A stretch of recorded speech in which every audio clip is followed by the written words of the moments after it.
Harry Potter and the Chamber of Secrets by J.K. Rowling. Narrated by Ty Farnsworth. Chapter 1. The Worst Birthday. Not for the first time, an argument had broken out over breakfast at number 4 Privet Drive.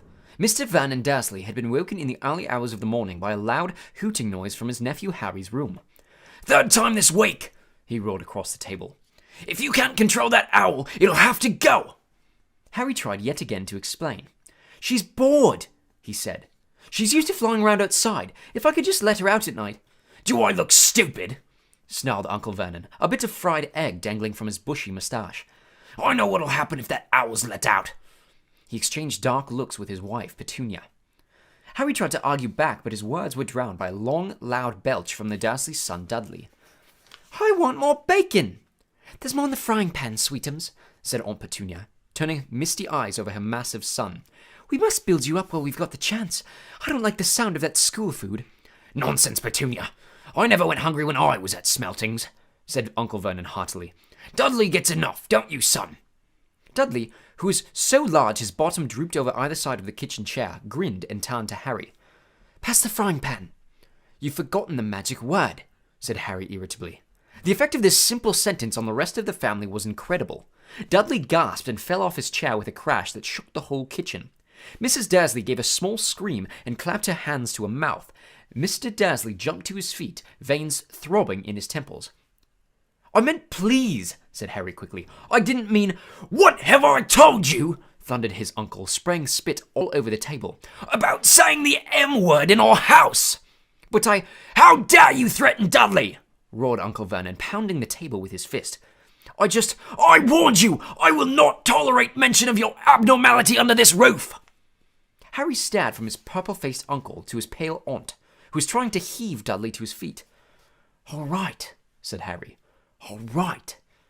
Uncle Vernon sat back down, breathing like a winded rhinoceros, and watching Harry closely out of the corners of his small, sharp eyes. Ever since Harry had come home from the summer holidays, Uncle Vernon had been treating him like a bomb that might go off at any moment, because Harry Potter wasn't a normal boy. As a matter of fact, he was as not normal as it was possible to be. Harry Potter was a wizard fresh from his first year at Hogwarts School of Witchcraft and Wizardry, and if the Dursleys were unhappy to have him back for the holidays, it was nothing to how Harry felt. He missed Hogwarts so much, it was like having a constant stomachache. He missed the castle with its secret passageways and ghosts, his classes, though perhaps not Snape, the potions master, the mail arriving by owl, eating banquets in the Great Hall, sleeping in his four-poster bed in the Tower Dormitory, visiting the gamekeeper Hagrid in his cabin next to the Forbidden Forest in the grounds, and especially Quidditch, the most popular sport in the wizarding world. 6 tall goalposts, 4 flying balls, and 14 players on broomsticks. All Harry's spellbooks, his wand, robes, cauldron, and top-of-the-line Nimbus 2000 broomstick had been locked in a cupboard under the stairs by Uncle Vernon the instant Harry had come home. What did the Dursleys care if Harry lost his place on the house Quidditch team because he hadn't practiced all summer? What was it to the Dursleys if Harry went back to school without any of his homework done? The Dursleys were what wizards called muggles, not a drop of magical blood in their veins, and as far as they were concerned, having a wizard in the family was a matter of deepest shame. Uncle Vernon had even padlocked Harry's owl Hedwig inside her cage to stop her from carrying messages to anyone in the wizarding world. Harry looked nothing like the rest of the family. Uncle Vernon was large and necklace, with an enormous black moustache. Aunt Petunia was horse-faced and bony. Dudley was blonde, pink, and porky. Harry, on the other hand, was small and skinny, with brilliant green eyes and jet-black hair that was always untidy. He wore round glasses, and on his forehead was a thin, lightning-shaped scar. It was this scar that made Harry so particularly unusual, even for a wizard. This scar was the only hint of Harry's very mysterious past, of the reason he'd been left on the Dursleys' doorstep 11 years before. At the age of 1 year old, Harry had somehow survived a curse from the greatest dark sorcerer of all time, Lord Voldemort, whose name most witches and wizards still feared to speak. Harry's parents had died in Voldemort's attack, but Harry had escaped with his lightning scar, and somehow, nobody understood why, Voldemort's powers had been destroyed the instant he had failed to kill Harry. So Harry had been brought up by his dead mother's sister and her husband. He had spent 10 years with the Dursleys, never understanding why he kept making odd things happen without meaning to, believing the Dursley story that he had gotten his scar in the car crash that had killed his parents. And then, exactly a year ago, Hogwarts had written to Harry and the whole story had come out. Harry had taken up his place at wizard school, where he and his scar were famous. But now the school year was over, and he was back with the Dursleys for the summer, back to being treated like a dog that had rolled in something smelly. The Dursleys hadn't even remembered that today happened to be Harry's 12th birthday. Of course, his hopes hadn't been high. They'd never given him a real present, let alone a cake, but to ignore it completely. At that moment, Uncle Vernon cleared his throat importantly and said, "Now, as we all know, today is a very important day." Harry looked up, hardly daring to believe it. "This could well be the day that I make the biggest deal of my career," said Uncle Vernon. Harry went back to his toast. Of course, he thought bitterly. Uncle Vernon was talking about this stupid dinner party. He'd been talking of nothing else for 2 weeks. Some rich builder and his wife were coming to dinner, and Uncle Vernon was hoping to get a huge order from him. Uncle Vernon's company made drills. "I think we should run through the schedule one more time," said Uncle Vernon. "We should all be in position at 8 o'clock. Petunia, you will be—" "In the lounge," said Aunt Petunia promptly, "waiting to welcome them graciously to our home." Good. And Dudley?" "I'll be waiting to open the door." Dudley put on a foul, simpering smile. "May I take your coats, Mr. and Mrs. Mason?" "Oh, they'll love him," cried Aunt Petunia rapturously. "Excellent, Dudley," said Uncle Vernon. Then he rounded on Harry. "And you?" "I'll be in my bedroom, making no noise and pretending that I'm not there," said Harry tonelessly. "Exactly," said Uncle Vernon nastily. "I will lead them into the lounge, introduce you, Petunia, and pour them drinks. At 8:15... "I'll announce dinner," said Aunt Petunia.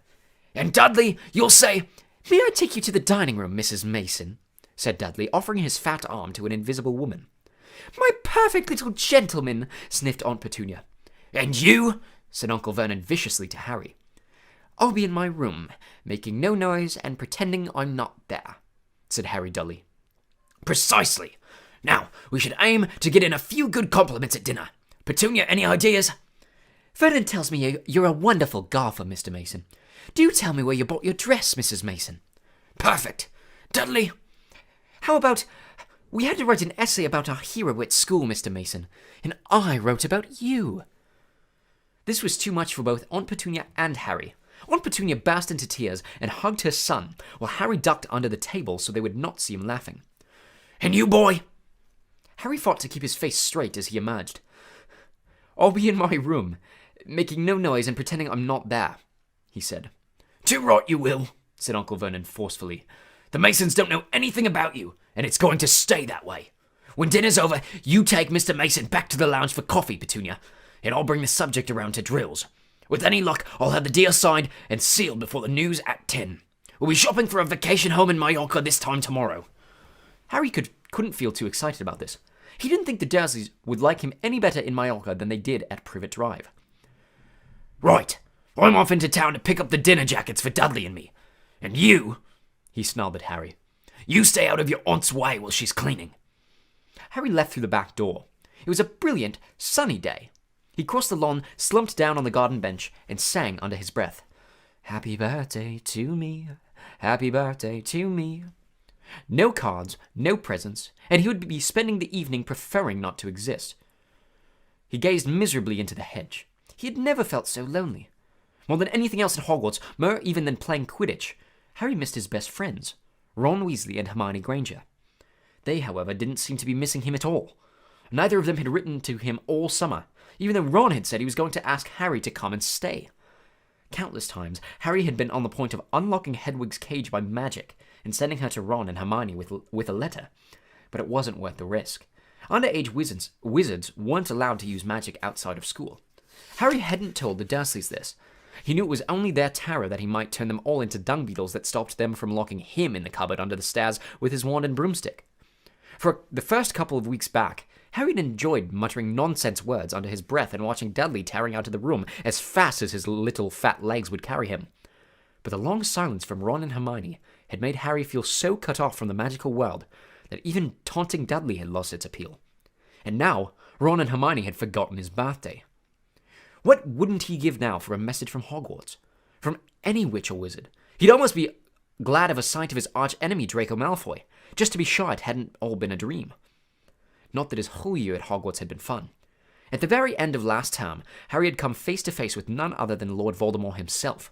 Voldemort might be a ruin of his former self, but he was still terrifying, still cunning, still determined to regain power. Harry had slipped through Voldemort's clutches for a second time, but it had been a narrow escape. And even now, weeks later, Harry kept waking in the night drenched in a cold sweat, wondering where Voldemort was now, remembering his livid face, his wide, mad eyes. Harry suddenly sat bolt upright on the garden bench. He had been staring absent-mindedly into the hedge, and the hedge was staring back. 2 enormous green eyes had appeared among the leaves. Harry jumped to his feet just as a jeering voice floated across the lawn. "I know what day it is," sang Dudley, waddling toward him. The huge eyes blinked and vanished. "What?" said Harry, not taking his eyes off the spot where they had been. "I know what day it is," Dudley repeated, coming right up to him. "Well done," said Harry. "So you finally learned the days of the week." "Today's your birthday," sneered Dudley. "How come you haven't got any cards? Haven't you even got friends at that freak place?" "Better not let your mum hear you talking about my school," said Harry coolly.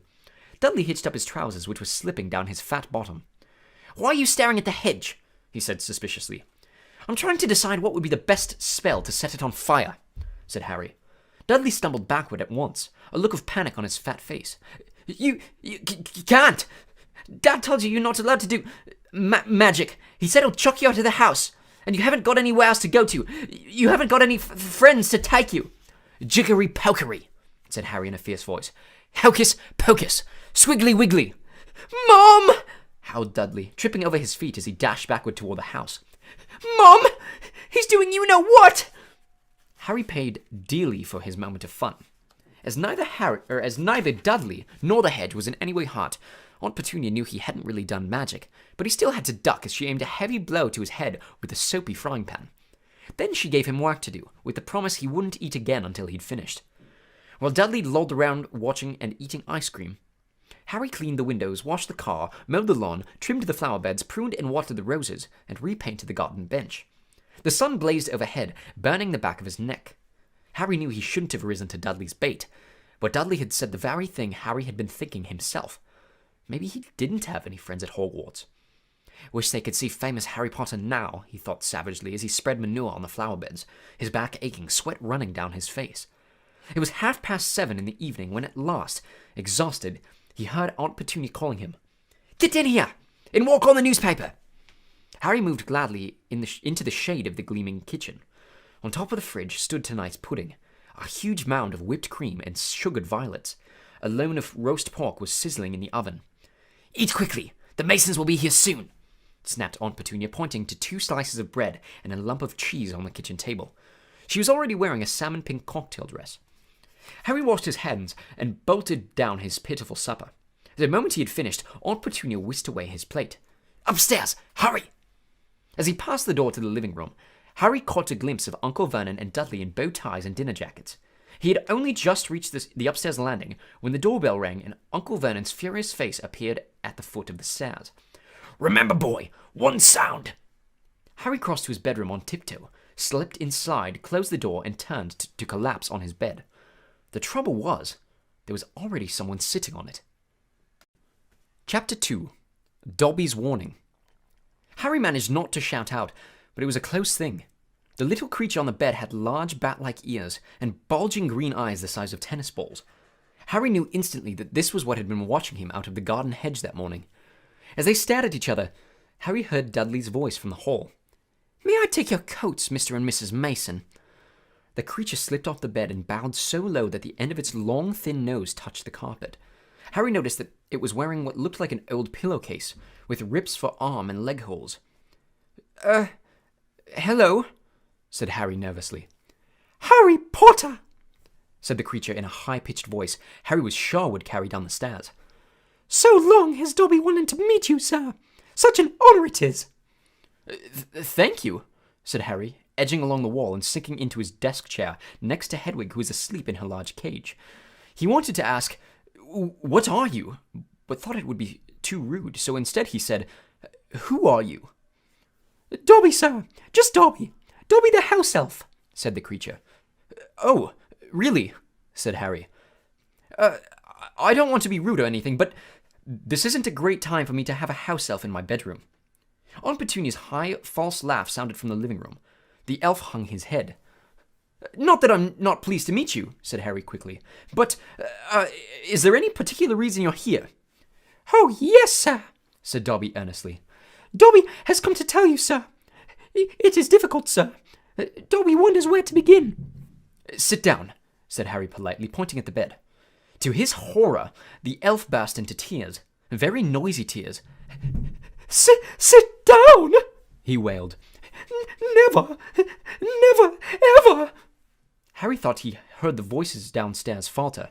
I'm sorry, he whispered. I didn't mean to offend you or anything. Offend Dobby? Choked the elf. Dobby has never been asked to sit down by a wizard like an equal. Harry, trying to say shh and looking comforting at the same time, ushered Dobby back onto the bed where he sat hiccoughing, looking like a large and very ugly doll. At last he managed to control himself and sat with his great eyes fixed on Harry in an expression of watery adoration. You can't have met many decent wizards, said Harry, trying to cheer him up. Dobby shook his head. Then, without warning, he leapt off and started banging his head furiously on the window, shouting, Bad Dobby! Bad Dobby! Don't! What are you doing? Harry hissed, springing up and pulling Dobby back onto the bed. Hedwig had woken up with a particularly loud screech that was beating her wings wildly against the bars of her cage. Dobby had to punish himself, sir, said the elf, who had gone slightly cross-eyed. Dobby almost spoke ill of his family, sir. Your family? The wizard family Dobby serves, sir. Dobby is a house elf, bound to serve one house, and one family forever. Do they know you're here? Asked Harry curiously. Dobby shuddered. Oh, no. No, sir, no. Dobby will have to punish himself most grievously for coming to see you, sir. Dobby will have to shut his ears in the oven door for this, if they ever knew, sir. But won't they notice if you shut your ears in the oven door? Dobby doubts it, sir. Dobby is always having to punish himself for something, sir. They lets Dobby get on with it, sir. Sometimes they reminds me to do extra punishments. But why don't you leave? Escape. A house elf must be set free, sir. And the family will never set Dobby free. Dobby will serve the family until he dies, sir. Harry stared. And I thought I had it bad for staying here for another 4 weeks, he said. This makes the Dursleys sound almost human. Can't anyone help you? Can't I? Almost at once, Harry wished he hadn't spoken. Dobby dissolved again into wails of gratitude. Please, Harry whispered frantically. Please be quiet. If the Dursleys hear anything, if they know we are here. Harry Potter asks if he can help Dobby. Dobby has heard of your greatness, sir, but of your goodness Dobby never knew. Harry, who was feeling distinctly hot in the face, said, Whatever you've heard about my greatness is a load of rubbish.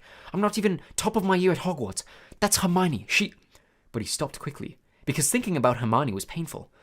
Harry Potter is humble and modest, said Dobby reverently, his orb-like eyes aglow. Harry Potter speaks not of his triumph over he who must not be named. Voldemort, said Harry. Dobby clapped his hands over his bat ears and moaned, Do not speak the name, sir! Speak not the name! Sorry, said Harry quickly.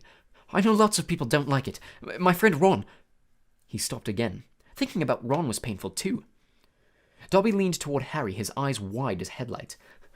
Dobby heard tell, he said hoarsely, that Harry met the Dark Lord for a second time just weeks ago. That Harry Potter escaped yet again. Harry nodded, and Dobby's eyes suddenly shone with tears. Oh, sir, he gasped, dabbing his face with a corner of the grubby pillowcase he was wearing. Harry Potter is valiant and bold. He has braved so many dangers already. But Dobby has come to protect Harry Potter, to warn him. Even if he does have to shut his ears in the oven door later, Harry Potter must not go back to Hogwarts. There was a silence broken only by the chink of knives and forks from downstairs, the distant rumble of Uncle Vernon's voice. What? Harry stammered. But I've got to go back. Term starts on September 1st. It's all that's keeping me here. You don't know what it's like here. I don't belong here. I belong in your world at Hogwarts. No, squeaked Dobby, shaking his head so hard that his ears flapped. Harry Potter must stay where he is safe. He is too great, too good to lose. If Harry Potter goes back to Hogwarts, he will be in mortal danger. Why? Said Harry in surprise. There is a plot, Harry Potter. A plot to make the most terrible things happen at Hogwarts School of Witchcraft and Wizardry this year, whispered Dobby, suddenly trembling all over himself. Dobby has known it for months, sir. Harry Potter must not put himself in peril. He's too important, sir. What terrible things? Said Harry at once. Who's plotting them? Dobby made a funny choking noise and then banged his head frantically against the wall. All right, cried Harry, grabbing the elf's arm to stop him. You can't tell me. I understand. But why are you warning me? A sudden, unpleasant thought struck him. Hang on. This hasn't got anything to do with with you-know-who, has it? You could just shake or nod, he added hastily as Dobby's head tilted worryingly close to the wall again. Slowly, Dobby shook his head. Not he who must not be named, sir. But Dobby's eyes were wide, and he seemed to be trying to give Harry a hint. Harry, however, was completely lost. He hasn't got a brother, has he? Dobby shook his head, his eyes wider than ever. Well then, I can't think who else would have a chance of making horrible things happen at Hogwarts, said Harry. I mean, there's Dumbledore for one thing. You know who Dumbledore is, don't you? Dobby bowed his head. Albus Dumbledore is the greatest headmaster Hogwarts has ever had. Dobby knows it, sir. Dobby has heard Dumbledore's powers rival those of he who must not be named to the height of his strength. But, sir, Dobby's voice dropped to an urgent whisper. There are powers Dumbledore doesn't. Powers no decent wizard. And before Harry could stop him, Dobby bounded off the bed, seized Harry's desk lamp, and started beating himself around the head with ear-splitting yelps. A sudden silence fell downstairs. 2 seconds later, heart-thudding madly, he heard Uncle Vernon's coming into the hall, calling, Dudley must have left his television on again, the little tyke. Quick, in the closet, hissed Harry, stuffing Dobby in, shutting the door and flinging himself onto the bed just as the door handle turned. What the devil are you doing? Said Uncle Vernon through gritted teeth, his face horribly close to Harry's. You've just ruined the punchline of my Japanese golfer joke. One more sound and you'll wish you'd never been born, boy. He stomped flat-footed out of the room. Shaking, Harry let Dobby out of the closet. See what it's like here? He said. See why I've got to go back to Hogwarts? It's the only place I've got... Well, I think I've got friends. Friends who don't even write to Harry Potter? Said Dobby slyly. I expect they've just... Wait a minute, said Harry, frowning. How do you know my friends haven't been writing to me? Dobby shuffled his feet. Harry Potter mustn't be angry with Dobby. Dobby did it for the best. Have you been stopping my letters? Dobby has them here, sir, said the elf. Stepping nimbly out of Harry's reach, he pulled a thick wad of envelopes from the inside of the pillowcase he was wearing. Harry could make out Hermione's neat writing, Ron's untidy scrawl, and even a scribble that looked as though it was from the Hogwarts gamekeeper Hagrid. Dobby blinked anxiously up at Harry. Harry Potter mustn't be angry. Dobby hoped if Harry Potter thought his friends had forgotten him, Harry Potter might not want to go back to school, sir. Harry wasn't listening. He made a grab for the letters, but Dobby jumped out of reach. Harry Potter will have them, sir, if he gives Dobby his word that he will not return to Hogwarts. Oh, sir, this is a danger you must not face. Say you won't go back, sir. No, said Harry angrily. Give me my friend's letters. Then Harry Potter leaves Dobby no choice, said the elf sadly. Before Harry could move, Dobby had darted to the bedroom door, pulled it open, and sprinted down the stairs. Mouth dry, stomach lurching, Harry sprang after him, trying not to make a sound. He jumped the last 6 steps, landing cat-like on the hall carpet, looking around for Dobby. From the dining room, he heard Uncle Vernon saying, Tell Petunia that very funny story about those American plumbers, Mr. Mason. She's been dying to hear. Harry ran up the hall into the kitchen and felt his stomach disappear. On Petunia's masterpiece of a pudding, the mountain of cream and sugared violets was floating up near the ceiling. On top of a cupboard in the corner crouched Dobby. No, croaked Harry. Please, they'll kill me. Harry Potter must say he's not going back to school. Dobby, please. Say it, sir. I can't. Dobby gave him a tragic look. Then Dobby must do it, sir, for Harry Potter's own good. The pudding fell to the floor with a heart-stopping crash. Cream splattered the windows and walls as the dish shattered. With a crack like whip, Dobby vanished. There were screams from the dining room, and Uncle Vernon burst into the kitchen to find Harry, rigid with shock, covered from head to foot in Aunt Petunia's pudding. At first it looked though Uncle Vernon would manage to gloss the whole thing over. "Just our nephew, very disturbed. Meeting strangers upsets him, so we keep him upstairs." He shooed the shocked Masons back into the dining room, promised Harry he would flay him to within an inch of his life when the Masons had left, and handed him a mop. Aunt Petunia dug some ice cream out of the freezer, and Harry, still shaking, started scrubbing the kitchen clean. Uncle Vernon might still have been able to make his deal, if it hadn't been for the owl. Aunt Petunia was just passing around a box of after-dinner mints when a huge barn owl swooped through the dining room window, dropped a letter on Mrs. Mason's head, and swooped out again. Mrs. Mason screamed like a banshee and ran from the house shouting about lunatics. Mr. Mason stayed just long enough to tell the Dursleys that his wife was mortally afraid of birds of all shapes and sizes, and to ask whether this was their idea of a joke. Harry stood in the kitchen, clutching the mop for support, as Uncle Vernon advanced on him, a demonic glint in his eyes. "Read it!" he hissed evilly, brandishing the letter the owl had delivered. "Go on! Read it!" Harry took it. It did not contain birthday greetings. "Dear Mr. Potter, we have received intelligence that a hover charm was used at your place of residence this evening at 12 minutes past 9. As you know, underage wizards are not permitted to perform spells outside of school, and further spell work on your part may lead to expulsion from said school. Decree for the reasonable restriction of underage sorcery, 1875, paragraph C. We would also ask you to remember that any magical activity that risks notice by members of the non-magical community, Muggles, is a serious offense under Section 13 of the International Confederation of Warlocks Statute of Secrecy. Enjoy your holidays. Yours sincerely, Mafalda Hopkirk. Improper use of magic office, Ministry of Magic." Harry looked up from the letter and gulped. "You didn't tell us you weren't allowed to use magic outside school," said Uncle Vernon, a mad gleam dancing in his eyes. "Forgot to mention it! Slipped your mind, I dare say." He was bearing down on Harry like a great bulldog, all his teeth bared. "Well, I've got news for you, boy. I'm locking you up. You're never going back to that school. Never. And if you try and magic yourself out, they'll expel you." And laughing like a maniac, he dragged Harry back upstairs. Uncle Vernon was as bad as his word. The following morning, he paid a man to fit bars on Harry's window. He himself fitted a cat flap in the bedroom door so that small amounts of food could be pushed inside 3 times a day. They let Harry out to use the bathroom morning and evening. Otherwise, he was locked in his room around the clock. 3 days later, the Dursleys were showing no sign of relenting, and Harry couldn't see any way out of his situation. He lay on his bed watching the sun sinking behind the bars of the window, and wondered miserably what was going to happen to him. Was the good of magicking himself out of the room what was the good of magicking himself out of his room if Hogwarts would expel him for doing it? Yet life at Privet Drive had reached an all-time low. Now that the Dursleys knew they weren't going to wake up as fruit bats, he had lost his only weapon.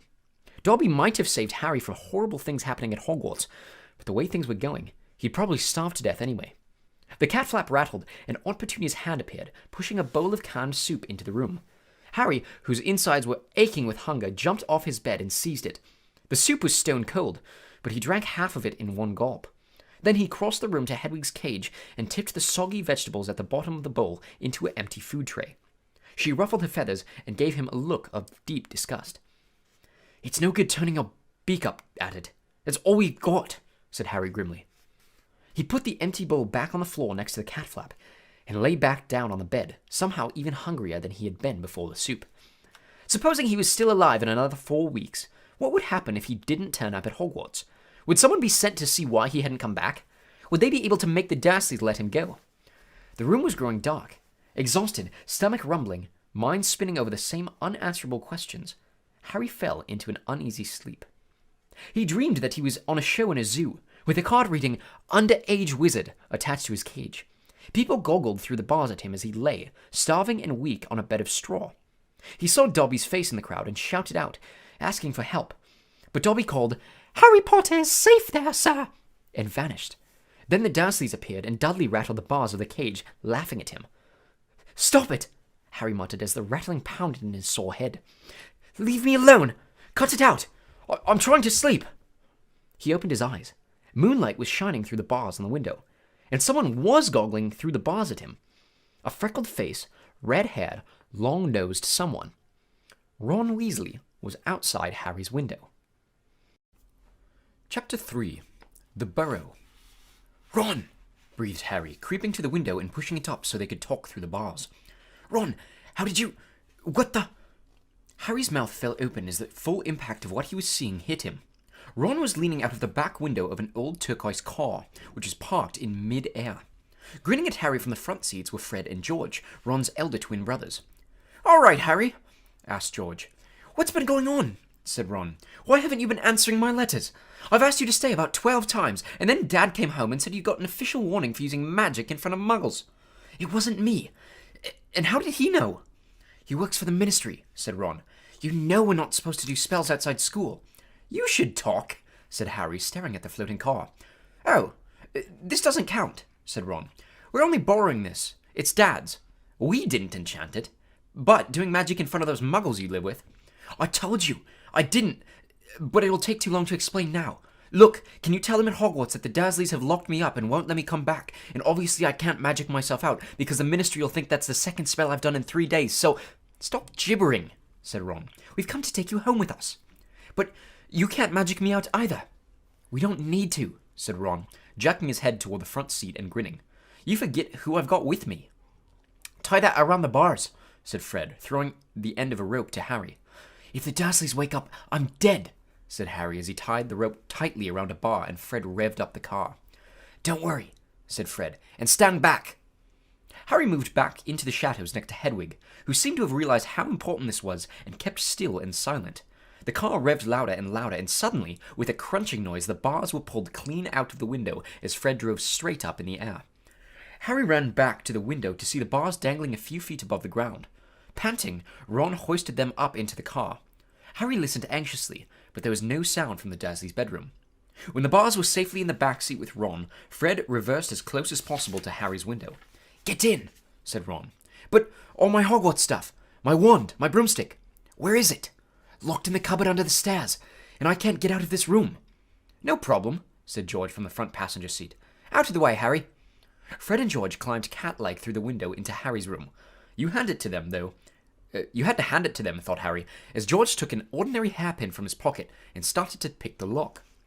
"A lot of wizards think it's a waste of time, knowing this sort of muggle trick," said Fred, "but we feel they're skills worth learning, even if they are a bit slow." There's a small click, and the door swung open.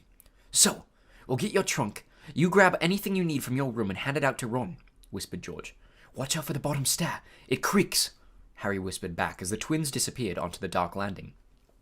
Harry dashed around his room, collecting his things and passing them out of the window to Ron. Then he went to help Fred and George heave his trunk up the stairs. Harry heard Uncle Vernon cough. At last, panting, they reached the landing and then carried the trunk through Harry's room to the open window. Fred climbed back into the car to pull with Ron, and Harry and George pushed from the bedroom side. Inch by inch, the trunk slid through the window. Uncle Vernon coughed again. "A bit more," panted Fred, who was pulling from inside the car. "One good push." Harry and George threw their shoulders against the trunk, and it slid out of the window into the back seat of the car. "Okay, let's go," George whispered. But as Harry climbed onto the windowsill, there came a sudden loud screech from behind him, followed immediately by the thunder of Uncle Vernon's voice. "That ruddy owl! I've forgotten Hedwig!" Harry tore back across the room as the landing light clicked on. He snatched up Hedwig's cage, dashed to the window, and passed it out to Ron. He was scrambling back onto the chest of drawers when Uncle Vernon hammered on the unlocked door, and it crashed open. For a split second, Uncle Vernon stood framed in the doorway. Then he let out a bellow like an angry bull and dived at Harry, grabbing him by the ankle. Ron, Fred, and George seized Harry's arms and pulled as hard as they could. "Petunia!" roared Uncle Vernon. "He's getting away! He's getting away!" But the Weasleys gave a gigantic tug, and Harry's legs slid out of Uncle Vernon's grasp. Harry was in the car. He'd slammed the door shut. "Put your foot down, Fred!" yelled Ron, and the car shot suddenly toward the moon. Harry couldn't believe it. He was free. He rolled down the window, the night air whipping his hair, and looked back at the shrinking rooftops of Privet Drive. Uncle Vernon, Aunt Petunia, and Dudley were all hanging, dumbstruck, out of Harry's window. "See you next summer!" Harry yelled. The Weasleys roared with laughter, and Harry settled back in his seat, grinning from ear to ear. "Let Hedwig out," he told Ron. "She can fly behind us. She hasn't had a chance to stretch her wings for ages." George handed the hairpin to Ron, and a moment later, Hedwig soared joyfully out of the window to glide alongside them like a ghost. "So, what's the story, Harry?" said Ron impatiently. "What's been happening?" Harry told them all about Dobby, the warning he'd given Harry, and the fiasco of the violet pudding. There was a long, shocked silence when he had finished. "Very fishy," said Fred finally. "Definitely dodgy," agreed George. "So he wouldn't even tell you who's supposed to be plotting all this stuff?" "I don't think he could," said Harry. "I told you, every time he got close to letting something slip, he started banging his head against the wall." He saw Fred and George look at each other. "What? You think he was lying to me?" said Harry. "Well," said Fred, "put it this way. House elves have got powerful magic of their own, but they can't usually use it without their master's permission. I reckon old Dobby was sent to stop you coming back to Hogwarts. Someone's idea of a joke. Can you think of anyone at school with a grudge against you?" "Yes," said Harry and Ron together instantaneously. Said Harry and Ron together instantly. "Draco Malfoy," Harry explained. "He hates me." "Draco Malfoy?" said George, turning around. "Not Lucius Malfoy's son?" "Must be. It's not a very common name, is it?" said Harry. "Why?" "I've heard Dad talking about him," said George. "He was a big supporter of You-Know-Who. And when You-Know-Who disappeared," said Fred, craning around to look at Harry, "Lucius Malfoy came back saying he'd never meant any of it. Load of dung. Dad reckons he was right in You-Know-Who's inner circle." Harry had heard these rumors about Malfoy's family before, and they didn't surprise him at all. Malfoy made Dudley Dursley look like a kind, thoughtful, and sensitive boy. "I don't know whether Malfoy's own a house elf," said Harry. "Well, whoever owns him will be an old wizarding family, and they'll be rich," said Fred. "Yeah, Mom's always wishing we had a house elf to do the ironing," said George. "But all we've got is a lousy ghoul in the attic and gnomes all over the garden. House elves come with big old manors and castles and places like that. You wouldn't catch one in our house." Harry was silent. Judging by the fact that Draco Malfoy usually had the best of everything, his family was rolling in wizard gold. He could just see Malfoy strutting around a large manor house. Setting the family servant to stop Harry from going back to Hogwarts also sounded exactly like the sort of thing Malfoy would do. Had Harry been so stupid to take Dobby seriously? "I'm glad we came to get you anyway," said Ron. "I was getting really worried when you didn't answer any of my letters. I thought it was Errol's fault at first." "Who's Errol?" "Our owl. He's ancient. It wouldn't be the first time he's collapsed on a delivery. So then I tried to borrow Hermes." "Who?" "The owl Mum and Dad bought Percy when he was made a prefect," said Fred from the front. "But Percy wouldn't lend him to me," said Ron. "Said he needed him." "Percy's been acting very oddly this summer," said George, frowning.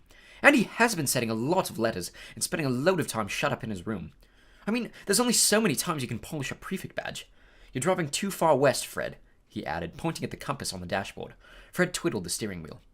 "So, does your dad know you've got the car?" said Harry, guessing the answer. No," said Ron. "He had to work tonight.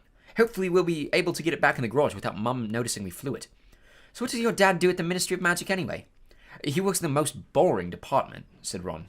The misuse of Muggles' artifacts office." "The what?"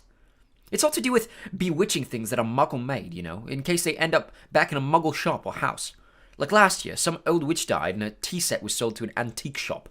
This Muggle woman bought it, took it home, and tried to serve her friends tea in it. It was a nightmare. Dad was working overtime for weeks." "What happened?" "The teapot went berserk and squirted boiling tea all over the place, and one man ended up in the hospital with the sugar tongs clamped to his nose. Dad was going frantic. It's only him and an old warlock called Perkins in the office, and they had to do memory charms and all sorts of stuff to cover it up." "But your dad, this car?" Fred laughed. "Yeah, Dad's crazy about everything to do with Muggles. Our shed's full of Muggle stuff. He takes it apart, puts spells on it, and puts it back together again. If he raided our house, he'd have to put himself under arrest. It drives Mum mad." "That's the main road," said George, peering down through the windshield. "We'll be there in 10 minutes. Just as well, it's getting light." A faint pinkish glow was visible along the horizon to the east. Fred brought the car lower, and Harry saw a dark patchwork of fields and clumps of trees. "We're a little way outside the village," said George. "Ottery St. Catchpool." Lower and lower went the flying car. The edge of a brilliant red sun was now gleaming through the trees. "Touchdown," said Fred, as, with a slight bump, they hit the ground. They had landed next to a tumble-down garage in a small yard, and Harry looked out for the first time at Ron's house. It looked as though it had once been a large stone pig pen, but extra rooms had been added here and there until it was several stories high, and so crooked it looked as though it were held up by magic. which, Harry reminded himself, it probably was. 4 or 5 chimneys were perched on top of the red roof. A lopsided sign stuck in the ground near the entrance read, "The Burrow." Around the front door lay a jumble of rubber boots and a very rusty cauldron. Several fat brown chickens were pecking their way around the yard. "It's not much," said Ron. "It's wonderful," said Harry happily, thinking of Privet Drive. They got out of the car. "Now, we'll go upstairs really quietly," said Fred, "and wait for Mum to call us for breakfast. Then, Ron, you come bounding downstairs going, 'Mum, look who turned up in the night!' And she'll be all pleased to see Harry, and no one ever need know we flew the car." "Right," said Ron. "Come on, Harry. I sleep at the top."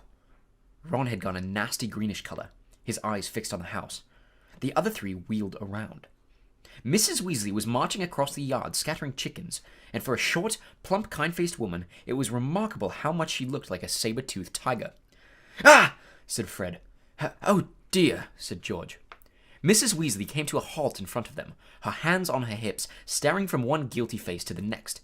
She was wearing a flowered apron with a wand sticking out of the pocket. "So!" she said.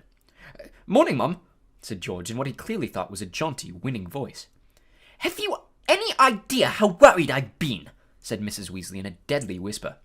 "Sorry, Mum, but, see, we had to." All 3 of Mrs. Weasley's sons were taller than she was, but they cowered as her rage broke over them. "Bed's empty, no note, car gone, could have crashed. Out of my mind with worry. Did you care? Never, as long as I've lived. You wait until your father gets home. We've never had trouble like this from Bill, or Charlie, or Percy."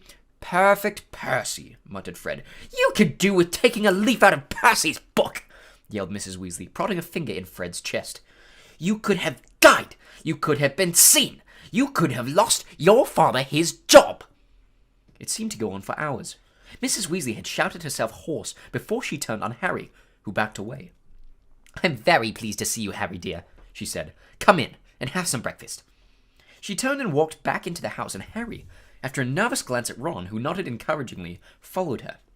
The kitchen was small and rather cramped. There was a scrubbed wooden table and chairs in the middle, and Harry sat down at the edge of his seat looking round. He had never been in a wizard's house before. The clock on the wall opposite him had only 1 hand and no numbers at all. Written around the edge were things like, "Time to make tea," "Time to feed the chickens," and "You're late." Books were stacked 3 deep on the mantelpiece, books with titles like "Charm Your Own Cheese," "Enchantment in Baking," and "1-Minute Feasts, It's Magic." And unless Harry's ears were deceiving him, the old radio next to the sink had just announced that coming up was Witching Hour with the popular singing sorceress Celestina Warbeck. Mrs. Weasley was clattering around cooking breakfast a little haphazardly, throwing dirty looks at her sons as she threw sausages into the frying pan.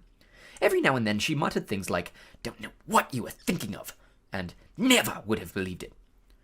"I don't blame you, dear," she assured Harry, tipping 8 or 9 sausages onto his plate.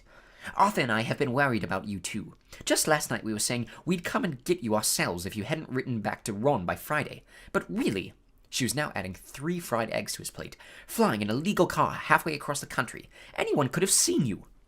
She flicked her wand casually at the dishes in the sink, which began to clean themselves, clicking gently in the background. "It was cloudy, Mum," said Fred. "You keep your mouth closed while you're eating," Mrs. Weasley snapped. "They were starving him, Mum," said George. "And you," said Mrs. Weasley. But it was with a slightly softened expression that she started cutting Harry bread and buttering it for him. At that moment, there was a diversion in the form of a small red-headed figure in a long nightdress, who appeared in the kitchen, gave a small squeal, and ran out again. "Ginny," said Ron in an undertone to Harry. My sister. She's been talking about you all summer." "Yeah, she'll be wanting your autograph, Harry," Fred said with a grin, but he caught his mother's eye and bent his face over his plate without another word. Nothing more was said until all 4 plates were clean, which took a surprisingly short time. "Blimey, I'm tired," yawned Fred, setting down his knife and fork at last. "I think I'll go to bed and—" "You will not!" snapped Mrs. Weasley. "It's your own fault you've been up all night. You're going to de-gnome the garden for me. They're getting completely out of hand again." "Oh, Mum. And you too," she said, glaring at Ron and Fred. "You can go to bed, dear," she added to Harry. "You didn't ask them to fly that wretched car." But Harry, who felt wide awake, said quickly, "I'll help Ron. I've never seen a de-gnoming."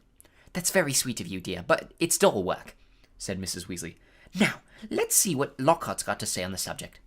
And she pulled a heavy book from the stack on the mantelpiece. George groaned. Mum, we know how to denome a garden. Harry looked at the cover of Mrs. Weasley's book. Written across it in fancy gold letters were the words, Gilderoy Lockhart's Guide to Household Pests. There was a big photograph on the front of a very good-looking wizard with wavy blonde hair and bright blue eyes. As always in the wizarding world, the photograph was moving. The wizard, who Harry supposed was Gilderoy Lockhart, kept winking cheekily up at them all. Mrs. Weasley beamed down at him. Oh, he is marvellous, she said. He knows his household pets all right. It's a wonderful book. Mum fancies him, said Fred in a very audible whisper. Don't be so ridiculous, Fred, said Mrs. Weasley, her cheeks rather pink. All right, if you think you know better than Lockhart, you can go and get on with it. And woe betide you if there's a single gnome in that garden when I come out to inspect it. Yawning and grumbling, the Weasleys slouched outside with Harry behind them. The garden was large, and in Harry's eyes, exactly what a garden should be. The Dursleys wouldn't have liked it. There were plenty of weeds, and the grass needed cutting. But there were gnarled trees all around the walls, plants Harry had never seen spilling from every flower bed, and a big green pond full of frogs. Muggles have garden gnomes too, you know, Harry told Ron as they crossed the lawn. Yeah, I've seen those things they think are gnomes, said Ron, bent double with his head in a peony bush, like fat little Santa Clauses with fishing rods. There was a violent scuffling noise. The peony bush shuddered, and Ron straightened up. This is a gnome, he said grimly. Get off me! Get off me! Squealed the gnome. It was certainly nothing like Santa Claus. It was small and leathery looking, with a large, knobby, bald head exactly like a potato. Ron held it at arm's length as it kicked out at him with its horny little feet. He grasped it around the ankles and turned it upside down. This is what you have to do, he said. He raised the gnome above his head, get off me, and started to swing it in great circles like a lasso. Seeing the shocked look on Harry's face, Ron added, It doesn't hurt them. You've just got to make them really dizzy so they can't find their way back to the gnome holes. He let go of the gnome's ankles. It flew 20 feet into the air and landed with a thud in the field over the hedge. Pitiful, said Fred. I bet I could get mine beyond that stump. Harry learned quickly not to feel too sorry for the gnomes. He decided just to drop the first one he caught over the hedge, but the gnome, sensing weakness, sank its razor-sharp teeth into Harry's finger, and he had a hard job shaking it off, until... Wow, Harry! That must have been 50 feet! The air was soon thick with flying gnomes. See, they're not too bright, said George, seizing 5 or 6 gnomes at once. The moment they knew the denoming's going on, they just storm up to have a look. You'd think they'd have learned it by now just to stay put. Soon the crowd of gnomes in the field started walking away in a straggling line, their little shoulders hunched. They'll be back, said Ron as they watched the gnomes disappear into the hedge on the other side of the field. They love it here. Dad's too soft with them. He thinks they're funny. Just then the front door slammed. He's back, said George. Dad's home. They hurried through the garden and back into the house. Mr. Weasley was slumped in a kitchen chair with his glasses off and his eyes closed. He was a thin man going bald, but the little hair he had was as red as any of his children's. He was wearing long green robes which were dusty and travel-worn. What a night, he mumbled, groping for the teapot as they all sat down around him. 9 raids! 9! And old Mundungus Fletcher tried to put a hex on me when I had my back turned. Mr. Weasley took a long gulp of tea and sighed. Find anything, Dad? Said Fred eagerly. All I got were a few shrinking door keys and a biting kettle, yawned Mr. Weasley. There was some pretty nasty stuff that wasn't my department, though. Mortlake was taken away for questioning about some extremely old ferrets. But that's the Committee on Experimental Charms, thank goodness. Why would anyone bother making door keys shrink? Said George. Just muggle baiting, sighed Mr. Weasley. Sell them a key that keeps shrinking to nothing so they can never find it when they need it. Of course, it's very hard to convict anyone because no muggle would admit the key keeps shrinking. They'll insist they just kept losing it. Bless them, they go any lengths to ignore magic, even if it's staring them in the face. But the things our lot have taken to enchanting you wouldn't believe. Like cars, for instance. Mrs. Weasley had appeared, holding a long poker like a sword. Mr. Weasley's eyes jerked open. He stared guiltily at his wife. Cars, Molly dear? Yes, Arthur, cars, said Mrs. Weasley, her eyes flashing.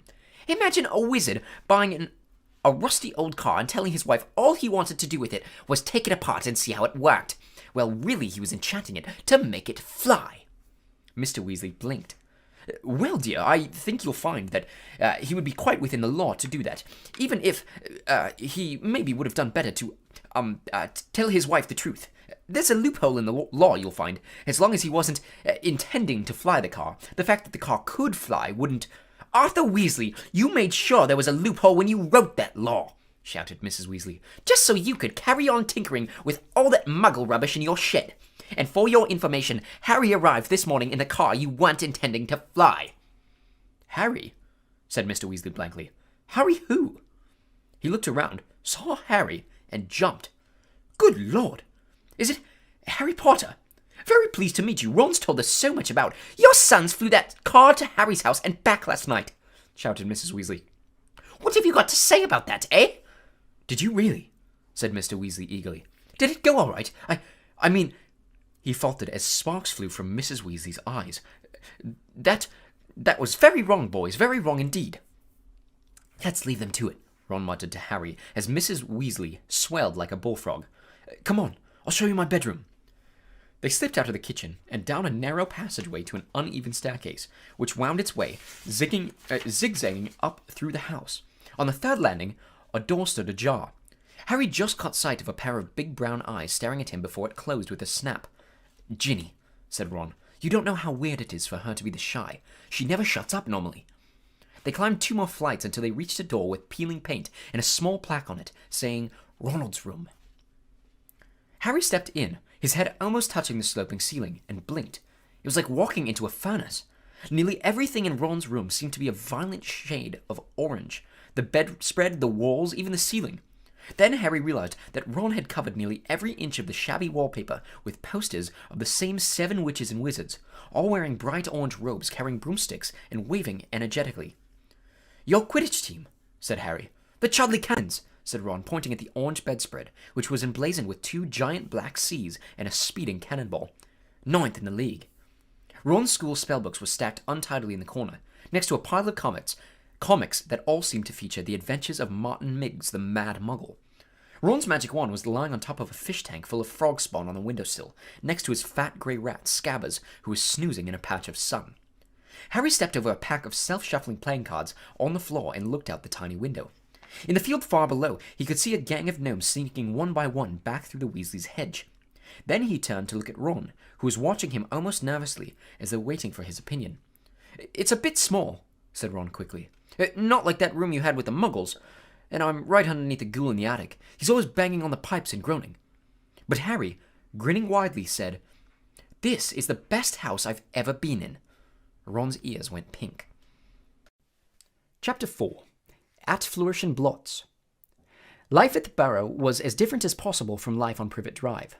The Dursleys liked everything neat and ordered. The Weasleys' house burst with the strange and unexpected.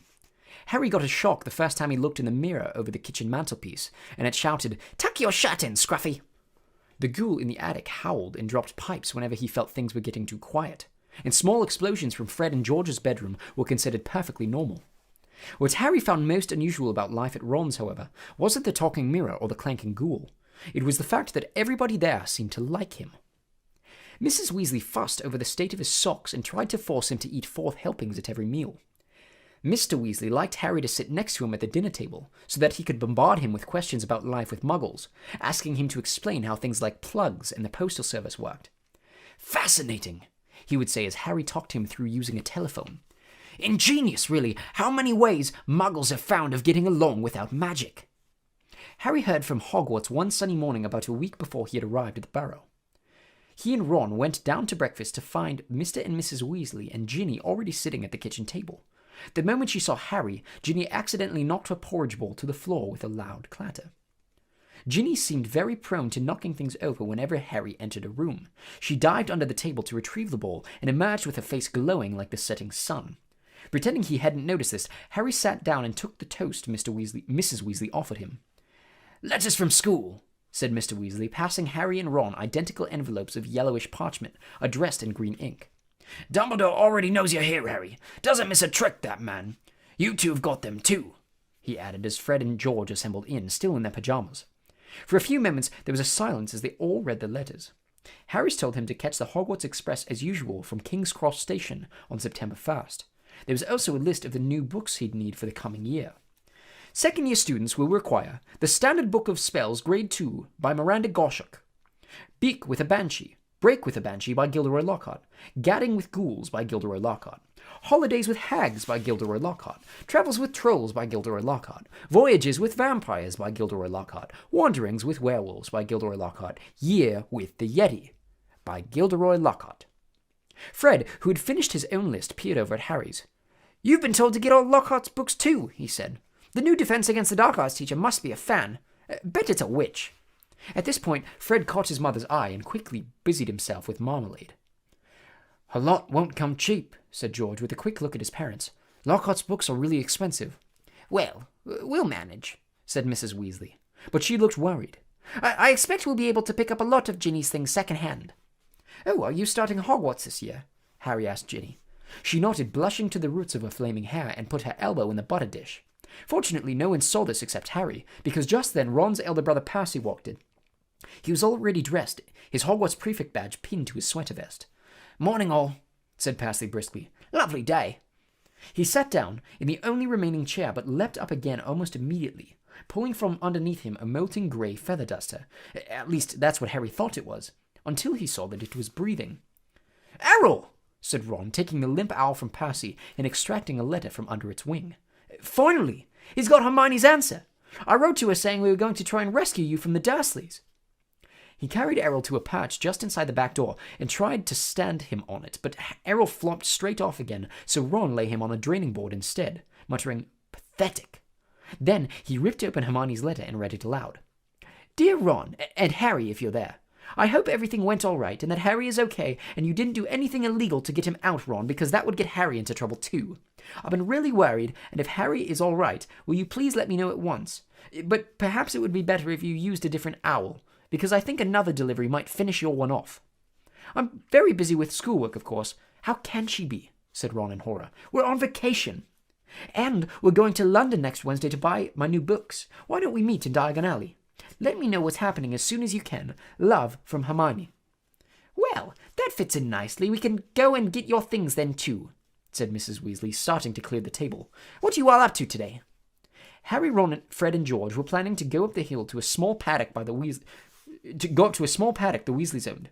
It was surrounded by trees that blocked it from view of the village below, meaning that they could practice Quidditch there as long as they didn't fly too high. They couldn't use real Quidditch balls, which would have been hard to explain if they had escaped and flown away over the village. Instead, they threw apples for one another to catch. They took turns riding Harry's Nimbus 2000, which was easily the best broom. Ron's old shooting star was often outstripped by passing butterflies. 5 minutes later, they were marching up the hill, broomsticks over their shoulders. They'd asked Percy if he wanted to join them, but he had said that he was busy.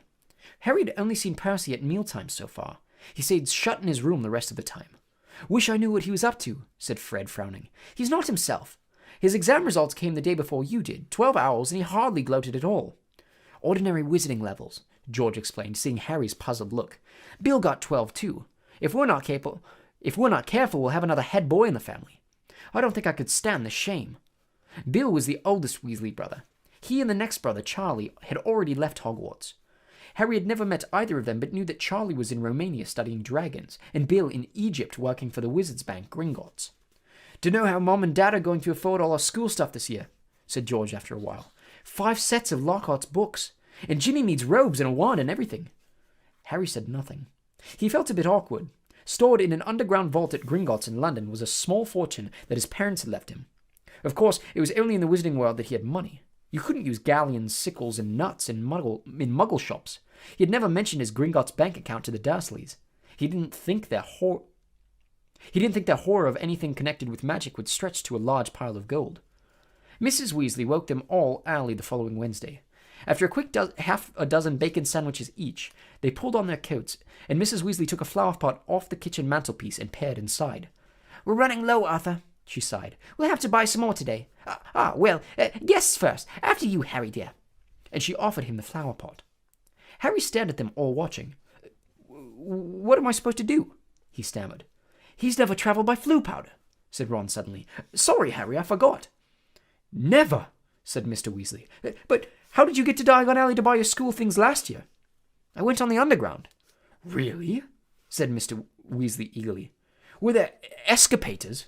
How exactly—" "Not now, Arthur," said Mrs. Weasley. "Floo powder's a lot quicker, dear, but goodness me, if you've never used it before." "He'll be all right, Mum," said Fred. "Harry, watch us first." He took a pinch of glittering powder out of the flower pot, stepped up to the fire, and threw the powder into the flames. With a roar, the fire turned emerald green and rose higher than Fred, who stepped right into it, shouted, "Diagon Alley!" and vanished. "You must speak clearly, dear," Mrs. Weasley told Harry as George dipped his hand into the flower pot. "And be sure to get at the right grate." "The right what?" said Harry nervously as the fire roared and whipped George out of sight too. "Well, there are an awful lot of wizard fires to choose from, you know, but as long as you've spoken clearly." "He'll be fine, Molly, don't fuss," said Mr. Weasley, helping himself to Floo powder too. "But, dear, if he got lost, how would we ever explain to his aunt and uncle?" "They wouldn't mind," Harry reassured her. "Dudley would think it was a brilliant joke if I got lost up a chimney. Don't worry about that." "Well, all right, you go after Arthur," said Mrs. Weasley. "Now, when you get into the fire, say where you're going." "And keep your elbows tucked in," Ron advised. "And your eyes shut," said Mrs. Weasley. "The soot—" "Don't fidget," said Ron, "or you might well fall out of the wrong fireplace." "But don't panic and get out too early. Wait until you see Fred and George." Trying hard to bear all this in mind, Harry took a pinch of Floo powder and walked to the edge of the fire. He took a deep breath, scattered the powder into the flames, and stepped forward. The fire felt like a warm breeze. He opened his mouth and immediately swallowed a lot of hot ash. "Diagon Alley," he coughed. It felt as though he was being sucked down a giant drain. He seemed to be spinning very fast. The roaring in his ears was deafening. He tried to keep his eyes open, but the whirl of green flames made him feel sick. Something hard knocked his elbow, and he tucked it in tightly. Still spinning and spinning, now it felt as though cold hands were slapping his face. Squinting through his glasses, he saw a blurred stream of fireplaces and snatched glimpses of the rooms beyond. His bacon sandwiches were churning inside him. He closed his eyes again, wishing it would stop. And then he fell, face forward, onto cold stone and felt the bridge of his glasses snap. Dizzy and bruised, covered in soot, he got gingerly to his feet, holding his broken glasses up to his eyes. He was quite alone, but where he was, he had no idea. All he could tell was that he was standing in the stone fireplace of what looked like a large, dimly lit wizard's shop, but nothing in here was ever likely to be on a Hogwarts school list. A glass case nearby held a withered hand on a cushion, a blood-stained pack of cards, and a staring glass eye. Evil-looking masks stared down from the walls. An assortment of human bones lay upon the counter. A rusty, spiked instrument hung from the ceiling. Even worse, the dark, narrow street Harry could see through the dusty window shop was definitely not Diagon Alley. The sooner he got out of here, the better. Nose still stinging where it had hit the hearth, Harry made his way swiftly and silently toward the door. But before he got halfway toward it, two people appeared on the other side of the glass. One of them was the very last person Harry wanted to meet when he was lost. Covered in soot and wearing broken glasses, Draco Malfoy. Harry looked quickly around and spotted a large black cabinet to his left. He shot inside it and pulled the doors closed, leaving a small crack to peer through. Seconds later, a bell clanged, and Malfoy stepped into the shop. The man who followed could only be Draco's father. He had the same pale, pointed face and identical cold, grey eyes. Mr. Malfoy crossed the shop, looking lazily at the items on display, and rang a bell on the counter before turning to his son and saying, "Touch nothing, Draco." Malfoy, who had reached for the glass eye, said, "I thought you were going to buy me a present." "I said I would buy you a racing broom," said his father, drumming his fingers on the counter. "What's the good of that if I'm not on the house team?" said Malfoy, looking sulky and bad-tempered. "Harry Potter got a Nimbus 2000 last year. Special permission from Dumbledore so he could play for Gryffindor. He's not even that good. It's just because he's famous. Famous for having a stupid scar on his forehead." Malfoy bent down to examine a shelf full of skulls. "Everyone thinks he's so smart. Wonderful Potter with his scar and his broomstick." "You've told me this at least a dozen times already," said Mr. Malfoy with a quelling look at his son. "And I would remind you that it is not prudent to appear less than fond of Harry Potter, not when most of our kind regard him as the hero who made the Dark Lord disappear. Ah, Mr. Morgan."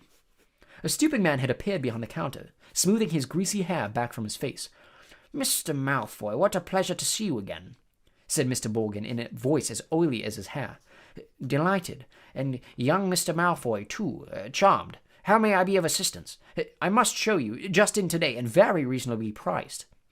"I'm not buying today, Mr. Morgan, but selling," said Mr. Malfoy. "Selling?" The smile faded slightly from Mr. Morgan's face. "You have heard, of course, that the Ministry is conducting more raids," said Mr. Malfoy, taking a roll of parchment from his inside pocket and unraveling it for Mr. Borgin to read. "I have a few items at home that might embarrass me if the Ministry were to call."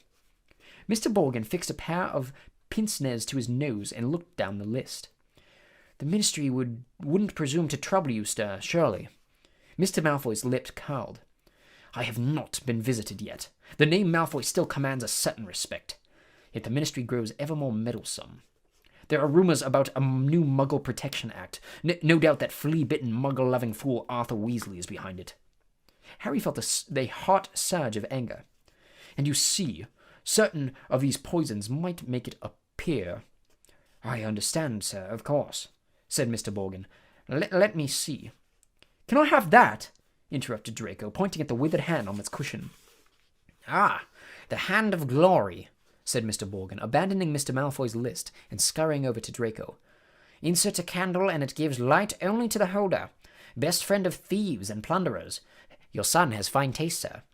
"I hope my son will amount to more than a thief or a plunderer, Borgin," said Mr. Malfoy coldly. And Mr. Borgin said quickly, "No offence, sir. No offence meant." "Though if his grades don't pick up," said Mr. Malfoy more coldly still, "that may indeed be all he is fit for." "It's not my fault," retorted Draco. "The teachers all have favourites. They're Hermione Granger. I would have thought you'd be ashamed of that girl. Ashamed that a girl of no wizard family beat you in every exam." "Ha!" said Harry under his breath, pleased to see Draco looking both abashed and angry. "It's the same all over," said Mr. Borgin in his oily voice. "Wizard blood is counting for less everywhere." "Not with me," said Mr. Malfoy, his long nostrils flaring. "No, sir, nor with me, sir," said Mr. Borgin with a deep bow. "In that case, perhaps we can return to my list," said Mr. Malfoy shortly. "I am in something of a hurry, Borgin. I have important business elsewhere today." They started to haggle. Harry watched nervously as Draco drew nearer and nearer to his hiding place, examining the objects for sale. Draco paused to examine a long coil of hangman's rope, and to read, smirking, the card propped on a magnificent necklace of opals. "Caution! Do not touch. Cursed. Has claimed the lives of 19 Muggle owners to date." Draco turned away and saw the cabinet right in front of him. He walked forward. He stretched out his hand for the handle. "Done," said Mr. Malfoy at the counter. "Come, Draco." Harry wiped his forehead on his sleeve as Draco turned away. "Good day to you, Mr. Borgin. I'll expect you at the manor tomorrow to pick up the goods." The moment the door had closed, Mr. Borgin dropped his oily manner. "Good day yourself, Mr. Malfoy, and if the stories are true, you haven't sold me half of what's hidden in your manor." Muttering darkly, Mr. Borgin disappeared into a back room. Harry waited for a minute in case he came back, then, quietly as he could, slipped out of the cabinet, past the glass cases, and out to the shop door. Clutching his broken glasses to his face, Harry stared around. He had emerged into a dingy alleyway that seemed to be made up entirely of shops devoted to the dark arts. The one he'd just left, Borgin and Burke's, looked like the largest, but opposite was a nasty window display of shrunken heads, and, 2 doors down, a large cage was alive with gigantic black spiders. 2 shabby-looking wizards were watching him from the shadow of a doorway, muttering to each other. Feeling jumpy, Harry set off, trying to hold his glasses on straight, and hoping against hope he'd be able to find a way out of here.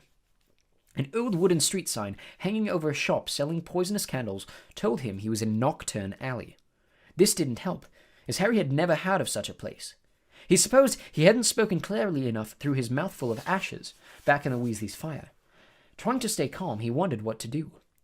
"Not lost, are you, my dear?" said a voice in his ear, making him jump.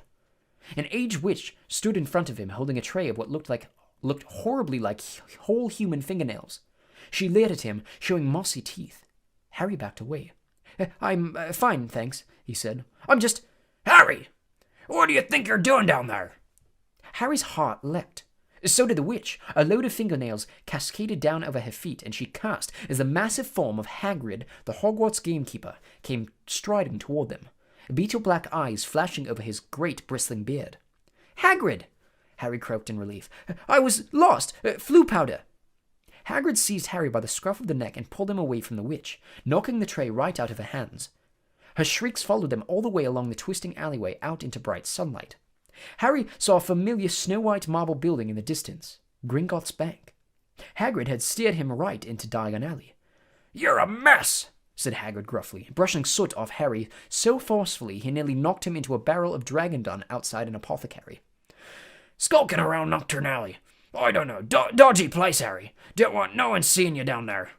I realize that, said Harry, ducking as Hagrid made to brush him off again. I told you, I was lost. What were you doing down there anyway? I was looking for flesh-eating slug repellent, growled Hagrid. They're running the school cabbages. You're not on your own. I'm staying with the Weasleys, but we got separated, Harry explained. I've got to go and find them. They set off together down the street. How come you never wrote back to me? Said Hagrid as Harry jogged alongside him. He had to take 3 steps to every stride of Hagrid's enormous boots. Harry explained all about Dobby and the Dursleys. Lousy muggles, growled Hagrid. If I'd have known. Harry, over here! Harry looked up and saw Hermione Granger standing at the top of the white flight of steps to Gringotts. She ran down to meet them, her bushy brown hair flying behind her. What happened to your glasses? Hello, Hagrid. Oh, it's wonderful to see you two again. Are you coming into Gringotts, Harry? As soon as I've found the Weasleys, said Harry. You won't have long to wait, Hagrid said with a grin. Harry and Hermione looked around. Sprinting up the crowded street were Ron, Fred, George, Percy, and Mr. Weasley. Harry, Mr. Weasley panted. We'd hoped you've gone only one grade too far. He mopped his glistening bald patch. Molly's frantic. She's coming now. Where did you come out? Ron asked. Nocturne Alley, said Hagrid grimly. Excellent, said Fred and George together. We've never been allowed in, said Ron enviously.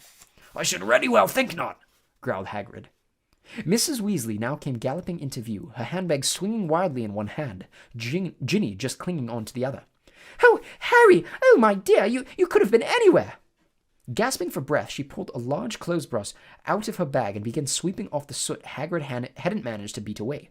Mr. Weasley took Harry's glasses, gave them a tap of his wand, and returned them good as new. Well, gotta be off, said Hagrid, who was having his hand wrung by Mrs. Weasley. Nocturne Alley, if you hadn't found him, Hagrid. See you at Hogwarts. And he strode away, head and shoulders taller than anyone else in the parked street. Guess who I saw in Borgin and Burke's? Harry asked Ron and Hermione as they climbed the Gringotts steps. Malfoy and his father. Did Lucius Malfoy buy anything? Said Mr. Weasley sharply behind them. No, he was selling. So he's worried, said Mr. Weasley with grim satisfaction. Oh, I'd love to get Lucius Malfoy for something. You be careful, Arthur, said Mrs. Weasley sharply as they were bowed into the bank by a goblin at the door. That family's trouble. Don't go biting off more than you can chew. So, you don't think I'm a match for Lucius Malfoy? Said Mr. Weasley indignantly. But he was distracted almost at once by the sight of Hermione's parents, who were standing nervously at the counter that ran all along the great marble hall, waiting for Hermione to introduce them. But you're muggles, said Mr. Weasley delightedly. Oh, we must have a drink. What's that you got there? Oh, you're changing muggle money. Molly, look! He pointed excitedly at the 10-pound notes in Mr. Granger's hand. Meet you back here, Ron said to Hermione as the Weasleys and Harry were led off to their underground vaults by another Gringotts goblin. The vaults were reached by means of small goblin-driven carts that sped along miniature train tracks through the bank's underground tunnels.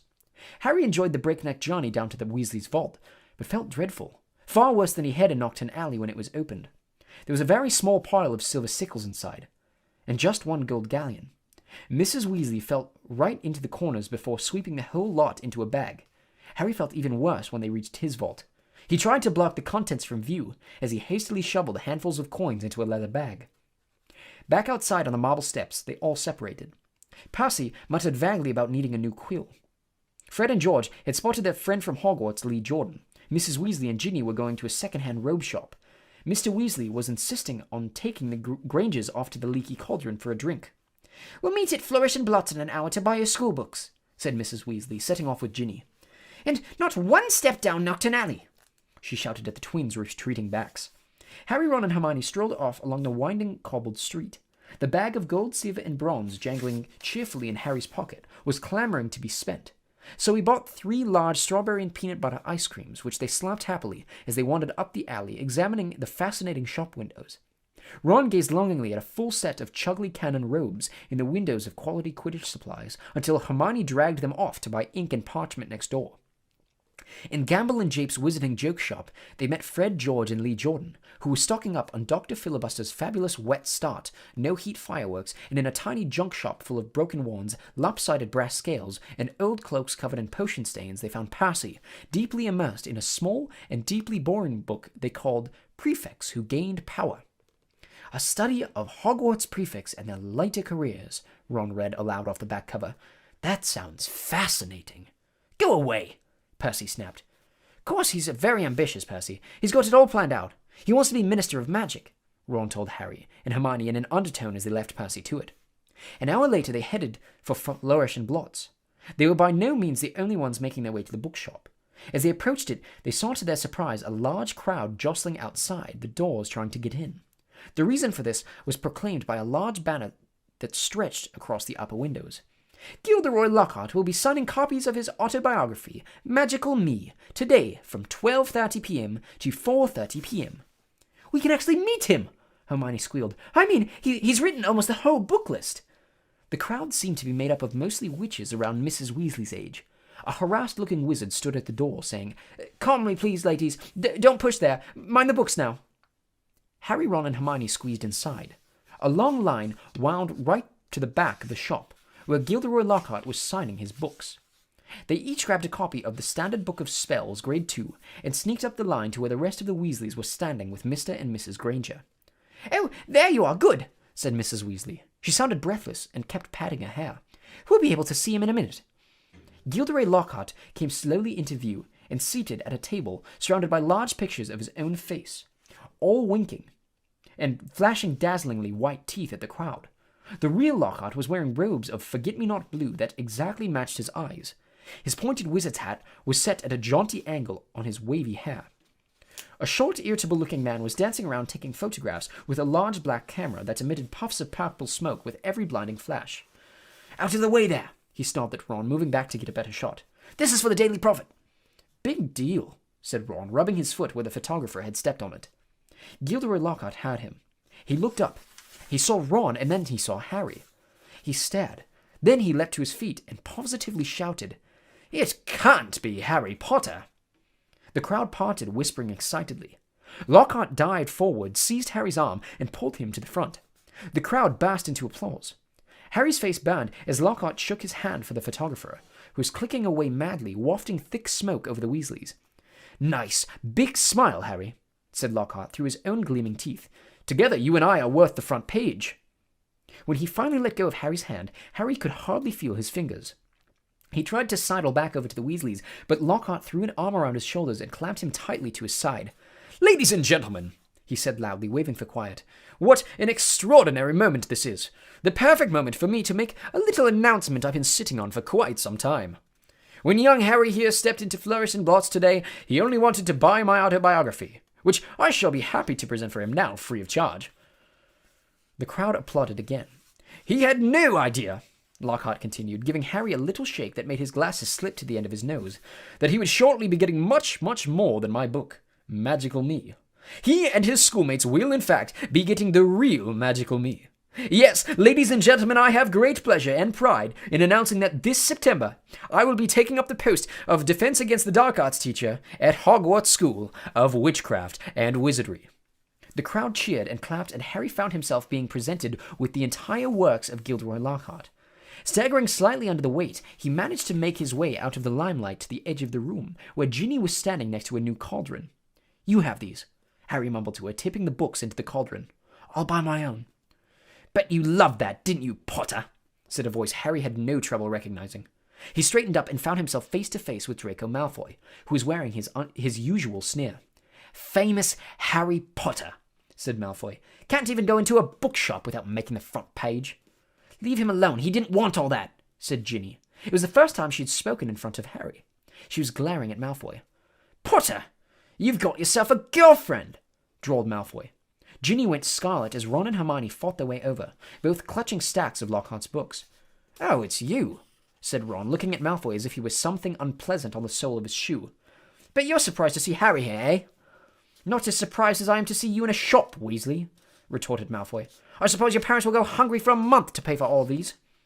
Ron went as red as Ginny. He dropped his books into the cauldron too, and started toward Malfoy, but Harry and Hermione grabbed the back of his jacket. Ron, said Mr. Weasley, struggling over with Fred and George. What are you doing? It's too crowded in here. Let's go outside. Well, Arthur Weasley. It was Mr. Malfoy. He stood with his hand on Draco's shoulder, sneering in just the same way. Lucius? said Mr. Weasley, nodding coldly. Busy time at the ministry, I hear, said Mr. Malfoy. All those raids. I hope they're paying you overtime? He reached into Ginny's cauldron and extracted, from amid the glossy Lockhart books, a very old, very battered copy of A Beginner's Guide to Transfiguration. Obviously not, Mr. Malfoy said.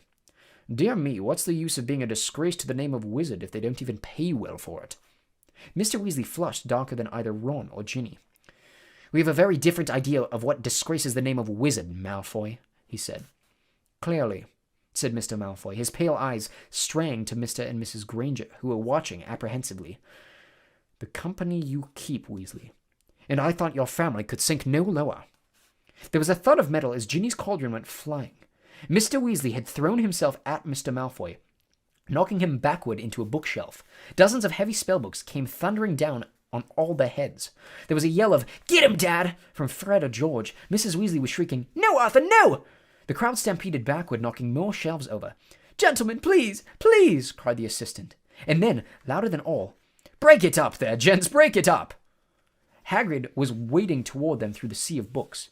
In an instant, he had pulled Mr. Weasley and Mr. Malfoy apart. Mr. Weasley had a cut lip, and Mr. Malfoy had been hit in the eye by an encyclopedia of toadstools. He was still holding Ginny's old Transfiguration book. He thrust it at her, his eyes glittering with malice. "Here, girl, take your book. It's the best your father can give you." Pulling himself out of Hagrid's grip, he beckoned to Draco and swept from the shop. "You should have ignored him, Arthur," said Hagrid, almost lifting Mr. Weasley off his feet as he straightened his robes. "Rotten to the core, that whole family. Everyone knows that. No Malfoy's worth listening to. Bad blood, that's what it is. Come on now, let's get out of here." The assistant looked as though he wanted to stop them leaving, but he barely came up to Hagrid's waist and seemed to think better of it. They hurried up the street, the Grangers shaking with fright, and Mrs. Weasley beside herself with fury. "A fine example to set for your children, brawling in public. What Gilderoy Lockhart must have thought." "He was pleased," said Fred. "Didn't you hear him as we were leaving? He was asking that bloke from the Daily Prophet if he'd be able to work the fight into his report. He said it was all publicity." But it was a subdued group that headed back to the fireside in the Leaky Cauldron, where Harry, the Weasleys, and all their shopping would be travelling back to the Burrow using Floo powder. They said goodbye to the Grangers, who were leaving the pub for the Muggle Street on the other side. Mr. Weasley started to ask them how bus stops worked, but quickly stopped at the look on Mrs. Weasley's face. Harry took off his glasses and put them safely into his pocket before helping himself to Floo powder. It definitely wasn't his favorite way to travel. Chapter 5. The Whomping Willow. The end of summer vacation came too quickly for Harry's liking. He was looking forward to getting back to Hogwarts, but his month at the Burrow had been the happiest of his life. It was difficult not to feel jealous of Ron when he thought of the Dursleys and the sort of welcome he could expect next time he turned up on Privet Drive. On the last evening, Mrs. Weasley conjured up a sumptuous dinner that included all of Harry's favourite things, ending with a mouth-watering treacle pudding. Fred and George rounded off the evening with a display of filibuster fireworks. They filled the kitchen with red and blue stars that bounced from ceiling to wall for at least half an hour. Then it was time for a last mug of hot chocolate and bed.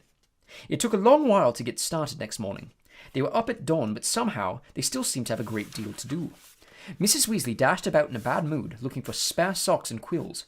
People kept colliding on the stairs, half-dressed with bits of toast in their hands, and Mr. Weasley nearly broke his neck, tripping over a stray chicken as he crossed the yard, carrying Ginny's trunk to the car. Harry couldn't see how 8 people, 6 large trunks, 2 owls, and a rat were going to fit in one small forward anglia. He had reckoned, of course, without the special features that Mr. Weasley had added. "Not a word to Molly," he whispered to Harry as he opened the trunk and showed him how it had been magically expanded so that the luggage fitted easily. When at last they were all in the car, Mrs. Weasley glanced into the back seat, where Harry, Ron, Fred, George, and Percy were all sitting comfortably side by side, and said, "Muggles do know more than we give them credit for, don't they?" She and Ginny got into the front seat, which had been stretched so that it resembled a park bench. "I mean, you'd never know it was this roomy from the outside, would you?" Mr. Weasley started up the engine, and they trundled out of the yard, Harry turning back for a last look at the house. He barely had time to wonder when he'd see it again when they were back. George had forgotten his box of filibuster fireworks. 5 minutes after that, they skidded to a halt in the yard so that Fred could run in for his broomstick. They had almost reached the highway when Ginny shrieked that she'd left her diary. By the time she'd clambered back into the car, they were running very late, and tempers were running high. Mr. Weasley glanced at his watch and then at his wife. "Molly, dear." "No, Arthur." "No one would see. This little button here is an invisibility booster I installed. That'd get us up from the air, and then we fly above the clouds. We'll be there in 10 minutes, and no one would be any the wiser." "I said no, Arthur, not in broad daylight." They reached King's Cross at 11:15. Mr. Weasley dashed across the road to get trolleys for their trunks, and they all hurried into the station. Harry had caught the Hogwarts Express the previous year. The tricky part was getting onto the platform 9 3/4, which wasn't visible to the Muggle eye. What you had to do was walk through the solid barrier dividing platforms 9 and 10. It didn't hurt, but it did have to be done carefully so that none of the Muggles noticed you vanishing. "Percy first," said Mrs. Weasley, looking nervously at the clock overhead, which showed that they only had 5 minutes to disappear casually through the barrier. Percy strode briskly forward and vanished. Mr. Weasley went next. Fred and George followed. "I'll take Ginny, and you two come right after us," Mrs. Weasley told Harry and Ron, grabbing Ginny's hand and setting off. In the blink of an eye, they were gone. "Let's go together. We've only got 1 minute," Ron said to Harry. Harry made sure that Hedwig's cage was safely wedged on top of his trunk and wheeled his trolley around to face the barrier. He felt perfectly confident that this wasn't nearly as uncomfortable as using Floo powder. Both of them bent low over the handles of the trolleys and walked purposely toward the barrier, gathering speed. A few feet away from it, they broke into a run, and crash! Both trolleys hit the barrier and bounced backward. Ron's trunk fell off with a loud thump. Harry was knocked off his feet, and Hedwig's cage bounced onto the shiny floor, and she rolled away, shrieking indignantly. People all around them stared, and a guard nearby yelled, "What in blazes do you think you're doing?" Lost control of the trolley," Harry gasped, clutching his ribs as he got up. Ron ran to pick up Hedwig, who was causing such a scene that there was a lot of muttering about cruelty to animals from the surrounding crowd. "Why can't we get through?" Harry hissed to Ron. "I don't know." Ron looked wildly around. A dozen curious people were still watching them. "We're going to miss the train," Ron whispered. "I don't understand why the gateway sealed itself." Harry looked up at the giant clock with a sickening feeling in the pit of his stomach. 10 seconds. 9 seconds. He wheeled his trolley forward cautiously until it was right against the barrier and pushed with all his might. The metal remained solid. 3 seconds. 2 seconds. 1 second. "It's gone," said Ron, sounding stunned. "The train's left. What if Mom and Dad can't get back through to us? Have you got any Muggle money?" Harry gave a hollow laugh. "The Dursleys haven't given me pocket money for about 6 years." Ron pressed his ear to the cold barrier. "Can't hear a thing," he said tensely. "What are we going to do? I don't know how long it'll take Mom and Dad to get back to us." They looked around. People were still watching them, mainly because of Hedwig's continuing screeches. "I think we'd better go and wait by the car," said Harry. "We're attracting too much attention." "Harry!" said Ron, his eyes gleaming. "The car! What about it? We can fly the car to Hogwarts." "But I thought... We're stuck, right? And we've got to get to school, haven't we? And even underage wizards are allowed to use magic if it's a real emergency. Section 19 or something of the restriction of thingy." "But your mum and dad," said Harry, pushing against the barrier again in vain hope that it would give way. "How will they get home?" "They don't need the car," said Ron impatiently. "They know how to apparate. Just vanish and reappear at home. They only bother with Floo powder in the car because we're all underage and we're not allowed to apparate yet." Harry's feeling of panic turned suddenly to excitement. "Can you fly it?" "No problem," said Ron, wheeling his trolley around to face the exit. "Come on, let's go. If we hurry, we'll be able to follow the Hogwarts Express." And they marched off through the crowd of curious Muggles, out of the station and back onto the side road where the old Ford Anglia was parked. Ron unlocked the cavernous trunk with a series of taps from his wand. They heaved their luggage back in, put Hedwig on the back seat, and got into the front. "Check that no one's watching," said Ron, starting the ignition with another tap of his wand. Harry stuck his head out the window. Traffic was rumbling along the main road ahead, but the street was empty. "Okay," he said. Ron pressed a tiny silver button on the dashboard. The car around them vanished, and so did they. Harry could feel the seat vibrating beneath them, hear the engine, feel his hands on his knees and glasses on his nose, but for all he could see, he had become a pair of eyeballs, floating a few feet above the ground in a dingy street full of parked cars. "Let's go," said Ron's voice from his right. And the ground and the dirty buildings on either side fell away, dropping out of sight as the car rose. In seconds, the whole of London lay smoky and glittering below them. Then there was a popping noise, and the car, Harry and Ron, reappeared. "Uh-oh," said Ron, jabbing at the invisibility booster. It's faulty! Both of them pummeled it. The car vanished. Then it flickered back again. Hold on! Ron yelled, and he slammed his foot on the accelerator. They shot straight into the low, woolly clouds, and everything turned dull and foggy. Now what? Said Harry, blinking at the solid mass of cloud pressing in on them from all sides. We need to see the train to know what direction to go in, said Ron. Dip back down again, quickly.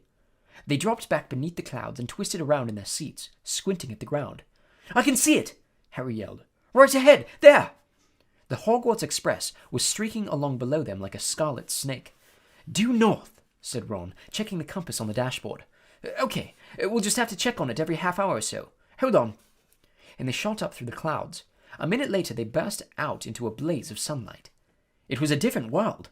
The wheels of the car skimmed the sea of fluffy cloud. The sky a bright, endless blue under the blinding white sun. All we've got to worry about now are airplanes, said Ron. They looked at each other and started to laugh. For a long time, they couldn't stop. It was as though they had been plunged into a fabulous dream. This, thought Harry, was surely the only way to travel. Past swirls and turrets of snowy cloud, in a car full of hot, bright sunlight, with a fat pack of toffees in the glove compartment, and the prospect of seeing Fred and George's jealous faces when they landed smoothly and spectacularly on the sweeping lawn in front of Hogwarts Castle. They made regular checks on the train as they flew farther and farther north, each dip beneath the clouds showing them a different view. London was soon far behind them, replaced by neat green fields that gave way into a wide, purplish malls, a great city alive with cars like multicolored ants, villages with tiny toy churches. Several uneventful hours later, however, Harry had to admit that some of the fun was wearing off. The toffees had made them extremely thirsty, and they had nothing to drink. He and Ron had pulled off their sweaters, but Harry's t-shirt was sticking to the back of his seat, and his glasses kept sliding down to the end of his sweaty nose. He had stopped noticing the fantastic cloud shapes now, and was thinking longingly of the train miles below, where you could buy ice-cold pumpkin juice from a trolley pushed by a plump witch. Why hadn't they been able to get on platform 9 3/4? Can't be much further, can it? Croaked Ron, hours later, as the sun started to sink into the floor of the cloud, staining it a deep pink. Ready for another check on the train? It was still right below them, winding its way past a snow-capped mountain. It was much darker beneath the canopy of clouds. Ron put his foot on the accelerator and drove them upward again, but as he did so, the engine began to whine. Harry and Ron exchanged nervous glances. It's probably just tired, said Ron. It's never been this far before. And they both pretended not to notice the whining growing louder and louder as the sky became steadily darker. Stars were blossoming in the blackness. Harry pulled his sweater back on, trying to ignore the way the windshield wipers were now waving feebly, as though in protest. Not far, said Ron, more to the car than to Harry. Not far now. And he patted the dashboard nervously. When they flew back beneath the clouds a little while later, they had to squint through the darkness for a landmark they knew. There! Harry shouted, making Ron and Hedwig jump. Straight ahead! Silhouetted on the dark horizon, high on the cliff over the lake, stood the many turrets and towers of Hogwarts Castle. Come on, Ron said cajolingly, giving the steering wheel a little shake. Nearly there, come on! The engine groaned. Narrow jets of steam were issuing from under the hood. Harry found himself gripping the edges of his seat very hard as they flew toward the lake. The car gave a very nasty wobble. Glancing out of his window, Harry saw the smooth, black, glassy surface of the water a mile below. Ron's knuckles were white on the steering wheel. The car wobbled again. Come on! Ron muttered. They were over the lake. The castle was right ahead. Ron put his foot down. There was a loud clunk, a splutter, and the engine died completely.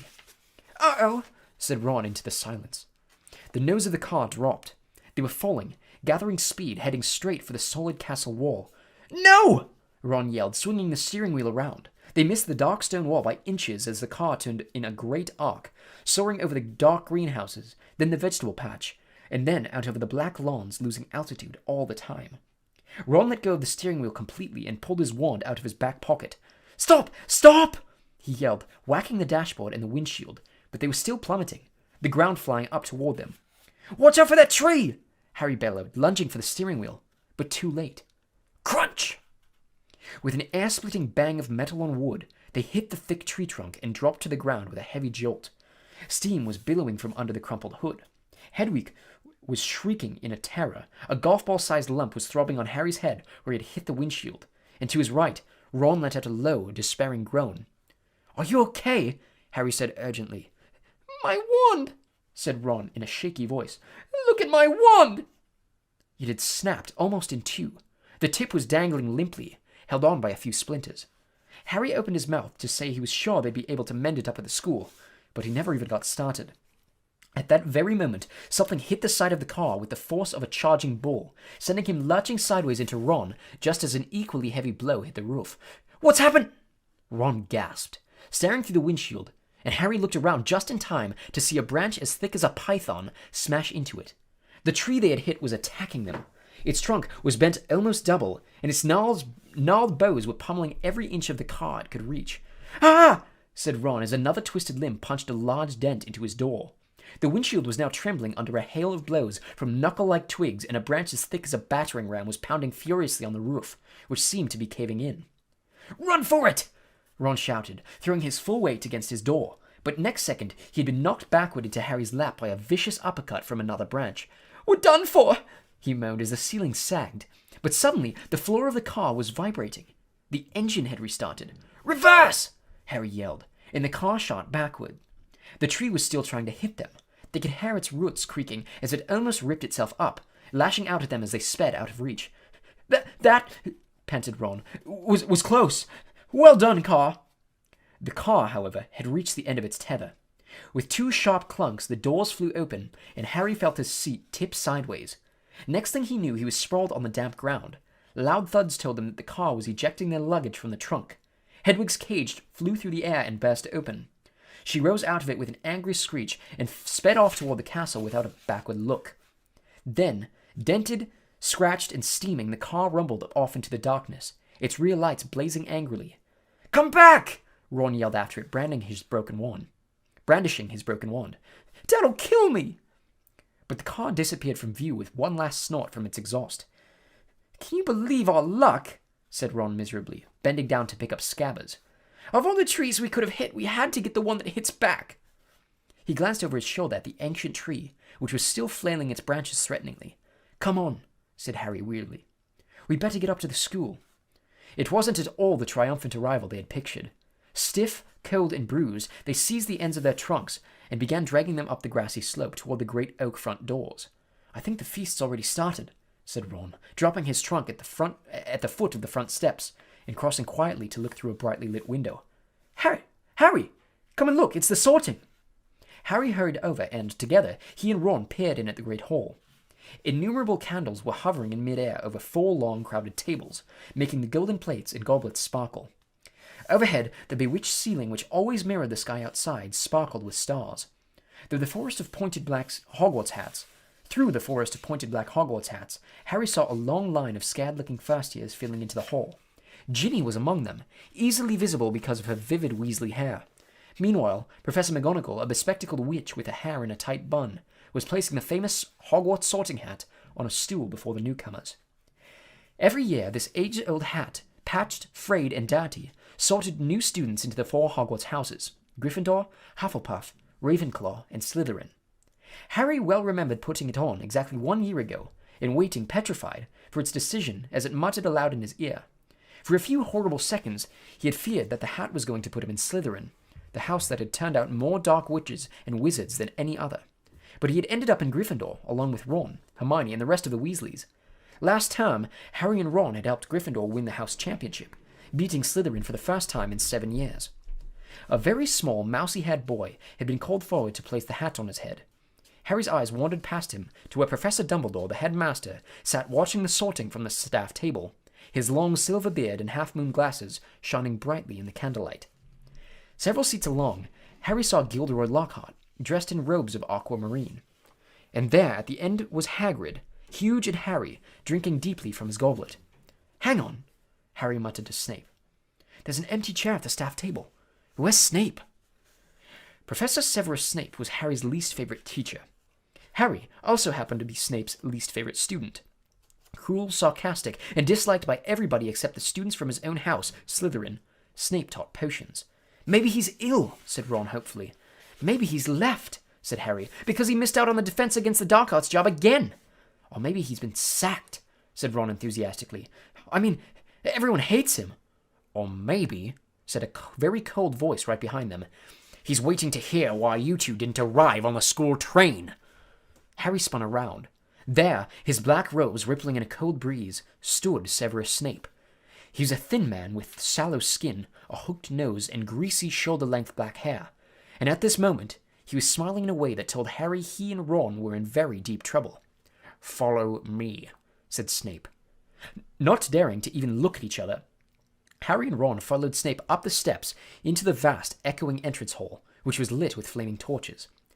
A delicious smell of food was wafting from the great hall, but Snape led them away from the warmth and light, down a narrow stone staircase that led into the dungeons. "In," he said, opening a door halfway down the cold passageway and pointing. They entered Snape's office, shivering. The shadowy walls were lined with shelves of large glass jars in which floated all manner of revolting things Harry didn't really want to know the name of at the moment. The fireplace was dark and empty. Snape closed the door and turned to look at them. "So," he said softly, "the train isn't good enough for the famous Harry Potter and his faithful sidekick Weasley. Wanted to ride with a bang, did we, boys?" No, sir. It was the barrier at King's Cross. "Silence!" said Snape coldly. "What have you done with the car?" Ron gulped. This wasn't the first time Snape had given Harry the impression of being able to read minds. But a moment later, he understood, as Snape unrolled today's issue of the Evening Prophet. "You were seen!" he hissed, showing them the headline. Flying Forward Anglia mystifies Muggles. He began to read aloud. "Two Muggles in London convinced they saw an old car flying over the post office tower at noon in Norfolk. Mrs. Hetty Bayliss, while hanging out her washing. Mr. Angus Fleet of Peebles reported to police. 6 or 7 Muggles in all. I believe your father works in the misuse of Muggle artifacts office," he said, looking up at Ron and smiling still more nastily. "Dear, dear, his own son." Harry felt as though he'd just been walloped in the stomach by one of the mad tree's larger branches. If anyone found out Mr. Weasley had bewitched the car, he hadn't thought of that. "I noticed in my search of the park that considerable damage seems to have been done to a very valuable Whomping Willow," Snape went on. "The tree did more damage to us than we—" Ron blurted out. "Silence!" snapped Snape again. "Most unfortunately, you are not in my house, and the decision to expel you does not rest with me. I shall go and fetch the people who do have that happy power. You will wait here." Harry and Ron stared at each other white-faced. Harry didn't feel hungry anymore. He now felt extremely sick.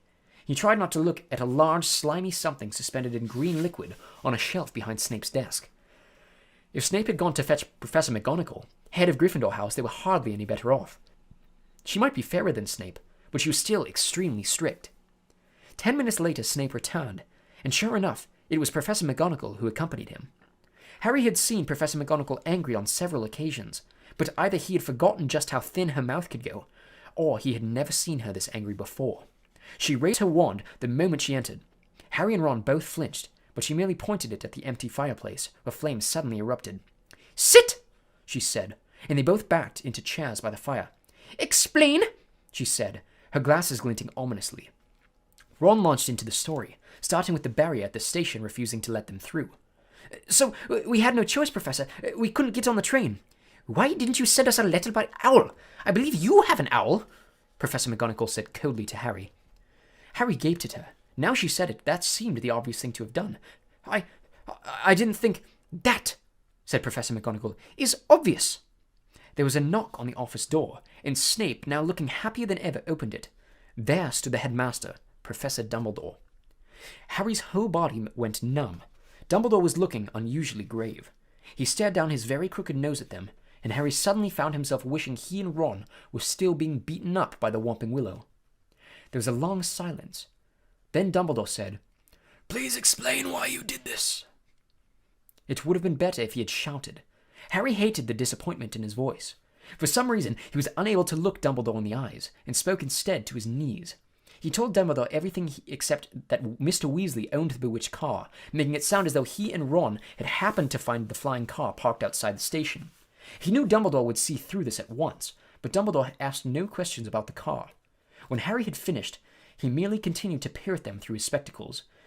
"We'll go and get our stuff," said Ron in a hopeless sort of voice. "What are you talking about, Weasley?" barked Professor McGonagall. Well, you're expelling us, aren't you?" said Ron. Harry looked quickly at Dumbledore. "Not today, Mr. Weasley." said Dumbledore.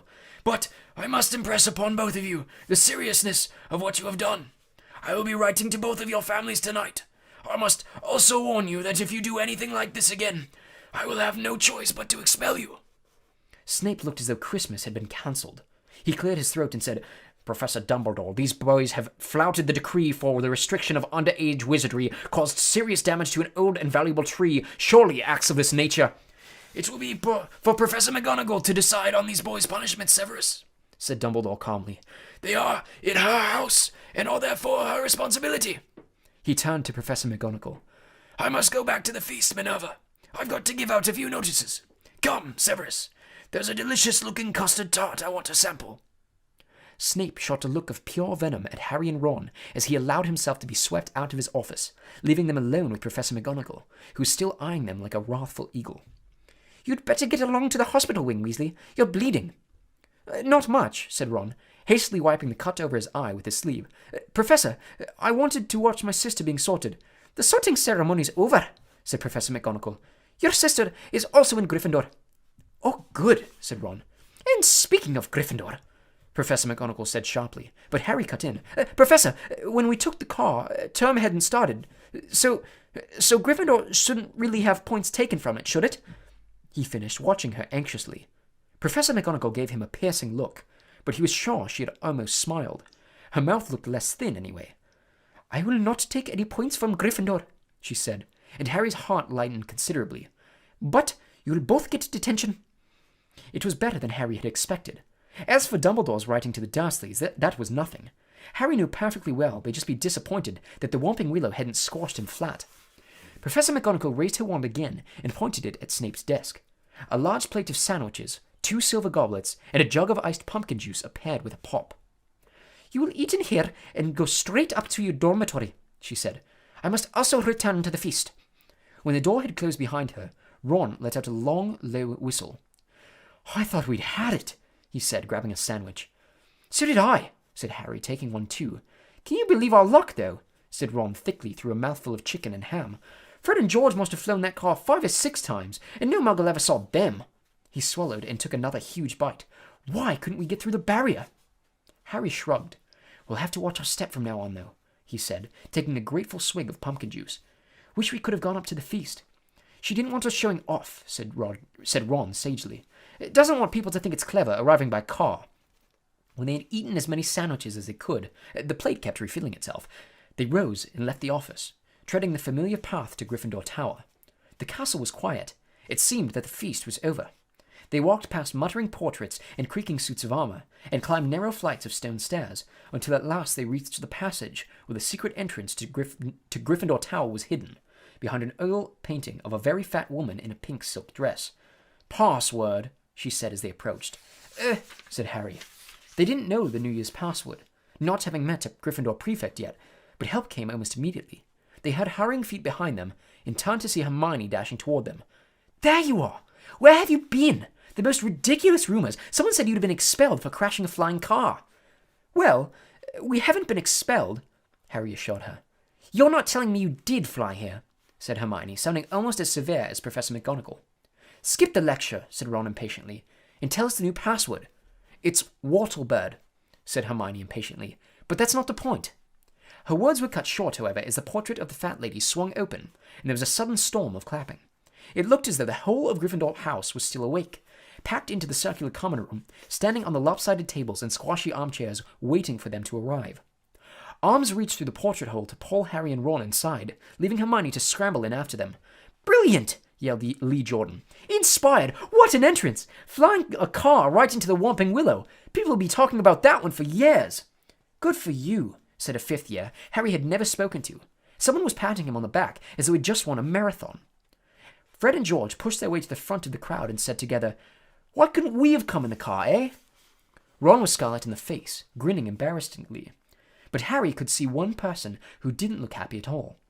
Percy was visible over the heads of some excited first years, and he seemed to be trying to get near enough to start telling them off. Harry nudged Ron in the ribs and nodded in Percy's direction. Ron got the point at once. "Got to get upstairs, a bit tired," he said, and the two of them started pushing their way toward the door on the other side of the room, which led to a spiral staircase in the dormitories. "Night." Harry called back to Hermione, who was wearing a scowl just like Percy's. They managed to get to the other side of the common room, still having their backs slapped, and gained the piece of the staircase. They hurried up it right to the top, and at last reached the door of their old dormitory, which now had a sign on it saying second years. They entered the familiar circular room, with its 5 four-posters hung with red velvet and its high, narrow windows. The trunks had been brought up for them and stood at the ends of their beds. Ron grinned guiltily at Harry.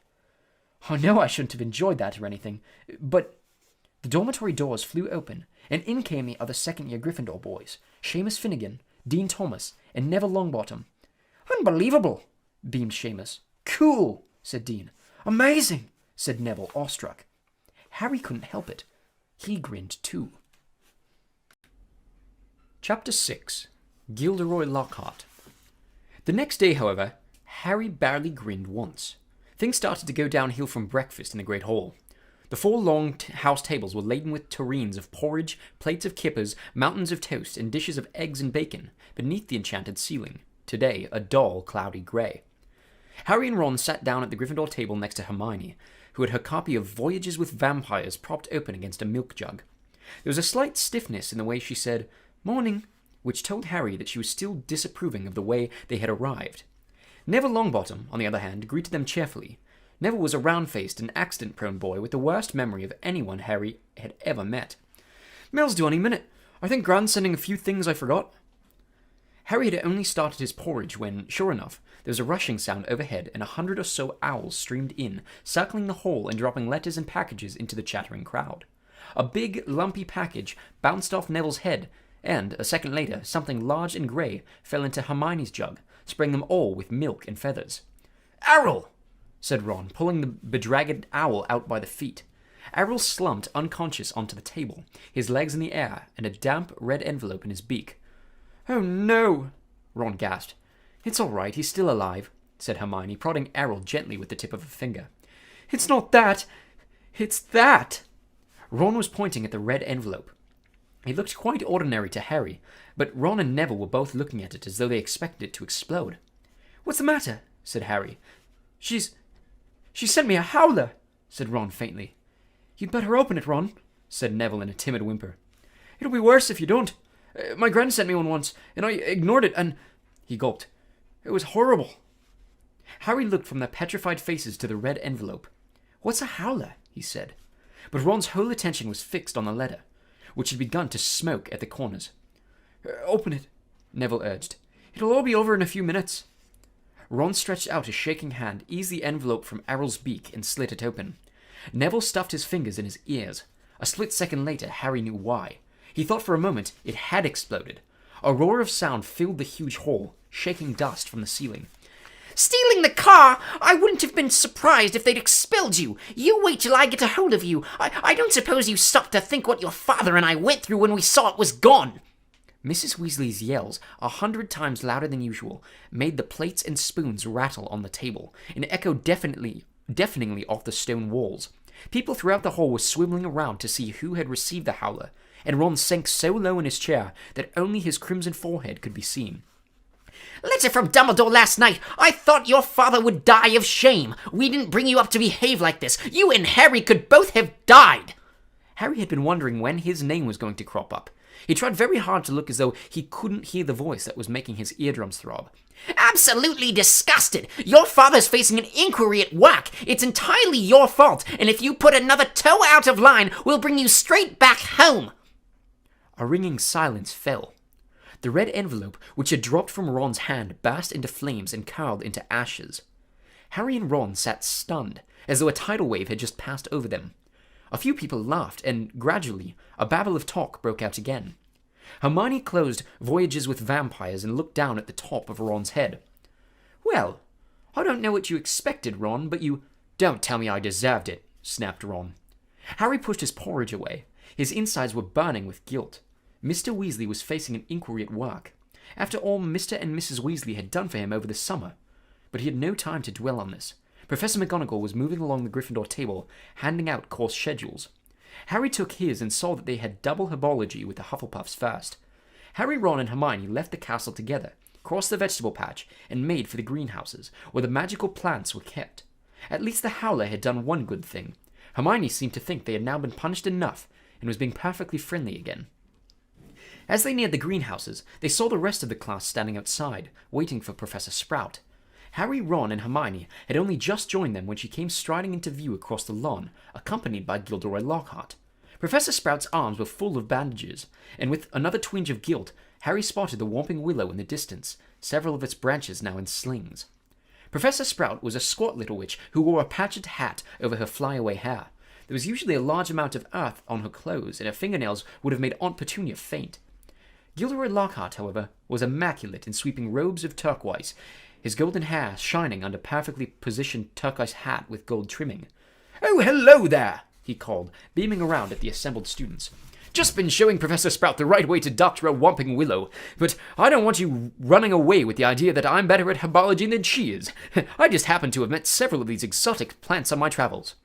"Greenhouse 3 today, chaps," said Professor Sprout, who was looking distinctly disgruntled, not at all her usual cheerful self.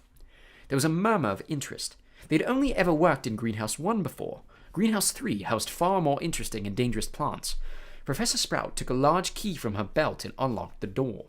Harry caught a whiff of damp earth and fertilizer mingling with the heavy perfume of some giant umbrella-sized flowers dangling from the ceiling. He was about to follow Ron and Hermione inside when Lockhart's hand shot out. "Harry, I've been wanting a word. You don't mind if he's a couple of minutes late, do you, Professor Sprout?" Judging by Professor Sprout's scowl, she did mind, but Lockhart said, "That's the ticket," and closed the greenhouse door in her face. "Harry," said Lockhart, his large white teeth gleaming in the sunlight as he shook his head. "Harry, Harry, Harry." Completely nonplussed, Harry said nothing. "When I heard... well, of course, it was all my fault. I could have kicked myself." Harry had no idea what he was talking about. He was about to say so when Lockhart went on. "Don't know when I've been more shocked. Flying a car to Hogwarts. Well, of course, I knew at once why you'd done it. Stood out a mile. Harry, Harry, Harry." It was remarkable how he could show every one of those brilliant teeth, even when he wasn't talking. "Gave you a taste for publicity, didn't I?" said Lockhart. "Gave you the bug. You got onto the front page of the paper with me, and you couldn't wait to do it again." "Oh, no, Professor, see..." "Harry, Harry, Harry," said Lockhart, reaching out and grasping his shoulder. "I understand.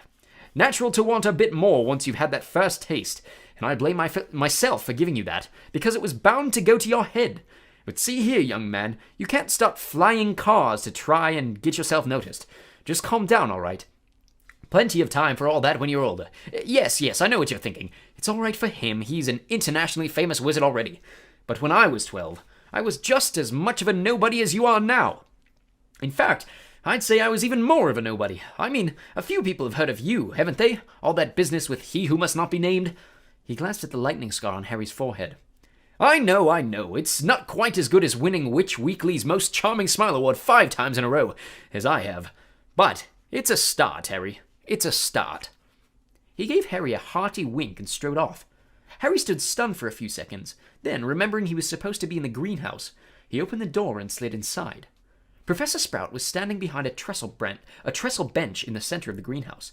About 20 pairs of different-colored earmuffs were lying on a bench. When Harry had taken his place between Ron and Hermione, she said, "We'll be repotting mandrakes today. Now, who can tell me the properties of a mandrake?" To nobody's surprise, Hermione's hand was fast in the air. "Mandrake, or mandragora, is a powerful restorative," said Hermione, sounding as usual as though she had swallowed the textbook. "It is used to return people who have been transfigured or cursed to their original state." "Excellent! 10 points to Gryffindor," said Professor Sprout. "The mandrake forms an essential part of most antidotes. It is also, however, dangerous. Who can tell me why?" Hermione's hand narrowly missed Harry's glasses as it shot up again. "The cry of the mandrake is fatal to anyone who has it," she said promptly. "Precisely. Take another 10 points," said Professor Sprout. "Now, the mandrakes we have here are still very young." She pointed to a row of deep trays as she spoke, and everyone shuffled forward for a better look. 100 or so tufty little plants, purplish-green in color, were growing there in rows. They looked quite unremarkable to Harry, who didn't have the slightest idea what Hermione meant by the cry of the mandrake. "Everyone take a pair of earmuffs," said Professor Sprout. There was a scramble as everyone tried to seize a pair that wasn't pink and fluffy. "When I tell you to put them on, make sure your ears are completely covered." said Professor Sprout. "When it's safe to remove them, I will give you the thumbs up. Right, earmuffs on." Harry snapped the earmuffs over his ears. They shut out sound completely. Professor Sprout put the pink fluffy pair over her own ears, rolled up the sleeves of her robes, grasped one of the tufty plants firmly, and pulled hard. Harry let out a gasp of surprise that no one could hear. Instead of roots, a small, muddy, and extremely ugly baby popped out of the earth. The leaves were growing right out of his head. He had pale green, mottled skin, and was clearly bawling at the top of his lungs. Professor Sprout took a large plant pot from under the table and plunged the mandrake into it, burying him in dark, damp compost until only the tufted leaves were visible. Professor Sprout dusted off her hands, gave them all the thumbs up, and removed her own earmuffs. "As our mandrakes are only seedlings, their cries won't kill yet," she said calmly, as though she'd just done nothing more exciting than water a begonia. "However, they will knock you out for several hours, and as I'm sure none of you want to miss your first day back, make sure your earmuffs are securely in place while you work. I will attract your attention when it's time to pack up. Forward to a tray. There is a large supply of pots here. Compost in the sacks over there, and be careful of the venomous tentacula. It's teething." She gave a sharp slap to a spiky dark red plant as she spoke, making it draw in the long feelers that it had been inching sneakily over her shoulder. Harry, Ron, and Hermione were joined at their tray by a curly-haired Hufflepuff boy Harry knew by sight but had never spoken to. "Justin Finch Fletchley," he said brightly, shaking Harry by the hand. "Know who you are, of course, the famous Harry Potter. And you're Hermione Granger, always top and everything." Hermione beamed as she had her hand shaken too. "And Ron Weasley, wasn't that your flying car?" Ron didn't smile. The howl was obviously still on his mind. "That Lockhart's something, isn't he?" said Justin happily, as they began filling their plant pots with dragon dung compost. "Awfully brave chap. Have you read his books? I'd have died of fear if I'd been cornered in a telephone booth by a werewolf. But he stayed cool and zap. Just fantastic. My name was down for Eton, you know. I can't tell you how glad I am I came here instead. Of course, Mother was slightly disappointed, but since I made her read Lockhart's books, I think she's begun to see how useful it'll be to have a fully trained wizard in the family." After that, they didn't have much chance to talk. Their earmuffs were back on, and they needed to concentrate on the mandrakes. Professor Sprout had made it look extremely easy, but it wasn't.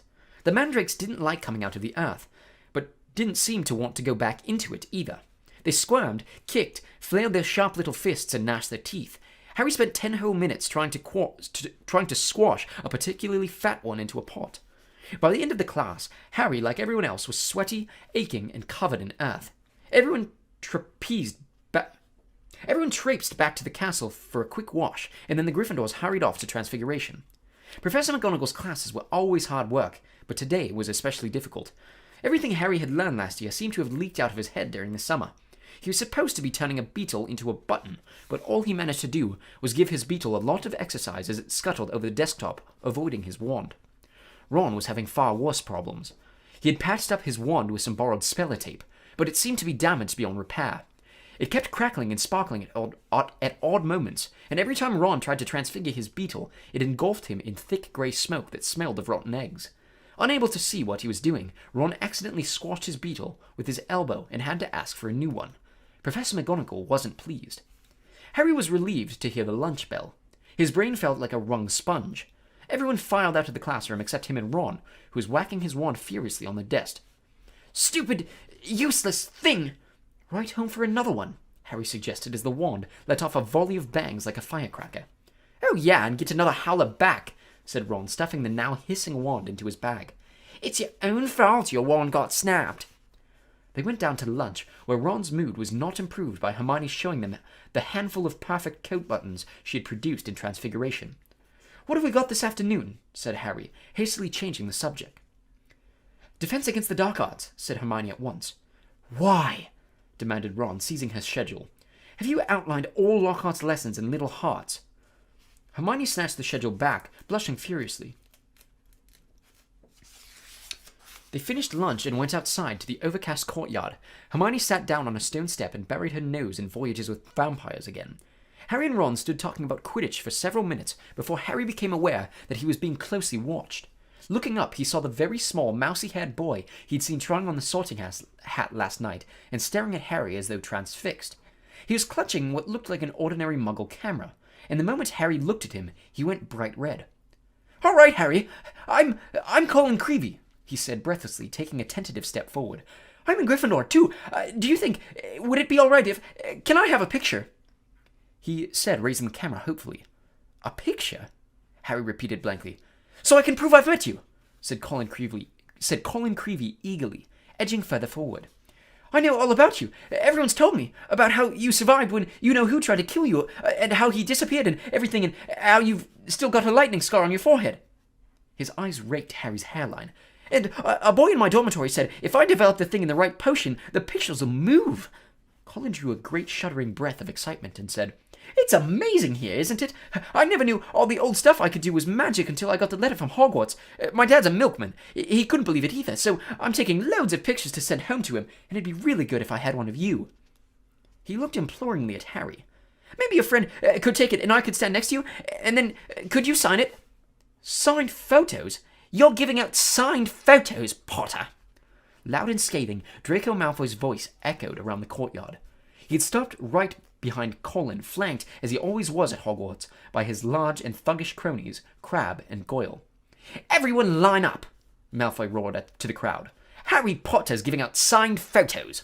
No, I'm not, said Harry angrily, his fist clenching up. Shut up, Malfoy! You're just jealous, piped up Colin, whose entire body was about as thick as Crabbe's neck. Jealous? Said Malfoy, who didn't need to shout anymore. Half the courtyard was listening in. Of what? I don't want a foul scar right across my forehead, thanks. I don't think getting your head cut open makes you that special myself. Crabbe and Goyle were sniggering stupidly.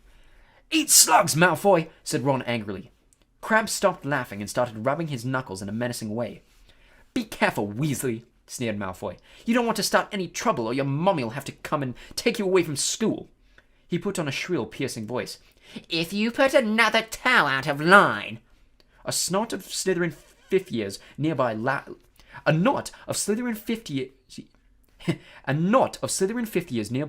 loudly at this. Weasley would like a signed photo, Potter, smirked Malfoy. It'll be worth more than his family's whole house. Ron whipped out his spellotaped wand, but Hermione shut Voyages with Vampires with a snap and whispered, Look out! What's all this? What's all this? Gilderoy Lockhart was sliding toward them, his turquoise robe swirling behind him. Who's giving out signed photos? Harry started to speak, but he was cut short as Lockhart flung an arm around his shoulders and thundered jovially. Shouldn't have asked. We meet again, Harry. Pinned to Lockhart's side and burning with humiliation, Harry saw Malfoy slide smirking back into the crowd.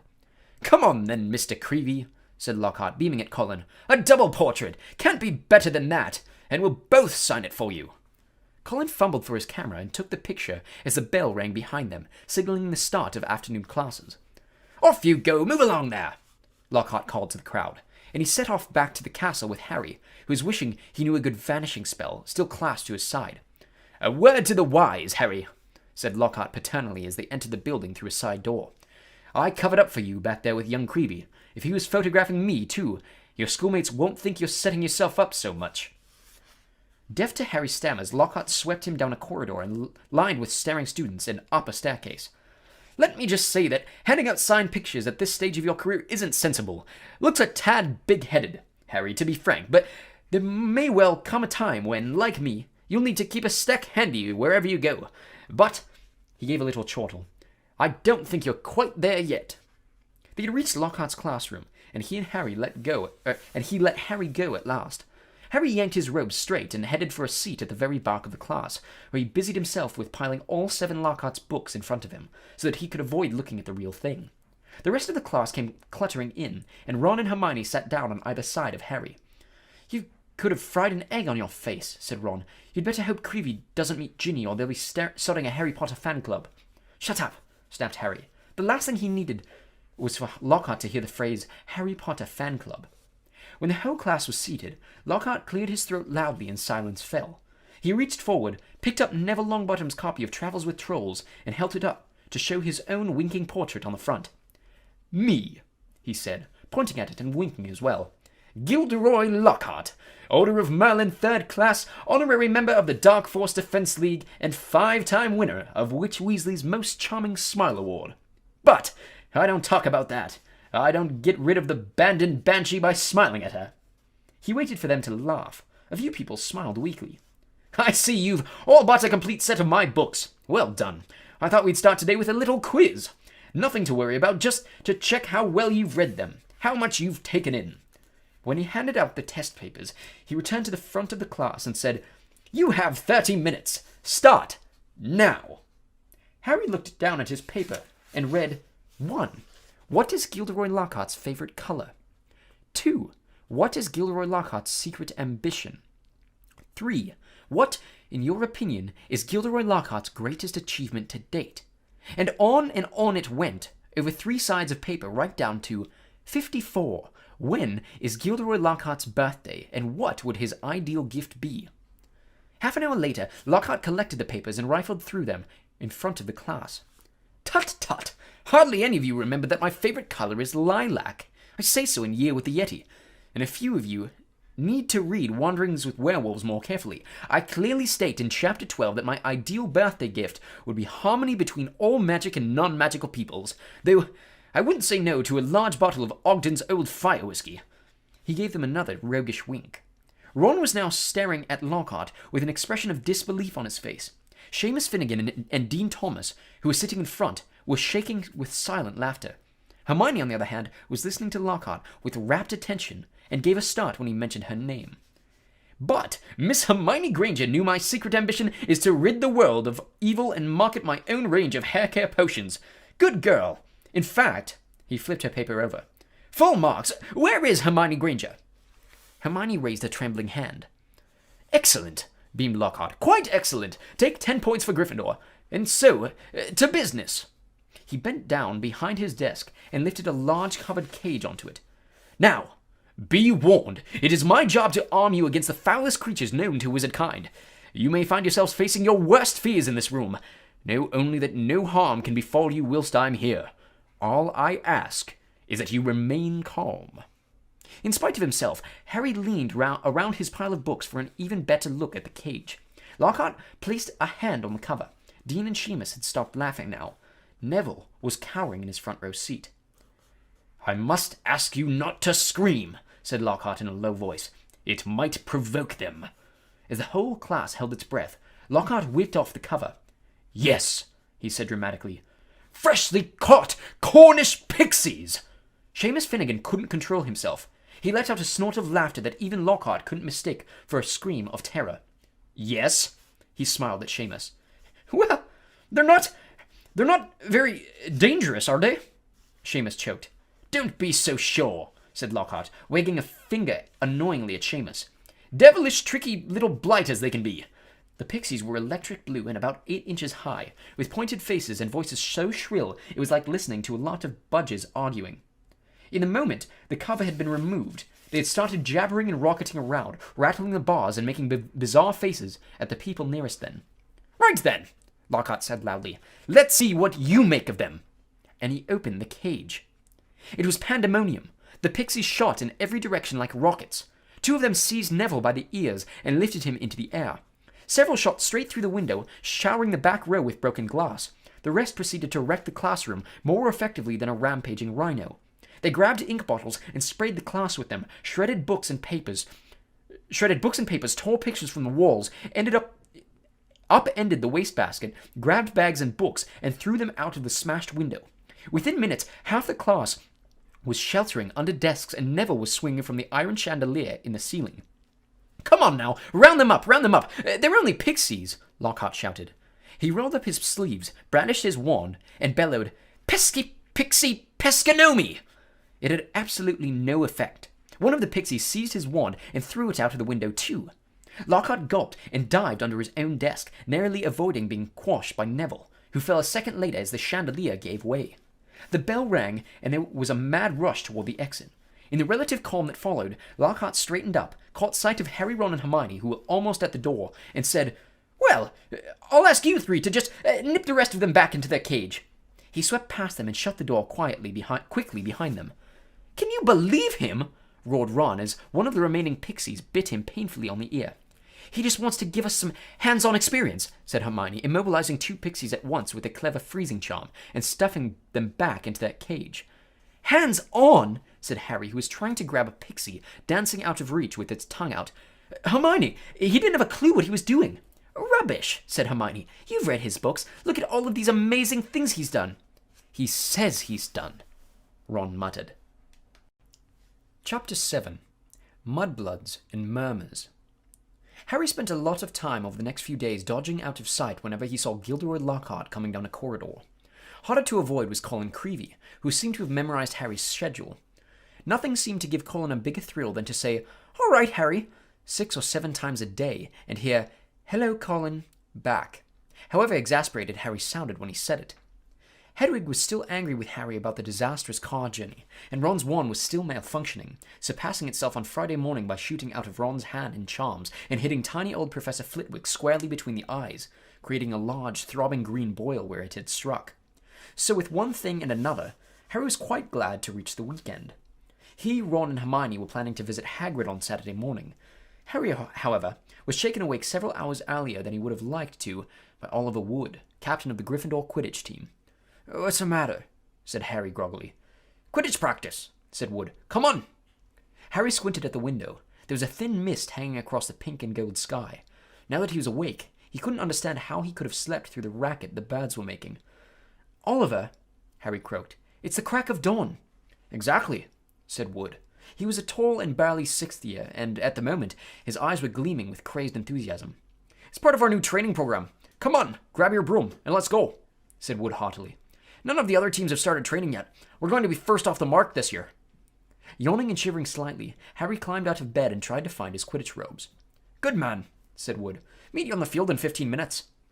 When he found his scarlet team robes and pulled on his cloak for warmth, Harry scribbled a note to Ron explaining where he'd gone and went down the spiral staircase to the common room, his Nimbus 2000 on his shoulder. He had just reached the portrait hall when there was a clatter behind him, and Colin Creevey came dashing down the spiral staircase, his camera swinging madly around his neck, and something clutched in his hand. "I heard someone was saying your name on the stairs. Harry, look what I've got here. I've had it developed. I wanted to show you, and..." Harry looked bemusedly at the photograph Colin was brandishing under his nose. A moving black and white Lockhart was tugging hard on an arm Harry recognized as his own. He was pleased to see that his photographic self was putting up a good fight and refusing to be dragged into view. As Harry watched, Lockhart gave up and slumped, panting, against the white edge of the picture. "Will you sign it?" said Colin eagerly. "No," Harry said flatly, glancing around to check that the room was really deserted. "Sorry, Colin. I'm in a hurry. Quidditch practice." He climbed through the portrait hole. "Oh, wow! Wait for me! I've never watched a Quidditch game before!" Colin scrambled through the hole after him. "It'll be really boring," Harry said quickly, but Colin ignored him, his face shining with excitement. "You were the youngest player in 100 years. Youngest house player in 100 years, weren't you, Harry? Weren't you?" said Colin, trotting alongside him. "You must be brilliant. I've never flown. Is it easy? Is that your own broom? Is that the best one there is?" Harry didn't know how to get rid of him. It was like having an extremely talkative shadow. "I don't really understand Quidditch," said Colin breathlessly. "Is it true there are 4 balls, and 2 of them fly around trying to knock people off their brooms?" "Yes," said Harry heavily, resigned to explaining the complicated rules of Quidditch. "They're called bludgers. There are 2 beaters on each team who carry clubs to beat the bludgers away from their side. Fred and George Weasley are the Gryffindor beaters." "And what are the other balls for?" Colin asked, tripping down a couple steps because he was gazing open-mouthed at Harry. "Well, the quaffle, that's the biggish red one, is the one that scores the goals. 3 chasers on each team that throw the quaffle to each other and try to get it through the goalposts at the end of the pitch. There are 3 long poles with hoops on the end. And the 4th ball is the golden snitch," said Harry. "And it's very small, very fast, and very difficult to catch. But that's what the seeker's got to do, because a game of Quidditch doesn't end until the snitch has been caught. And whichever team's seeker gets the snitch earns his team an extra 150 points. "And you're the Gryffindor seeker, aren't you?" said Colin in awe. "Yes," said Harry as they left the castle and started across the dew-edged grass. "And there's the keeper, too. He guards the goalposts. That's it, really." But Colin didn't stop questioning Harry all the way down the sloping lawns to the Quidditch field, and Harry only shook him off when he reached the changing rooms. Colin called after him in a piping voice, "I'll go and get a good seat, Harry," and hurried off to the stands.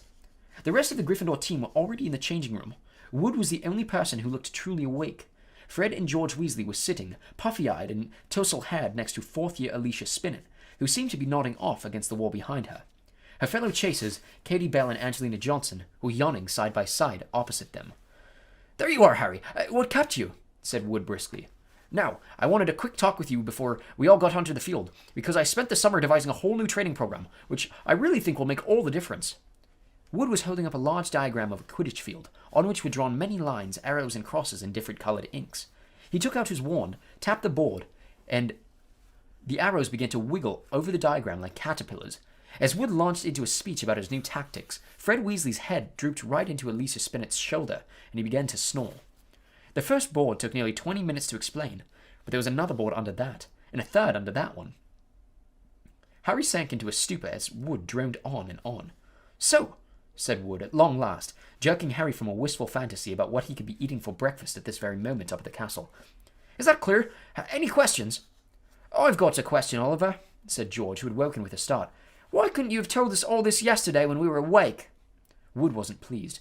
"Now listen here, you lot," he said, glowering at all of them. "We should have won the Quidditch Cup last year. We were easily the best team.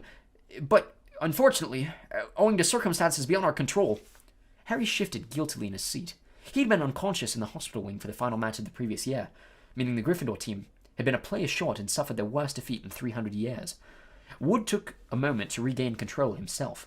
The last defeat was clearly still torturing him. "So, this year we'll train harder than ever before. Okay, let's go and put our new theories into practice," Wood shouted, seizing his broomstick and leading the way out of the locker rooms. Stiff-legged and still yawning, his team followed.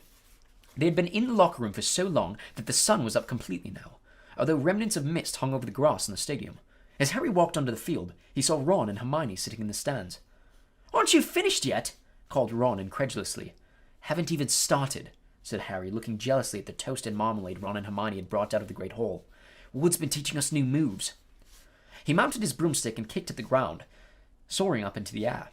The cool morning air whipped his face, waking him far more effectively than Wood's long talk. It felt wonderful to be back on the Quidditch field. He soared right around the stadium at full speed, racing Fred and George. "What's that funny clicking noise?" called Fred as they hurtled around the corner. Harry looked into the stands. Colin was sitting in one of the highest seats, his camera raised, taking picture after picture, the sound strangely magnified in the deserted stadium. "Look this way, Harry! This way!" he cried shrilly. "Who's that?" said Fred. "No idea," Harry lied, putting a spurt of speed that took him as far away as possible from Colin. "What's going on?" said Wood, frowning as he skimmed through the air toward them. "Why is that first year taking pictures? I don't like it. He could be a Slytherin spy, trying to find out about our new training program." "He's in Gryffindor," said Harry quickly. "And the Slytherins don't need a spy, Oliver," said George. "What makes you say that?" said Wood testily. "Because they're here in person," said George, pointing. Several people in green robes were walking onto the field, broomsticks in their hands. "I don't believe it," Wood hissed in outrage. "I booked the field for today. We'll see about this." Wood shot toward the ground, landing rather harder than he meant to in his anger, staggering slightly as he dismounted. Harry, Fred, and George followed. "Flint!" Wood bellowed at the Slytherin captain. "This is our practice time. We got up specifically. You can clear off now." Marcus Flint was even larger than Wood. He had a look of trollish cunning on his face as he replied, "Plenty of room for all of us, Wood." Angelina, Alicia, and Katie had come over too. There were no girls on the Slytherin team, who stood shoulder to shoulder, facing the Gryffindors, leering to a man. "But I booked the field," said Wood, positively spitting with rage. "I booked it!" "Ah," said Flint, "but I've got a specially signed note here from Professor Snape. I, Professor S. Snape, give the Slytherin team permission to practice today on the Quidditch field, owing to the need to train their new Seeker." "You got a new Seeker," said Wood, distracted. "Where?" And from behind the 6 large figures before them came a 7th, smaller boy, smirking all over his pale, pointed face. It was Draco Malfoy. "Aren't you Lucius Malfoy's son?" said Fred, looking at Malfoy with dislike. "Funny you should mention Draco's father," said Flint as the whole Slytherin team smiled still more broadly. "Let me show you the generous gift he's made to the Slytherin team." All 7 of them held out their new broomsticks. 7 highly polished, brand new handles and 7 sets of fine gold lettering spelling the words Nimbus 2001 gleamed under the Gryffindors' noses in the early morning sun. "Very latest model. Only came in last month," said Flint carelessly, flicking a speck of dust from the end of his own. "I believe it outstrips the old 2000 series by a considerable amount. As for the old Queen Sweeps," he smiled nastily at Fred and George, who were both clutching Clean Sweep 5s. "Sweeps the board with them." None of the Gryffindor team could think of anything to say for a moment. Malfoy was smirking so broadly his cold eyes were reduced to slits. "Oh, look," said Flint. A field invasion. Ron and Hermione were crossing the grass to see what was going on. "What's happening?" Ron asked Harry. "Why aren't you playing? And what's he doing here?" He was looking at Malfoy, taking in his Slytherin Quidditch robes. "I'm the new Slytherin Seeker, Weasley," said Malfoy smugly. "Everyone's just been admiring the brooms my father's bought our team." Ron gaped, open-mouthed, at the 7 superb broomsticks in front of him. "Good, aren't they?"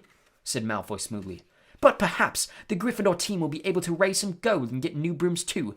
You could raffle off those clean sweep 5s. I expect a museum would bid for them." The Slytherin team howled with laughter. "At least no one on the Gryffindor team had to buy their way in," said Hermione sharply. "They got in on pure talent." The smug look on Malfoy's face flickered. "No one asked your opinion, you filthy little mudblood," he spat. Harry knew at once that Malfoy had said something really bad, because there was an instant uproar at his words. Flint had to dive in front of Malfoy to stop Fred and George jumping on him. Alicia shrieked, "How dare you!" And Ron plunged his hand into his robes, pulled out his wand, yelling, "You'll pay for that one, Malfoy!" and pointing it furiously under Flint's arm at Malfoy's face. A loud bang echoed around the stadium, and a jet of green light shot out of the wrong end of Ron's wand, hitting him in the stomach and sending him reeling backward onto the grass.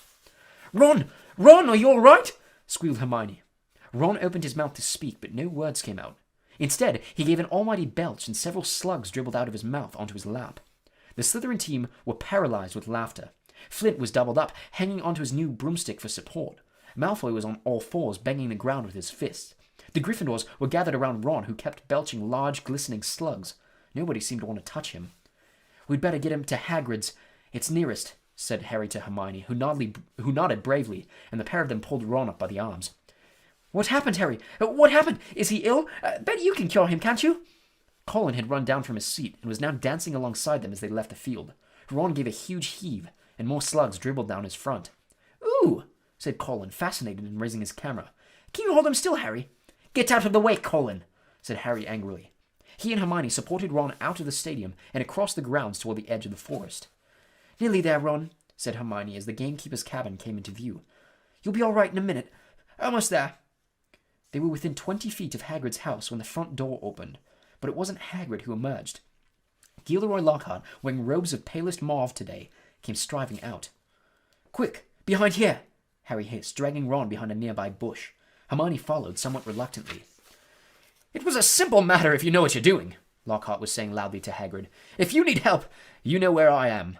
I'll let you have a copy of my book. I'm surprised you haven't already got one. I'll sign one tonight and send it over. Well, goodbye." And he strode away toward the castle. Harry waited until Lockhart was out of sight, then pulled Ron out of the bush and up to Hagrid's front door. They knocked urgently. Hagrid appeared at once, looking very grumpy, but his expression brightened when he saw who it was. "Been wondering when you'd come to see me. Come in, come in.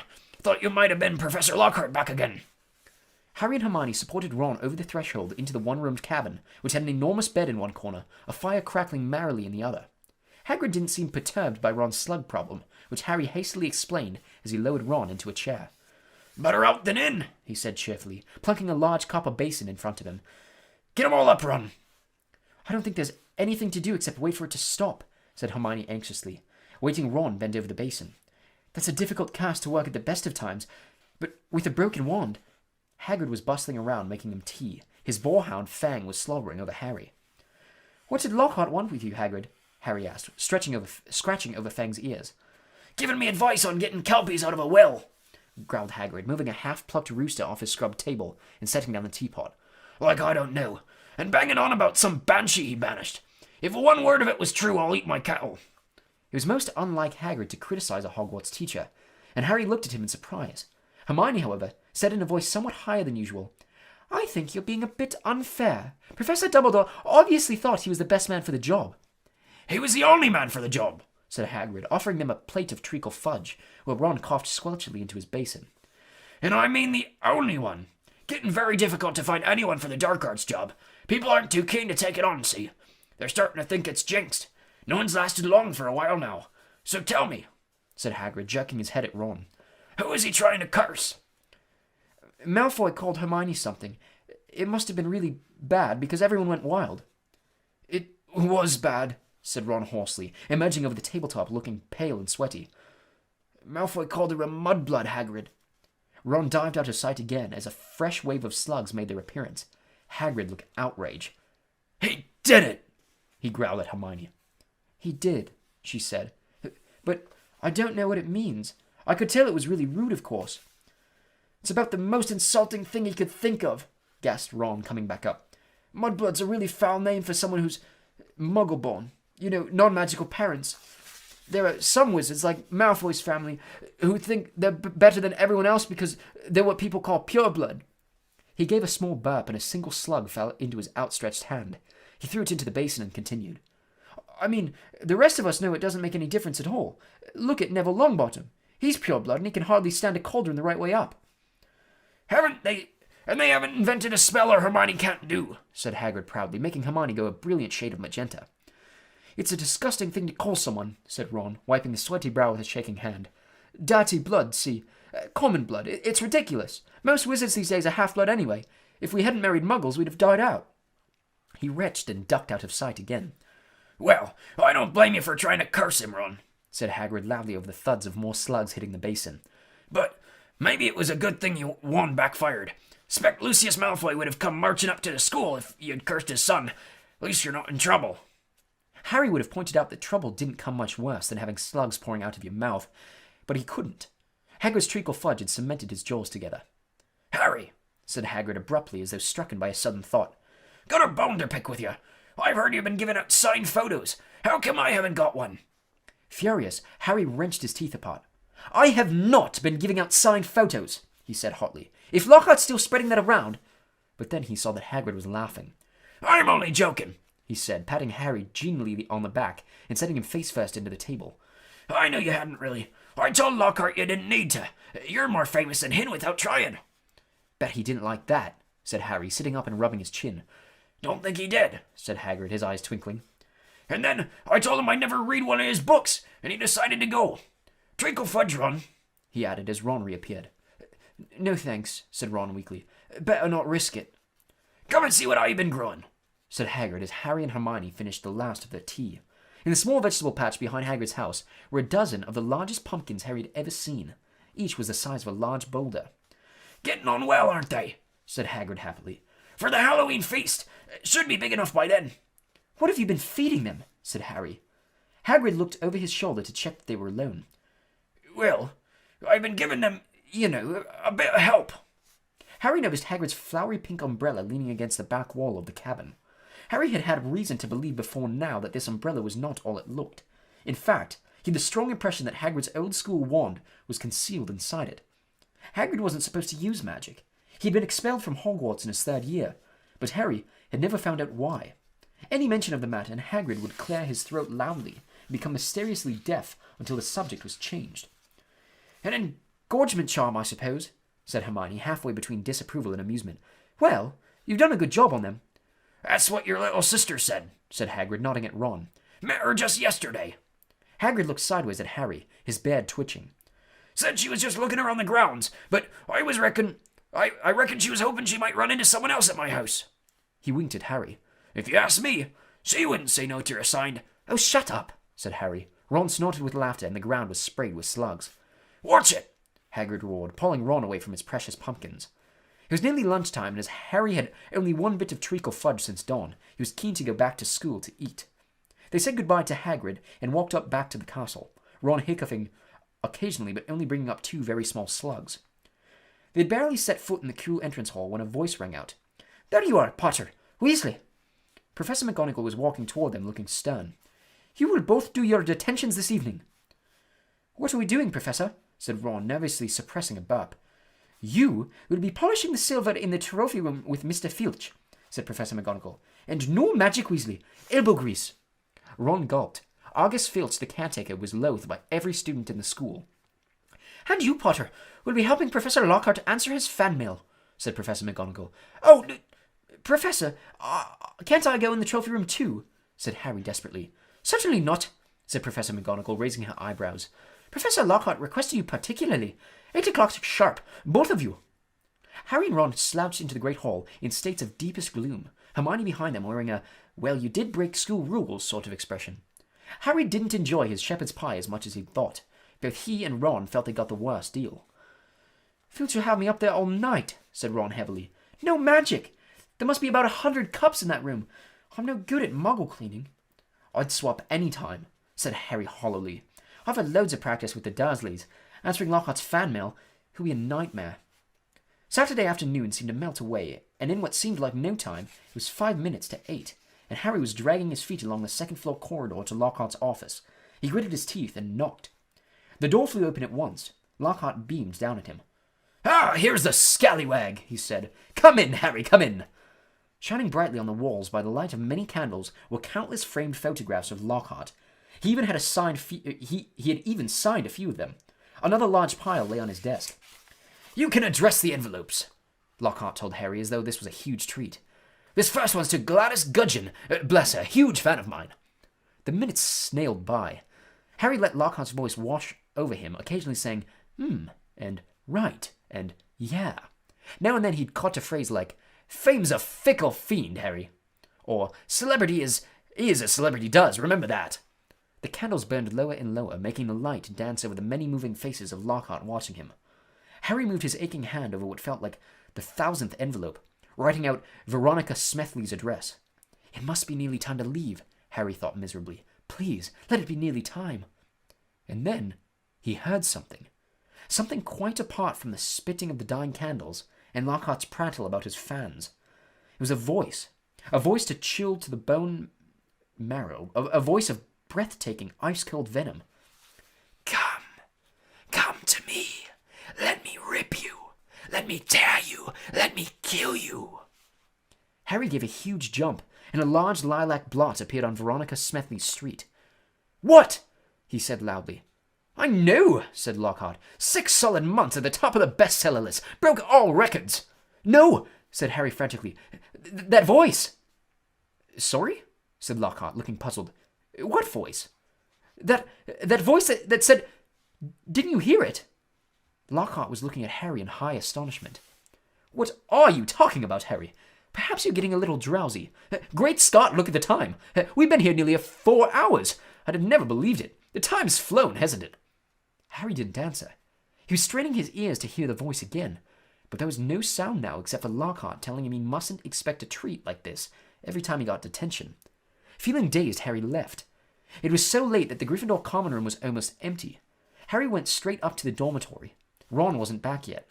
Harry pulled on his pajamas, got into bed, and waited. Half an hour later, Ron arrived, nursing his right arm and bringing a strong smell of polish into the darkened room. "My muscles have all seized up," he groaned, sinking on his bed. 14 times he made me buff out that Quidditch cup before he was satisfied. And then I had another slug attack, all over a special award for services to the school. Took ages to get the slime off. How is it with Lockhart? Keeping his voice low, so as to not wake Neville, Dean, and Seamus, Harry told Ron exactly what he heard. "And Lockhart said he couldn't hear it," said Ron. Harry could see him frowning in the moonlight. "Do you think he was lying? But I don't get it. Even someone invisible would have had to open the door." "I know," said Harry, lying back in his four-poster and staring at the canopy above him. "I don't get it either." Chapter 8. The Death Day Party. October arrived, spreading a damp chill over the grounds and into the castle. Madame Pomfrey, the nurse, was kept busy by a sudden spate of colds among the staff and students. Her pepper-up potion worked instantly, though it left the drinkers smoking at the ears for several hours afterward. Ginny Weasley, who had been looking pale, was bullied into taking some by Percy. The steam pouring from under her vivid hair gave the impression that her whole head was on fire. Raindrops the size of bullets thundered on the castle windows for days on end. The lake rose, the flower beds turned into muddy streams, and Hagrid's pumpkins swelled to the size of garden sheds. Oliver Wood's enthusiasm for regular training sessions, however, was not dampened, which is why Harry was to be found late one stormy Saturday afternoon a few days before Halloween, returning to Gryffindor Tower, drenched to the skin and splattered with mud. Even aside from the rain and wind, it hadn't been a happy practice session. Fred and George, who'd been spying on the Slytherin team, had seen for themselves the speed of those new Nimbus 2001s. They reported that the Slytherin team was no more than 7 greenish blurs, shooting through the air like missiles. As Harry squelched along the deserted corridor, he came across somebody who looked just as preoccupied as he was. Nearly headless Nick, the ghost of Gryffindor Tower, was staring morosely out of a window, muttering under his breath, "Don't fulfill the requirements. Half an inch, if that." "Hello, Nick," said Harry. Hello, hello, said nearly headless Nick, starting and looking round. He wore a dashing plumed hat on his long curly hair, and a tunic with a ruff which concealed the fact that his neck was almost completely severed. He was pale as smoke, and Harry could see right through him to the dark sky and torrential rain outside. "You look troubled, young Potter," said Nick, folding a transparent letter as he spoke and tucking it inside his doublet. "So do you," said Harry. "Ah!" Nearly Headless Nick waved an elegant hand. "A matter of no importance. It's not as though I really wanted to join. Thought I'd apply, but apparently I don't fulfill requirements." In spite of his airy tone, there was a look of great bitterness on his face. "But you would think, wouldn't you," he erupted suddenly, pulling the letter back out of his pocket, "that getting hit 45 times in the neck with a blunt axe would qualify you to join this headless hunt?" "Oh, yes," said Harry, who was obviously supposed to agree. "I mean, nobody wishes more than I do that it had been quick and clean, and my head had come off properly. I mean, it would have saved me a great deal of pain and ridicule. However," Nearly Headless Nick shook his letter open and read furiously, "we can only accept huntsmen whose heads have been parted company with their bodies. You will appreciate that it would be impossible otherwise for members to participate in hunt activities, such as horseback head juggling and head polo. It is with the greatest regret, therefore, that I must inform you that you do not fulfill our requirements. With very best wishes, Sir Patrick Delaney Podmore." Fuming, Nearly Headless Nick snuffed the letter away. "Half an inch of skin and sinew holding on my neck, Harry. Most people would think that's good and beheaded, but oh no, it's not enough for Sir Properly Decapitated Podmore." Nearly Headless Nick took several deep breaths and then said in a far calmer tone, "So, what's bothering you? Anything I can do?" "No," said Harry. "Not unless you know where we can get 7 free Nimbus 2001s for our match against The rest of Harry's sentence was drowned out by a high-pitched mewing sound from somewhere near his ankles. He looked down and found himself gazing into a pair of lamp-like yellow eyes. It was Mrs. Norris, the skeletal grey cat who was used by the caretaker Argus Filch as a sort of deputy in his endless battle against students. "You'd better get out of here, Harry," said Nick quickly. "Filch isn't in a good mood. He's got the flu, and some third years accidentally plastered frog brains all over the ceiling in Dungeon 5.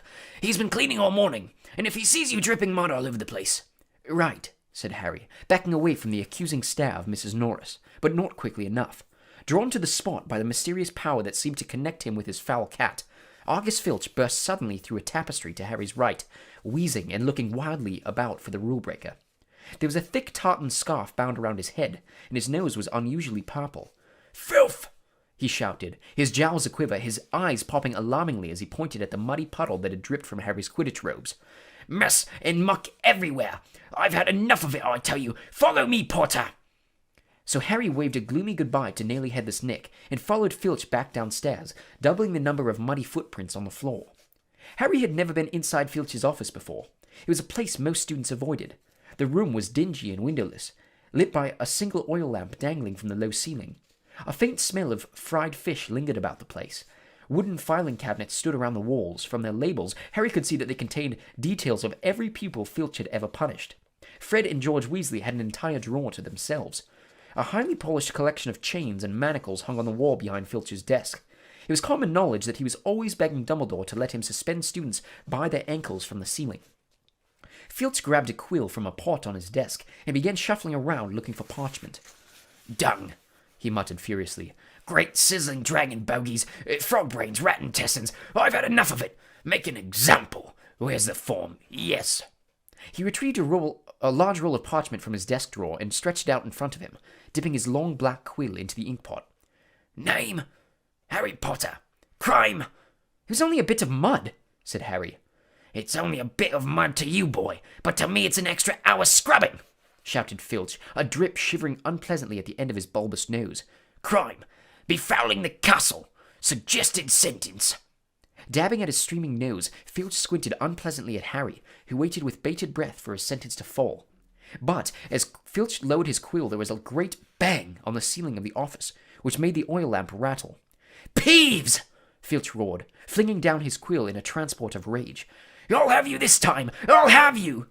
And without a backward glance at Harry, Filch ran flat-footed from the office, Mrs. Norris streaking alongside him. Peeves was a school poltergeist, a grinning airborne menace who lived to cause havoc and distress. Harry didn't much like Peeves, but couldn't help feeling grateful for his timing. Hopefully, whatever Peeves had done, and it sounded as though he'd wrecked something very big this time, would distract Filch from Harry. Thinking that he should probably wait for Filch to come back, Harry sank into a moth-eaten chair next to the desk. There was only one thing on it apart from his half-completed form, a large, glossy purple envelope with silver lettering on it. With a quick glance at the door to check that Filch wasn't on his way back, Harry picked up the envelope and read, Quickspell, a correspondence course in beginner's magic. Intrigued, Harry flicked the envelope open and pulled out the sheaf of parchment inside. More curly silver writing on the front page said, Feel out of step in the world of modern magic? Find yourself making excuses not to perform simple spells? Ever been taunted for your woeful wand work? There is an answer. Quickspell is an all-new, fail-safe, quick-result, easy-learning course. Hundreds of witches and wizards have benefited from the Quickspell method. Madam Z. Nettles of Topsum writes, I had no memory for incantations, and my potions were a family joke. Now, after a Quickspell course, I am the center of attention at parties, and friends beg for the recipe of my scintillation solution. Warlock DJ Prod of Didsbury says, My wife used to sneer at my feeble charms, but 1 month into your fabulous Quickspell course, and I succeeded in turning her into a yak. Thank you, Quickspell. Fascinated, Harry thumbed through the rest of the envelope's contents. Why on earth did Filch want a Quickspell course? Did this mean he wasn't a proper wizard? Harry was just reading Lesson 1, Holding Your Wand, Some Useful Tips, when shuffling footsteps outside told him Filch was coming back. Stuffing the parchment back into the envelope, Harry threw it back onto the desk just as the door opened. Filch was looking triumphant. That vanishing cabinet was extremely valuable, he was saying gleefully to Mrs. Norris. We'll have Peeves out this time, my sweet. His eyes fell on Harry, and then darted to the Quickspell envelope, which, Harry realized too late, was lying 2 feet away from where it had started. Filch's pasty face went brick red. Harry braced himself for a tidal wave of fury. Filch hobbled across to his desk, snatched up the envelope, and threw it in a drawer. Did you read? He sputtered. No, Harry lied quickly. Filch's knobby hands were twisting together. If I thought you'd read my private... Not that it's mine. For a friend. Be that as it may. However... Harry was staring at him, alarmed. Filch had never looked madder. His eyes were popping. A tick was going in one of his pouchy cheeks, and the tartan scarf didn't help. Very well. Go. And don't breathe a word. Not that... However, if you didn't read... Go now. I have to write a Peeves report. Go. Amazed at his luck, Harry sped out of the office, up the corridor, and back upstairs. To escape from Filch's office without punishment was probably some kind of school record. Harry! Did it work? Nearly Headless Nick came gliding out of a classroom. Behind him, Harry could see the wreckage of a large black and gold cabinet that appeared to have been dropped from a great height. I persuaded Peeves to crash it right over Filch's office, said Nick eagerly. Thought it might distract him. Was that you? Said Harry gratefully. Yeah, it worked. I didn't even get detention. Thanks, Nick. They set off up the corridor together. Nearly Headless Nick, Harry noticed, was still holding Sir Patrick's rejection letter. I wish there was something I could do for you about the Headless Hunt, Harry said. Nearly Headless Nick stopped in his tracks, and Harry walked right through him. He wished he hadn't. It was like stepping through an icy shower. But there is something you could do for me, said Nick excitedly. Harry, would I be asking too much? But no, you wouldn't want... What is it? Said Harry. Well, this Halloween will be my 500th death day, said Nearly Headless Nick, drawing himself up and looking dignified. Oh, said Harry, not sure whether he should look sorry or happy about this. Right. I'm holding a party down in one of the roomier dungeons. Friends will be coming from all over the country. It would be such an honor if you would attend. Mr. Weasley and Miss Granger would be most welcome too, of course, but I dare say you'd rather go to the school feast. He watched Harry on tenterhooks. No, said Harry quickly. I'll come.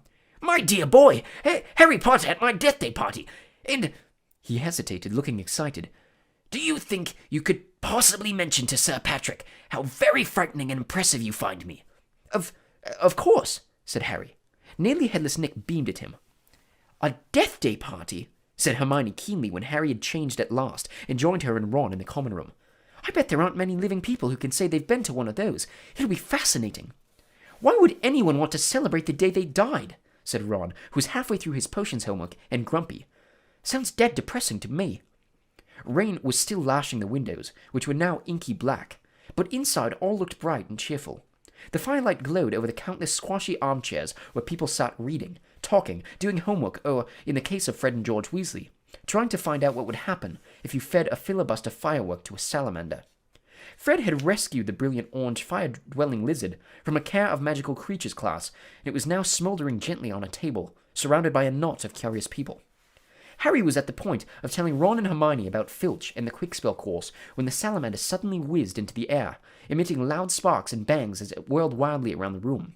The sight of Percy bellowing himself hoarse at Fred and George, the spectacular display of tangerine stars showering from the salamander's mouth, and its escape into the fire, with accompanying explosions, drove both Filch and the Quickspell envelope from Harry's mind. By the time Halloween arrived, Harry was regretting his rash promise to go to the Death Day party. The rest of the school was happily anticipating the Halloween feast. The great hall had been decorated with the usual live bats. Hagrid's vast pumpkins had been carved into lanterns large enough for 3 men to sit in, and there were rumors that Dumbledore had booked a troupe of dancing skeletons for their entertainment. "A promise is a promise," Hermione reminded Harry bossily. "You said you'd go to the Death Day party." So at 7 o'clock, Harry, Ron, and Hermione walked straight past the doorway to the packed great hall, which was glittering invitingly with gold plates and candles, and directed their steps instead toward the dungeons. The passageway leading to Nearly Headless Nick's party had been lined with candles too, though the effect was far from cheerful. These were long, thin, jet-black tapers, all burning bright blue, casting a dim, ghostly light even over their own living faces. The temperature dropped with every step they took.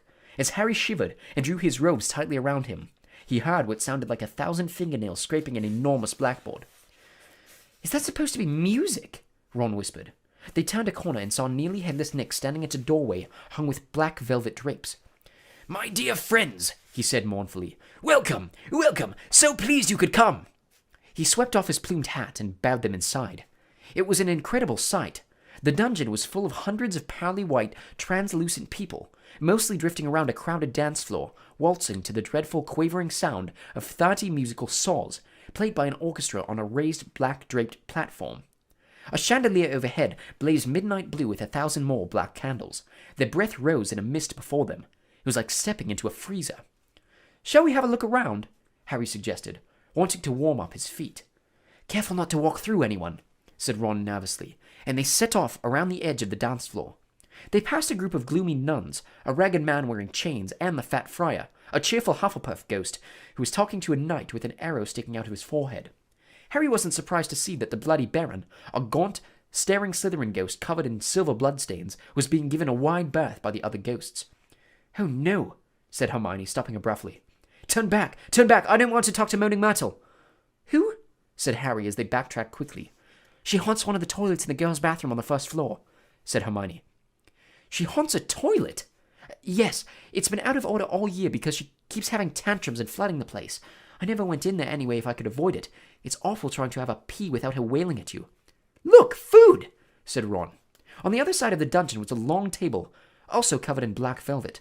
They approached it eagerly, but next moment had stopped in their tracks, horrified. The smell was quite disgusting. Large rotten fish were laid on handsome silver platters. Cakes burned charcoal black were heaped on salvers. There was a great maggoty haggis, a slab of cheese covered in furry green mold, and in pride of place, an enormous grey cake in the shape of tombstone, with tar-like icing forming the words, "Sir Nicholas de Mimsy Porpington, died 31st October, 1492. Harry watched amazed as a portly ghost approached the table, crouched low and walked through it, his mouth head wide so it passed through one of the stinking salmon. "Could you taste it if you walk through it?" Harry asked him. "Almost," said the ghost sadly, and he drifted away. "I expect they've let it rot to give it a stronger flavour," said Hermione knowledgeably, pinching her nose and leaning closer to look at the putrid haggis. "Can we move? I feel sick," said Ron. They had barely turned around, however, when a little man swooped suddenly from under the table and came to a halt in midair before them. "Hello, Peeves," said Harry cautiously. Unlike the ghosts around them, Peeves the poltergeist was the very reverse of pale and transparent. He was wearing a bright orange party hat, a revolving bow tie, and a broad grin on his wide, wicked face. "Nibbles," he said sweetly, offering them a bowl of peanuts covered in fungus. "No, thank you." "Heard you talking about Paul Mattel," said Peeves, his eyes dancing. "Rude you was about Paul Mattel." He took a deep breath and bellowed, "Oi, Mattel!" "Oh, no, Peeves, don't tell her what I said. She'll be really upset," Hermione whispered frantically. "I didn't mean it. I don't mind her. Hello, Myrtle." The squat ghost of a girl had glided over.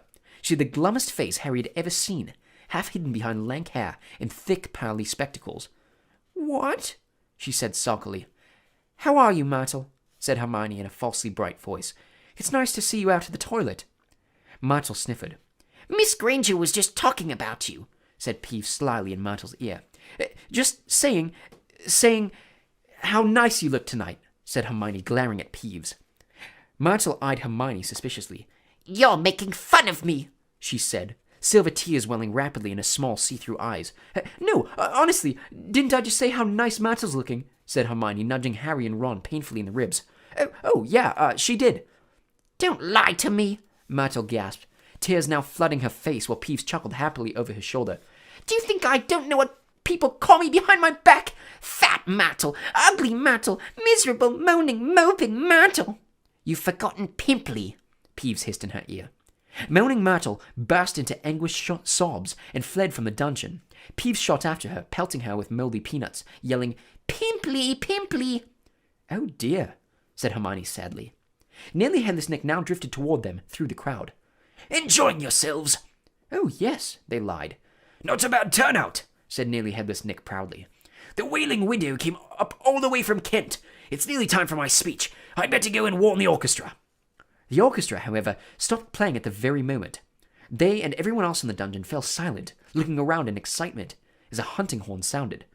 "Oh, here we go," said Nearly Headless Nick bitterly. Through the dungeon wall burst a dozen ghost horses, each ridden by a headless horseman. The assembly clapped wildly. Harry started to clap too, but stopped quickly at the sight of Nick's face. The horses galloped into the middle of the dance floor and halted, rearing and plunging. At the front of the pack was a large ghost who held his bearded head under his forearm, from which position he was blowing the horn. The ghost leapt down, lifted his head high in the air so he could see over the crowd. Everyone laughed, and strode over to Nearly Headless Nick, squashing his head back onto his neck. "Nick!" he roared. "How are you? Head still hanging in there?" He gave a hearty guffaw and clapped Nearly Headless Nick on the shoulder. "Welcome, Patrick," said Nick stiffly. "Livens! Livens!"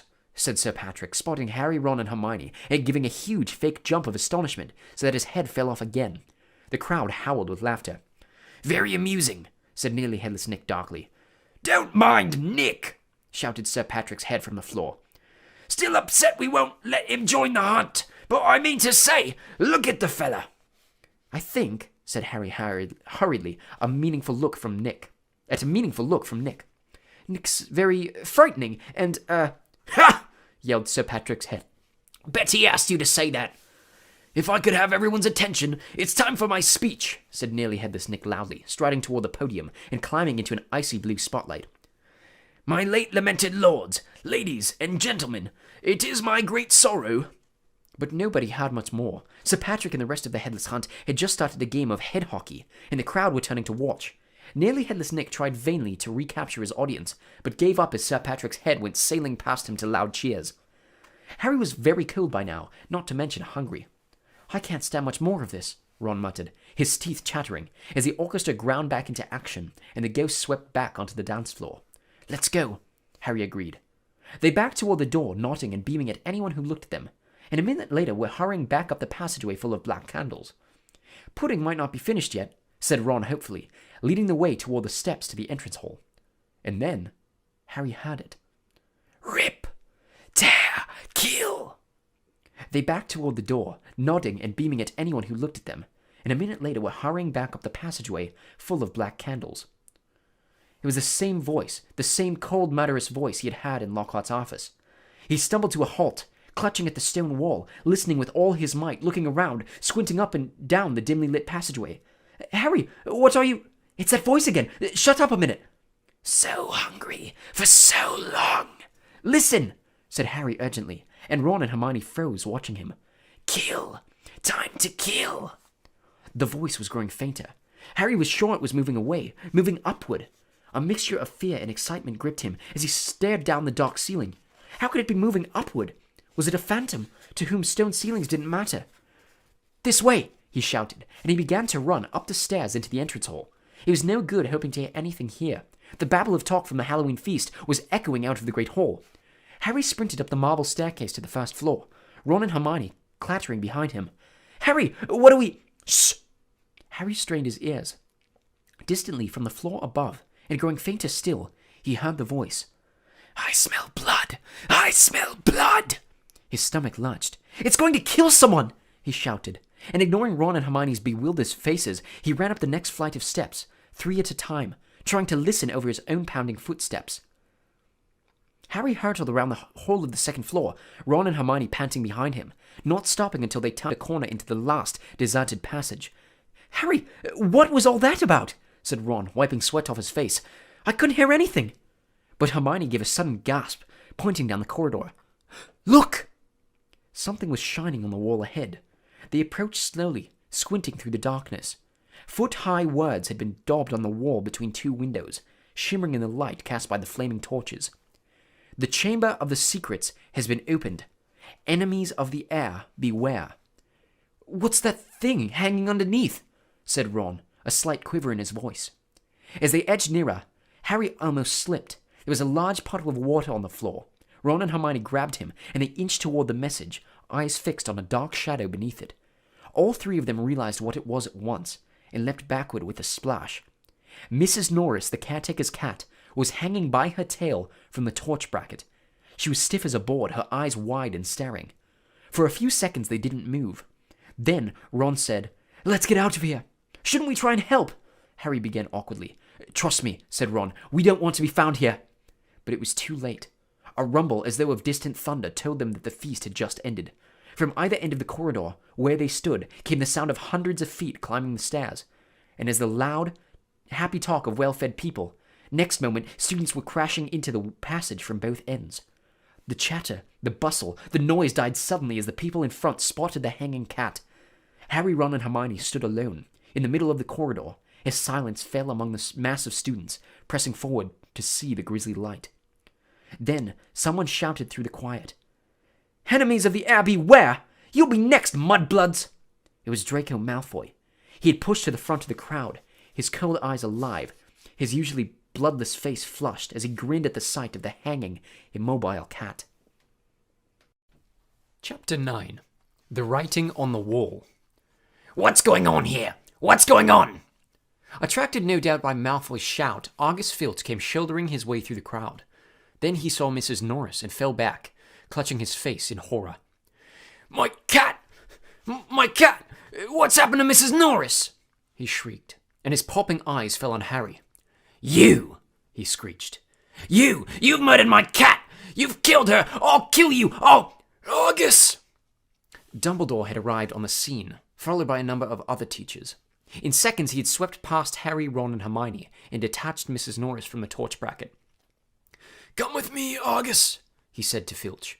"You too, Mr. Potter, Mr. Weasley, Miss Granger." Lockhart stepped forward eagerly. "My office is nearest, Headmaster. Just upstairs. Please, feel free." "Thank you, Gilderoy," said Dumbledore. The silent crowd parted to let them pass. Lockhart, looking excited and important, hurried after Dumbledore. So did Professors McGonagall and Snape. As they entered Lockhart's darkened office, there was a flurry of movement across the walls. Harry saw several of the Lockharts in the pictures dodging out of sight, the hair in rollers. The real Lockhart lit the candles on his desk and stood back. Dumbledore lay Mrs. Norris on the polished surface and began to examine her. Harry, Ron, and Hermione exchanged tense looks and sank into chairs outside of the pool of candlelight, watching. The tip of Dumbledore's long, crooked nose was barely an inch from Mrs. Norris's fur. He was looking at her closely through his half-moon spectacles, his long fingers gently prodding and poking. Professor McGonagall was bent almost as close, her eyes narrowed. Snape loomed behind them, half in shadow, wearing a most peculiar expression. It was as though he was trying hard not to smile, and Lockhart was hovering around all of them, making suggestions. "It was definitely a curse that killed her. Probably the Transmogrifian torture. I've seen it used many times. So unlucky I wasn't there. I know the very counter curse that would have saved her." Lockhart's comments were punctuated by Filch's dry, racking sobs.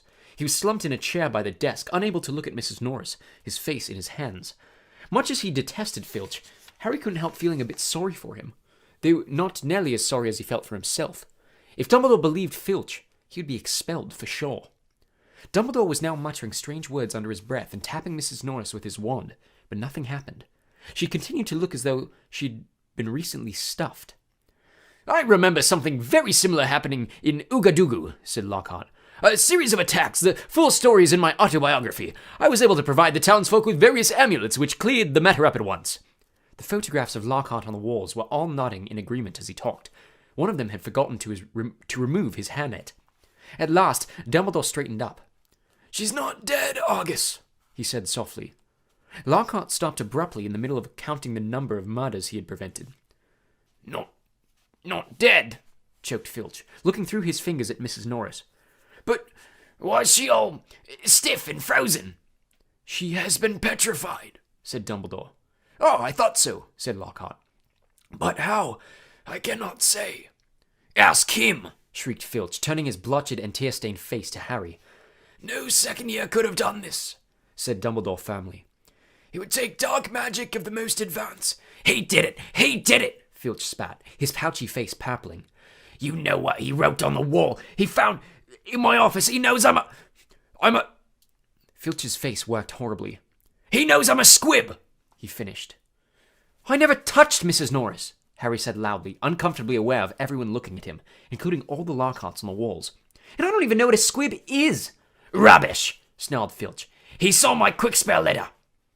If I might speak, headmaster, said Snape from the shadows, and Harry's sense of foreboding increased. He was sure nothing Snape had to say was going to do him any good. Potter and his friends may have simply been in the wrong place at the wrong time, he said, a slight sneer curling his mouth as though he doubted it. But we do have a set of suspicious circumstances here. Why was he in the upstairs corridor at all? Why wasn't he at the Halloween feast? Harry, Ron, and Hermione all launched into an explanation about the Death Day party. There were hundreds of ghosts. They'll tell you they were there. But why not join the feast afterward? Said Snape, his black eyes glittering in the candlelight. Why go up to that corridor? Ron and Hermione looked at Harry. Because, Harry said, his heart thumping very fast. Something told him it would sound very far-fetched if he told them he'd been led there by a bodiless voice no one but he could hear. Because we were tired and wanted to go to bed, he said. Without any supper? Said Snape, a triumphant smile flickering across his gaunt face. I didn't think ghosts provided food fit for living people at the parties. We weren't hungry, said Ron loudly as his stomach gave a huge rumble. Snape's nasty smile widened.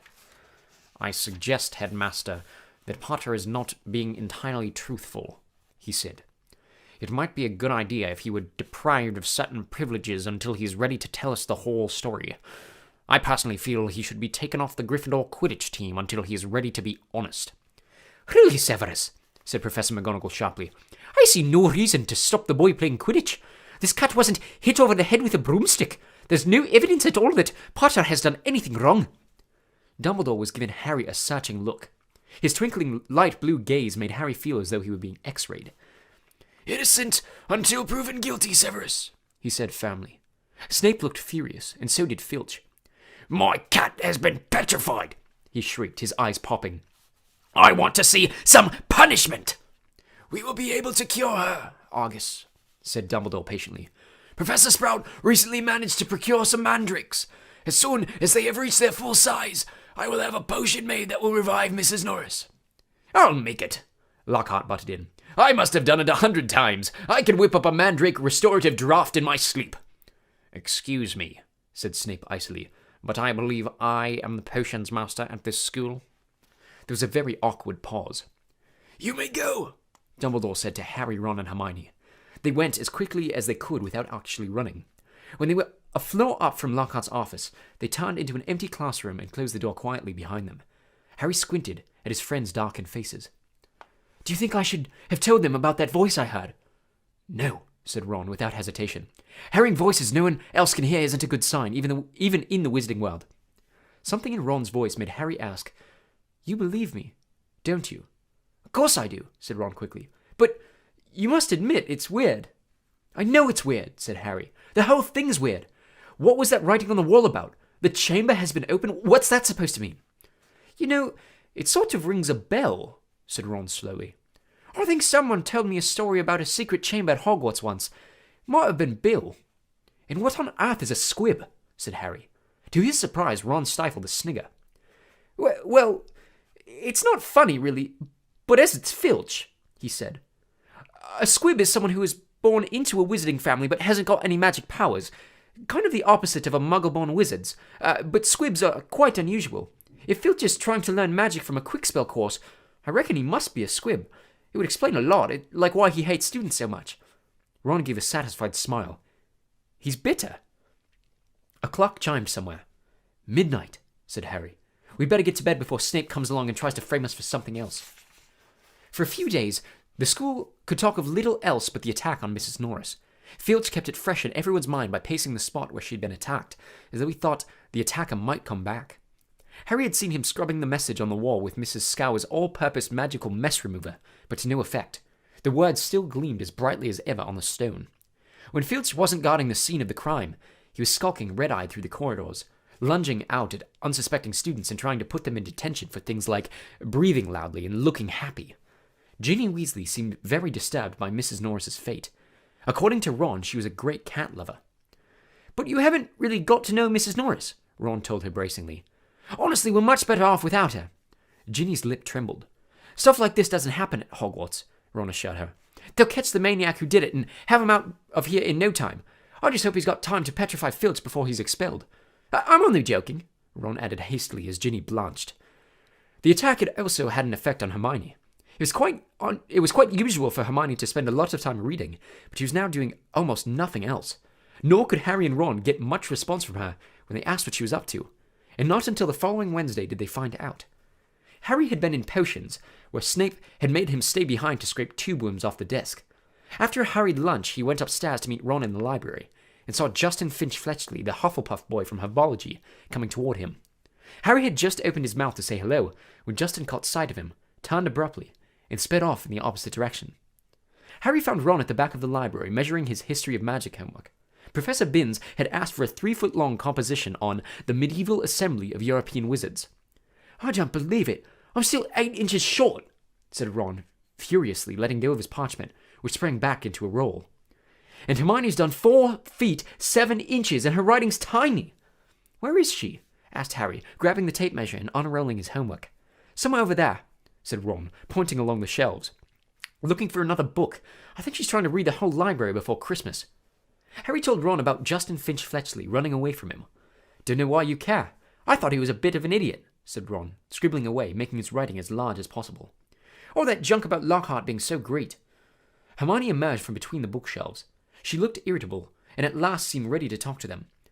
All the copies of Hogwarts history have been taken out, she said, sitting down next to Harry and Ron. And there's a 2-week waiting list. I wish I hadn't left my copy at home.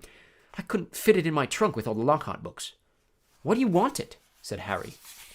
The same reason everyone else wants it, said Hermione. To read up on the legend of the Chamber of Secrets.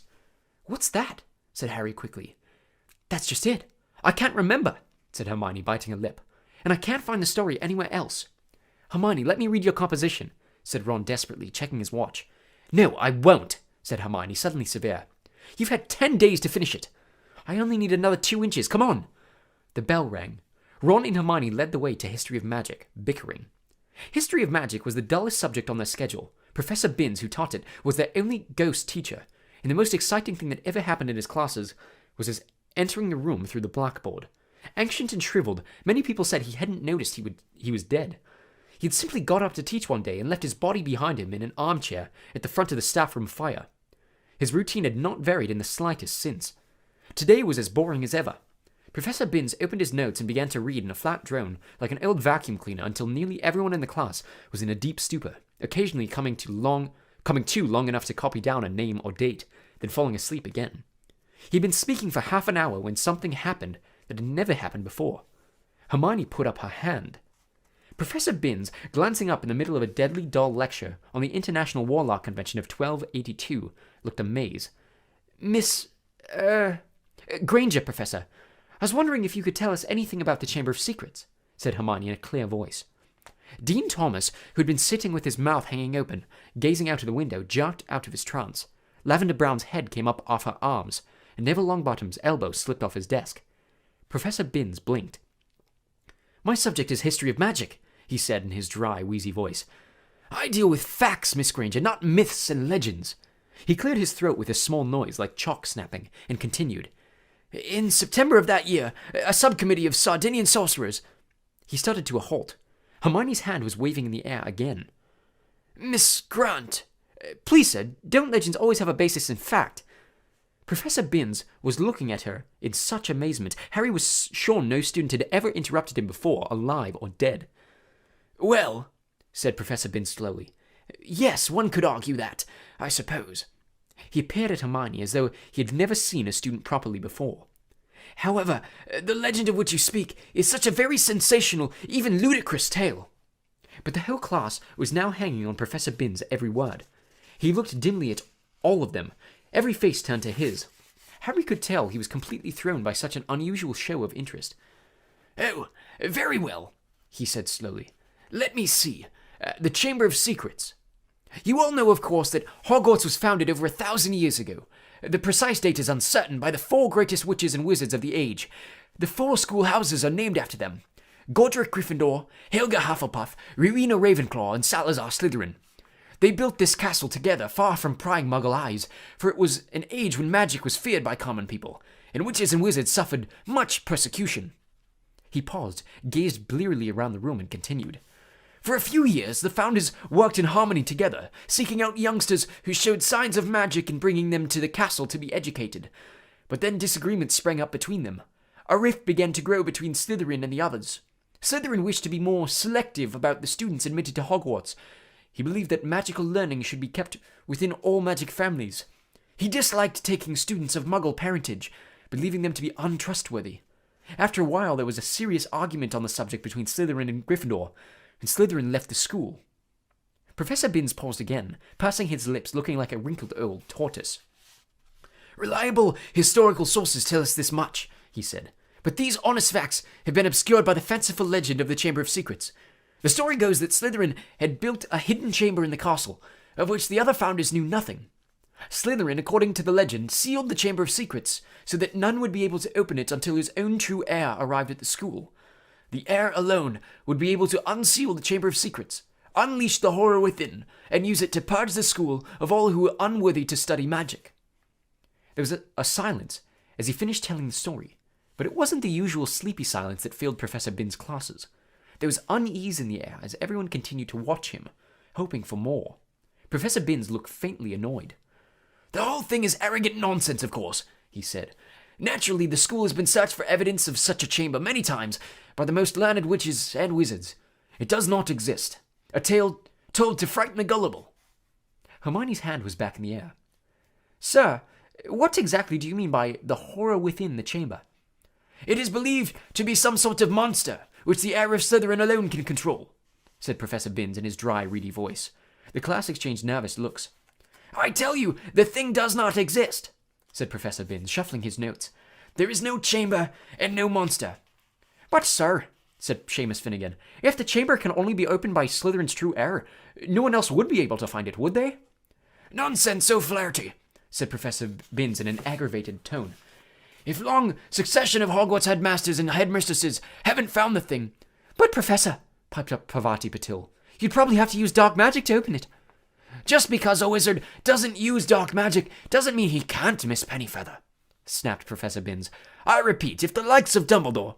But maybe you've got to be related to a Slytherin, so Dumbledore couldn't, began Dean Thomas, but Professor Binns had had enough. That will do, he said sharply. It is a myth. It does not exist. There is not a shred of evidence that Slytherin ever built so much as a secret broom cupboard. I regret telling you such a foolish story. We will return, if you please, to history, to solid, believable, verifiable fact. And within 5 minutes, the class had sunk back into its usual torpor. I always knew Salazar Slytherin was a twisted old loony, Ron told Harry and Hermione as they fought their way through the teeming corridors at the end of the lesson to drop off their bags before dinner. But I never knew he started all this pureblood stuff. I wouldn't be in his house if you paid me. Honestly, if the Sorting Hat had tried to put me in Slytherin, I'd have got the train straight back home. Hermione nodded fervently, but Harry didn't say anything. His stomach had just dropped unpleasantly. Harry had never told Ron and Hermione that the Sorting Hat had seriously considered putting him in Slytherin. He could remember as though it were yesterday the small voice that had spoken in his ear when he'd placed the hat on his head a year before. You could be great, you know. It's all here in your head. And Slytherin would help you on the way to greatness, no doubt about that. But Harry, who had already heard of Slytherin's house reputation for turning out dark wizards, had thought desperately. Not Slytherin. And the hat had said, "Oh well, if you're sure, better be Gryffindor." As they were shunned along in the throng, Colin Creevey went past. "Hiya, Harry!" "Hello, Colin," said Harry automatically. Harry! A boy in my class had been saying you're..." But Colin was so small he couldn't fight against the tide of people bearing him toward the Great Hall. They heard him squeak, "See ya, Harry!" and he was gone.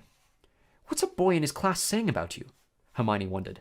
"That I'm Slytherin's heir, I expect," said Harry, his stomach dropping another inch or so as he suddenly remembered the way Justin Finch-Fletchley had run away from him at lunchtime. "People here will believe anything," said Ron in disgust. The crowd thinned and they were able to climb the next staircase without difficulty. "Do you really think there's a Chamber of Secrets?" Ron asked Hermione. "I don't know," she said, frowning. "Dumbledore couldn't cure Mrs. Norris, but that makes me think whatever attacked her might not be, well, human." As she spoke, they turned a corner and found themselves at the end of the very corridor where the attack had happened. They stopped and looked. The scene was just as it had been that night, except there was no stiff cat hanging from the torch bracket, and an empty chair stood against the wall, bearing the message, "The Chamber of Secrets has been opened." "That's where Filch has been keeping guard," Ron muttered. They looked at each other. The corridor was deserted. "Can't hurt to have a poke around," said Harry, dropping his bag and getting to his hands and knees so that he could crawl along, searching for clues. "Scorch marks," he said. "Here and here." "Come and look at this," said Hermione. "This is funny." Harry got up and crossed to the window next to the message on the wall. Hermione was pointing to the topmost pane, where around 20 spiders were scuttling, apparently fighting to get through a small crack. A long, silvery thread was dangling like a rope, as though they had all climbed it in their hurry to get outside.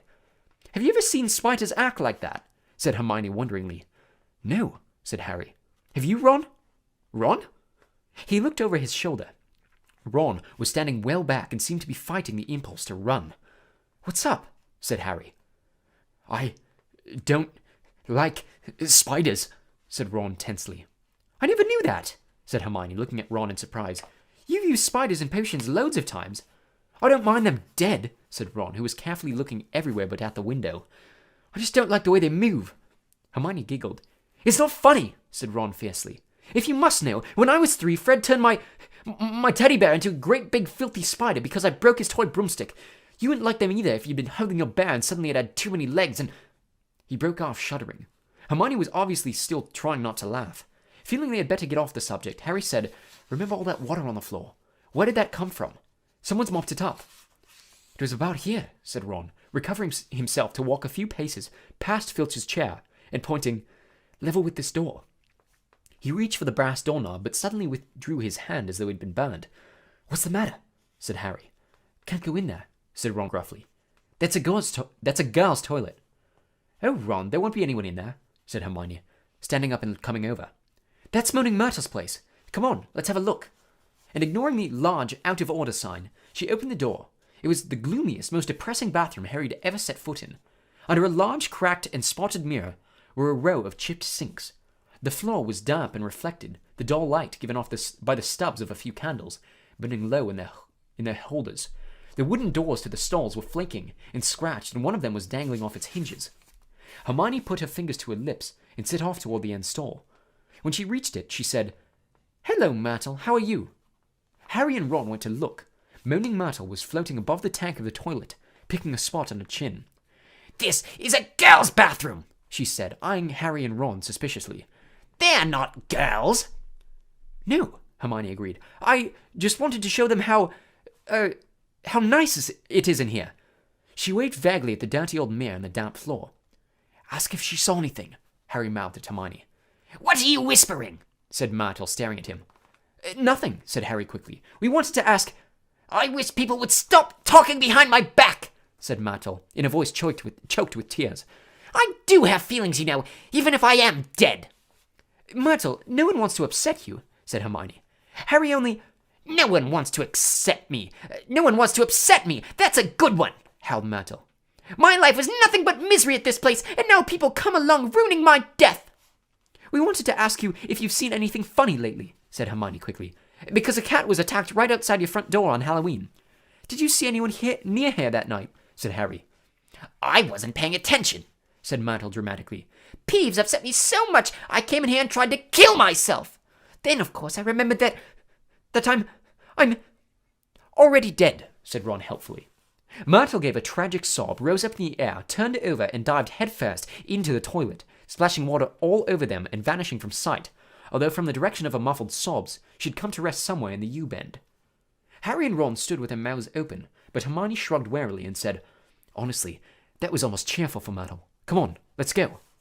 Harry had barely closed the door on Myrtle's gurgling sobs when a loud voice made all three of them jump. Ron! Percy Weasley had stopped dead at the head of the stairs, prefect badge agleam, an expression of complete shock on his face. That's a girl's bathroom, he gasped. What were you... Just having a look around, Ron shrugged. Clues, you know. Percy swelled in a manner that reminded Harry forcefully of Mrs. Weasley. Get away from there, Percy said, striding toward them and starting to bustle them along, flapping his arms. Don't you care what this looks like? Coming back here where everyone's at dinner. Why shouldn't we be here? Said Ron hotly, stopping short of glaring at Percy. Listen, we never laid a finger on that cat. That's what I told Ginny, said Percy fiercely. But she still seems that you're going to get expelled. I've never seen her so upset, crying her eyes out. You might think of her. All the first years are thoroughly overexcited by this business. You don't care about Ginny, said Ron, whose ears were now reddening. You're just worried I'm going to mess up your chances of being head boy. 5 points from Gryffindor, Percy said tersely, fingering his prefect badge. And I hope it teaches you a lesson.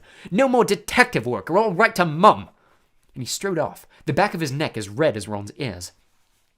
Harry, Ron, and Hermione chose seats as far as possible from Percy in the common room that night. Ron was still in a very bad temper and kept blotting his charms homework. When he reached absently for his wand to remove the smudges, it ignited the parchment. Fuming almost as much as his homework, Ron slammed the Standard Book of Spells Grade 2 shut. To Harry's surprise, Hermione followed suit. Who can it be, though? She said in a quiet voice, as though continuing a conversation they'd just been having. Who'd want to frighten all the squibs and muggleborns out of Hogwarts? Let's think, said Ron in mock puzzlement. Who do we know who thinks muggleborns are scum? He looked at Hermione. Hermione looked back, unconvinced. If you're talking about Malfoy, of course I am, said Ron. You heard him. You'll be next, Mudblood. Come on. You've only got to look at his foul rat face to know it's him. Malfoy, the heir of Slytherin, said Hermione skeptically. Look at his family, said Harry, closing his books too. The whole lot of them have been in Slytherin. He's always boasting about it. They could easily be Slytherin's descendants. His father's definitely evil enough. They could have had the key to the Chamber of Secrets for centuries, said Ron, handing it down father to son. Well, said Hermione cautiously, I suppose it's possible. But how do we prove it? Said Harry darkly. There might be a way, said Hermione slowly, dropping her voice still further with a quick glance across the room at Percy. Of course, it would be difficult and dangerous. Very dangerous. We'd be breaking about 50 school rules, I expect. If in a month or two you feel like explaining, you will let us know, won't you? Said Ron irritably. All right, said Hermione coldly. What we'd need to do is get inside the Slytherin common room and ask Malfoy a few questions without him realizing it's us. But that's impossible, Harry said as Ron laughed. No, it's not, said Hermione. All we'd need would be some Polyjuice potion. What's that? Said Ron and Harry together.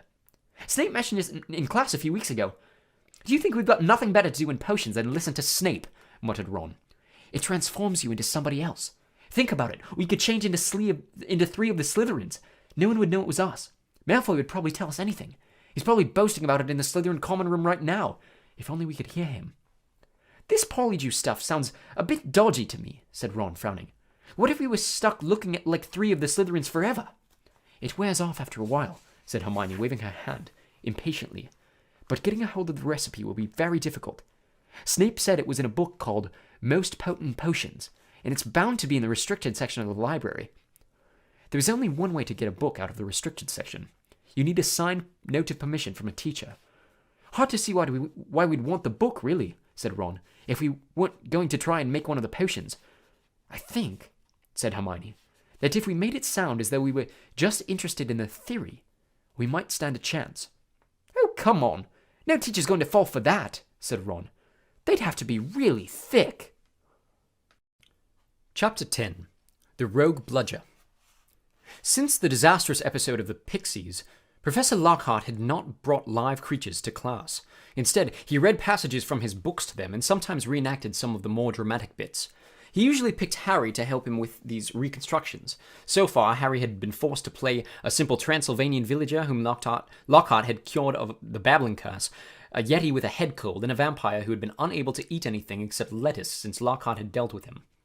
Harry was hauled to the front of the class during their very next Defense Against the Dark Arts lesson, this time acting a werewolf. If he hadn't a very good reason for keeping Lockhart in a good mood, he would have refused it. Nice loud howl, Harry. Exactly. And then, if you believe it, I pounced like this, slammed him to the floor. This, with one hand, I managed to hold him down. With my other, I put my wand to his throat. I then screwed up my remaining strength and performed the immensely complex Homorphous charm. He let out a piteous moan. Go on, Harry. Higher than that. Good. The fur vanished, the fangs shrank, and he turned back into a man. Simple, yet effective. And another village will remember me forever as the hero who delivered them from the monthly terror of werewolf attacks. The bell rang and Lockhart got to his feet. Homework! Compose a poem about my defeat of the Wagga Wagga werewolf. Signed copies of Magical Me to the author of the best one. The class began to leave. Harry returned to the back of the room where Ron and Hermione were waiting. Ready? Harry muttered. Wait till everyone's gone, said Hermione nervously. All right. She approached Lockhart's desk, a piece of paper clutched tightly in her hand, Harry and Ron right behind her. Professor Lockhart, Hermione stammered. I wanted to get this book out of the library, just for background reading. She held out the piece of paper, her hand shaking slightly. But the thing is, it's in the restricted section of the library, so I need a teacher to sign for it. I'm sure it would help me understand what you were saying in Gadding with Ghouls about slow-acting venoms. Gadding with Ghouls, said Lockhart, taking the note from Hermione and smiling widely at her. Possibly my very favorite book. You enjoyed it? Oh, yes, said Hermione eagerly. Slow, clever, the way you trapped that last one with the tea strainer. Well, I'm sure no one will mind me giving the best student of the year a little extra help, said Lockhart warmly, and he pulled out an enormous peacock quill. Yes, nice, isn't it? He said, misreading the revolted look on Ron's face. I usually save it for book signings. He scrawled an enormous loopy signature on the note and handed it back to Hermione. So, Harry, said Lockhart, while Hermione folded the note with fumbling fingers and slipped it into the bag. Tomorrow is the first Quidditch match of the season, I believe. Gryffindor against Slytherin, is it not? I hear you're a useful player. I was a seeker too. I was asked to try for the national squad, but preferred to dedicate my life to the eradication of the dark forces. Still, if you ever feel the need for a little private training, don't hesitate to ask. Always happy to pass on my expertise to less able players. Harry made an indistinct noise in his throat and then hurried off after Ron and Hermione. I don't believe it, he said as the three of them examined the signature on the note. He didn't even look at the book we wanted. That's because he's a brainless git, said Ron. But who cares? We've got what we needed. He is not a brainless git, said Hermione shrilly as they half ran toward the library. Just because he said you were the best student of the year. They dropped their voices as they entered the muffled stillness of the library. Madame Pince, the librarian, was a thin, irritable woman who looked like an underfed vulture. Most potent potions, she repeated suspiciously, trying to take the note from Hermione, but Hermione wouldn't let it go. I was wondering if I could keep it, she said breathlessly. Oh, come on, said Ron, wrenching it from her grasp and thrusting it at Madame Pince. We'll get you another autograph. Lockhart will sign anything if it stands still long enough. Madame Pince held the note up to the light as though determined to detect a forgery, but it passed the test. She stalked away between the lofty shelves and returned several minutes later carrying a large and moldy-looking book. Hermione put it carefully into a bag, and they left, trying not to walk too quickly or look too guilty. 5 minutes later, they were barricaded in Moaning Myrtle's out-of-order bathroom once again. Hermione had overridden Ron's objections by pointing out that it was the last place anyone in their right minds would go, so they were guaranteed some privacy. Moaning Myrtle was crying noisily in her stall, but they were ignoring her, and she them. Hermione opened Most Potent Potions carefully, and the three of them bent over the damp-spotted pages. It was clear from a glance why it belonged in the restricted sections. Some of the potions had effects almost too gruesome to think about, and there were some very unpleasant illustrations, which included a man who seemed to have been turned inside out and a witch sprouting several extra pairs of arms out of her head. Here it is, said Hermione excitedly as she found the page headed The Polyjuice Potion. It was decorated with drawings of people halfway through transforming into other people. Harry sincerely hoped the artists had imagined the looks of intense pain on their faces. "This is the most complicated potion I've ever seen," said Hermione as they scanned the recipe. "Lacewing flies, leeches, fluxweed, and knotgrass," she murmured, running her finger down the list of ingredients. "Well, they're easy enough. They're in the student store cupboard. We can help ourselves. Oh, look. Powdered haulm of a bicorn. I don't know where we're going to get that. Shredded skin of a boomslang. That'll be tricky too. And of course a bit of whoever we want to change into." "Excuse me," said Ron sharply. "What do you mean, a bit of whoever we're changing into? I'm drinking nothing with crab's toenails in it." Hermione continued as though she hadn't heard him. "We don't have to worry about that yet, though, because we add those bits last." Ron turned, speechless, to Harry, who had another worry. "Do you realize how much we're going to have to steal, Hermione? Shredded skin of a boomslang, that's definitely not in the student's cupboard. What are we going to do, break into Snape's private stores? I don't know if that's a good idea." Hermione shut the book with a snap. "Well, if you two are going to chicken out, fine," she said. There were bright pink patches on her cheeks and her eyes were brighter than usual. "I don't want to break the rules, you know. I think threatening Muggleborns is far worse than brewing up a difficult potion, but if you don't want to find out that it's Malfoy, I'll go straight to Madame Pince now and hand the book back in." "I never thought I'd see the day when you'd be persuading us to break the rules," said Ron. "All right, we'll do it, but not toenails, okay?" "How long will it take to make, anyway?" said Harry as Hermione, looking happier, opened the book again. "Well, since the fluxweed has got to be picked at the full moon, and the lacewings have got to be stewed for 21 days, I'd say it'll be ready in about a month, if we can get all the ingredients." "A month?" said Ron. "Malfoy could have attacked half the Muggleborns in the school by then." But Hermione's eyes narrowed dangerously again, and he added swiftly, "But it's the best plan we've got, so full steam ahead, I say."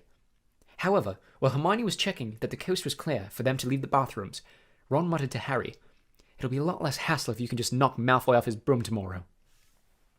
Harry woke early on Saturday morning and lay for a while thinking about the coming Quidditch match. He was nervous, mainly at the thought of what Wood would say if Gryffindor lost, but also at the idea of facing a team mounted on the fastest racing brooms gold could buy. He had never wanted to beat Slytherin so badly. After half an hour of lying there with his insides churning, he got up, dressed, and went down to breakfast early, where he found the rest of the Gryffindor team huddled at the long, empty table, all looking uptight and not speaking much. As 11 o'clock approached, the whole school started to make its way down to the Quidditch stadium. It was a muggy sort of day with a hint of thunder in the air. Ron and Hermione came hurrying over, to wish Harry good luck as he entered the locker rooms. The team pulled on their scarlet Gryffindor robes, then sat down to listen to Wood's usual pre-match pep talk. "Slytherin has better brooms than us," he began. "No point denying it. But we've got better people on our brooms. We've trained harder than they have. We've been flying in all weathers." "Too true," muttered George Weasley. I haven't been properly dry since August." "And we're going to make them rue the day that they let out a bit of slime. We're going to make them rue the day that they let that little bit of slime Malfoy buy his way onto their team." Just heaving with emotion, Wood turned to Harry. "It'll be down to you, Harry, to show them that a Seeker has to have something more than a rich father. Get to that Snitch before Malfoy, or die trying, Harry, because we've got to win today. We've got to." "So no pressure, Harry," said Fred, winking at him. As they walked out onto the pitch, a roar of noise greeted them. Mainly cheers, because Ravenclaw and Hufflepuff were anxious to see Slytherin beaten, but the Slytherins of the crowd made their boos and hisses heard too. Madam Hooch, the Quidditch teacher, asked Flint and Wood to shake hands, which they did, giving each other threatening stares and gripping rather harder than was necessary. "On my whistle," said Madam Hooch. 3, 2, 1. With a roar from the crowd to speed them upward, the 14 players rose toward the leaden sky. Harry flew higher than any of them, squinting around for the Snitch. "All right there, Scarhead!" yelled Malfoy, shooting underneath him as though to show off the speed of his broom. Harry had no time to reply. At that very moment, a heavy black bludger came pelting toward him. He avoided it so narrowly that he felt it ruffle his hair as it passed. "Close one, Harry!" said George, streaking past him with his club in his hand, ready to knock the bludger back toward a Slytherin. Harry saw George give the bludger a powerful whack in the direction of Adrian Pusey, but the bludger changed direction in mid-air and shot straight for Harry again. Harry dropped quickly to avoid it, and George managed to hit it toward Malfoy. Once again, the bludger swerved like a boomerang and shot at Harry's head. Harry put on a burst of speed and zoomed toward the other end of the pitch. He could hear the bludger whistling along behind him. What was going on? Bludgers never concentrated on one player like this. It was their job to try and unseat as many people as possible. Fred Weasley was waiting for the bludger at the other end. Harry ducked as Fred swung the bludger with all his might. The bludger was knocked off course. "Gotcha!" Fred yelled happily. But he was wrong. As though it was magnetically attracted to Harry, the bludger pelted after him once more, and Harry was forced to fly off at full speed. It had started to rain. Harry felt heavy drops fall onto his face, splattering onto his glasses. He didn't have a clue what was going on in the rest of the game until he heard Lee Jordan, who was commentating, say, "Slytherin lead, 60 points to 0. The Slytherin's superior brooms were clearly doing their jobs, and meanwhile the mad bludger was doing all it could to knock Harry out of the air. Fred and George were now flying so close to him on either side that Harry could see nothing at all except their flailing arms and had no chance to look for the snitch, let alone catch it. "Someone's tampered with this bludger!" Fred grunted, swatting his back with all his might as it launched a new attack on Harry. "We need time out," said George, trying to signal to Wood and stop the bludger breaking Harry's nose at the same time. Wood had obviously got the message. Madam Hooch's whistle rang out, and Harry, Fred, and George dived for the ground, still trying to avoid the mad bludger. "What's going on?" said Wood, as the Gryffindor team huddled together, while Slytherins in the crowd jeered. "We're being flattened! Fred, George, where were you when that bludger stopped Angelina scoring?" "We were 20 feet above her, stopping the other bludger from murdering Harry, Oliver," said George angrily. "Someone's fixed it. It won't leave Harry alone. It hasn't gone for anyone else all game. The Slytherins must have done something to it." "But the bludgers have been locked in Madam Hooch's office since our last practice. There was nothing wrong with them then," said Wood anxiously. Madam Hooch was walking toward them. Over her shoulder, Harry could see the Slytherin team jeering and pointing in his direction. "Listen," said Harry as she came nearer and nearer. "With you two flying around me all this time, the only way I'm going to catch the snitch is if it flies up my sleeve.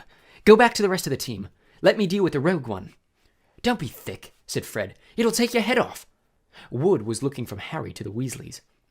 "Oliver, this is insane," said Alicia Spinnet angrily. "You can't let Harry deal with that thing on his own. Let's ask for an inquiry." "If we stop now, we'll have to forfeit the match," said Harry. "And we're not losing to Slytherin just because of a crazy bludger. Come on, Oliver, tell them to leave me alone." "This is all your fault," George said angrily to Wood. "Get the snitch or die trying. What a stupid thing to tell him." Madam Hooch had joined them. "Ready to resume play?" she asked Wood. Wood looked at the determined look on Harry's face. "All right," he said. "Fred, George, you heard Harry. Leave him alone and let him deal with the bludger on his own." The rain was falling more heavily now. On Madam Hooch's whistle, Harry kicked hard into the air and heard the telltale whoosh of the bludger behind him. Higher and higher, Harry climbed. He looped and swooped, spiraled, zigzagged, and rolled. Slightly dizzy, he nevertheless kept his eyes wide open. Rain was speckling his glasses and ran up his nostrils as he hung upside down, avoiding another fierce dive from the bludger. He could hear laughter from the crowd. He knew he must look very stupid, but the rogue bludger was heavy and couldn't change direction as quickly as Harry could. He began a kind of roller coaster ride around the edges of the stadium, squinting through the silver sheets of rain to the Gryffindor goalposts, where Adrian Pusey was trying to get past Wood. A whistling in Harry's ear told him the bludger had just missed him again. He turned right over and sped in the opposite direction. "Training for the ballet, Potter!" yelled Malfoy as Harry was forced to do a stupid kind of twirl in mid-air to dodge the bludger. And he fled, the bludger trailing a few feet behind him. And then, glaring back at Malfoy, in hatred, he saw the golden snitch. It was hovering inches above Malfoy's left ear, and Malfoy, busy laughing at Harry, hadn't seen it. For an agonizing moment, Harry hung in mid-air, not daring to speed toward Malfoy in case he looked up and saw the snitch. Wham! He had stayed still a second too long. The bludger had hit him at last, smashed into his elbow, and Harry felt his arm break.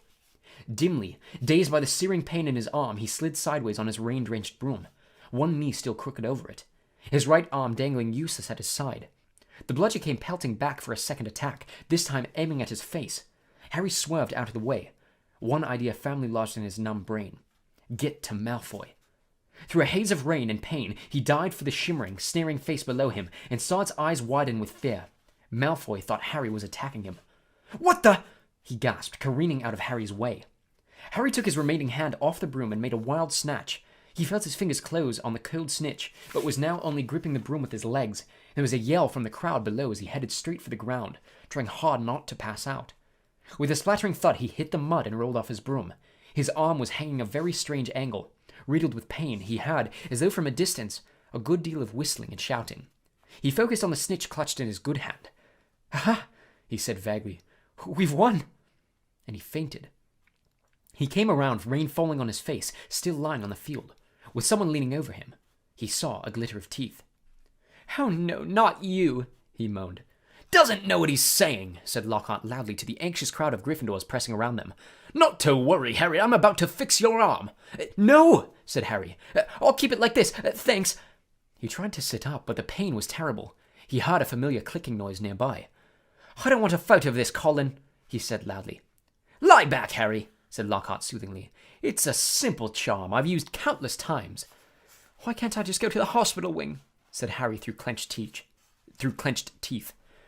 He should really, Professor, said a muddy Wood, who couldn't help grinning even though his seeker was injured. Great capture, Harry. Really spectacular. Your best yet, I'd say. Through the thicket of legs around him, Harry spotted Fred and George Weasley, wrestling the rogue bludger into a box. It was still putting up a terrific fight. Stand back, said Lockhart, who was rolling up his jade-green sleeves. No, don't, said Harry weakly. But Lockhart was twirling his wand and a second later had directed it straight at Harry's arm. A strange and unpleasant sensation started at Harry's shoulder and spread all the way down to his fingertips. It felt as though his arm was being deflated. He didn't dare look at what was happening. He had shut his eyes, his face turned away from his arm, but his worst fears were realized as the people above him gasped and Colin Creevey began clicking away madly. His arm didn't hurt anymore, nor did it feel remotely like an arm. Ah, said Lockhart. Yes, well, that can sometimes happen. But the point is that the bones are no longer broken. That's the thing to bear in mind. So, Harry, just toddle up to the hospital wing. Mr. Weasley, Miss Granger, would you escort him? And Madame Pomfrey will be able to, tidy you up a bit. As Harry got to his feet, he felt strangely lopsided. Taking a deep breath, he looked down at his right side. What he saw nearly made him pass out again. Poking out of the end of his robes was what looked like a thick, flesh-colored rubber glove. He tried to move his fingers. Nothing happened. Lockhart hadn't mended Harry's bones. He had removed them. Madame Pomfrey wasn't at all pleased. You should have come straight to me, she raged, holding up the sad, limp remainder of what, half an hour before, had been a walking arm. I can mend bones in a second, but growing them back... You will be able to, won't you? Said Harry desperately. I'll be able to, certainly. But it will be painful, said Madame Pomfrey grimly, throwing Harry a pair of pajamas. You'll have to stay the night. Hermione waited outside the curtain drawn around Harry's bed, while Ron helped him into his pajamas. It took a while to stuff the rubbery, boneless arm into a sleeve. How can you stick up for Lockhart now, Hermione, eh? Ron called through the curtain as he pulled Harry's limp fingers through the cuff. If Harry had wanted deboning, he would have asked. Anyone can make a mistake, said Hermione. And it doesn't hurt anymore, does it, Harry? No, said Harry, getting into bed. But it doesn't do anything else, either. As he swung himself onto the bed, his arm flapped pointlessly. Hermione and Madame Pomfrey came around the curtain. Madame Pomfrey was holding a large bottle of something labeled Skelegro. You're in for a rough night, she said, pouring out a steaming beakerful and handing it to him. Regrowing bones is a nasty business. So was taking the Skelegro. It burned Harry's mouth and throat as it went down, making him cough and sputter. Still tut-tutting about dangerous sports and inept teachers, Madame Pomfrey retreated, leaving Ron and Hermione to help Harry gulp down some water. We won, though, said Ron, a grin breaking across his face. That was some catch you made. Malfoy's face. He looked ready to kill. I want to know how he fixed that bludger, said Hermione darkly. We can add that to the list of questions we'll ask him when we've taken the Polyjuice potion, said Harry, sinking back into his pillows. I hope it tastes better than this stuff. If it's got bits of Slytherin in it, you've got to be joking, said Ron. The door of the hospital wing burst open at that moment. Filthy and soaking wet, the rest of the Gryffindor team had arrived to see Harry. Unbelievable flying, Harry, said George. I've just seen Marcus Flint yelling at Malfoy. Something about having a snitch on top of his head and not noticing. Malfoy didn't seem too happy. They had brought cakes, sweets, and bottles of pumpkin juice. They gathered around Harry's bed and were just getting started on what promised to be a good party when Madame Pomfrey came storming over, shouting, This boy needs rest. He's got 33 bones to regrow. Out! Out!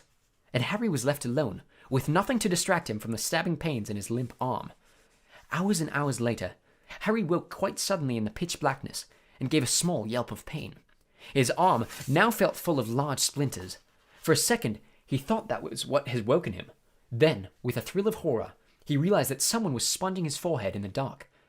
Get off! He said loudly. And then, Dobby! The house elf's goggling tennis ball eyes were peering at Harry through the darkness. A single tear was running down his long, pointed nose. Harry Potter came back to school, he whispered miserably. Dobby warned and warned Harry Potter. Oh, sir, why didn't you heed Dobby? Why didn't Harry Potter go back home when he missed the train? Harry heaved himself off the pillows and pushed Dobby's sponge away. "What are you doing here?" he said. "And how did you know I missed the train?" Dobby's lip trembled, and Harry was seized by a sudden suspicion. "It was you," he said slowly. "You stopped the barrier from letting us through." "Indeed, yes, sir," said Dobby, nodding his head vigorously, ears flapping. "Dobby hid and watched for Harry Potter and sealed the gateway, and Dobby had to iron his hand afterward." He showed Harry 10 long bandaged fingers. "But Dobby didn't care, sir, for he thought Harry Potter was safe. And never did Dobby dream, for he thought Harry Potter was safe, and never did Dobby dream that Harry Potter would get to school another way." He was rocking backward and forward, shaking his ugly head. "Dobby was so shocked when he heard Harry Potter was back at Hogwarts, he let his master's dinner burn. Such a flogging Dobby never had, sir." Harry slumped back onto his pillows. "You nearly got Ron and me expelled," he said fiercely. "You'd better get lost before my bones come back, Dobby, or I might strangle you." Dobby smiled weakly. "Dobby is used to death threats, sir. Dobby gets them 5 times a day at home." He blew his nose on a corner of the filthy pillowcase he wore, looking so pathetic that Harry felt his anger ebb away in spite of himself. "Why do you wear that thing, Dobby?" he asked curiously. "This, sir," said Dobby, plucking at the pillowcase. "'Tis a mark of the House Elf's enslavement, sir. Dobby can only be freed of his master's present if his masters present him with clothes, sir. The family is careful not to pass Dobby even a sock, sir, for then he would be free to leave their house forever." Dobby mopped his bulging eyes and said suddenly, "Harry Potter must go home. Dobby thought this bludger would be enough to make—" "Your bludger?" said Harry, anger rising once more. "What do you mean, your bludger? You made that bludger try and kill me." Not kill you, sir. Never kill you," said Dobby, shocked. "Dobby wants to save Harry Potter's life. Better sent home, grievously injured, than remain here, sir. Dobby only wanted Harry Potter hurt enough to be sent home." "Oh, is that all?" said Harry angrily. "I don't suppose you're going to tell me why you want me sent home in pieces." "Oh, if Harry Potter only knew," Dobby groaned, more tears dripping onto his ragged pillowcase. "If he knew what he means to us, the lowly, the enslaved, we dregs of the magical world. Dobby remembers how it was when he who must not be named was at the height of his powers, sir. We house elves were treated like vermin, sir. Of course, Dobby is still treated like that, sir," he admitted, drawing his face on the pillowcase. "But mostly, sir, life has improved for my kind since you triumphed over he who must not be named. Harry Potter survived, and the Dark Lord's power was broken, and it was a new dawn, sir. And Harry Potter shone like a beacon of hope for those of us who thought the dark days would never end, sir. And now, at Hogwarts, terrible things are to happen, and are perhaps happening already. And Dobby cannot let Harry Potter stay here, now that history is to repeat itself, now that the Chamber of Secrets is open once more." Dobby froze, horror-struck, then grabbed Harry's water jug from his bedside table and cracked it over his own head, toppling out of sight. A second later, he crawled back onto the bed, cross-eyed, muttering, "Bad Dobby, very bad Dobby." "So, there is a Chamber of Secrets," Harry whispered. "And did you say it's been opened before? Tell me, Dobby." He seized the elf's bony wrist as Dobby's hand inched toward the water jug. "But I'm not Muggleborn. How can I be in danger from the chamber?" "Oh, sir, ask no more of poor Dobby," stammered the elf, his eyes huge in the dark. "Dark deeds are planned in this place, but Harry Potter must not be here when they happen.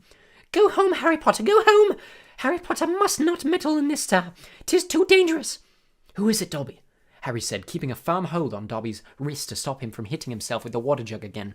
"Who's opened it? Who opened it last time?" "Dobby can't say, sir. Dobby can't. Dobby mustn't tell," squealed the elf. "Go home, Harry Potter. Go home." "I'm not going anywhere," said Harry fiercely. "One of my best friends is Muggleborn. She'll be first in line if the chamber really has been opened." "Harry Potter risks his own life for his friends," moaned Dobby in a kind of miserable ecstasy. "So noble, so valiant. But he must save himself, he must. Harry Potter must not." Dobby suddenly froze, his bat ears quivering. Harry heard it too. There were footsteps coming down the passageway outside. "Dobby must go," breathed the elf, terrified. There was a loud crack, and Harry's fist was suddenly clenched on thin air. He slumped back into bed, his eyes on the dark doorway to the hospital wing as the footsteps drew nearer. Next moment, Dumbledore was backing into the dormitory, wearing a long, woolly dressing gown and a nightcap. He was carrying one end of what looked like a statue. Professor McGonagall appeared a second later, carrying its feet. Together, they heaved it onto a bed. Get Madame Pomfrey, whispered Dumbledore, and Professor McGonagall hurried past the end of Harry's bed out of sight. Harry lay quite still, pretending to be asleep. He heard urgent voices, and then Professor McGonagall swept back into view, closely followed by Madame Pomfrey, who was pulling a cardigan on over her nightdress. He heard a sharp intake of breath. "What's happened?" Madame Pomfrey whispered to Dumbledore, bending over the statue on the bed. Another attack, said Dumbledore. Minerva found him on the stairs. There were a bunch of grapes next to him, said Professor McGonagall. We think he was trying to sneak up here to visit Potter. Harry's stomach gave a horrible lurch. Slowly and carefully he raised himself a few inches so he could look at the statue on the bed. A ray of moonlight lay across its staring face. It was Colin Creevey. His eyes were wide and his hands were stuck up in front of him, holding his camera. "Petrified," whispered Madame Pomfrey. "Yes," said Professor McGonagall, "but I shudder to think.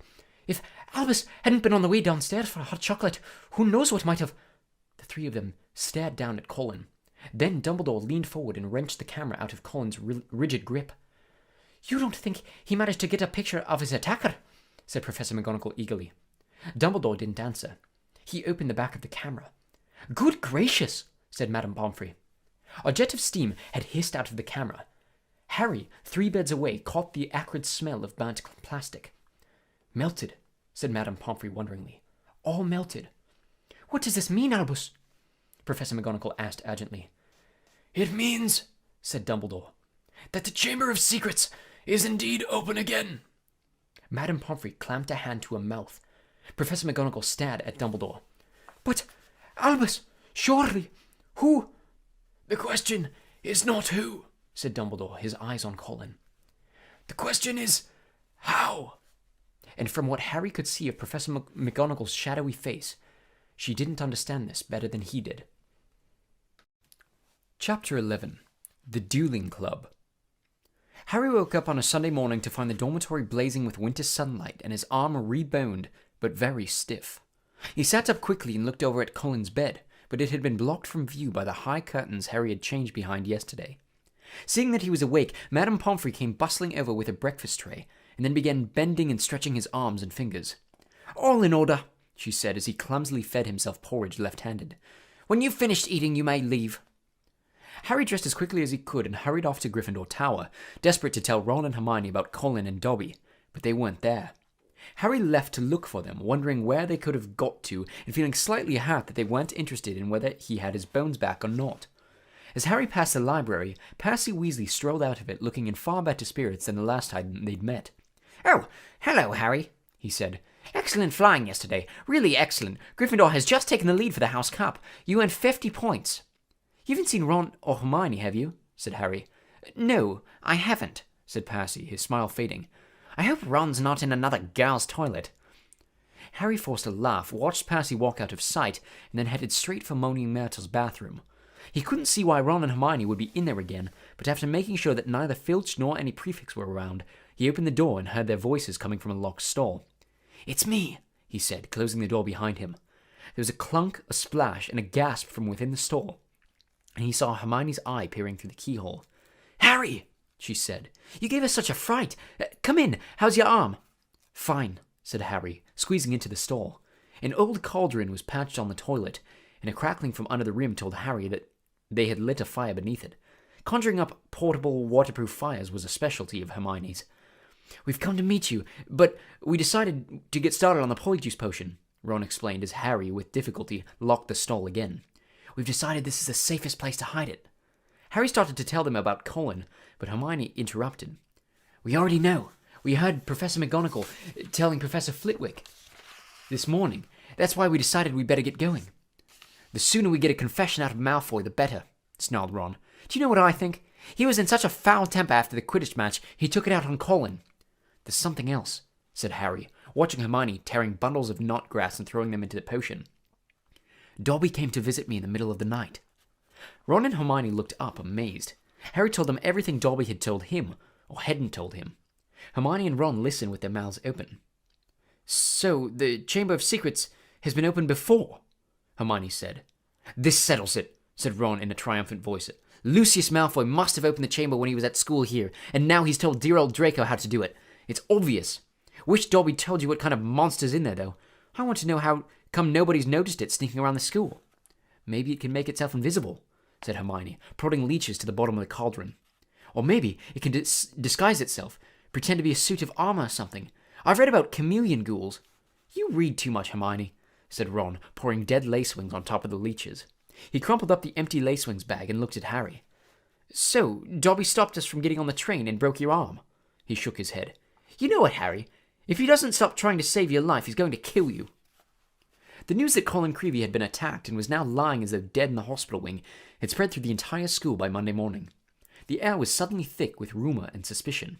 The first years were now moving around the castle in tight-knit groups, as though scared they would be attacked if they ventured forth alone. Ginny Weasley, who sat next to Colin Creevey in charms, was distraught, but Harry felt Fred and George were going the wrong way about cheering her up. They were taking turns covering themselves with fur or boils or jumping out at her from behind statues. They only stopped when Percy, apoplectic with rage, told them he was going to write to Mrs. Weasley and tell her Ginny was having nightmares.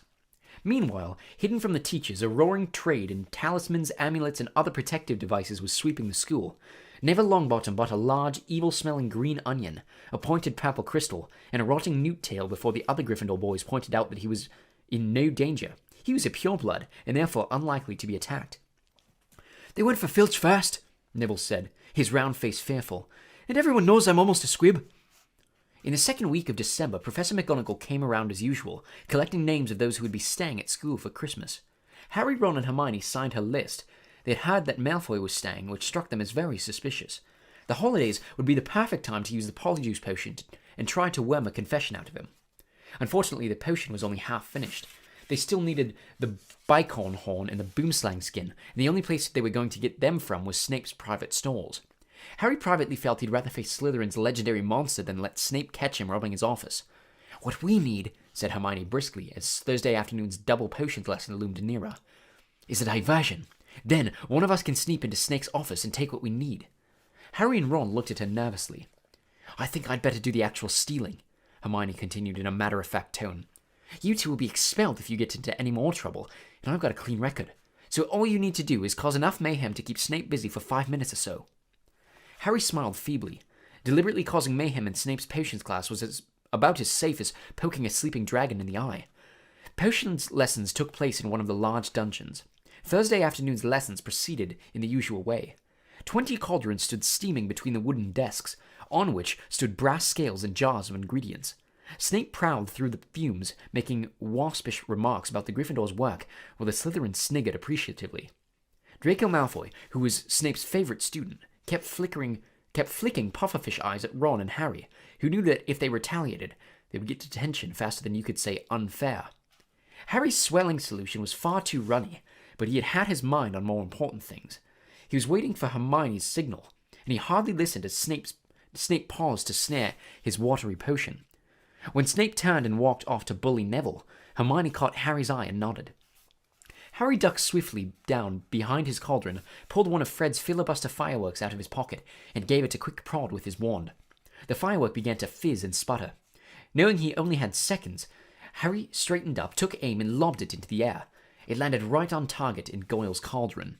Goyle's potion exploded, showering the whole class. People shrieked as splashes of the swelling solution hit them. Malfoy got a faceful and his nose began to swell like a balloon. Goyle blundered around, his hands over his eyes, which had expanded to the size of a dinner plate. Snape was trying to restore calm and find out what had happened. Through the confusion, Harry saw Hermione slip quietly into Snape's office. "Silence! Silence!" Snape roared. "Anyone who has been splashed, come here for a deflating draft. When I find out who did this." Harry tried not to laugh as he watched Malfoy hurry forward, his head drooping with the weight of a nose like a small melon. As half the class lumbered onto Snape's desk, some weighted down with arms like clubs, others unable to talk through gigantic puffed-up lips. Harry saw Hermione slide back into the dungeon, the front of her robes bulging. When everyone had taken a swig of antidote and the various swellings had subsided, Snape swept over to Goyle's cauldron and scooped out the twisted black remains of the firework. There was a sudden hush. "If I ever find out who threw this," Snape whispered, "I shall make sure that person is expelled." Harry raised his face into what he hoped was a puzzled expression. Snape was looking right at him, and the bell that rang 10 minutes later could not have been more welcome. "He knew it was me," Harry told Ron and Hermione as they hurried back to Moaning Munter's bathroom. "I could tell." Hermione threw the new ingredients into the cauldron and began to stir feverishly. "It'll be ready in 2 weeks," she said happily. "Snape can't prove it was you," said Ron reassuringly to Harry. "What can he do?" "Knowing Snape, something foul," said Harry as the potion frothed and bubbled. A week later, Harry, Ron, and Hermione were walking across the entrance hall when they saw a small knot of people gathering around the notice board, reading a piece of parchment that had just been pinned up. Seamus Finnegan and Dean Thomas beckoned them over, looking excited. "They're starting a dueling club," said Seamus. "First meeting tonight. I wouldn't mind dueling lessons. They might come in handy one of these days." "What, you reckon Slytherin's master can duel?" said Ron, but he, too, read the sign with interest. "Could be useful," he said to Harry and Hermione as they went into dinner. "Shall we go?" Harry and Hermione were all for it, so at 8 o'clock that evening they hurried back to the Great Hall. The long dining tables had vanished, and a golden stage had appeared along one wall, lit by thousands of candles floating overhead. The ceiling was velvety black once more, and most of the school seemed to be packed beneath it, all carrying their wands and looking excited. "I wonder who will be teaching us," said Hermione as they edged into the chattering crowd. "Someone told me Flitwick was a dueling champion when he was young. Maybe it'll be him." "As long as it's not—" Harry began, but he ended on a groan. Gilderoy Lockhart was walking onto the stage, resplendent in robes of deep plum, and accompanied by none other than Snape, wearing his usual black. Lockhart waved an arm for silence and called, "Gather round, gather round! Can everyone see me? Can you all hear me? Excellent! Now, Professor Dumbledore has granted me permission to start this little dueling club, to train you all in case you ever need to defend yourselves as I myself have done on countless occasions. For full details, see my published works. Let me introduce my assistant, Professor Snape," said Lockhart, flashing a wide smile. "He tells me he knows a tiny little bit about dueling himself, and has sportingly agreed to help me with a short demonstration before we begin. Now, I don't want any of you youngsters to worry. You'll still have your potions master when I'm through with him, never fear."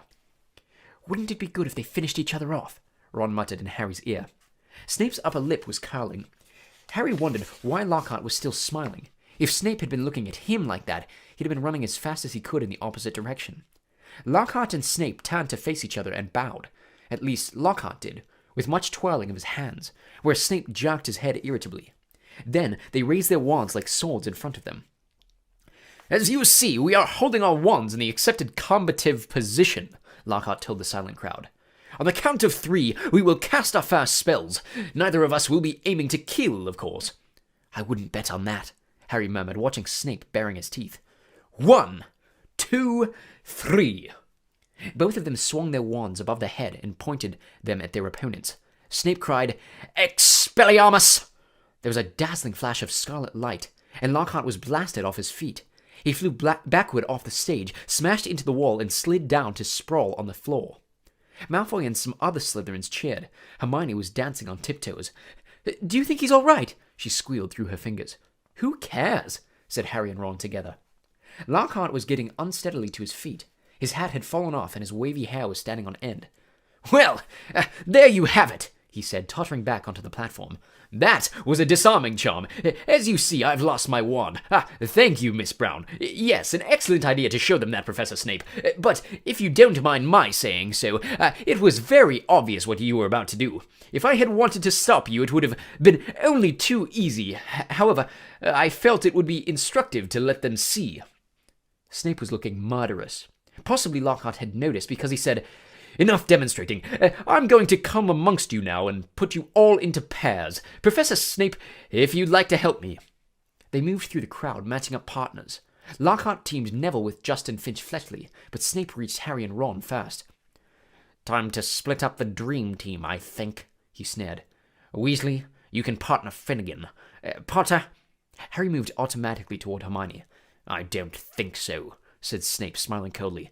"Mr. Malfoy, come over here. Let's see what you make of the famous Potter. And you, Miss Granger, you can partner Miss Bulstrode. Malfoy strutted over, smirking. Behind him walked a Slytherin girl who reminded Harry of a picture he'd seen in Holidays with Hags. She was large and square, and her heavy jaw jutted aggressively. Hermione gave her a weak smile that she did not return. "Face your partners," called Lockhart back on the platform, "and bow."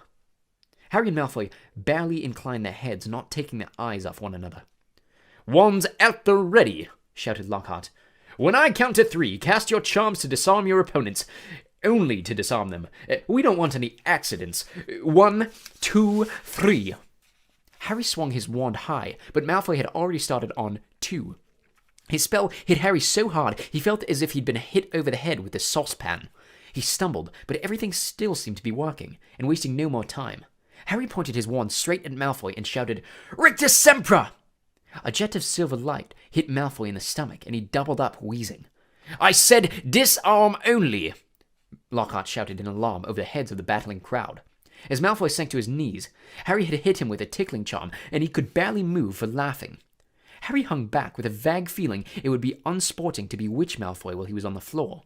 But this was a mistake. Gasping for breath, Malfoy pointed his wand at Harry's knees, choked, "Tarantallegra!" In the next second, Harry's legs began to jerk around out of his control in a kind of quick step. "Stop! Stop!" screamed Lockhart, but Snape took charge. "Finite incantatem!" he shouted. Harry's feet stopped dancing. Malfoy stopped laughing, and they were able to look up.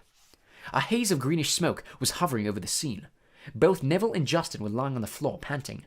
Ron was holding up an ashen-faced Seamus, apologizing for whatever his broken wand had done. But Hermione and Millicent Bulstrode were still moving. Millicent had Hermione in a headlock, and Hermione was whimpering in pain. Both their wands lay forgotten on the floor. Harry leapt forward and pulled Millicent off. It was difficult. She was a lot bigger than he was. "Dear, dear," said Lockhart, skittering through the crowd, looking at the aftermath of the duels. "Up you go, Macmillan. Careful there, Miss Fawcett. Pinch it hard, it'll stop bleeding in a second. Boot." "I think I'd better teach you how to block unfriendly spells."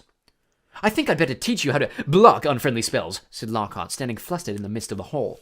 He glanced at Snape, whose black eyes glinted, and looked away quickly. "Let's have a volunteer pair, Longbottom and Finch-Fletchley. How about you?" "Bad idea, Professor Lockhart," said Snape, gliding over like a large and malevolent bat. "Longbottom causes devastation with the simplest spells. We'll be sending what's left of Finch-Fletchley up to the hospital wing in a matchbox." Neville's round, pink face went pinker. "How about Malfoy and Potter?" said Snape with a twisted smile. "Excellent idea," said Lockhart, gesturing Harry and Malfoy into the middle of the hall as the crowd backed away to give them room. "Now, Harry," said Lockhart, "when Draco points his wand at you, you do this." He raised his own wand, attempted a complicated sort of wiggling action, and dropped it. Snape smirked as Lockhart quickly picked it up, saying, "Whoops, my wand is a little overexcited." Snape moved closer to Malfoy, bent down, and whispered something in his ear. Malfoy smirked too. Harry looked up nervously at Lockhart and said, "Professor, could you show me that blocking thing again?" "Scared?" muttered Malfoy so that Lockhart couldn't hear him. "You wish," said Harry out of the corner of his mouth. Lockhart cuffed Harry merrily on the shoulder. "Just do what I did, Harry." "What, drop my wand?" But Lockhart wasn't listening. 3, 2, 1, go! He shouted. Malfoy raised his wand quickly and bellowed, "Serpensortia!" The end of his wand exploded. Harry watched, aghast, as a long black snake shot out of it, fell heavily onto the floor between them, and raised itself, ready to strike. There were screams as the crowd backed swiftly away, clearing the floor. "Don't move, Potter," said Snape lazily, clearly enjoying the sight of Harry standing motionless, eye to eye with the angry snake. "I'll get rid of it." "Allow me!" shouted Lockhart. He brandished his wand at the snake, and there was a loud bang. The snake, instead of vanishing, flew 10 feet into the air and fell back onto the floor with a loud smack. Enraged, hissing furiously, it slithered straight toward Justin Finch-Fletchley and raised itself again, fangs exposed, poised to strike. Harry wasn't sure what made him do it. He wasn't even aware of deciding to do it. All he knew was that his legs were carrying him forward, as though he was on casters, and that he had shouted stupidly at the snake, "Leave him alone!" And miraculously, inexplicably, the snake slumped to the floor, docile as a thick black garden hose, its eyes now on Harry. Harry felt the fear drain out of him. He knew the snake wouldn't attack anyone now, though how he knew it, he couldn't have explained. He looked up at Justin, grinning, expecting to see Justin looking relieved or puzzled, or even grateful, but certainly not angry and scared. "What do you think you're playing at?" he shouted, and before Harry could say anything, Justin had turned and stormed out of the hall. Snape stepped forward, waved his wand, and the snake vanished into a small puff of black smoke. Snape, too, was looking at Harry in an unexpected way. It was a shrewd and calculating look, and Harry didn't like it. He was also dimly aware of an ominous muttering all around the walls. Then he felt a tugging on the back of his robes. "Come on," said Ron's voice in his ear. "Move, come on." Ron stared him out of the hall, Hermione hurrying alongside them. As they went through the doors, the people on either side drew away as though they were frightened of catching something. Harry didn't have a clue what was going on, and neither Ron nor Hermione explained anything until they had dragged him all the way up to the empty Gryffindor common room. Then Ron pushed Harry into an armchair and said, "You're a Parselmouth! Why didn't you tell us?" "I'm a what?" said Harry. "A Parselmouth," said Ron. "You can talk to snakes." "I know," said Harry. "I mean, that's only the second time I've ever done it. I accidentally set a boa constrictor on my cousin Dudley at the zoo once. Long story. But it was telling me it had never seen Brazil, and I sort of set it free without meaning to. That was before I knew I was a wizard." "A boa constrictor told you it had never been to Brazil," Ron repeated faintly. "So?" said Harry. "I bet loads of people here can do it." "No, they can't," said Ron. "It's not a very common gift, Harry. This is bad." "What's bad?" said Harry, starting to feel quite angry. "What's wrong with everyone? Listen, if I hadn't told that snake not to attack Justin..." "Oh, that's what you said to it." "What do you mean? You were there, you heard me." "I heard you speaking Parseltongue," said Ron. "Snake language. You could have been saying anything. No wonder Justin panicked. You sounded like you were egging the snake on or something. It was creepy, you know." Harry gaped at him. "I spoke a different language. But I didn't realize. How can I speak a different language without knowing I can speak it?" Ron shook his head. Both he and Hermione were looking at someone as though someone had died. Harry couldn't see what was so terrible. "Do you want to tell me what's wrong with stopping a massive snake biting off Justin's head?" he said. "What does it matter how I did it, as long as Justin doesn't have to join the Headless Hunt?" "It matters," said Hermione, speaking at last in a hushed voice, "because being able to talk to snakes was what Salazar Slytherin was famous for. That's why the symbol of Slytherin House is a serpent." Harry's mouth fell open. "Exactly," said Ron. "And now the whole school's going to think you're his great-great-great-great-grandson or something." "But I'm not," said Harry with a panic he couldn't quite explain. "You'll find that hard to prove," said Hermione. "He lived about 1,000 years ago. For all we know, you could be." Harry lay awake for hours that night. Through a gap in the curtains around his four-poster, he watched snow starting to drift past the tower window and wondered. Could he be a descendant of Salazar Slytherin? He didn't know anything about his father's family after all. The Dursleys had always forbidden questions about his wizarding relatives. Quietly, Harry tried to say something in Parseltongue. The words wouldn't come. It seemed he had to be face to face with a snake to do it. "But I'm in Gryffindor," Harry thought. "The Sorting Hat wouldn't have put me in here if I had Slytherin blood." "Ah," said a nasty little voice in his brain. "But the Sorting Hat wanted to put you in Slytherin, don't you remember?" Harry turned over. He'd seen Justin the next day in herbology, and he'd explained that he'd been calling the snake off, not egging it on, which, he thought angrily, pummeling his pillow, any fool should have realized. By next morning, however, the snow that had begun in the night had turned into a blizzard so thick the last herbology lesson of the term was cancelled. Professor Sprout wanted to fit socks and scarves on the mandrakes, a tricky operation she would entrust to no one else, now that it was so important for the mandrakes to grow quickly and revive Mrs. Norris and Colin Creevey. Harry fretted about this next to the fire in the Gryffindor common room, while Ron and Hermione used their time off to play a game of wizard chess. "For heaven's sake, Harry," said Hermione, exasperated, as one of Ron's bishops wrestled her knight off his horse and dragged him off the board. "Go and find Justin if it's so important to you." So Harry got up and left through the portrait hole, wondering where Justin might be. The castle was darker than it usually was in daytime, because of the thick, swirling grey snow at every window. Shivering, Harry walked past classrooms where lessons were taking place, catching snatches of what was happening within. Professor McGonagall was shouting at someone who, by the sound of it, had turned his friend into a badger. Resisting the urge to take a look, Harry walked on by, thinking that Justin might be using his free time to catch up on some work, and deciding to check the library first. A group of the Hufflepuffs who should have been in Herbology were indeed sitting in the back of the library, but they didn't seem to be working. Between the long lines of high bookshelves, Harry could see that their heads were close together, and they were having what looked like an absorbing conversation. He couldn't see whether Justin was among them. He was walking toward them when something of what they were saying met his ears, and he paused to listen, hidden in the invisibility section. "So, anyway," a stout boy was saying, "I told Justin to hide up in our dormitory. I mean to say, if Potter's marked him down as his next victim, it's best if he keeps a low profile for a while. Of course, Justin's been waiting for something like this to happen ever since he let slip to Potter he was Muggle-born. Justin actually told him he'd been down for Eton. That's not the kind of thing you bandy about with Slytherin's heir on the loose, is it?" "You definitely think it is Potter then, Annie?" said a girl with blonde pigtails anxiously. "Hannah," said the stout boy solemnly, "he's a Parselmouth. Everyone knows that's the mark of a dark wizard. Have you ever heard of a decent one who could talk to snakes? They called Slytherin himself Serpent Tongue." There was some heavy murmuring about this, and Annie went on. "Remember what was written on the wall? Enemies of the heir, beware. Potter had some sort of run-in with Filch. Next thing we know, Filch's cat's attacked. That first year, Creevy was annoying Potter at the Quidditch match, taking pictures of him while he was lying in the mud. Next thing we know, Creevy's been attacked." "He always seems so nice, though," said Hannah uncertainly. "And, well, he's the one that made you-know-who disappear. He can't be all bad, can he?"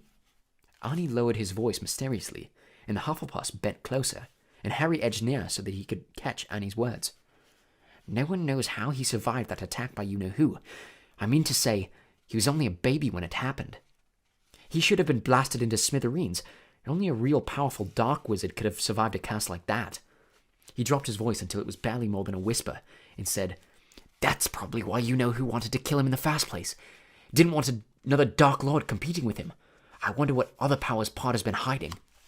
Harry couldn't take it anymore. Clearing his throat loudly, he stepped out from behind the bookshelves. If he hadn't been feeling so angry, he would have found the sight that greeted him funny. Every one of the Hufflepuffs looked as though they'd have been petrified by the sight of him, and the colour was draining out of Annie's face. "Hello," said Harry. "I'm just looking for Justin Finch Fletchley." The Hufflepuffs' worst fears had clearly been confirmed. They all looked fearfully at Annie. "What do you want with him?" said Annie in a quavering voice. "I wanted to tell him what really happened with that snake at the dueling club," said Harry. Annie bit his white lips and then, taking a deep breath, said, "We were all there. We saw what happened." "Then you noticed that after I spoke to it, the snake backed off?" said Harry. "All I saw," said Annie stubbornly, though he was trembling as he spoke, "was you speaking Parseltongue and chasing the snake toward Justin." "I didn't chase it at him," Harry said, his voice shaking with anger.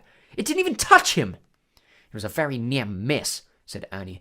"And in case you're getting any ideas," he added hastily, "I might tell you that you can trace my family back through 9 generations of witches and warlocks, and my blood's as pure as anyone's, so—" "I don't care what sort of blood you've got," said Harry fiercely. "Why would I want to attack Muggleborns?" "I've heard you hate those Muggles you live with," said Annie swiftly. "It's not possible to live with the Dursleys and not hate them," said Harry. "I'd like to see you try it."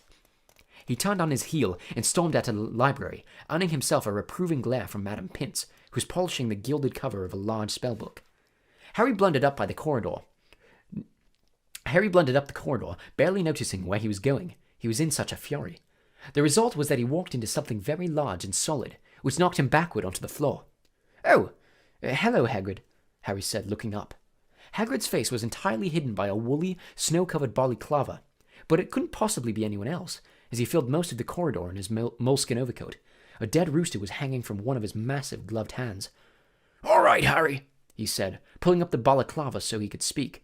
"Weren't you in class?" "Cancelled," said Harry, getting up. "What are you doing in here?" Hagrid held up the limp rooster. "Second one killed this term," he explained. "It's either foxes or a blood-sucking bugbear, and I need the headmaster's permission to put a charm around the hen coop." He peered more closely at Harry from under his thick, snow-flecked eyebrows. "You sure you're all right? You look all hot and bothered." Harry couldn't bring himself to repeat what Annie and the rest of the Hufflepuffs had been saying about him. "It's nothing," he said. "I'd better get going, Hagrid. It's Transfiguration next, and I've got to pick up my books."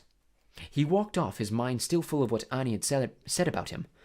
Justin's been waiting for something like this to happen ever since he let slip to Potter he was Muggle-born. Harry stamped up the stairs and turned along another corridor, which was particularly dark. The torches had been extinguished by a strong, icy draft that was blowing through a loose window pane. He was halfway down the passage when he tripped headlong over something lying on the floor. He turned to squint at what he'd fallen over and felt as though his stomach had dissolved. Justin Finch Fletchley was lying on the floor, rigid and cold, a look of shock frozen on his face, his eyes staring blankly at the ceiling. And that wasn't all. Next to him was another figure, the strangest sight Harry had ever seen. It was nearly headless Nick, no longer pearly white and transparent, but black and smoky, floating immobile and horizontal 6 inches off the floor. His head was half off, and his face wore an expression of shock identical to Justin's. Harry got to his feet, his breathing fast and shallow, his heart doing a kind of drum roll against his ribs. He looked wildly up and down at the deserted corridor, and saw a line of spiders scuttling as fast as they could away from the bodies. The only sounds were muffled voices of teachers from the classes on either side. He could run, and no one would ever know he had been there. But he couldn't just leave them lying there. He had to get help. Would anyone believe he hadn't done anything to do with this? As he stood there, panicking, a door right next to him opened with a bang. Peeves the poltergeist came shouting out. Why, it's Potty Wee Potter! Cackled Peeves, knocking Harry's glasses askew as he bounced past him. What's Potter up to? What's Potter lurking? Why's Potter lurking? Peeves stopped, halfway through a mid-air somersault. Upside down, he spotted Justin and nearly headless Nick. He flipped the right way up, filled his lungs, and before Harry could stop him, screamed, Attack! Attack! Another attack! No mortal or ghost is safe! Run for your lives! Attack! Crash, crash, crash. Door after door flew open along the corridor and people flooded out. For several long minutes, there was a scene of such confusion that Justin was in danger of being squashed and people kept standing in nearly headless Nick. Harry found himself pinned against the wall as the teachers shouted for quiet. Professor McGonagall came running, followed by her own class, one of whom still had black and white striped hair. She used her wand to set off a loud bang, which restored silence, and ordered everyone back to their classes. No sooner had the scene cleared somewhat than Ernie the Hufflepuff arrived, panting on the scene. Caught in the act! Ernie yelled, his face stark white, pointing his finger dramatically at Harry. That will do, Macmillan, said Professor McGonagall sharply. Peeves was bobbing overhead, now grinning wickedly, surveying the scene. Peeves always loved chaos. As the teachers bent over Justin and nearly headless Nick, examining them, Peeves broke into song. Oh, Potter, you rotter! Oh, what you have done! You're killing off students. You think it's good fun. That's enough, Peeves, barked Professor McGonagall, and Peeves zoomed away backward, with his tongue out at Harry. Justin was carried up to the hospital wing by Professor Flitwick and Professor Sinistra of the astronomy department, but nobody seemed to know what to do for nearly headless Nick. In the end, Professor McGonagall conjured a huge fan out of thin air, which she gave to Ernie with instructions to waft nearly headless Nick up the stairs. This Ernie did, fanning Nick along like a silent black hovercraft. This left Harry and Professor McGonagall alone together. This way, Potter, she said. Professor, said Harry at once. I swear I didn't. This is out of my hands, Potter, said Professor McGonagall curtly. They marched in silence around a corner, and she stopped before a large and extremely ugly stone gargoyle. Lemon drop, she said. This was evidently a password, because the gargoyle sprang suddenly to life and hopped aside as the wall behind him split in two. Even full of dread for what was coming, Harry couldn't fail to be amazed. Behind the wall was a spiral staircase that was moving smoothly upward, like an escalator. As he and Professor McGonagall stepped into it, Harry had the wall thud closed behind them. They rose upward in circles, higher and higher, until at last, slightly dizzy, Harry saw a gleaming oak door ahead with a brass knocker in the shape of a griffin. He knew now where he was being taken. This must be where Dumbledore lived. Chapter 12. The Polyjuice Potion. They stepped off the stone staircase at the top, and Professor McGonagall rapped on the door. It opened silently and they entered. Professor McGonagall told Harry to wait and left him there, alone. Harry looked around. One thing was certain. Of all the teachers' offices Harry had visited so far this year, Dumbledore's was by far the most interesting. If he hadn't been scared out of his wits that he was about to be thrown out of school, he would have been very pleased to have a chance to look around in it. It was a large and beautiful circular room full of funny little noises. A number of curious silver instruments stood on spindle-legged tables, whirring and emitting little puffs of smoke. The walls were covered in portraits of old headmasters and headmistresses, all of whom were snoozing gently in their frames. There was also an enormous claw-footed desk, and, sitting on a shelf behind it, a shabby tattered wizard's hat, the sorting hat. Harry hesitated. He cast a wary eye around the sleeping witches and wizards on the walls. Surely it couldn't hurt if he took the hat down and tried it on again, just to make sure it had put him in the right house. He walked quietly around the desk, lifted the hat from its shelf, and lowered it slowly onto his head. It was much too large and slipped down over his eyes, just as he had done the last time he'd put it on. Harry stared at the black inside of the hat, waiting. Then a small voice in his ear said, "Be in your bonnet, Harry Potter." Yes, Harry muttered. Sorry to bother you. I wanted to ask—" "You've been wondering whether I put you in the right house," said the hat smartly. "Yes, you were particularly difficult to place. But I stand by what I said before." Harry's heart leapt. "You would have done well in Slytherin." Harry's stomach plummeted. He grabbed the point of the hat and pulled it off. It hung limply in his hand, grubby and faded. Harry pushed it back onto its shelf, feeling sick. "You're wrong," he said aloud to the still and silent hat. It didn't move. Harry backed away, watching it. Then a strange gagging noise behind him made him wheel around. He wasn't alone after all. Standing on a golden patch behind the door was a decrepit-looking bird that resembled a half-plucked turkey. Harry stared at it, and the bird looked balefully back, making its gagging noise again. Harry thought it looked very ill. Its eyes were dull, and, even as Harry watched, a couple more feathers fell out of its tail. Harry was just thinking that all he needed was for Dumbledore's pet bird to die while he was alone in the office with it, when the bird burst into flames. Harry yelled in shock and backed away into the desk. He looked feverishly around in case there was a glass of water somewhere, but he couldn't see one. The bird, meanwhile, had become a fireball. It gave one loud shriek, and the next second there was nothing but a smoldering pile of ash on the floor. The office door opened. Dumbledore came in looking very somber. "Professor!"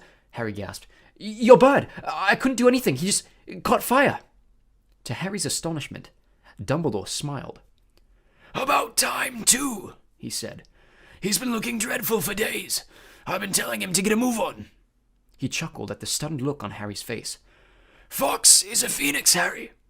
Phoenixes burst into flames when it is time for them to die, and are reborn from the ashes. Watch him." Harry looked down in time to see a tiny, wrinkled newborn bird poke its head out of the ashes. It was quite as ugly as the old one. "It's a shame you had to see him on Burning Day," said Dumbledore, seating himself behind his desk. "He's really very handsome most of the time. Wonderful red and gold plumage. Fascinating creatures, phoenixes. They can carry immensely heavy loads. Their tears have healing powers, and they make highly faithful pets." In the shock of Fawkes catching fire, Harry had forgotten what he was there for.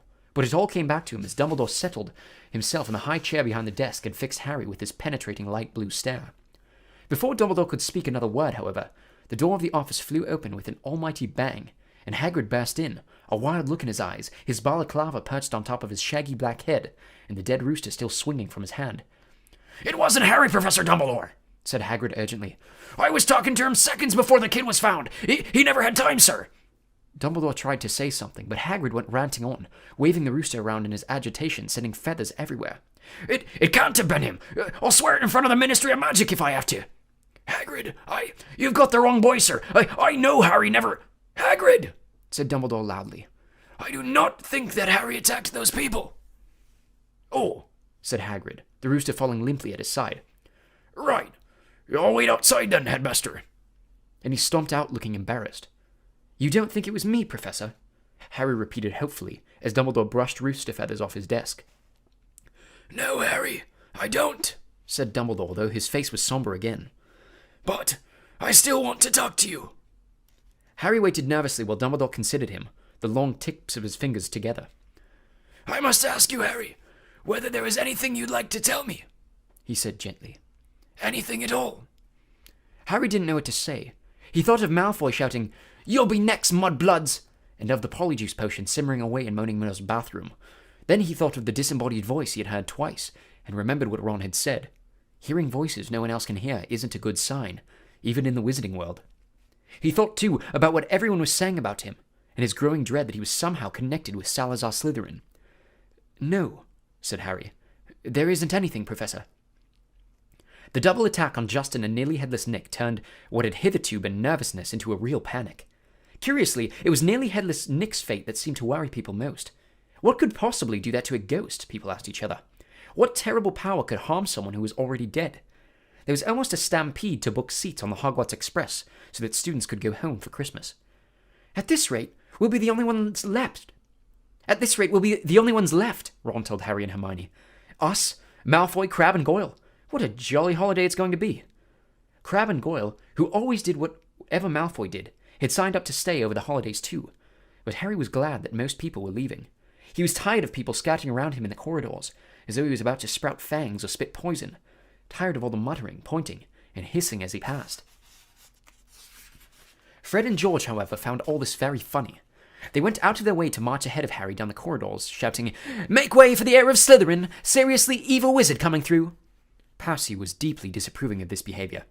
"It is not a laughing matter," he said coldly. "Oh, get out of the way, Percy," said Fred. "Harry's in a hurry." "Yeah, he's off to the Chamber of Secrets for a cup of tea with his fanged servant," said George, chortling. Ginny didn't find it amusing either. "Oh, don't!" she wailed every time Fred asked Harry loudly who he was planning to attack next, or when George pretended to ward Harry off with a large clove of garlic when they met. Harry didn't mind. It made him feel better that Fred and George at least thought the idea of his being Slytherin's heir was quite ludicrous. But their antics seemed to be aggravating Draco Malfoy, who looked increasingly sour each time he saw them at it. "It's because he's bursting to say it's really him," said Ron knowingly. "You know he hates anyone beating him at anything, and you're getting all the credit for his dirty work." "Not for long," said Hermione in a satisfied tone. "The Polyjuice Potion's nearly ready. We'll be getting the truth out of him any day now." At last the term ended, and a silence deep as the snow on the grounds descended on the castle. Harry found it peaceful, rather than gloomy, and enjoyed the fact that he, Hermione, and the Weasleys had the run of Gryffindor Tower, which meant they could play Exploding Snap loudly without bothering anyone, and practice dueling in private. Fred, George, and Ginny had chosen to stay at school rather than visit Bill in Egypt with Mr. and Mrs. Weasley. Percy, who disapproved of what he termed their childish behavior, didn't spend much time in the Gryffindor common room. He had already told them pompously that he was only staying over Christmas because it was his duty as a prefect to support the teachers during this troubled time. Christmas morning dawned cold and white. Harry and Ron, the only ones left in their dormitory, were woken very early by Hermione, who burst in fully dressed and carrying presents for them both. "Wake up!" she said loudly, pulling back the curtains at the window. "Hermione, you're not supposed to be in here," said Ron, shielding his eyes against the light. "Merry Christmas to you too," said Hermione, throwing him his present. "I've been up for nearly an hour, adding more lacewings to the potion. It's ready." Harry sat up suddenly wide awake. "Are you sure?" "Positive," said Hermione, shifting Scabbers the rat so that he could sit down at the end of Ron's fur poster. "If we're going to do it, I say it should be tonight." At that moment, Hedwig swooped into the room carrying a very small package in her beak. "Hello," said Harry happily as she landed on his bed. "Are you speaking to me again?" She nibbled at his ear in an affectionate sort of way, which was a far better present than the one she had brought him, which turned out to be from the Dursleys. They had sent Harry a toothpick and a note telling him to find out whether he'd be able to stay at Hogwarts for the summer vacation too. The rest of Harry's Christmas presents were far more satisfactory. Hagrid had sent him a large tin of treacle fudge, which Harry decided to soften by the fire before eating. Ron had given him a book called Flying with the Cannons, a book of interesting facts about his favorite Quidditch team, and Hermione had bought him a luxury eagle feather quill. Harry opened the last present to find a new hand-knitted sweater from Mrs. Weasley and a large plum cake. He read her card with a fresh surge of guilt, thinking about Mr. Weasley's car, which hadn't been seen since its crash with the Whomping Willow, and the bout of rule-breaking he and Ron were planning next. No one, not even someone dreading taking Polyjuice Potion later, could fail to enjoy Christmas dinner at Hogwarts. The Great Hall looked magnificent. Not only were there a dozen frost-covered Christmas trees and thick streamers of holly and mistletoe crisscrossing the ceiling, but enchanted snow was falling, warm and dry from the ceiling. Dumbledore led them in a few of his favorite carols, Hagrid booming more and more loudly with every goblet of eggnog he consumed. Percy, who hadn't noticed that Fred had bewitched his prefect badge so that it now read Pinhead, kept asking them all what they were sniggering at. Harry didn't even care that Draco Malfoy was making loud, snide remarks about his new sweater from the Slytherin table. With a bit of luck, Malfoy would be getting his comeuppance in a few hours' time. Harry and Ron had barely finished their third helpings of Christmas pudding when Hermione ushered them out in the hall to finalize their plans for the evening. "We still need a bit of the people you're changing into," said Hermione matter-of-factly, as though she was sending them to the supermarket for laundry detergent. And obviously, it'll be best if you can get something of Crabbe's and Goyle's. They're Malfoy's best friends. He'll tell him anything. And we also need to make sure the real Crabbe and Goyle can't burst in on us while we're interrogating him. I've got it all worked out, she went on smoothly, ignoring Harry and Ron's stupefied faces. She held up 2 plump chocolate cakes. I filled this with a simple sleeping draught. All you have to do is make sure Crabbe and Goyle find them. You know how greedy they are. They're bound to eat them. Once they're asleep, pull out a few of their hairs and hide them in a broom closet. Harry and Ron looked incredulously at each other. Hermione, I don't think... that could go seriously wrong. But Hermione had a steely glint in her eye not unlike the one Professor McGonagall sometimes had. The potion will be useless without Crabbe's and Goyle's hair, she said sternly.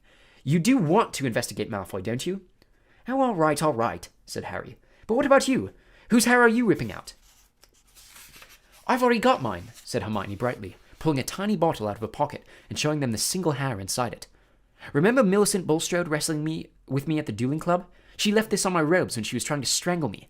And she's gone home for Christmas, so I'll just have to tell the Slytherins I've decided to come back. When Hermione had bustled off to check the Polyjuice potion again, Ron turned to Harry with a doom-laden expression. Have you ever heard of a plan where so many things could go wrong? But to Harry and Ron's utter amazement, stage 1 of the operation went just as smoothly as Hermione had said. They lurked in the deserted entrance hall after Christmas tea, waiting for Crabbe and Goyle, who had remained alone at the Slytherin table, shoveling down 4 helpings of trifle. Harry had perched the chocolate cakes on the end of the banisters. When they spotted Crabbe and Goyle coming out of the great hall, Harry and Ron hid quickly behind a suit of armor next to the front door. How thick can you get? Ron whispered ecstatically, as Crabbe gleefully pointed out the cakes to Goyle and grabbed them. Grinning stupidly, they stuffed the cakes whole into their large mouths.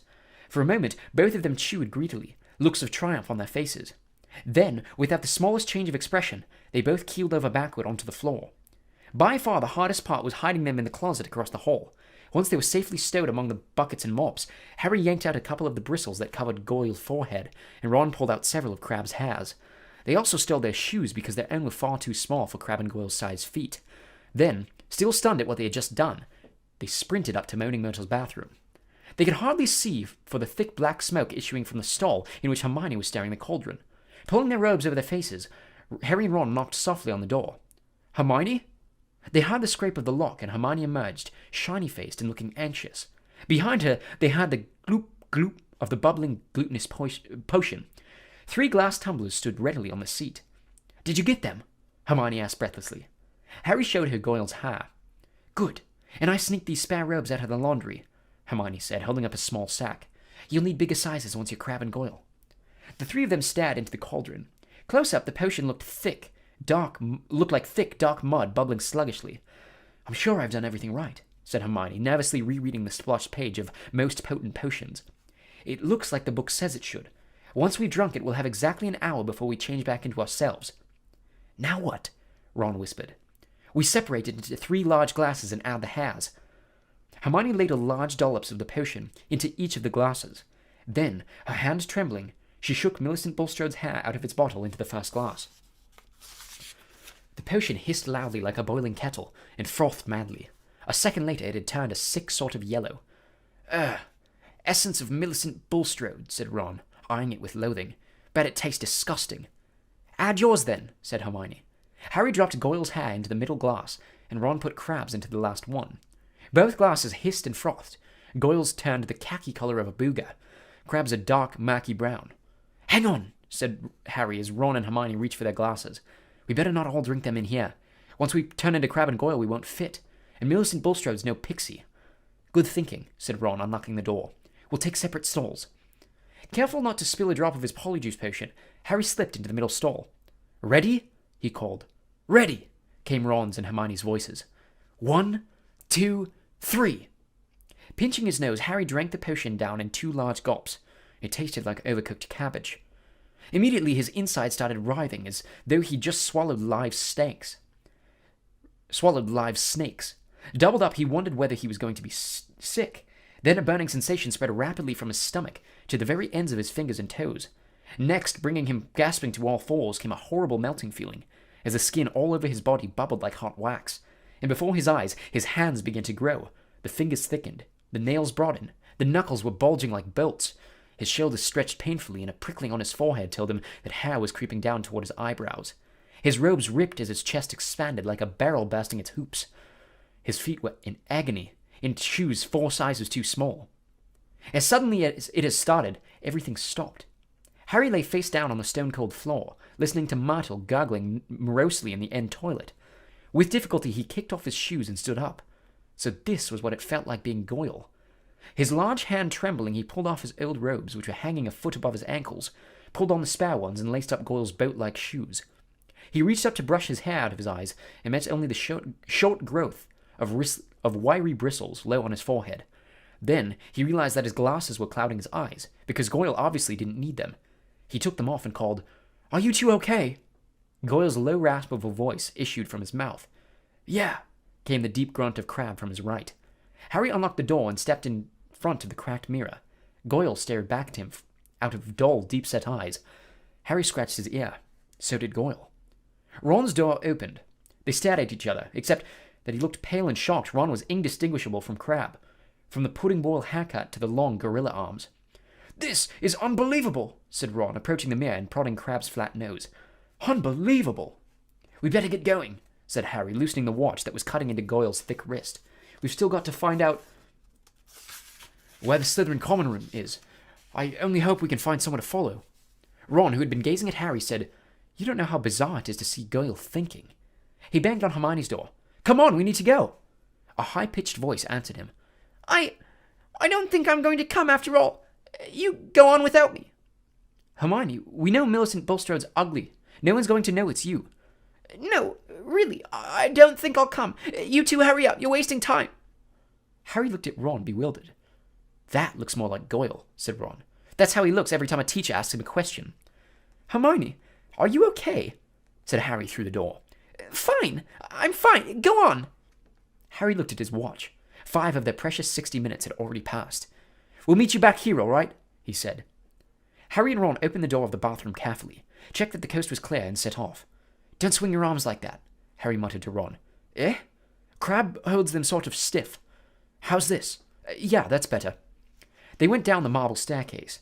All they needed now was a Slytherin that they could follow to Slytherin common room, but there was nobody around.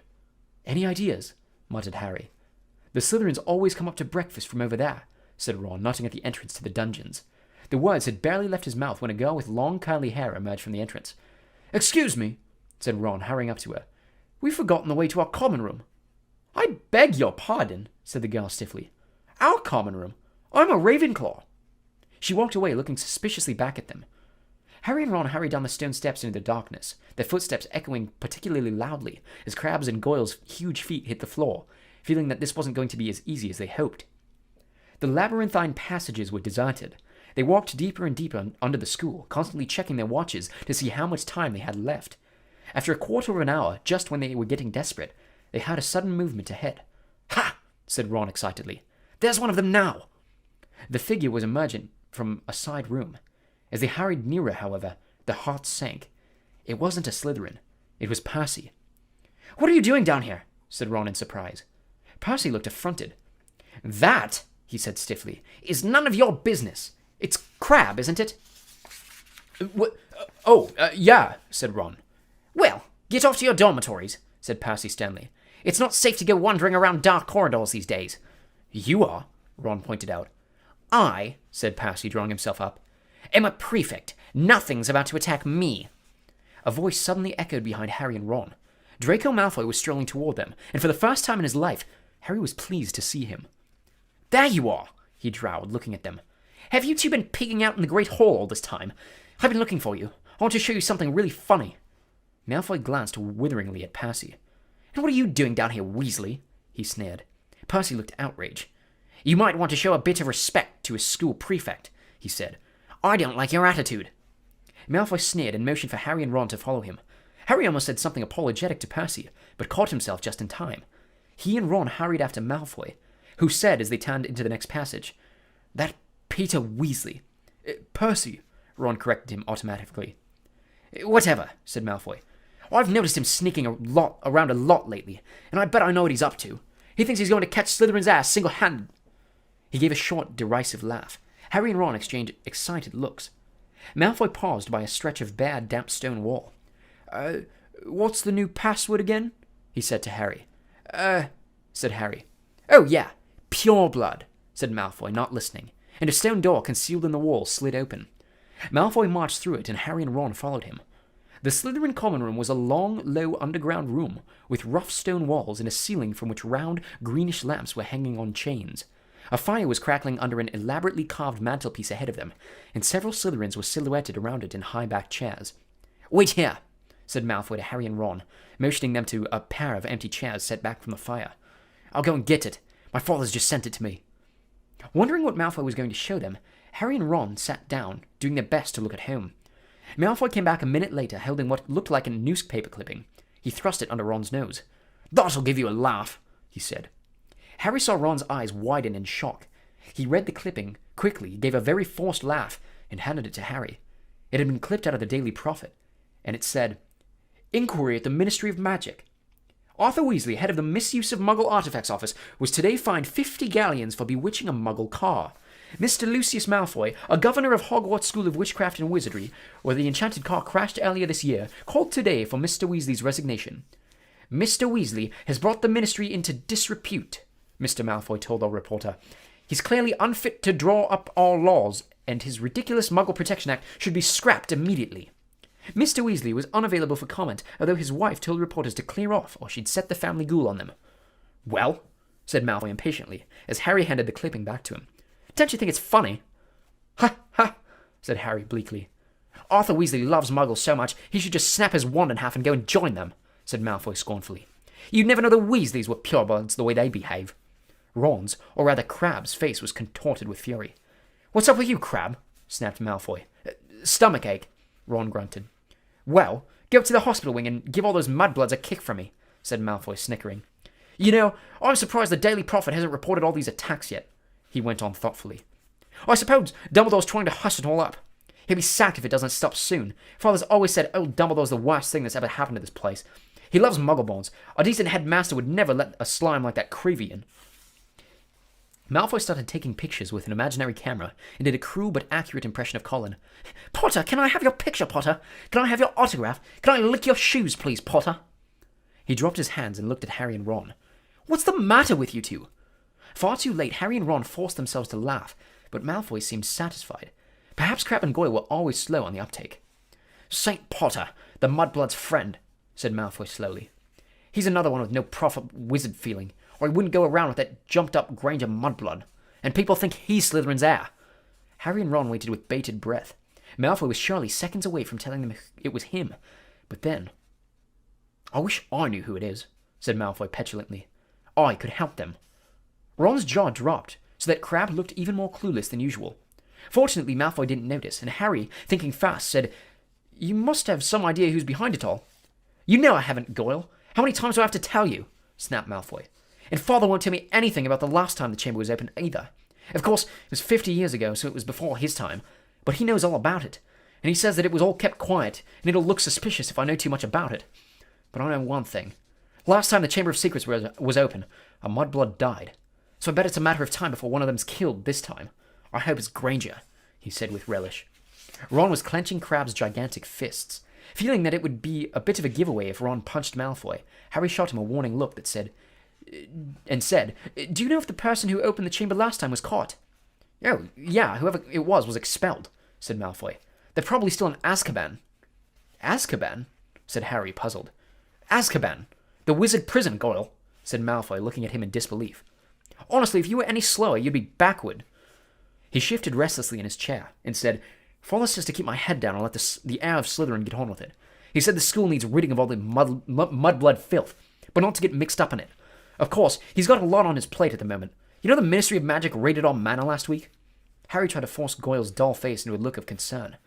"Yeah," said Malfoy. "Luckily, they didn't find much. Father's got some very valuable dark art stuff, but luckily we've got our own secret chamber under the drawing room floor." "Ho!" said Ron. Malfoy looked at him. So did Harry. Ron blushed. Even his hair was turning red. His nose was also slowly lengthening. The hour was up. Ron was turning back into himself, and from the look of horror he was suddenly giving Harry, he must be too. They both jumped to their feet.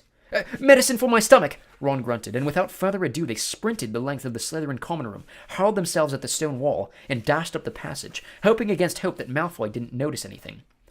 Harry could feel his feet slipping around in Goyle's huge shoes, and had to hoist up his robes as he shrank. They crashed up the steps into the dark entrance hall, which was full of a muffled pounding coming from the closet where they'd locked Crabbe and Goyle. Leaving their shoes outside the closet door, they sprinted in their socks up the marble staircase toward Moaning Myrtle's bathroom. Well, it wasn't a complete waste of time, Ron panted, closing the bathroom door behind him. I know we still haven't found out who's doing the attacks, but I'm going to write to Dad tomorrow and tell him to check under the Malfoy's drawing room. Harry checked his face in the cracked mirror. He's back to normal. He put his glasses on as Ron hammered the door of Hermione's stall. Hermione, come out! We've got loads to tell you! Go away! Hermione squeaked. Harry and Ron looked at each other. What's the matter? Said Ron. You must be back to normal by now. We are. But Moaning Myrtle glided suddenly through the stall door. Harry had never seen her looking so happy. Oh, wait till you see, she said. It's awful. They heard the lock slide back and Hermione emerged, sobbing, her robes pulled up over her head. What's up? Said Ron uncertainly. Have you still got Millicent's nose or something? Hermione let her robes fall and Ron backed into the sink. Her face was covered in black fur. Her eyes had turned yellow and there were long pointed ears poking through her hair. It was a cat hair, she howled. Millicent Bulstrode must have a cat. And the potion isn't supposed to be used for animal transformations. Uh-oh, said Ron. You'll be teased something dreadful, said Myrtle happily. It's okay, Hermione, said Harry quickly. We'll take you up to the hospital wing. Madame Pomfrey never asks too many questions. It took a long time to persuade Hermione to leave the bathroom. Moaning Myrtle sped them on their way with a hearty guffaw. Wait till everyone finds out you've got a tail!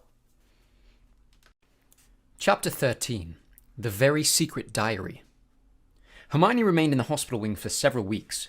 There was a flurry of rumor about her disappearance when the rest of the school arrived back from their Christmas holidays, because, of course, everyone thought that she had been attacked. So many students filed past the hospital wing trying to catch a glimpse of her that Madame Pomfrey took out her curtains again and placed them around Hermione's bed to spare her the shame of being seen with a furry face.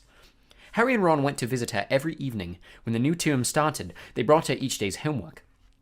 If I'd sprouted whiskers, I'd take a break from work, said Ron, tipping a stack of books onto Hermione's bedside table one evening. Don't be silly, Ron, I've got to keep up, said Hermione briskly. Her spirits were greatly improved by the fact that all the hair had gone from her face and her eyes were turning slowly back to brown. I don't suppose you've got any new leads, she added in a whisper so that Madame Pomfrey couldn't hear her. Nothing, said Harry gloomily. I was so sure it was Malfoy, said Ron for about the 100th time. What's that? Asked Harry, pointing to something gold sticking out from under Hermione's pillow. Just a get-well card, said Hermione hastily, trying to poke it out of sight, but Ron was too quick for her. He pulled it out, flicked it open, and read aloud.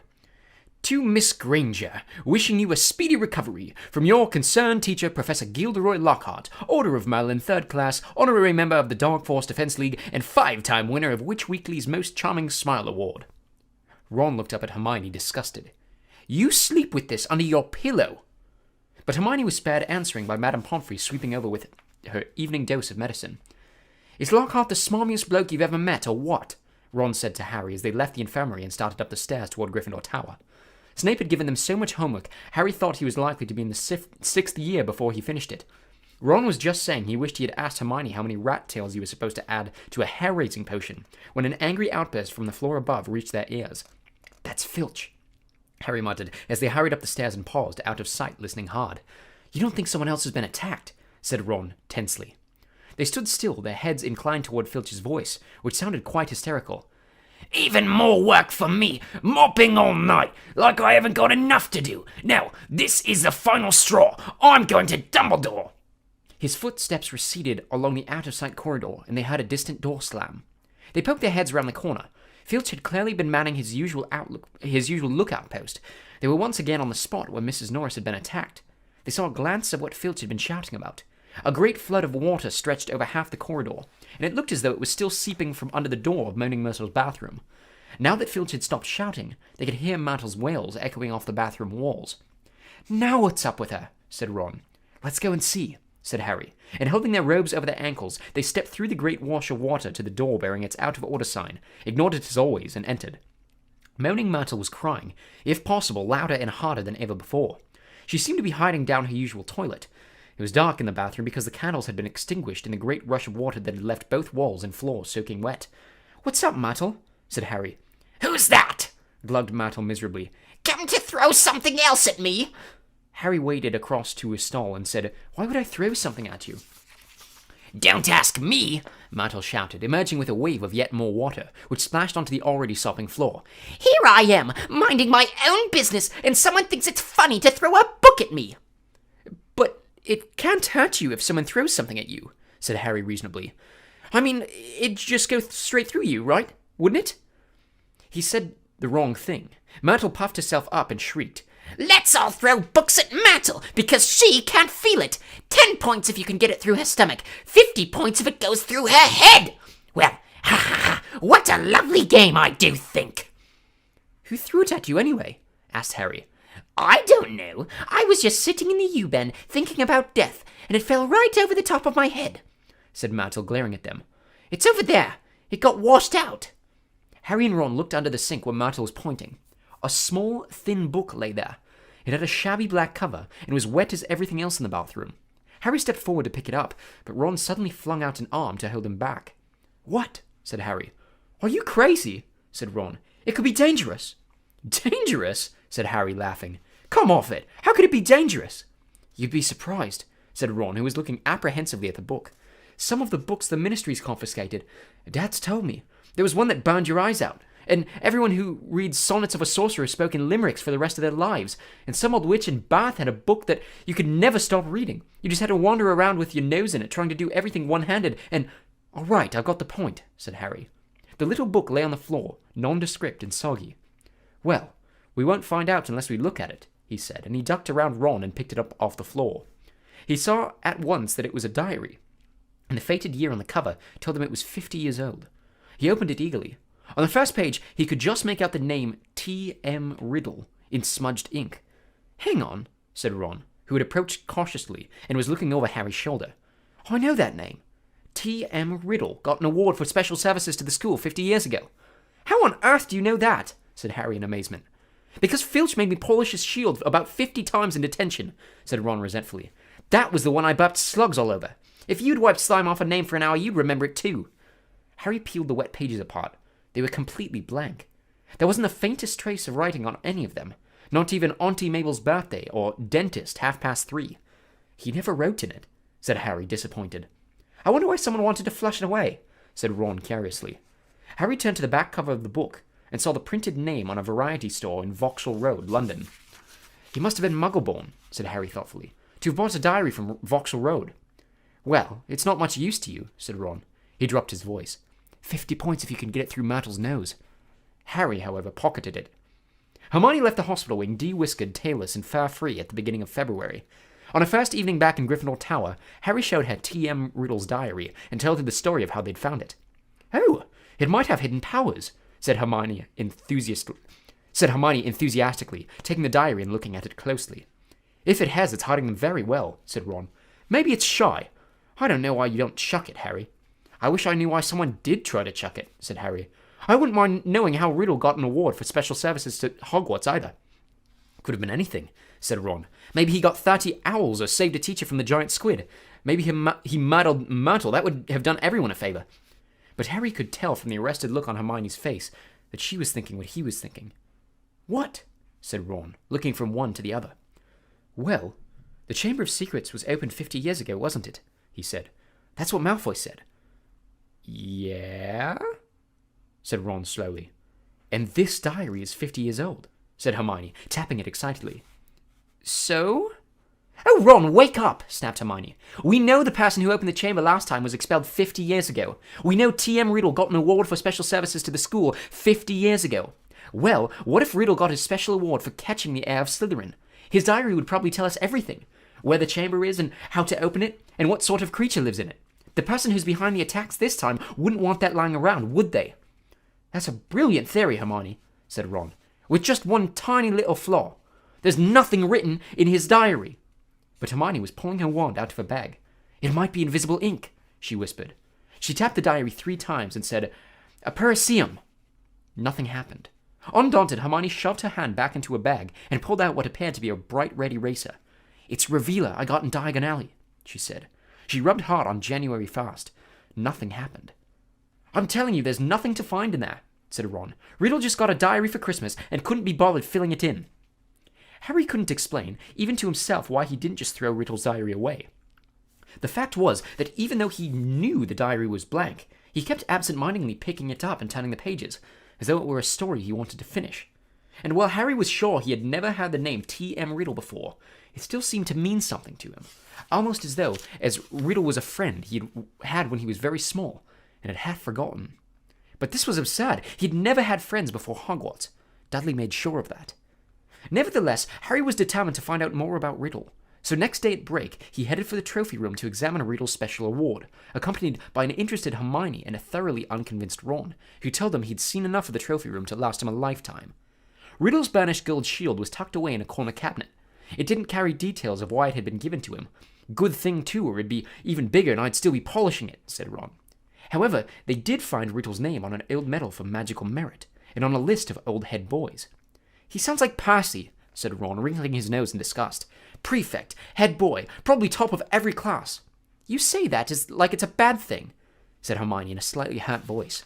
The sun had now begun to shine weakly on Hogwarts again. Inside the castle, the mood had grown more hopeful. There had been no more attacks since those in Justin and nearly Headless Nick, and Madame Pomfrey was pleased to report that the mandrakes were becoming moody and secretive, meaning that they were fast leaving childhood. "The moment their acne clears up, they'll be ready for repotting again," Harry heard her telling Fitch kindly one afternoon. "And after that, it won't be long until we're cutting them up and stewing them. You'll have Mrs. Norris back in no time." Perhaps the heir of Slytherin had lost his or her nerve, thought Harry. It must be getting riskier and riskier to open the Chamber of Secrets, with the school so alert and suspicious. Perhaps the monster, whatever it was even now settling itself down to hibernate for another 50 years. Arnie Macmillan of Hufflepuff didn't take this cheerful view. He was still convinced that Harry was the guilty one, that he had given himself away at the dueling club. Peeves wasn't helping matters. He kept popping up in the crowded corridors singing, "Oh, Potter, you rotter!" now with a dance routine to match. Gilderoy Lockhart seemed to think he himself had made the attacks stop. Harry heard him telling Professor McGonagall so while the Gryffindors were lining up for Transfiguration. "I don't think there will be any more trouble, Minerva," he said, tapping his nose knowingly and winking. "I think the chamber has been locked for good this time. The culprit must have known it was only a matter of time before I caught him. Rather sensible to stop now before I came down hard on him. You know, what the school needs now is a morale booster. Wash away the memories of last term. I won't say any more just now, but I think I know just the thing." He tapped his nose again and strode off. Lockhart's idea of a morale booster became clear at breakfast time on February 14th. Harry hadn't much sleep because of a late-running Quidditch practice the night before, and he hurried down the Great Hall slightly late. He thought for a moment that he'd walked through the wrong doors. The walls were all covered with large, lurid pink flowers. Worse still, heart-shaped confetti was falling from the pale blue ceiling. Harry went over to Gryffindor table, where Ron was sitting looking sickened, and Hermione seemed to have been overcome with giggles. "What's going on?" Harry asked them, sitting down and wiping confetti off his bacon. Ron pointed to the teacher's table, apparently too disgusted to speak. Lockhart, wearing lurid pink robes to match the decorations, was waving for silence. The teachers on either side of him were looking stony-faced. From where he sat, Harry could see a muscle going in Professor McGonagall's cheek. Snape looked as though someone had just fed him a large beaker of Skelligro. "Happy Valentine's Day!" Lockhart shouted. "And may I thank the 46 people who have so far sent me cards. Yes, I have taken the liberty of arranging this little surprise for you all, and it doesn't end here." Lockhart clapped his hands, and through the doors to the entrance hall marched a dozen surly-looking dwarfs. Not just any dwarfs, however. Lockhart had them all wearing golden wings and carrying harps. "My friendly card-carrying cupids," beamed Lockhart. "They will be roving around the school today delivering your valentines, and the fun doesn't stop there. I'm sure my colleagues will want to enter in the spirit of the occasion. Why not ask Professor Snape to show you how to whip up a love potion? And while you're at it, Professor Flitwick knows more about entrancing enchantments than any wizard I've ever met, the sly old dog." Professor Flitwick buried his face in his hands. Snape was looking as though the first person to ask him for a love potion would be force-fed poison. "Please, Hermione, tell me you weren't one of the 46, said Ron as they left the Great Hall for their first lesson. Hermione suddenly became very interested in searching her bag for her schedule and didn't answer. All day long, the dwarfs kept barging into their classes to deliver valentines, to the annoyance of the teachers, and late that afternoon, as the Gryffindors were walking up the stairs for charms, one of the dwarves caught up with Harry. Oi, you, Harry Potter! Shouted a particularly grim-looking dwarf, elbowing people out of the way to get to Harry. Hot all over at the thought of being given a valentine in front of a line of first-years, which happened to include Ginny Weasley, Harry tried to escape. The dwarf, however, cut his way through the crowd by kicking people's shins and reached him before he'd gone 2 paces. I've got a musical message to deliver to Harry Potter in person, he said, twanging his harp in a threatening sort of way. Not here, Harry hissed, trying to escape. Stay still, grunted the dwarf, grabbing hold of Harry's bag and pulling him back. Let me go, Harry snarled, tugging. With a loud ripping noise, his bag split in 2. His books, wand, parchment, and quill spilled onto the floor, and his ink bottle smashed over everything. Harry scrambled around, trying to pick it all up before the dwarf started singing, causing something of a hold-up in the corridor. "What's going on here?" came the cold, drawling voice of Draco Malfoy. Harry started stuffing everything feverishly into his ripped bag, desperate to get away, before Malfoy could hear his musical valentine. "What's all this commotion?" said another familiar voice as Percy Weasley arrived. Losing his head, Harry tried to make a run for it, but the dwarf seized him right around the knees and brought him crashing to the floor. "Right," he said, sitting on Harry's ankles. "Here is your singing valentine. His eyes are as green as a fresh pickled toad. His hair is as dark as a blackboard. I wish he was mine. He's really divine. The hero who conquered the Dark Lord." Harry would have given all the golden Gringotts to evaporate on the spot. Trying valiantly to laugh along with everyone else, he got up, his feet numb from the weight of the dwarf, as Percy Weasley did his best to disperse the crowd, some of whom were crying with mirth. Off you go! Off you go! The bell rang 5 minutes ago. Off to class now," he said, shooing some of the younger students away. "And you, Malfoy." Harry, glancing over, saw Malfoy stoop and snatch up something. Leering, he showed it to Crabbe and Goyle, and Harry realized that he'd gotten Riddle's diary. "Give that back," said Harry quietly. "Wonder what Potter's written in this," said Malfoy, who obviously hadn't noticed the year on the cover and thought he had Harry's own diary. A hush fell over the onlookers. Ginny was staring from the diary to Harry, looking terrified. "Hand it over, Malfoy," said Percy sternly. "When I've had a look," said Malfoy, waving the diary tauntingly at Harry. Percy said, "As a school prefect," but Harry had lost his temper. He pulled out his wand and shouted, "Expelliarmus!" And just as Snape had disarmed Lockhart, so Malfoy found the diary shooting out of his hand and into the air. Ron, grinning broadly, caught it. "Harry!" said Percy loudly. "No magic in the corridors! I'll have to report this, you know." But Harry didn't care. He was one up on Malfoy, and that was worth 5 points from Gryffindor any day. Malfoy was looking furious, and Ginny passed him to enter her classroom. He yelled spitefully after her, "I don't think Potter liked your valentine much." Ginny covered her face with her hands and ran into class. Snarling, Ron pulled out his wand too, but Harry pulled him away. Ron didn't need to spend the whole of Charms belching slugs. It wasn't until they reached Professor Flitwick's class that Harry noticed something rather odd about Riddle's diary. All his other books were drenched in scarlet ink. The diary, however, was as clean as it had been before the ink bottle had smashed all over it. He tried to point this out to Ron, but Ron was having trouble with his wand again. Large purple bubbles were blossoming out of the end, and he wasn't much interested in anything else. Harry went to bed before anyone else in his dormitory that night. This was partly because he didn't think he could stand Fred and George singing, "His eyes are as green as a fresh pickled toad," one more time, and partly because he wanted to examine Riddle's diary again, and knew that Ron thought he was wasting his time.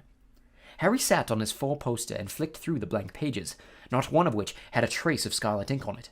Then he pulled a new bottle out of his bedside cabinet, dipped his quill into it, and dropped a blot onto the first page of the diary. The ink shone brightly on the paper for a second, and then as though it was being sucked into the page, it vanished. Excited, Harry loaded up his quill a second time and wrote, "My name is Harry Potter." The words shone momentarily on the page, and they too sank without a trace. Then, at last, something happened. Oozing back out of the page in his very own ink came words Harry had never written. "Hello, Harry Potter. My name is Tom Riddle.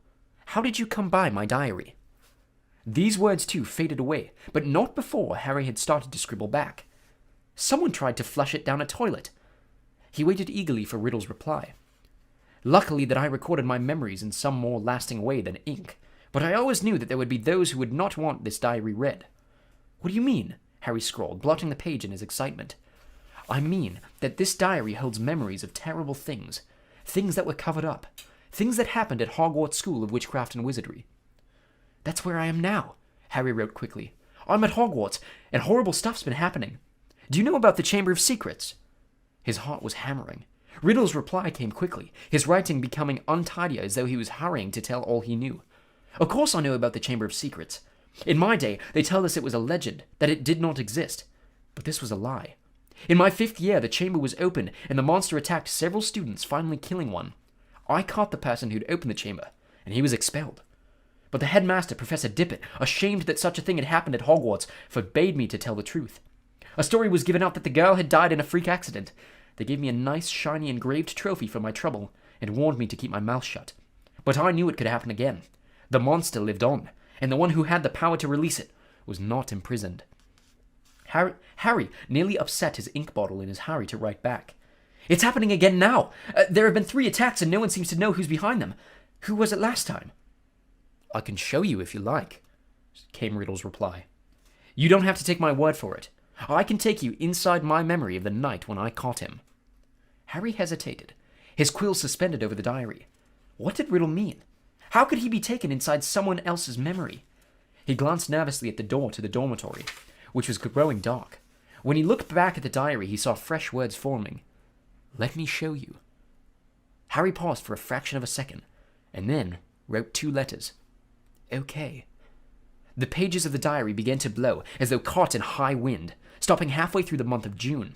Mouth hanging open, Harry saw that the little square for June 13th seemed to have turned into a minuscule television screen.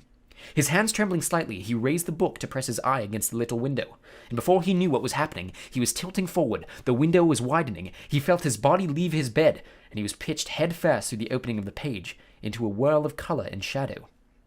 He felt his feet hit solid ground, and stood shaking, as the blurred shapes around him came suddenly into focus. He knew immediately where he was. This circular room was the sleeping portrait, with the sleeping portraits, was Dumbledore's office. But it wasn't Dumbledore who was sitting behind the desk. A wizened, frail-looking wizard, bald except for a few wisps of white hair, was reading a letter by candlelight. Harry had never seen this man before. I'm sorry, he said shakily. I didn't mean to butt in. But the wizard didn't look up. He continued to read, frowning slightly. Harry drew nearer to his desk and stammered. I'll just go, shall I? Still, the wizard ignored him. He didn't seem to have even had him.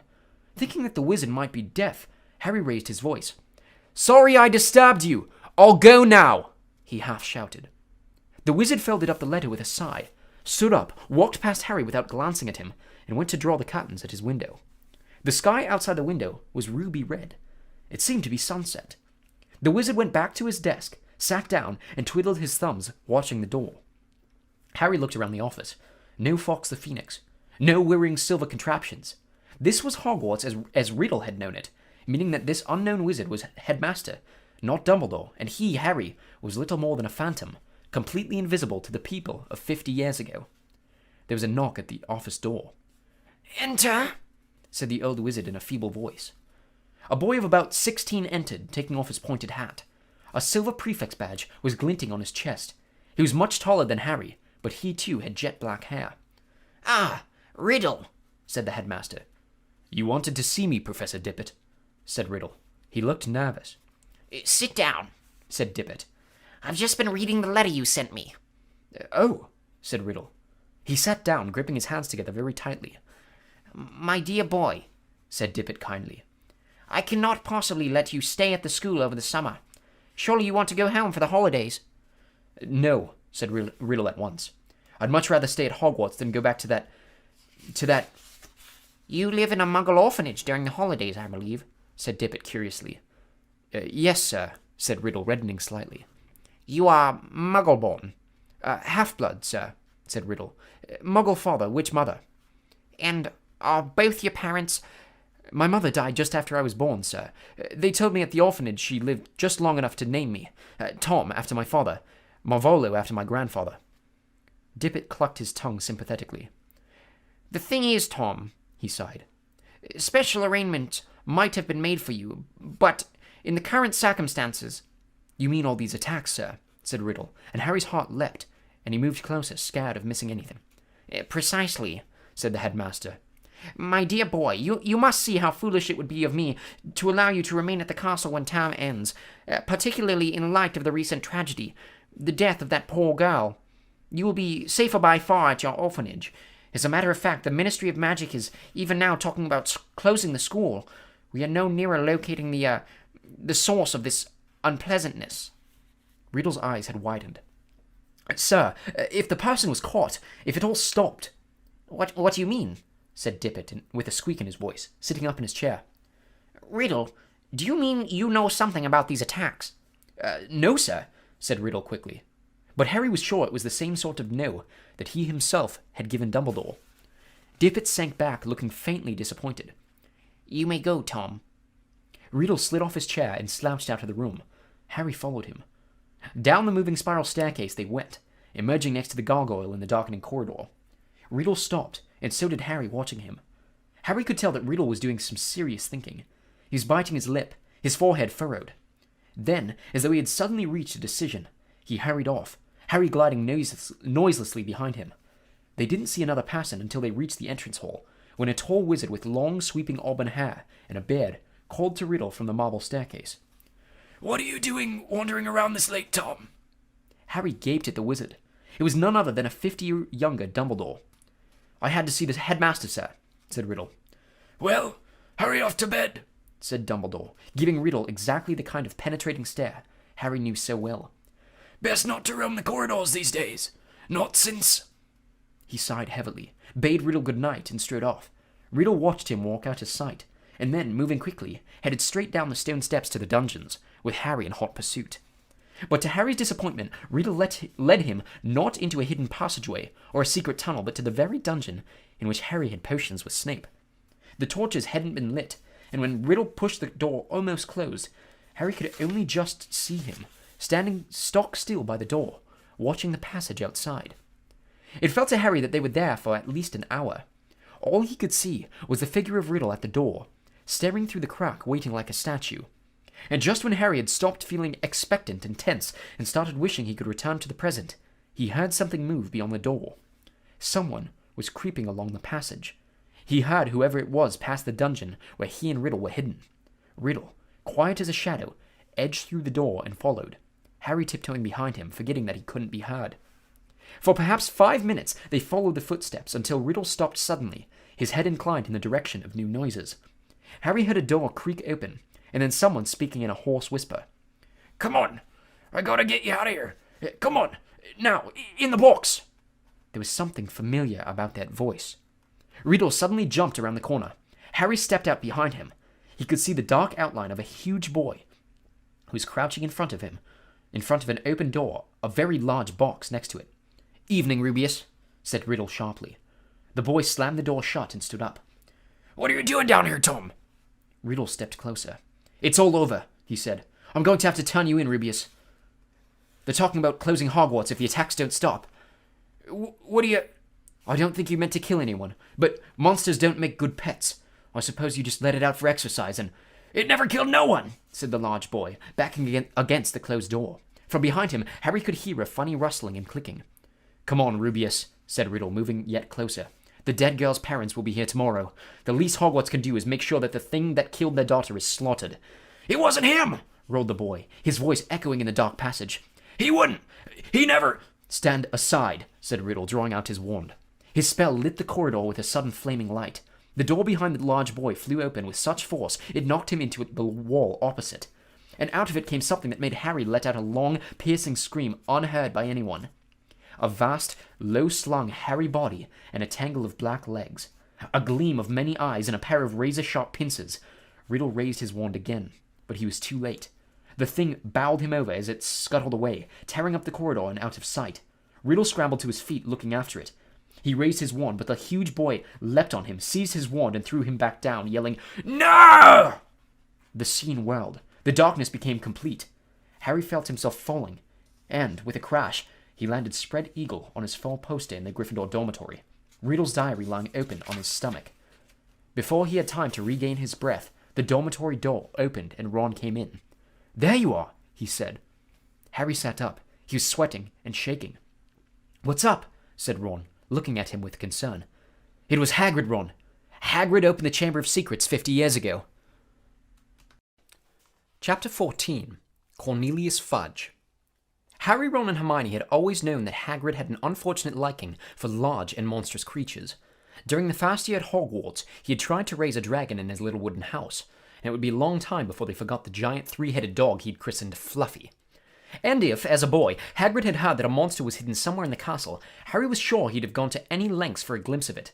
He'd probably thought it was a shame that the monster had been cooped up so long, and thought it deserved the chance to stretch its many legs. Harry could just imagine the 13-year-old Hagrid trying to fit a leash and collar on it, but he was equally certain that Hagrid would never have meant to kill anybody. Harry half wished he hadn't found out how to work Riddle's diary. Again and again, Ron and Hermione made him recount what he'd seen, until he was heartily sick of telling them, and sick of the long circular conversations that followed. Riddle might have got the wrong person, said Hermione. Maybe it was some other monster that was attacking people. How many monsters do you think this place can hold? Ron asked dully. We always knew Hagrid had been expelled, said Harry miserably. And the attacks must have stopped after Hagrid was kicked out. Otherwise, Riddle wouldn't have gotten his award. Ron tried a different tack. Riddle does sound like Percy, who asked him to squeal on Hagrid anyway. But the monster had killed someone, Ron, said Hermione. And Riddle was going to go back to some Muggle orphanage if they closed Hogwarts, said Harry. And Riddle was going to go back to some Muggle orphanage if they closed Hogwarts, said Harry. I don't blame him for wanting to stay here. You met Hagrid down Knockturn Alley, didn't you, Harry? He was buying a flesh-eating slug repellent, said Harry quickly. All three of them fell silent. After a long pause, Hermione voiced the knottiest question of all in a hesitant voice. Do you think we should go and ask Hagrid about it? That'd be a cheerful visit, said Ron. Hello, Hagrid. Tell us, have you been setting anything mad and Harry loose in the castle lately? In the end, they decided that they would not say anything to Hagrid unless there was another attack. And as more and more days went by with no whisper from the disembodied voice, they became hopeful that they would never need to talk to him about why he had been expelled. It was now nearly 4 months since Justin and Nearly Headless Nick had been petrified, and nearly everybody seemed to think that the attacker, whoever it was, had retired for good. Peeves had finally got bored of his "Oh Potter, you rotter" song. Arnie Macmillan asked Harry quite politely to pass a bucket of leaping toadstools in herbology one day, and in March, several of the mandrakes threw a loud and raucous party in Greenhouse 3. This made Professor Sprout very happy. The moment they start trying to move into each other's pots, we'll know they're fully mature, she told Harry. Then we'll be able to revive those poor people in the hospital wing. The second years were given something new to think about during their Easter holidays. The time had come to choose their subjects for third year, a matter that Hermione, at least, took very seriously. It could affect our whole future, she told Ron and Hermione. It could affect our whole future, she told Harry and Ron as they pored over lists of new subjects, marking them with checks. I just want to give up potions, said Harry. We can't, said Ron gloomily. We'll keep all our old subjects, and I'd have ditched Defense Against the Dark Arts. But that's very important, said Hermione, shocked. Not the way Lockhart teaches it, said Ron. I haven't learned anything from him except not to set pixies loose. Neville Longbottom had been sent letters from all the witches and wizards in his family, all giving him different advice on what to choose.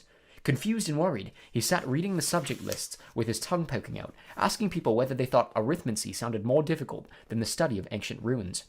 Dean Thomas, who, like Harry, had grown up with muggles, ended up closing his eyes and jabbing his wand at the list, then picking the subjects it landed on. Hermione took nobody's advice but signed up for everything.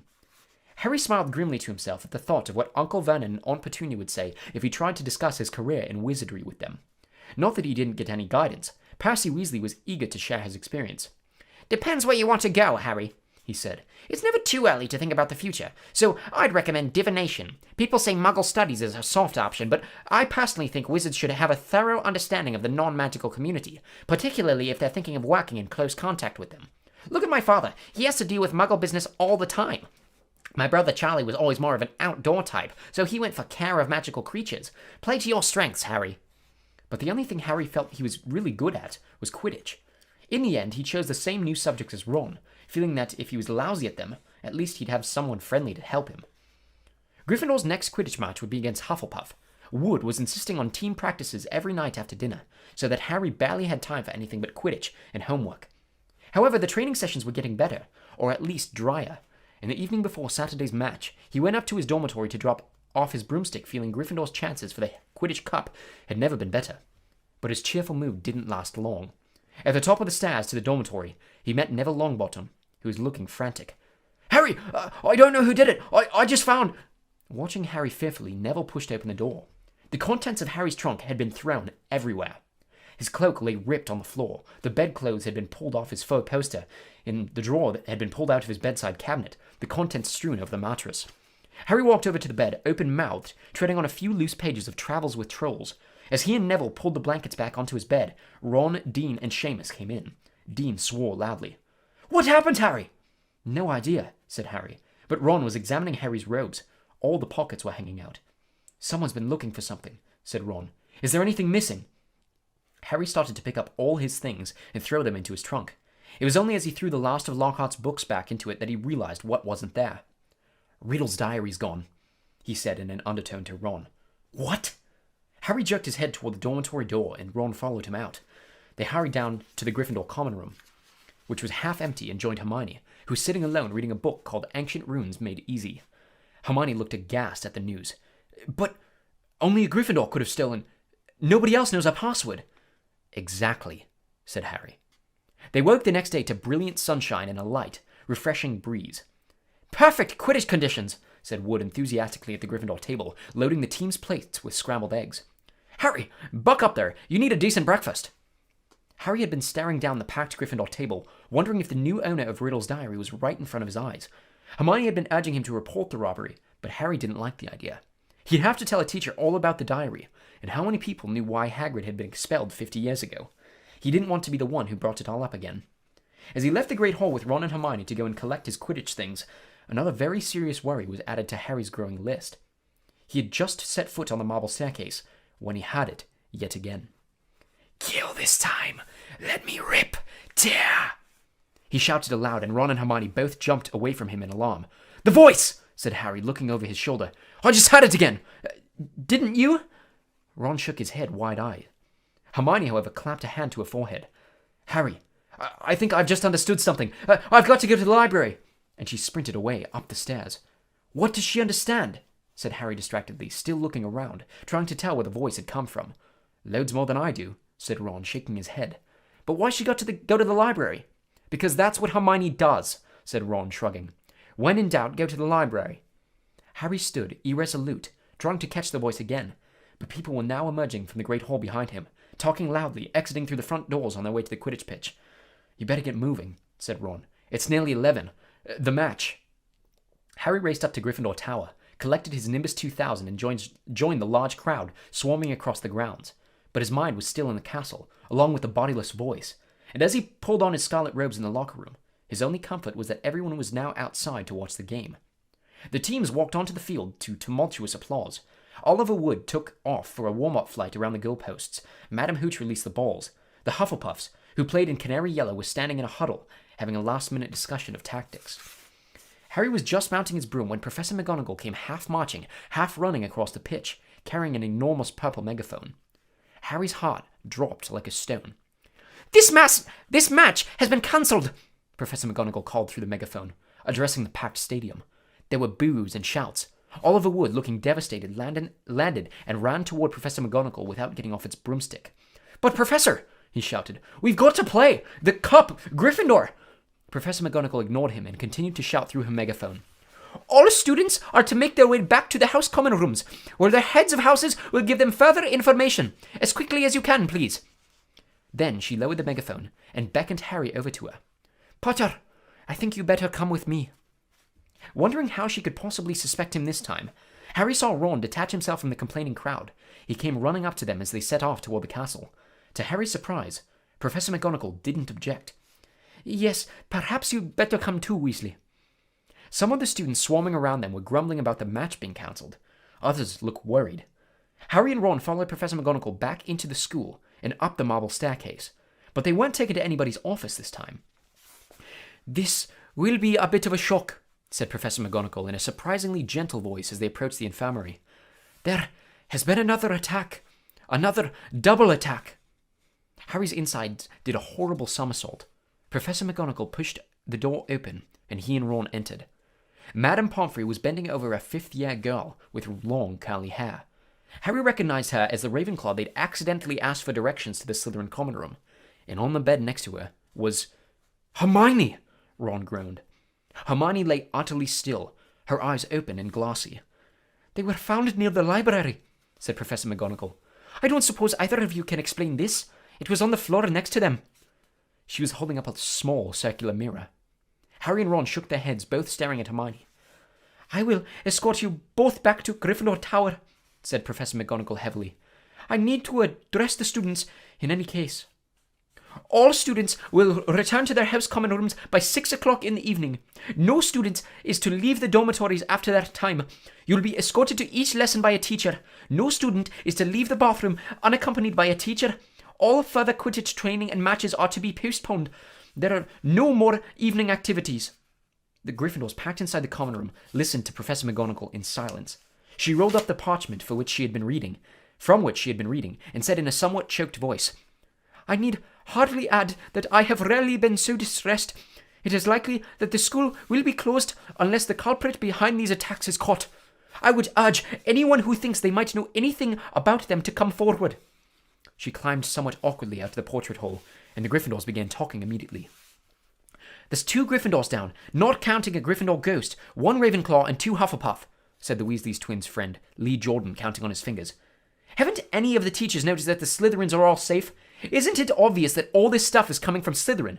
The heir of Slytherin, the monster of Slytherin. Why don't they just chuck all the Slytherins out? He roared, to nods and scattered applause.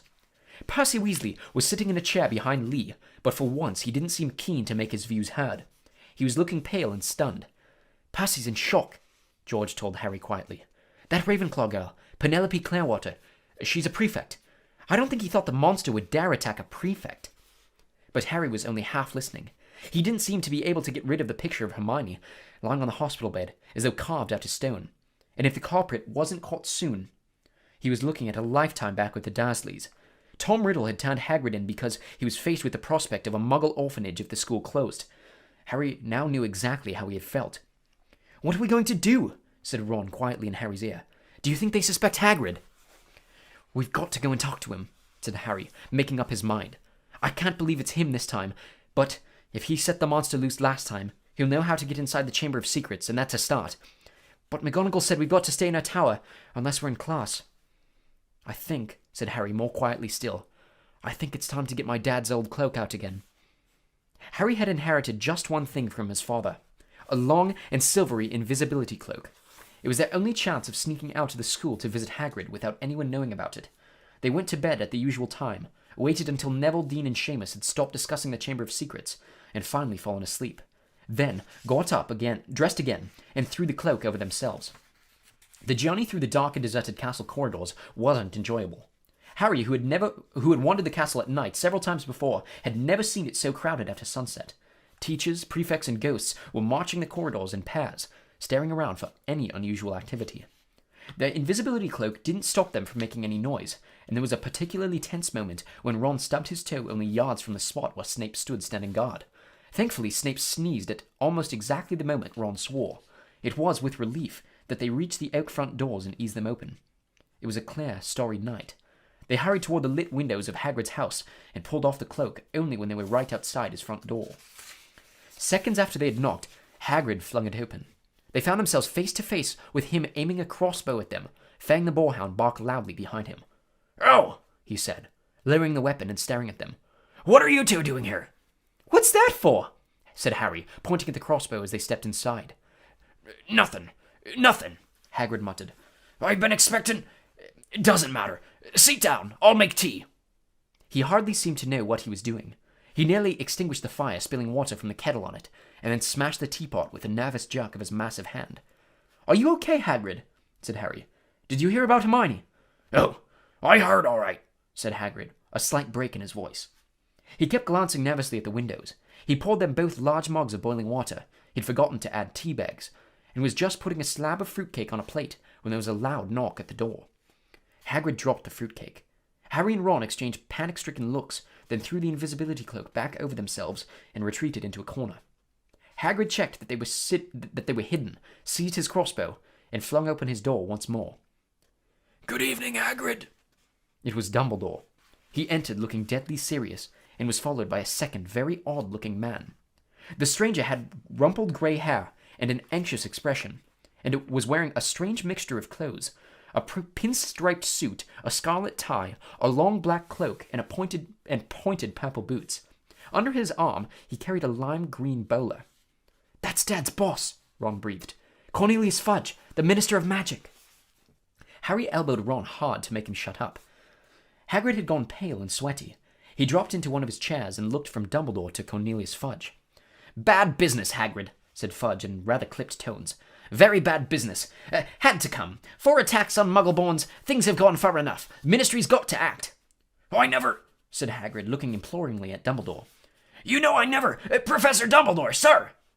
"I want it understood, Cornelius, that Hagrid has my full confidence," said Dumbledore, frowning at Fudge. "Look, Albus," said Fudge uncomfortably. "Hagrid's record is against him. Ministry's got to do something. The school governors had been in touch." "Yet again, Cornelius, I tell you that taking Hagrid away will not help in the slightest," said Dumbledore. His blue eyes were full of a fire Harry had never seen. "Look at it from my point of view," said Fudge, fidgeting with his bowler. "I'm under a lot of pressure. Got to be seen doing something. If it turns out it wasn't Hagrid, he'll be back and no more said. But I've got to take him. Got to. Wouldn't be doing my duty." "Take me," said Hagrid, who was trembling. "Take me where?" "For a short stretch only," said Fudge, not meeting Hagrid's eyes. "Not a punishment, Hagrid. More a precaution. If someone else is caught, you'll be let out with a full apology." "Not Azkaban," croaked Hagrid. Before Fudge could answer, there was another loud rap on the door. Dumbledore answered it. It was Harry's turn for an elbow in the ribs. He let out an audible gasp. Mr. Lucius Malfoy strode into Hagrid's hut, swathed in a long black travelling cloak, smiling a cold and satisfied smile. Fang started to growl. "Already here, Fudge," he said approvingly. "Good, good." "What are you doing here?" said Hagrid furiously. "Get out of my house!" "My dear man, please believe me. I have no pleasure at all in being inside your... do you call this a house?" said Lucius Malfoy, sneering as he looked around at the small cabin. "I simply called at the school and was told that the headmaster was here." "And what exactly did you want with me, Lucius?" said Dumbledore. He spoke politely, but the fire was still blazing in his blue eyes. "Dreadful thing, Dumbledore," said Malfoy lazily, taking out a long roll of parchment. "But the governors feel it's time for you to step aside. This is an order of suspension. You'll find all 12 signatures on it. I'm afraid we feel you're losing your touch. How many attacks have there been now? 2 more this afternoon, wasn't it? At this rate, there'll be no Muggleborns left at Hogwarts, and we all know what an awful loss that would be to the school." "Oh, now, see here, Lucius," said Fudge, looking alarmed. "Dumbledore suspended. No, last thing we want now." "The appointment or suspension of the headmaster is a matter for the governors, Fudge," said Malfoy smoothly. "And as Dumbledore has failed to stop these attacks..." "See here, Malfoy, if Dumbledore can't stop them," said Fudge, whose upper lip was now sweating. "I mean to say, who can?" "That remains to be seen," said Mr. Malfoy with a nasty smile. "But as 12 of us have voted..." Hagrid leapt to his feet, his shaggy black head grazing the ceiling. "And how many did you have to threaten and blackmail before they agreed, Malfoy, eh?" he roared. Dear, you know, that temper of yours will lead you into trouble one of these days, Hagrid," said Mr. Malfoy. "I would advise you not to shout at the Azkaban guards like that. They won't like it at all." "You can take Dumbledore!" yelled Hagrid. "You can't take Dumbledore!" yelled Hagrid, making Fang the Boarhound cower and whimper in his basket. "Take him away, and the Muggleborns won't stand a chance! They'll be killing next!" "Calm yourself, Hagrid," said Dumbledore sharply. He looked at Lucius Malfoy. "If the governors want my removal, Lucius, I shall of course step aside." "But..." stuttered Fudge. "No!" growled Hagrid. Dumbledore had not taken his bright blue eyes off of Lucius Malfoy's cold grey ones. "However," said Dumbledore, speaking very slowly and clearly, so that none of them could miss a word, "you will find that I will only truly have left this school when none here are loyal to me. You will also find that help will always be given at Hogwarts to those who ask for it." For a second, Harry was almost sure Dumbledore's eyes flickered toward the corner where he and Ron stood hidden. "Admirable sentiments," said Malfoy, bowing.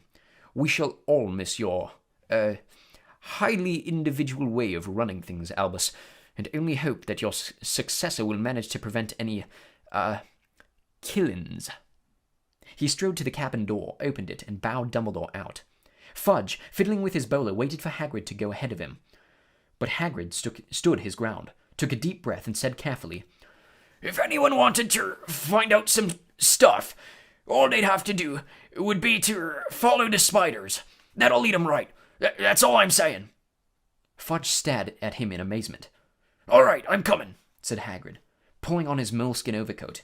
But as he was about to follow Fudge through the door, he stopped again and said loudly, And someone will need to feed Fang while I'm away. The door banged shut and Ron pulled off the invisibility cloak. We're in trouble now, he said hoarsely. No, Dumbledore, they might as well close the school tonight. There'll be an attack. A day with him gone. Fang started howling, scratching at the closed door. Chapter 15. Aragog. Summer was creeping over the grounds around the castle. Sky and lake alike turned periwinkle blue and flowers large as cabbages burst into bloom in the greenhouses. But with no Hagrid visible from the castle windows, strutting the grounds with Fang at his heels, the scene didn't look right to Harry. No better, in fact, than the inside of the castle, where things were so horribly wrong. Harry and Ron had tried to visit Hermione, but visitors were now barred from the hospital wing. We're taking no more chances, Madame Pomfrey told them severely through a crack in the infirmary door. No, I'm sorry, there's every chance the attacker might come back to finish these people off. With Dumbledore gone, fear had spread as never before, so that the sun warming the castle walls outside seemed to stop at the mullioned windows. There was barely a face to be seen in the school that didn't look worried and tense, and any laughter that rang through the corridors sounded shrill and unnatural and was quickly stifled. Harry constantly repeated Dumbledore's final words to himself. I will only truly have left this school when none here are loyal to me. Help will always be given at Hogwarts to those who ask for it.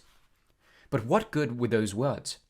Who exactly were they supposed to ask for help when everyone else was just as confused and scared as they were?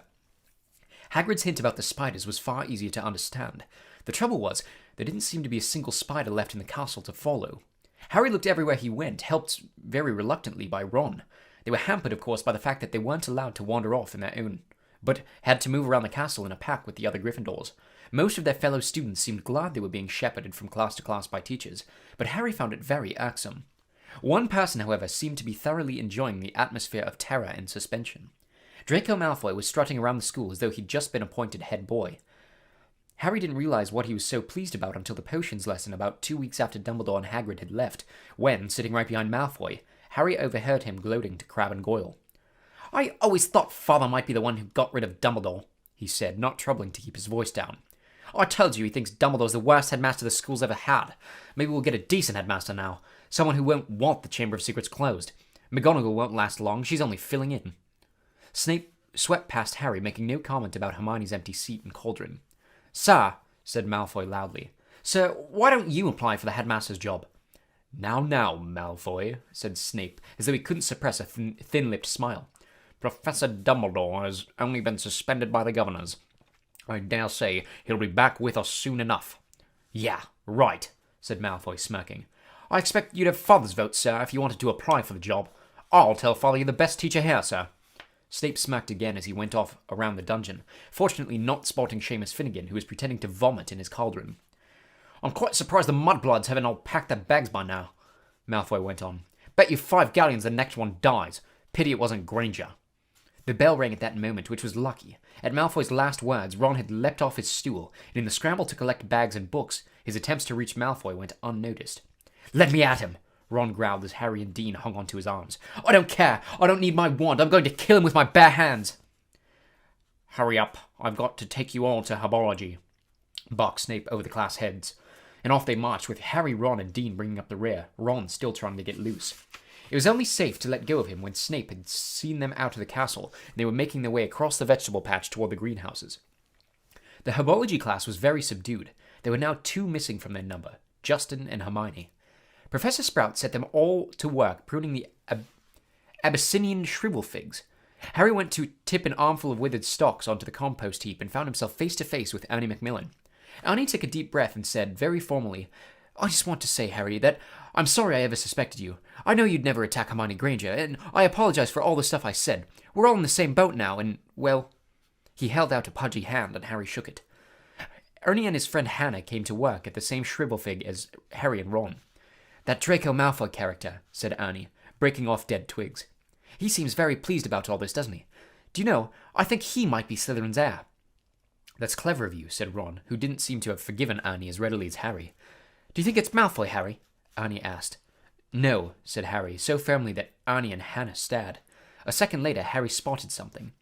Several large spiders were scuttling over the ground on the other side of the glass, moving in an unnaturally straight line as though taking the shortest route to pre-arranged meeting. Harry hit Ron over the head with pruning shears. Ouch! What are you... Harry pointed out the spiders, following their progress with his eyes screwed up against the sun. Oh, yeah, said Ron, trying and failing to look pleased. But we can't follow them now. Arnie and Hannah were listening curiously. Harry's eyes narrowed as he focused on the spiders. If they pursued their fixed course, there could be no doubt about where they would end up. Looks like they're heading to the Forbidden Forest, and Ron looked even unhappy about that. At the end of the lesson, Professor Sprout escorted the class to their Defense Against the Dark Arts lesson. Harry and Ron lagged behind the others so they could talk out of earshot.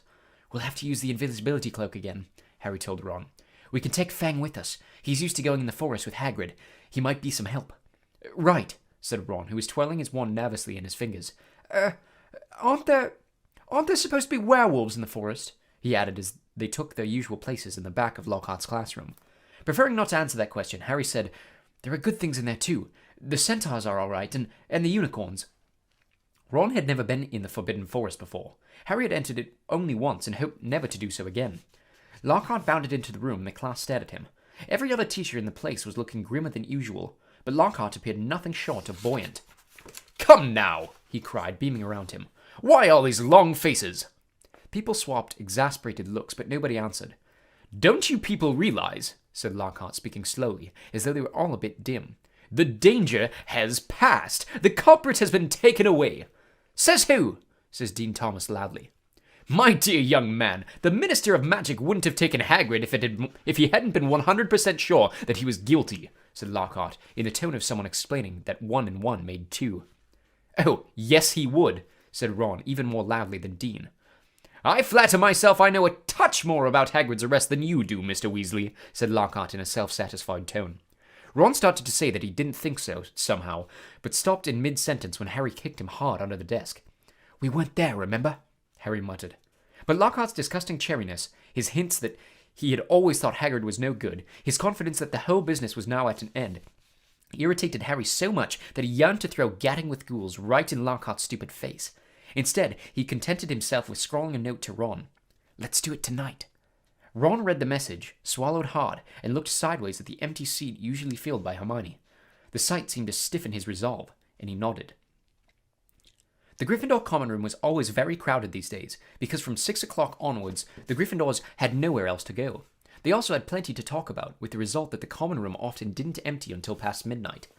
Harry went to get the invisibility cloak out of his trunk right after dinner, and spent the evening sitting on it, waiting for the room to clear.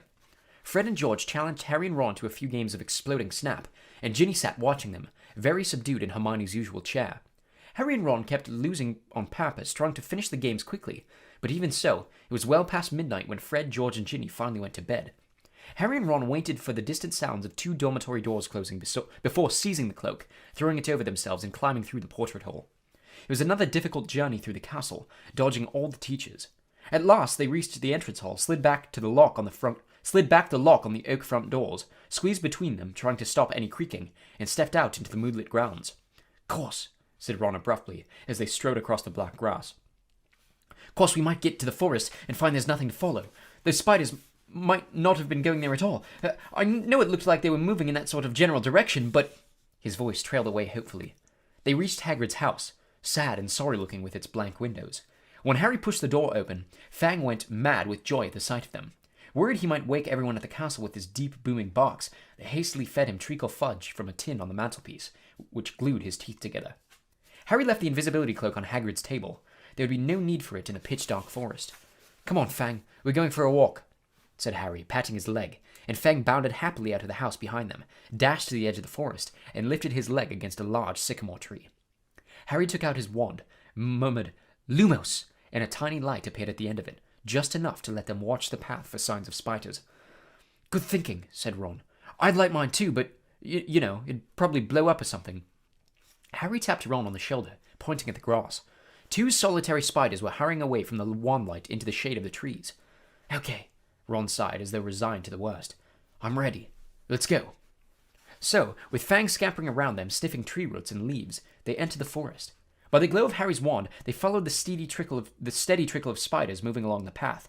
They walked behind them for about 20 minutes, not speaking, listening hard for noises other than breaking twigs and rustling leaves. Then, when the trees had become thicker than ever, so that the stars overhead were no longer visible, and Harry's wand shone alone in the sea of dark, they saw the spider guides leaving the path. Harry paused, trying to see where the spiders were going, but everything outside his little sphere of light was pitch black. He had never been this deep into the forest before. He could vividly remember Hagrid advising him not to leave the forest path last time he'd been in here, but Hagrid was miles away now, probably sitting in a cell in Azkaban, and he had also said to follow the spiders. Something wet touched Harry's hand, and he jumped backward, crushing Ron's foot, but it was only Fang's nose. "What do you reckon?" Harry said to Ron, whose eyes he could just make out, reflecting the light from his wand. "We've come this far," said Ron. So they followed the darting shadows of the spiders into the trees. They couldn't move very quickly now. There were tree roots and stumps in their way, barely visible in the near blackness. Harry could feel Fang's hot breath on his hand. More than once, they had to stop so that Harry could crouch down and find the spiders in the wand light. They walked for what seemed like at least half an hour, their robes snagging on low-slung branches and brambles. After a while, they noticed the ground seemed to be sloping downward, through the trees, though the trees were thick as ever. Then Fang suddenly let loose a great echoing bark, making both Harry and Ron jump out of their skins. "What?" said Ron loudly, looking around in the pitch dark and gripping Harry's elbow very hard. "There's something moving over there," Harry breathed. "Listen, it sounds like something big." They listened. Some distance to their right, the something big was snapping branches as it carved a path through the trees. "Oh no," said Ron. "Oh no, oh no, oh—" "Shut up," said Harry frantically. "It'll hear you." "Hear me?" said Ron in an unnaturally high voice. "It's already had Fang!" The darkness seemed to be pressing on their eyeballs as they stood terrified, waiting. There was a strange rumbling noise, and then silence. "What do you think it's doing?" said Harry. "Probably getting ready to pounce," said Ron. They waited, shivering, hardly daring to move. "Do you think it's gone?" Harry whispered. "Dunno." Then, to their right, came a sudden blaze of light, so bright in the darkness that both of them flung up their hands to shield their eyes. Fang yelped and tried to run, but got lodged in a tangle of thorns and yelped even louder. "Harry!" Ron shouted, his voice breaking with relief. "Harry! It's our car!" "What? Come on!" Harry blundered after Ron toward the light, stumbling and tripping, and a moment later they had emerged into a clearing.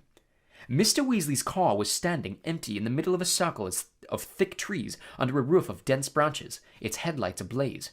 As Ron walked open-mouthed toward it, it moved slowly toward him, exactly like a large turquoise dog greeting its owner. "It's been here all the time," said Ron delightedly, walking around the car. Look at it! The forest turned it wild!" The sides of the car were scratched and smeared with mud. Apparently, it had taken to trundling around the forest on its own. Fang didn't seem at all keen on it. He kept close to Harry, who could feel him quivering. His breathing slowing down again, Harry stuffed his wand back into his robes. "And we thought it was going to attack us," said Ron, leaning against the car and patting it. "I wonder where it had gone." Harry squinted round on the floodlit ground for signs of more spiders, but they'd all scuttled away from the glare of the headlights. "We lost the trail," he said. "Come on, let's go and find them." Ron didn't speak. He didn't move. His eyes were fixed on a point some 10 feet above the forest floor, right behind Harry. His face was livid with terror. Harry didn't even have time to turn around. There was a loud clicking noise, and suddenly he felt something long and hairy seize him around the middle and lift him off the ground so that he was hanging face down. Struggling, terrified, he heard more clicking, and saw Ron's legs leave the ground too, heard Fang whimpering and howling. Next moment he was being swept away into dark trees. Head hanging, Harry saw what had hold of him was marching on 6 immensely long hairy legs, the front 2 clutching him tightly below a pair of shining black pincers. Behind him, he could hear another of the creatures, no doubt carrying Ron. They were moving into the very heart of the forest. Harry could hear Fang fighting to free himself from a third monster, whining loudly, but Harry couldn't have yelled even if he wanted to. He seemed to have left his voice back with the car in the clearing. He never knew how long he was in the creature's clutches. He only knew that the darkness suddenly lifted enough for him to see that the leaf-strewn ground was now warming with spiders. Craning his neck sideways, he realized that they had reached the ridge of a vast hollow, a hollow that had been cleared of trees, so that the stars shone brightly onto the worst scene he had ever laid eyes on. Spiders. Not tiny spiders like those surging over the leaves below. Spiders the size of cart horses. 8-eyed, 8-legged, black, hairy, gigantic. The massive specimen that was carrying Harry made his way down to the steep slope toward a misty, domed web in the very center of the hollow, while its fellows closed in all around it, clicking their pincers excitedly at the sight of its load. Harry fell to the ground on all fours as the spider released him. Ron and Fang thudded down next to him. Fang wasn't howling anymore, but cowering silently on the spot. Ron looked exactly like Harry felt. His mouth was stretched wide in a kind of silent scream, and his eyes were popping. Harry suddenly realized that the spider that had dropped him was saying something. It had been hard to tell because he clicked his pincers with every word he spoke. Aragog! It called. Aragog! And from the middle of the misty domed web, a spider the size of a small elephant emerged, very slowly. There was grey in the back of his body and legs, and each of the eyes on his ugly pincered head was milky white. He was blind. "What is it?" he said, clicking his pincers rapidly. Men! Clicked the spider who had caught Harry. "Is it Hagrid?"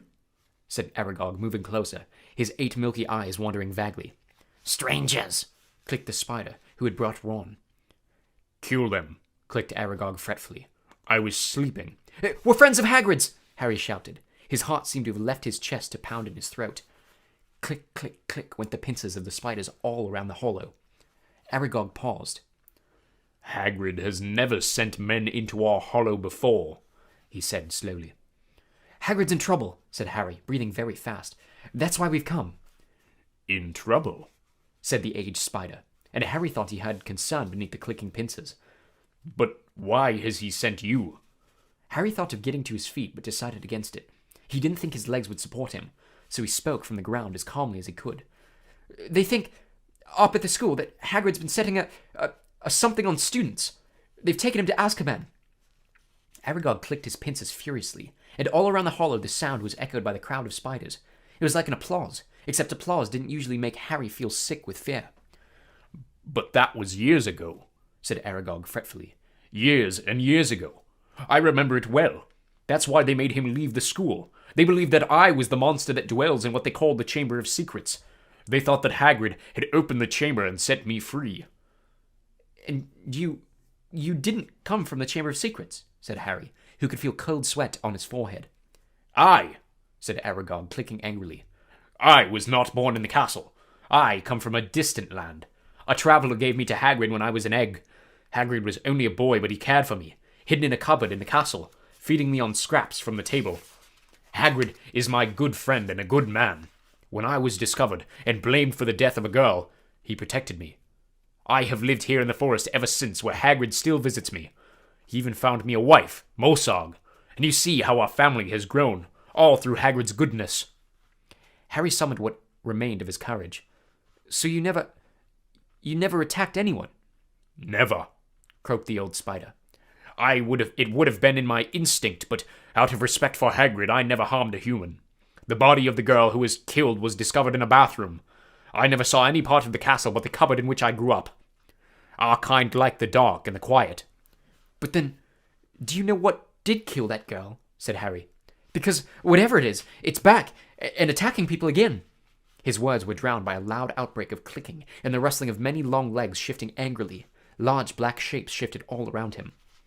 "The thing that lives in the castle," said Aragog, "is an ancient creature we spiders fear all above others. Is a creature we spiders fear above all others. Well do I remember how I pleaded with Hagrid to let me go when I sensed the beast moving about the school." "What is it?" said Harry urgently. More loud clicking, more rustling. The spiders seemed to be closing in. "We do not speak of it," said Aragog fiercely. "We do not name it. I never even told Hagrid the name of that dread creature, though he asked me many times." Harry didn't want to press the subject, not with the spiders pressing closer on all sides. Aragog seemed to be tired of talking. He was backing slowly into his domed web, but his fellow spiders continued to inch slowly toward Harry and Ron. "We'll just go then," Harry called desperately to Aragog, hearing leaves rustling behind him. "Go," said Aragog slowly. "I think not. But...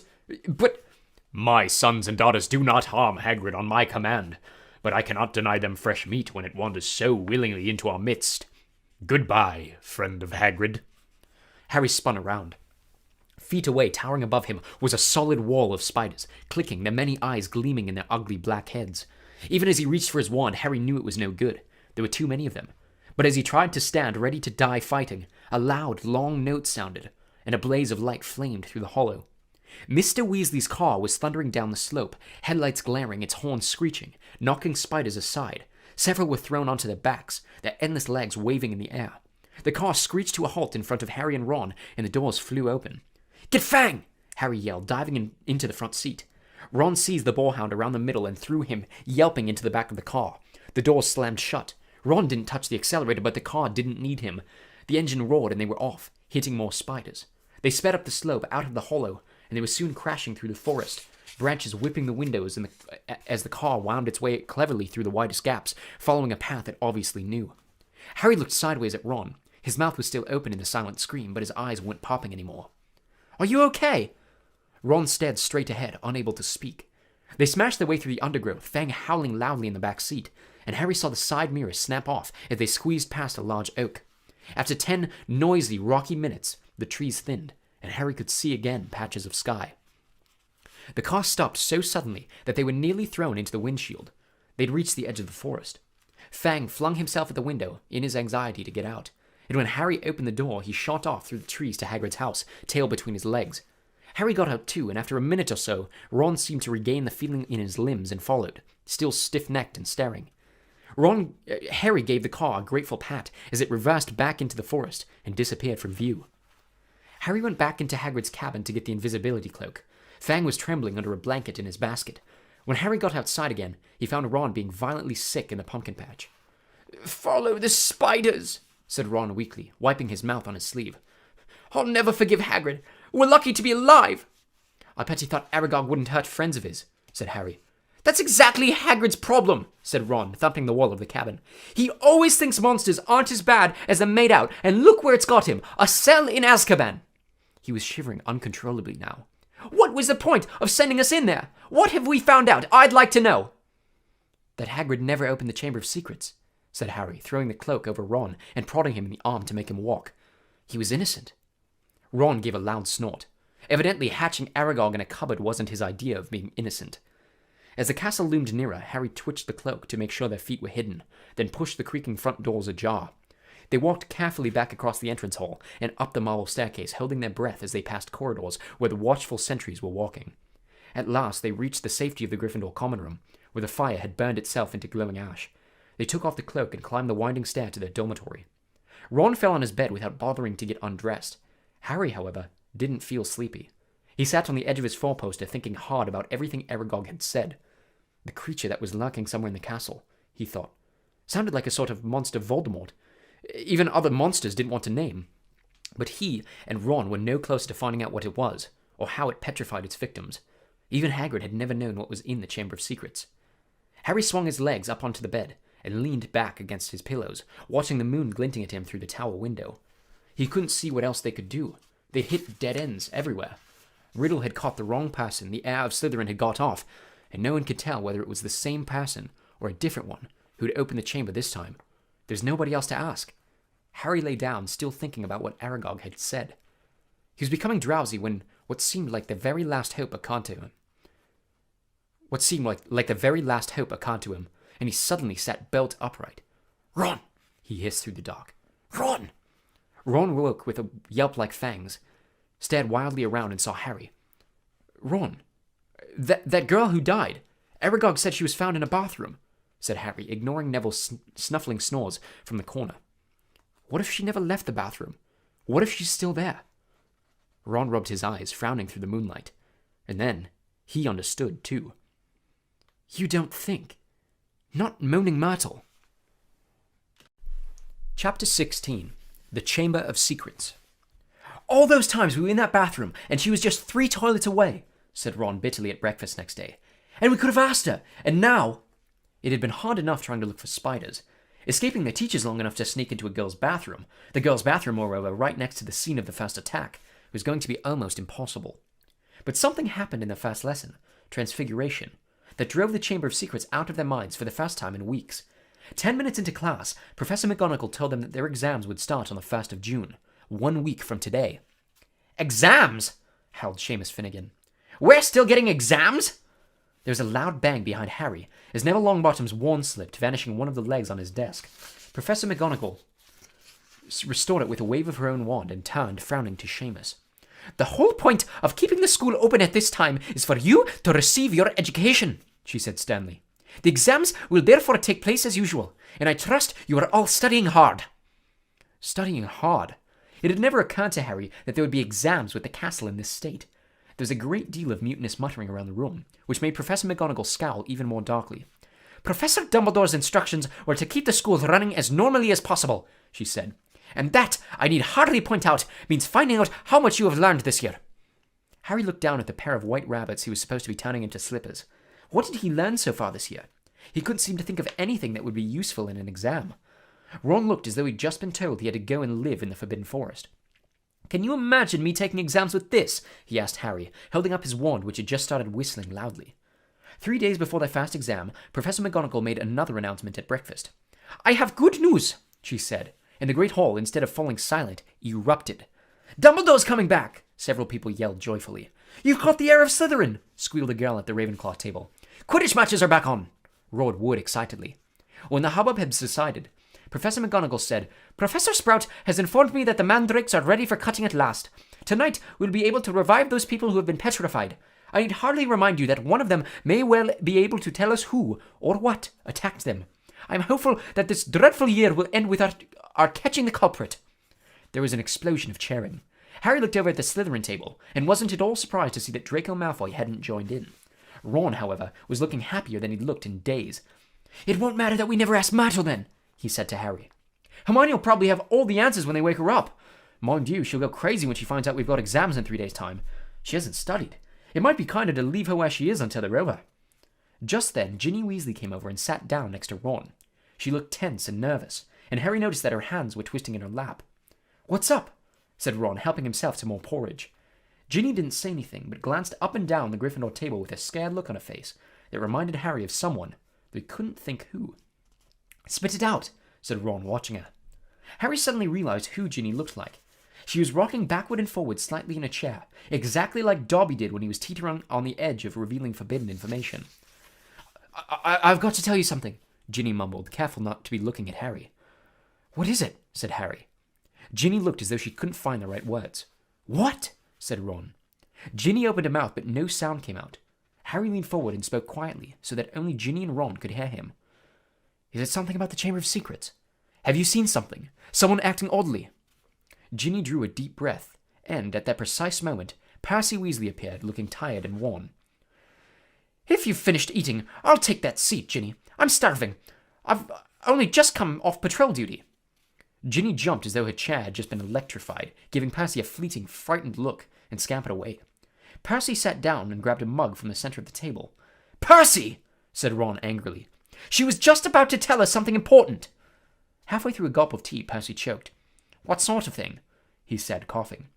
I just asked her if she'd seen anything odd, and she started to say, Oh, that. This has nothing to do with the Chamber of Secrets, said Percy at once. How do you know? Said Ron, his eyebrows raised. Well, if you must know, Ginny, walked in on me the other day when I was...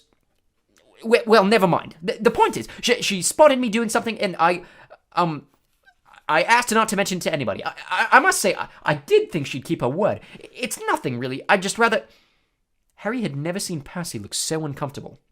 What were you doing, Percy? Said Ron, grinning. Go on, tell us. We won't laugh. Percy didn't smile back. Pass me those rolls, Harry. I'm starving.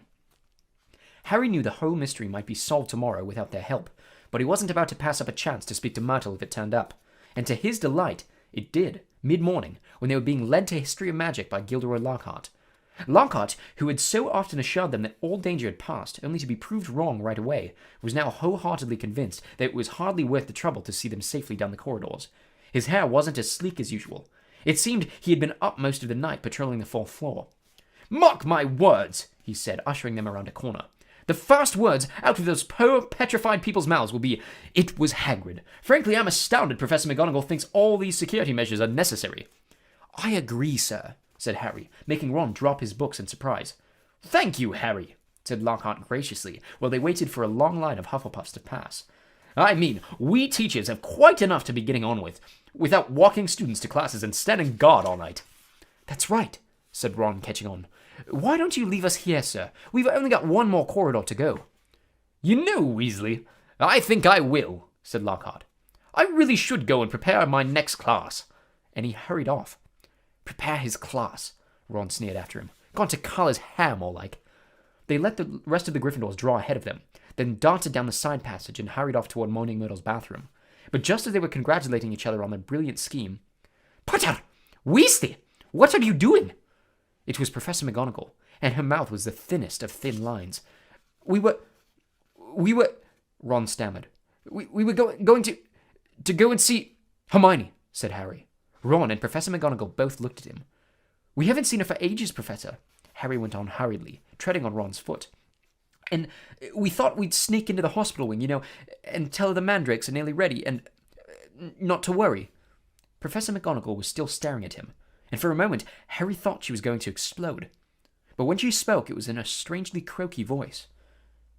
Of course, she said, and Harry, amazed, saw a tear glistening in her beady eye. Of course. I realize this has all been hardest on the friends of those who have been... I quite understand. Yes, Potter. Of course you may visit Miss Granger. I will inform Professor Binns where you've gone. Tell Madame Pomfrey I've given my permission. Harry and Ron walked away, hardly daring to believe that they'd avoided detention, and as they turned the corner, they distinctly heard Professor McGonagall blow her nose. That, said Ron fervently, was the best story you've ever come up with. They had no choice now but to go to the hospital wing and tell Madame Pomfrey that they had Professor McGonagall's permission to visit Hermione. Madame Pomfrey let them in, but reluctantly. There's just no point talking to a petrified person, she said, and they had to admit she had a point when they'd taken their seats next to Hermione. It was plain that Hermione didn't have the faintest inkling that she had visitors, and that they might just well tell her bedside cabinet not to worry for all the good it would do. Wonder if she did see the attacker, though, said Ron, looking sadly at Hermione's rigid face. Because if he sneaked up on them all, no one will ever know. But Harry wasn't looking at Hermione's face. He was more interested in her right hand. It lay clenched on top of her blankets, and bending closer, he saw that a piece of paper was scrunched inside her fist. Making sure that Madame Pomfrey was nowhere near, he pointed this out to Ron. Try and get it out, Ron whispered, shifting his chair so that he blocked Harry from Madame Pomfrey's view. It was no easy task. Hermione's hand was clamped so tightly around the paper that Harry was sure he was going to tear it. While Ron kept watch, he tugged and twisted, and at last, after several tense minutes, the paper came free. It was a page torn from a very old library book. Harry smoothed it out eagerly, and Ron leaned close to read it too. Of the many fearsome beasts and monsters that roam our land, there is none more curious or more deadly than the basilisk, known also as the King of Serpents.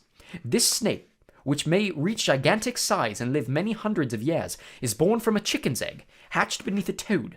Its methods of killing are most wondrous, for aside from its deadly and venomous fangs, the basilisk has a murderous stare, and all who are fixed with the beam of its eye shall suffer instant death. Spiders flee before the basilisk, for it is their mortal enemy, and the basilisk flees only from the crowing of the rooster, which is fatal to it.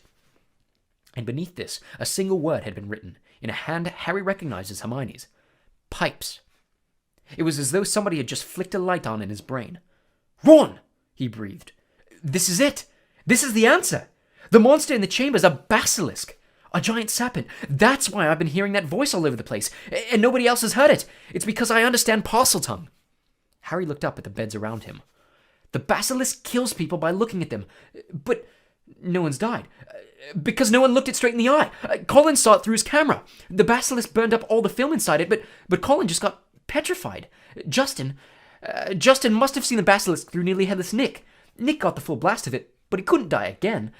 And Hermione and that Ravenclaw prefect were found with a mirror next to them.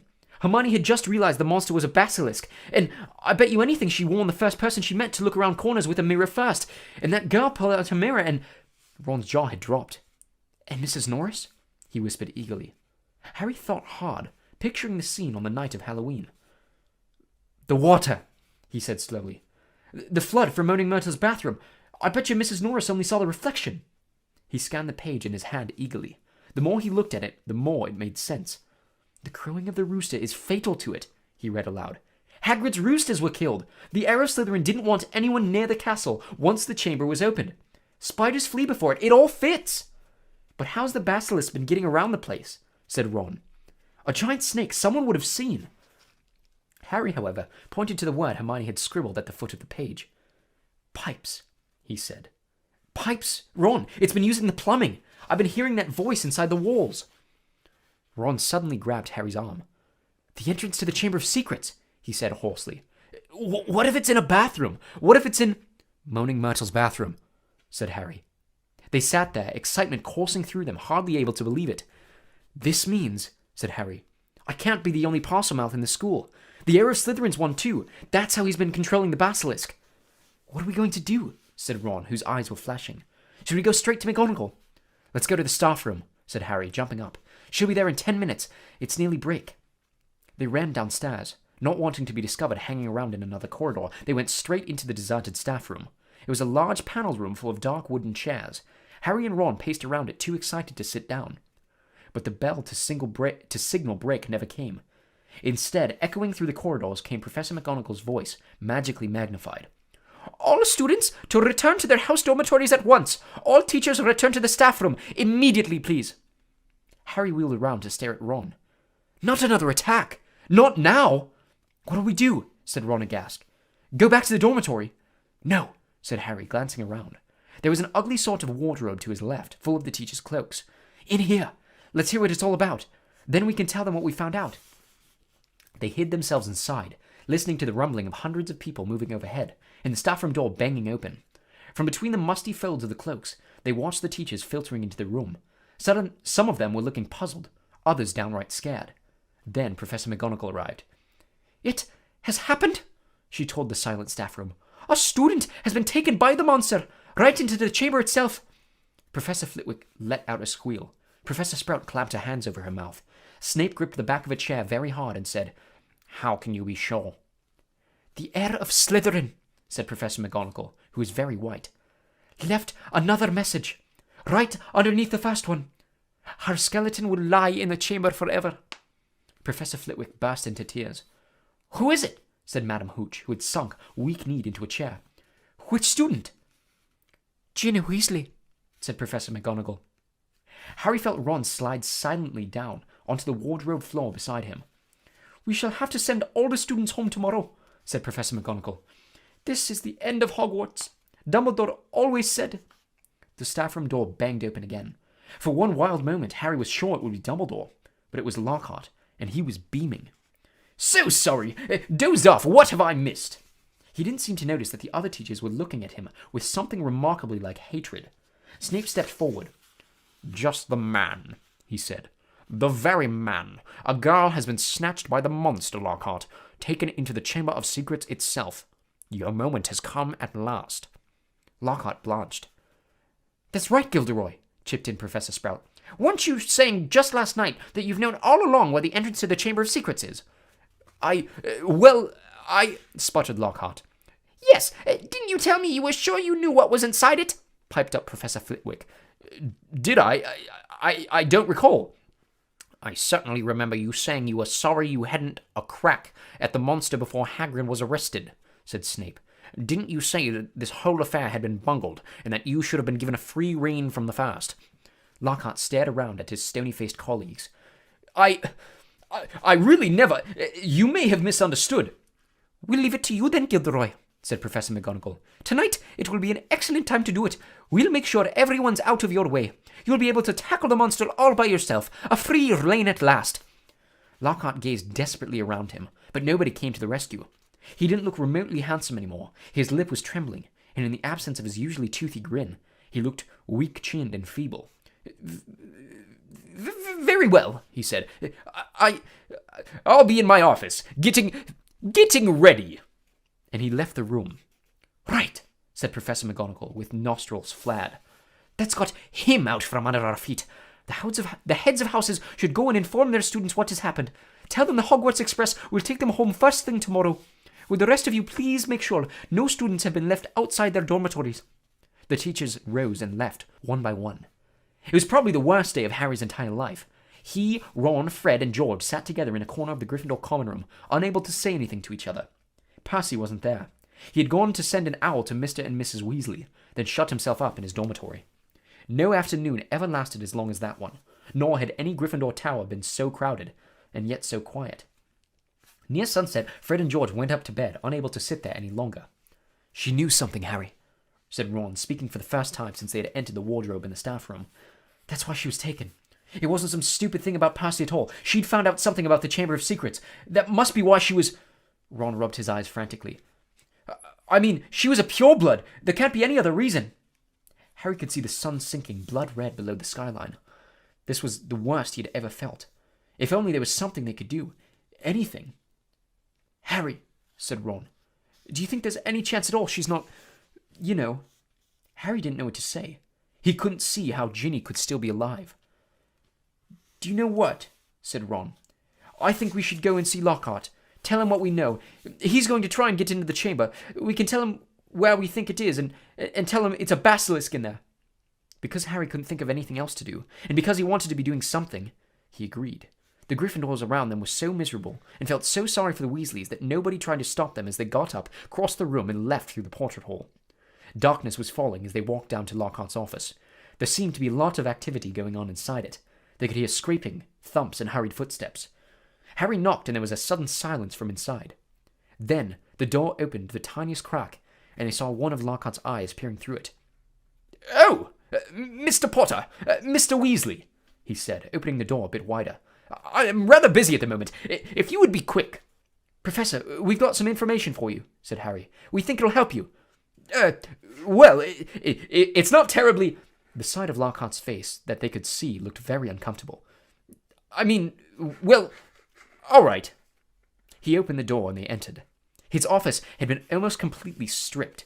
2 large trunks stood open on the floor. Robes, jade green, lilac, midnight blue, had been hastily folded into one of them. Books were jumbled untidily into the other.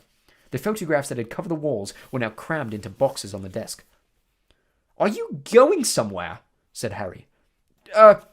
Well, yes," said Lockhart, ripping a life-size poster of himself from the back of the door as he spoke, and starting to roll it up. "Urgent call. Unavoidable. Got to go." "What about my sister?" said Ron jerkily. Well, as to that, most unfortunate," said Lockhart, avoiding their eyes as he wrenched open a drawer and started emptying the contents into a bag. "No one regrets more than I." "You're the Defense Against the Dark Arts teacher," said Harry. "You can't go now, not with all the dark stuff going on here." Well, I must say, when I took the job," Lockhart muttered, now piling socks on top of his robes, "nothing in the job description. Didn't expect..." "You mean you're running away?" said Harry disbelievingly. "After all the stuff you did in your books." "Books can be misleading," said Lockhart delicately.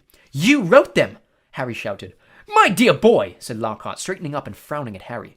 "Do use your common sense. My books wouldn't have sold half as well if people didn't think I'd done all those things. No one wants to read about some ugly old Armenian warlock, even if he did save a village from werewolves. He looked dreadful on the front cover, no dress sense at all, and the witch who had banished the abandoned banshee had a hair lip. I mean, come on!" "So you've just been taking credit for what a load of other people have done," said Harry incredulously. Harry, said Lockhart, shaking his head impatiently. "It's not nearly as simple as that. There was work involved. I had to track these people down, ask them exactly how they managed to do what they did. Then I had to put a memory charm on them so they wouldn't remember doing it. If there's one thing I pride myself on, it's my memory charms. No, it's been a lot of work, Harry. It's not all book signings and publicity photos, you know. You want fame, you have to be prepared for a long, hard slog." He banged the lids of his trunks shut and locked them. "Let's see," he said.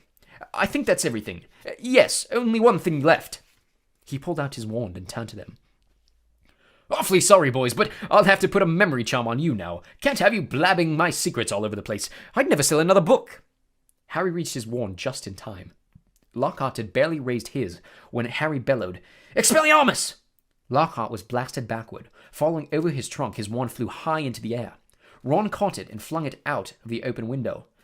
"Shouldn't have let Professor Snape teach us that one," said Harry furiously, kicking Lockhart's trunk aside. Lockhart was looking up at him, feeble once more. Harry was still pointing his wand at him. "What do you want me to do?" said Lockhart weakly. "I don't know where the Chamber of Secrets is. There's nothing I can do." "You're in luck," said Harry, forcing Lockhart to his feet at one point. "We think we know where it is, and what's inside it. Let's go." They marched Lockhart out of his office and down the nearest stairs, along the dark corridor where the messages shone on the wall, to the door of Moaning Myrtle's bathroom. They sent Lockhart in first. Harry was pleased to see that he was shaking. Moaning Myrtle was sitting on the tank of the end toilet. "Oh, it's you," she said when she saw Harry. "What do you want this time?" "To ask you how you died," said Harry. Myrtle's whole aspect changed at once. She looked as though she had never been asked such a flattering question. "Oh, it was dreadful," she said with relish. "It happened right in here. I died in this very stall. I remember it so well. I'd hidden because Olive Hornby was teasing me about my glasses. The door was locked, and I was crying. And then I heard somebody come in. They said something funny, a different language, I think it must have been. Anyway, what really got me was that it was a boy speaking. So I unlocked the door to tell him to go away and use his own toilet. And then..." Myrtle swelled importantly, her face shining. "I died." "How?" said Harry. "No idea," said Myrtle in hushed tones. "I just remember seeing a pair of great big yellow eyes. My whole body sort of seized up. And then I was floating away. She looked dreamily at Harry. And then I came back again. I was determined to haunt Olive Hornby, you see. Else she was sorry she'd ever laughed at my glasses." "Where exactly did you see the eyes?" said Harry. "Somewhere there," said Myrtle, pointing vaguely toward the sink in front of the toilet. Harry and Ron hurried over to it. Lockhart was standing well back, a look of utter terror on his face. It looked like an ordinary sink. They examined every inch of it, inside and out, including the pipes below. And then Harry saw it. Scratched on the side of one of the copper taps was a tiny snake. "That tap's never worked," said Myrtle brightly as he tried to turn it. "Harry," said Ron, "say something. Something in Parseltongue." But Harry thought hard. The only times he'd ever managed to speak Parseltongue were when he'd been faced with a real snake. He stared hard at the tiny engraving, trying to imagine it was real. "Open up," he said. He looked at Ron, who shook his head. "English," he said. Harry looked back at the snake, willing himself to believe it was alive. If he moved his head, the candlelight made it look as though it was moving. "Open up," he said. Except the words weren't what he heard. A strange hissing had escaped him, and at once the tap glowed with a brilliant white light and began to spin. Next second, the sink began to move. The sink, in fact, sank right out of sight, leaving a large pipe exposed, a pipe wide enough for a man to slide into. Harry heard Ron gasp and looked up again. He had made up his mind what he was going to do. "I'm going down there," he said. He couldn't not go, not now that they had found the entrance to the chamber, not if there was even the faintest, slimmest, wildest chance that Ginny might be alive. "Me too," said Ron. There was a pause. "Well, you hardly seem to need me," said Lockhart with a shadow of his old smile. "I'll just..." He put his hand on the doorknob, but Ron and Harry both pointed their wands at him. "You can go fast," Ron snarled. White-faced and warmless, Lockhart approached the opening. "Boys," he said, his voice feeble. "Boys, what good will it do?" Harry jabbed him in the back with his wand. Lockhart slid his legs into the pipe. I really don't think," he started to say, but Ron gave him a push, and he slid out of sight. Harry followed quickly. He lowered himself slowly into the pipe, then let go. It was like rushing down an endless, slimy, dark slide. He could see more pipes branching off in all directions, but none as large as theirs, which twisted and turned, sloping steeply downward. And he knew that he was falling deeper below the school than even the dungeons. Behind him he could hear Ron thudding slightly at the curves. And then, just as he had begun to worry about what would happen when he hit the ground, the pipe leveled out, and he shot out of the end of it with a wet thud, landing on the damp floor of a dark stone tunnel large enough to stand in. Lockhart was getting to his feet a little ways away, covered in slime and white as a ghost. Harry stood aside as Ron came whizzing out of the pipe, too. "We must be miles under the school," said Harry, his voice echoing in the black tunnel. "Under the lake, probably," said Ron, squinting around at the dark, slimy walls. All three of them turned to stare into the darkness ahead. "Lumos!" Harry muttered to his wand, and it lit again. "Come on," he said to Ron and Lockhart, and off they went, their footsteps slapping loudly on the wet floor. The tunnel was so dark that they could only see a little distance ahead. The shadows on the wet walls looked monstrous in the wan light. "Remember," Harry said quietly as they walked cautiously forward, Any sign of movement, close your eyes right away. But the tunnel was quiet as the grave, and the first unexpected sound they heard was a loud crunch as Ron stepped on what turned out to be a rat's skull. Harry lowered his wand to look at the floor and saw that it was littered with small animal bones. Trying very hard not to imagine what Ginny might look like if they found her, Harry led the way forward, around a dark bend in the tunnel. "Harry, there's something up there," said Ron hoarsely, grabbing Harry's shoulder. They froze, watching. Harry could just see the outline of something huge and curved, lying right across the tunnel, but it wasn't moving. "Maybe it's asleep," he breathed, glancing back at the other two. Lockhart's hands were pressed over his eyes. Harry turned back to look at the thing, his heart beating so fast it hurt. Very slowly, his eyes as narrow as he could make them and still see, Harry edged forward, his wand held high. The light slid over a gigantic snakeskin of a vivid, poisonous green lying curled and empty across the tunnel floor. The creature that had shed it must have been 20 feet long at least. "Blimey," said Ron weakly. There was a sudden movement behind them. Gilderoy Lockhart's knees had given way. "Get up," said Ron sharply, pointing his wand at Lockhart. Lockhart got to his feet. Then he dived at Ron, knocking him to the ground. Harry jumped forward, but too late. Lockhart was straightening up, panting, Ron's wand in his hand and gleaming a smile back onto his face. "The adventure ends here, boys," he said. "I shall take a bit of this skin back up to the school, tell them I was too late to save the girl, and that you two tragically lost your minds at the sight of her mangled body. Say goodbye to your memories." He raised Ron's spellotaped wand high over his head and yelled, "Obliviate!" The wand exploded with the force of a small bomb. Harry flung his arms over his head and ran, slipping over the coils of snakeskin, out of the way of great chunks of tunnel ceiling that were thundering to the floor. Next moment he was standing alone, gazing at a solid wall of broken rock. "Ron!" he shouted. "Are you okay? Ron!" "I'm here," came Ron's muffled voice from behind the rockfall. "I'm okay. This gets not, though. He got blasted by the wand." There was a dull thud and a loud, "Ow!" It sounded as though Ron had just kicked Lockhart in the shins. "What now?" Ron's voice said, sounding desperate. "We can't get through. It'll take ages." Harry looked up at the tunnel ceiling. Huge cracks had appeared in it. He had never tried to break apart anything as large as these rocks by magic, and now didn't seem a good moment to try. What if the whole tunnel caved in? There was another thud and another ow from behind the rocks. They were wasting time. Ginny had already been in the Chamber of Secrets for hours. Harry knew there was only one thing to do. "Wait there," he called to Ron. "Wait with Lockhart. I'll go on. If I'm not back in an hour..." There was a very pregnant pause.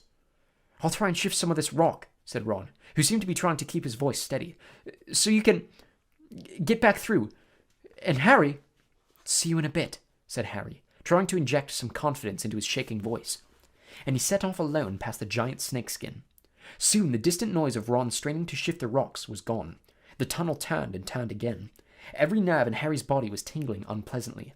He wanted the tunnel to end, yet dreaded what he'd find when it did. And then, at last, he crept around yet another bend. He saw a solid wall ahead on which two entwined serpents were carved, their eyes set with a great glinting emeralds. Harry approached, his throat very dry. There was no need to pretend these stone snakes were real. Their eyes looked strangely alive. He could guess what he had to do. He cleared his throat, and the emerald eyes seemed to flicker. "Open," said Harry in a low, faint hiss. The serpents parted and the wall cracked. The halves slid smoothly out of sight, and Harry, shaking from head to foot, walked inside. Chapter 17. The Heir of Slytherin.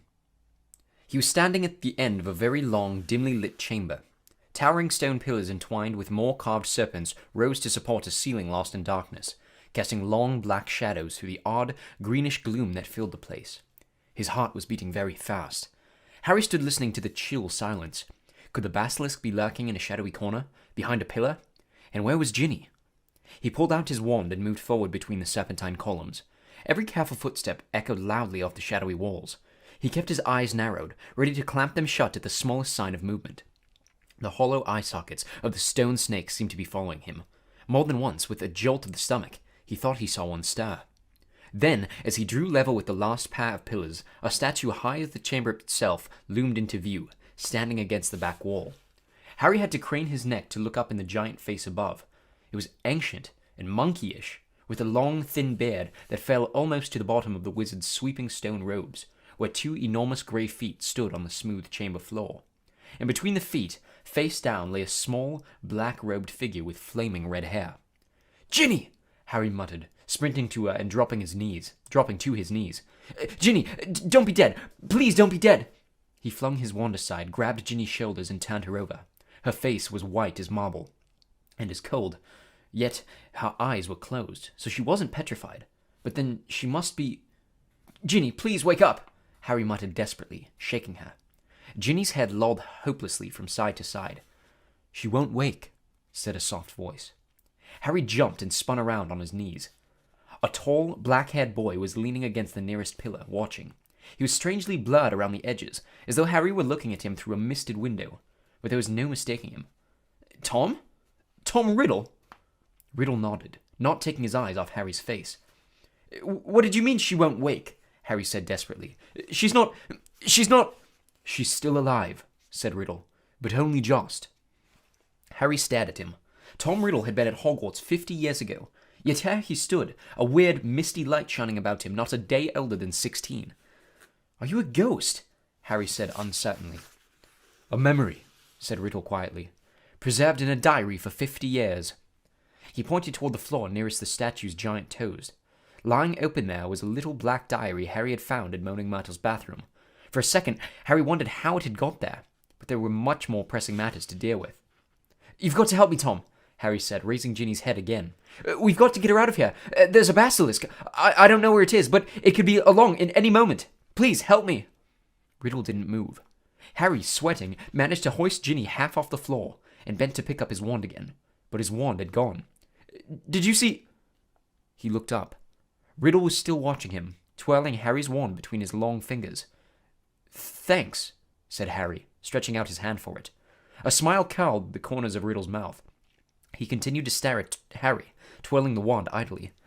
"Listen," said Harry urgently, his knees sagging with Ginny's dead weight. "We've got to go. If the basilisk comes—" "It won't come until it's cold," said Riddle calmly. Harry lowered Ginny back onto the floor, unable to hold her up any longer.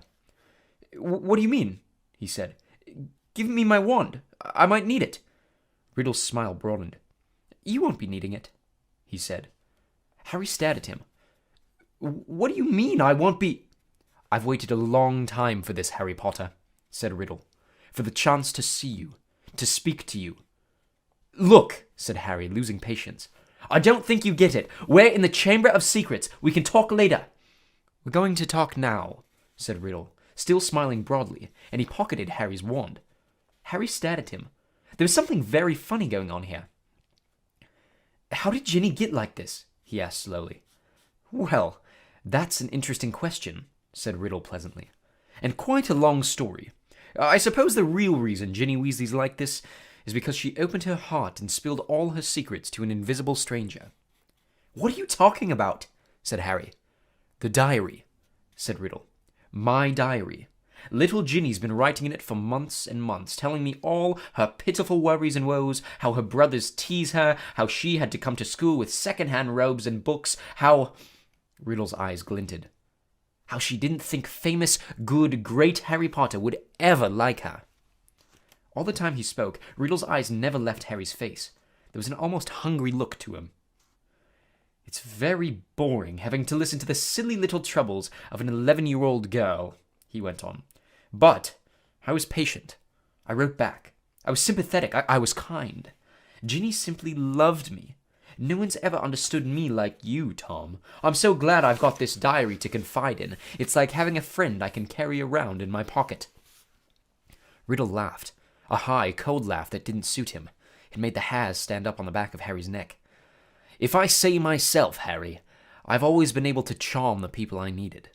So Ginny poured out her soul to me, and her soul happened to be exactly what I wanted. I grew stronger and stronger on a diet of her deepest fears, her darkest secrets. I grew powerful, far more powerful than little Miss Weasley, powerful enough to start feeding Miss Weasley a few of my secrets, to start pouring a little of my soul back into her." "What do you mean?" said Harry, whose mouth had gone very dry. "Haven't you guessed yet, Harry Potter?" said Riddle softly. "Ginny Weasley opened the Chamber of Secrets. She strangled the school roosters and daubed threatening messages on the walls. She set the serpent of Slytherin on 4 mudbloods and the squib's cat. No, Harry whispered. Yes, said Riddle calmly. Of course, she didn't know what she was doing at first. It was very amusing. I wish you could have seen her new diary entries. Far more interesting they became. Dear Tom, he recited, watching Harry's horrified face, I think I'm losing my memory. There are rooster feathers all over my robes, and I don't know how they got there. Dear Tom, I can't remember what I did on the night of Halloween, but a cat was attacked, and I've got paint all down my front. Dear Tom, Percy keeps telling me I'm pale, and I'm not myself. I think he suspects me. There was another attack today, and I don't know where I was, Tom. What am I going to do? I think I'm going mad. I think I'm the one attacking everyone, Tom. Harry's fists were clenched, the nails digging deep into his palms. It took a very long time for stupid little Ginny to stop trusting her diary, said Riddle. But she finally became suspicious and tried to dispose of it. And that's where you came in, Harry. You found it, and I couldn't have been more delighted. Of all the people who could have picked it up, it was you. The very person I was most anxious to meet. And why did you want to meet me? Said Harry. Anger was coursing through him, and it was an effort to keep his voice steady. Well, you see, Ginny, told me about you, Harry, said Riddle. Your whole fascinating history. His eyes roved over the lightning scar on Harry's forehead, and their expression grew hungrier. I knew I must find out more about you, talk to you, meet you if I could. So I decided to show you my famous capture of that great oaf Hagrid to gain your trust. Hagrid's my friend, said Harry, his voice now shaking. And you framed him, didn't you? I thought you made a mistake, but... Riddle laughed his high laugh again. It was my word against Hagrid's, Harry. Well, you can imagine how it looked to old Armando Dippet. On the one hand, Tom Riddle, poor but brilliant, parentless but so brave, school prefect, model student. On the other hand, big, blundering Hagrid, in trouble every other week trying to raise werewolf cubs under his bed, sneaking off to the Forbidden Forest to wrestle trolls. But I admit, even I was surprised how well the plan worked. I thought someone must realize that Hagrid couldn't possibly be the heir of Slytherin. It had taken me 5 whole years to find out everything I could about the Chamber of Secrets and discover the secret entrance, as though Hagrid had the brains or the power. Only the Transfiguration teacher, Dumbledore, seemed to think Hagrid was innocent. He persuaded Dippet to keep Hagrid and train him as gamekeeper. Yes, I think Dumbledore might have guessed. Dumbledore never seemed to like me as much as the other teachers did. I bet Dumbledore saw right through you, said Harry, his teeth gritted.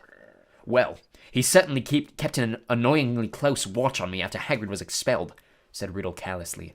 I knew it wouldn't be safe to open the chamber again while I was still at school, but I wasn't going to waste those long years I'd spent searching for it. I decided to leave behind a diary, preserving my 16-year-old self in its pages, so that one day, with luck, I would be able to lead another in my footsteps and finish Salazar Slytherin's noble work. Well, you haven't finished it, said Harry triumphantly. No one's died this time, not even the cat. In a few hours the Mandrake draft will be ready, and everyone who is petrified will all be all right again. Haven't I already told you, said Riddle quietly, that killing mudbloods doesn't matter to me anymore? For many months now, my new target has been you. Harry stared at him. Imagine how angry I was when the next time my diary was opened, it was Ginny who was writing to me, not you. She saw you with the diary, you see, and panicked. What if you found out how to work it, and I repeated all her secrets to you? What if, even worse, I told you who'd been strangling roosters?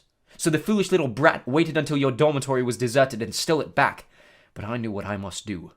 It was clear to me that you were on the trail of Slytherin's heir. From everything Ginny had told me about you, I knew you would go to any lengths to solve the mystery, particularly if one of your best friends was attacked. And Ginny had told me the whole school was buzzing because you could speak Parseltongue. So I made Ginny write her own farewell on the wall and come down here to wait. She struggled and cried and became very boring. But there isn't much life left in her. She put too much into the diary, into me. Enough to let me leave its pages at last. I've been waiting for you to appear since we arrived here. I knew you'd come. I've many questions for you, Harry Potter. Like what?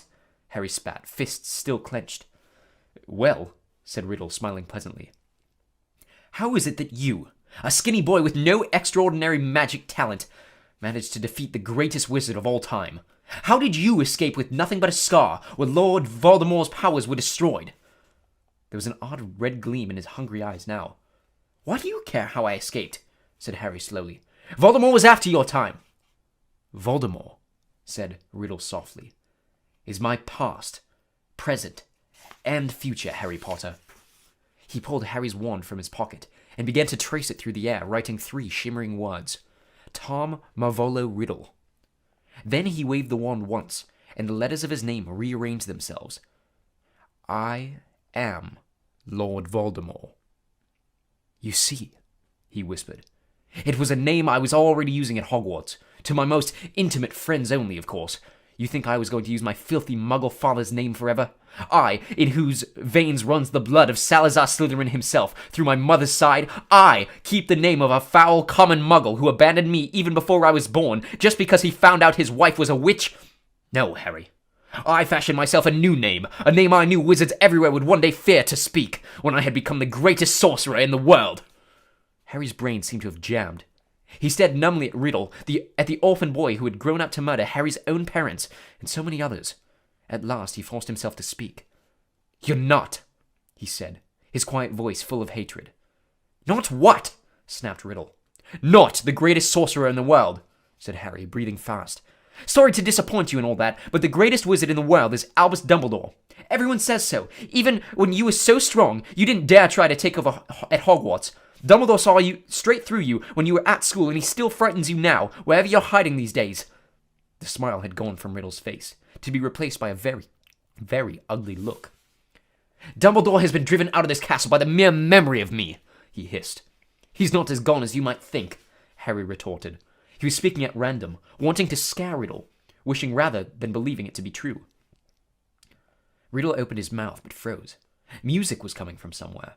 Riddle whirled around to stare down the empty chamber. The music was growing louder. It was eerie, spine-tingling, unearthly.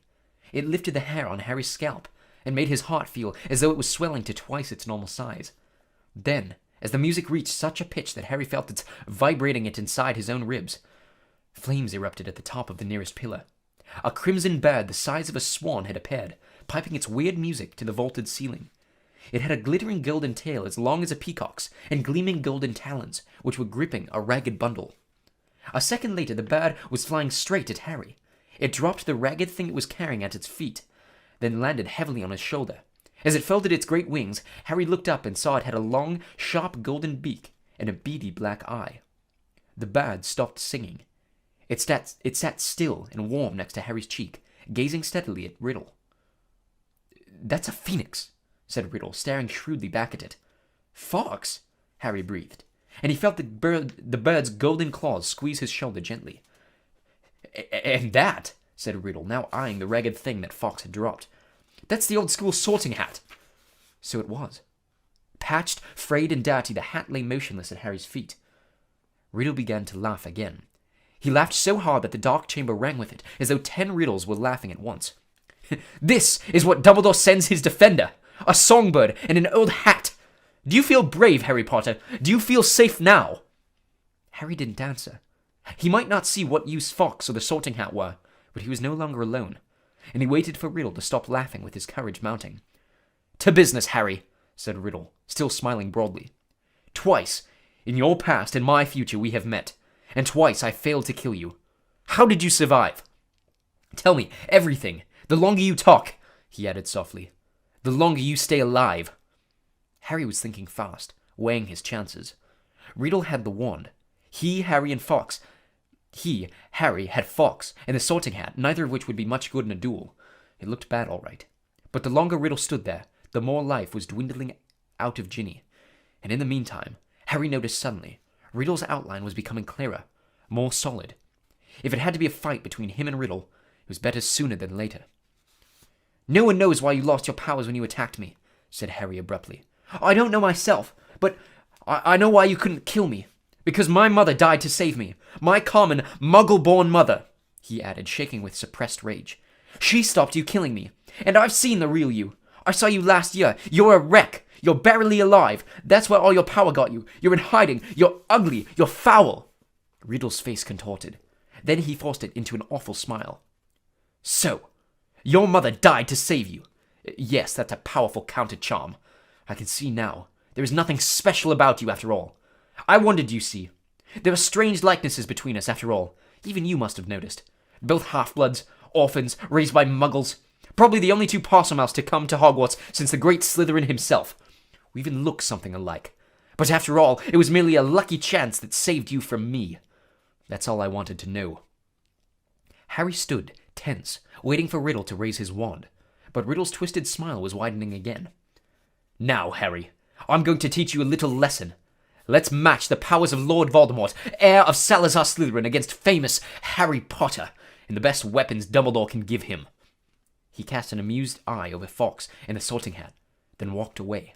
Harry, fear spreading up his numb legs, watched Riddle stop between the high pillars and look up into the stone face of Slytherin, high above him in the half-darkness. Riddle opened his mouth wide and hissed, but Harry understood what he was saying. Speak to me, Slytherin, greatest of the Hogwarts Four.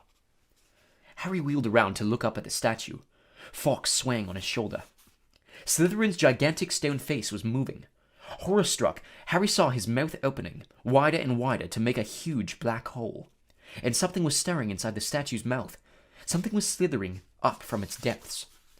Harry backed away until he had hit the dark chamber wall, and as he shut his eyes tight, he felt Fawkes' wings sweep his cheek as he took flight. Harry wanted to shout, "Don't leave me!" But what chance did a phoenix have against the king of serpents? Something hit the huge stone floor of the chamber. Harry felt it shudder. He knew what was happening. He could sense it, could almost see the giant serpent uncoiling itself from Slytherin's mouth. Then he heard Riddle's hissing voice. Kill him! The basilisk was moving toward Harry. He could hear its heavy body slithering heavily across the dusty floor. Eyes still tightly shut, Harry began to run blindly sideways, his hands outstretched, feeling his way. Voldemort was laughing. Harry tripped. He fell hard onto the stone and tasted blood. The serpent was barely feet from him. He could hear it coming. There was a loud, explosive spitting sound right above him, and then something heavy hit Harry so hard that he was smashed into the wall. Waiting for fangs to sink through his body, he heard more mad hissing, something thrashing wildly off the pillars. He couldn't help it. He opened his eyes wide enough to squint at what was going on. The enormous serpent, bright poisonous green, thick as an oak trunk, had raised itself high in the air, and its great blunt head was weaving drunkenly between the two pillars. As Harry trembled, ready to close his eyes if it turned, he saw what had distracted the snake. Fawkes was soaring around its head, and the basilisk was snapping furiously at him with fangs long and thin as sabers. Fawkes dived. His long golden beak sank out of sight, and sudden shower of dark blood spattered the floor. The snake's tail thrashed, narrowly missing Harry, and before Harry could shut his eyes, it turned. Harry looked straight into its face and saw that its eyes, both its great bulbous yellow eyes, had been punctured by the phoenix. Blood was streaming to the floor, and the snake was spitting in agony. No! Harry heard Riddle screaming. Leave the bird! Leave the bird! The boy is behind you! You can still smell him! Kill him! The blinded serpent swayed, confused, still deadly. Fawkes was circling its head, pipping its eerie song, jabbing here and there at its scaly nose as the blood poured from its ruined eyes. Help me! Help me! Harry muttered wildly. Someone! Anyone! The snake's tail whipped across the floor again. Harry ducked. Something soft hit his face. The basilisk had swept the Sorting Hat into Harry's arms. Harry seized it. It was all he had left, his only chance. He rammed it onto his head and threw himself flat onto the floor as the basilisk's tail swung over him again. Help me! Help me! Harry thought. His eyes screwed tight under the hat. Please help me! There was no answering voice. Instead, the hat contracted, as though an invisible hand was squeezing it very tightly. Something very hard and heavy thudded on top of Harry's head, almost knocking him out. Stars winking in front of his eyes, he grabbed the top of the hat to pull it off, and felt something long and hard beneath it. A gleaming silver sword had appeared inside the hat, its handle glittering with rubies the size of eggs. Kill the boy! Leave the bird! The boy is behind you! Sniff! Smell him! Harry was on his feet already.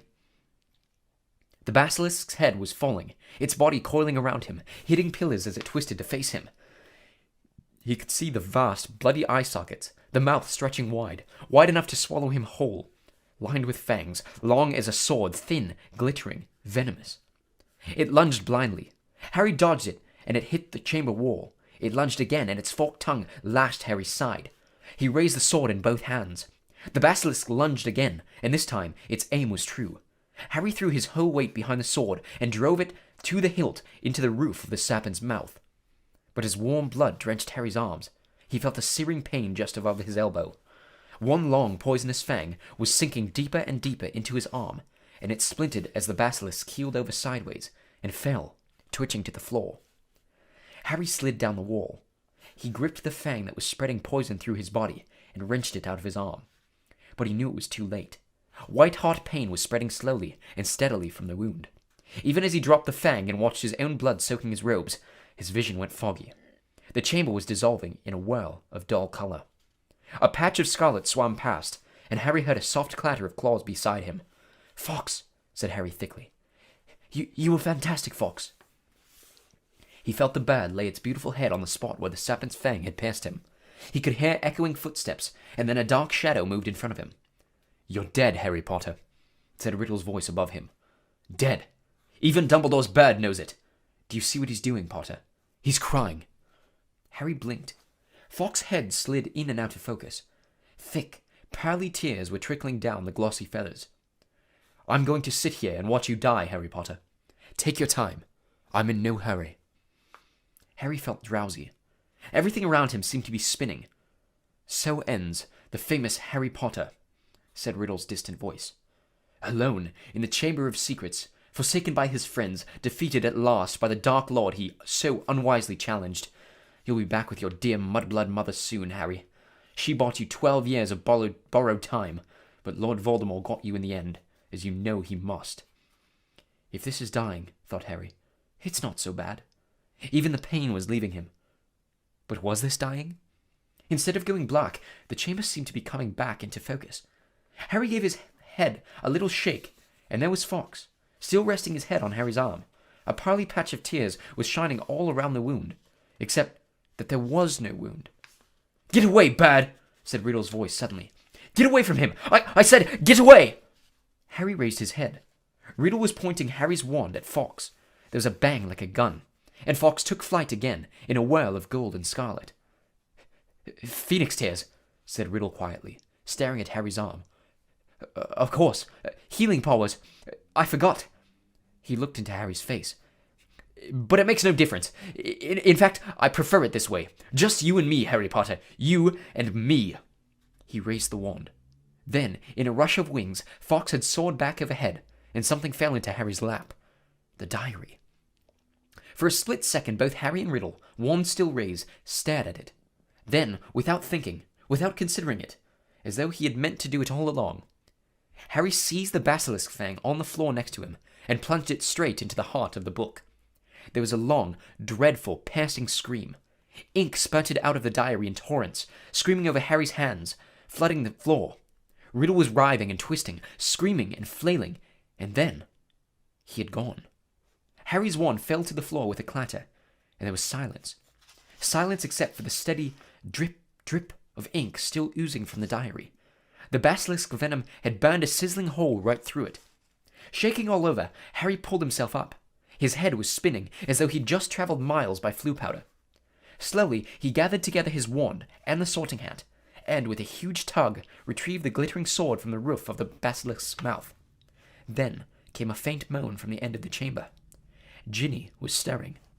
As Harry hurried toward her, she sat up. Her bemused eyes travelled from the huge form of the dead basilisk, over Harry in his blood-soaked robes, then to the diary in his hand.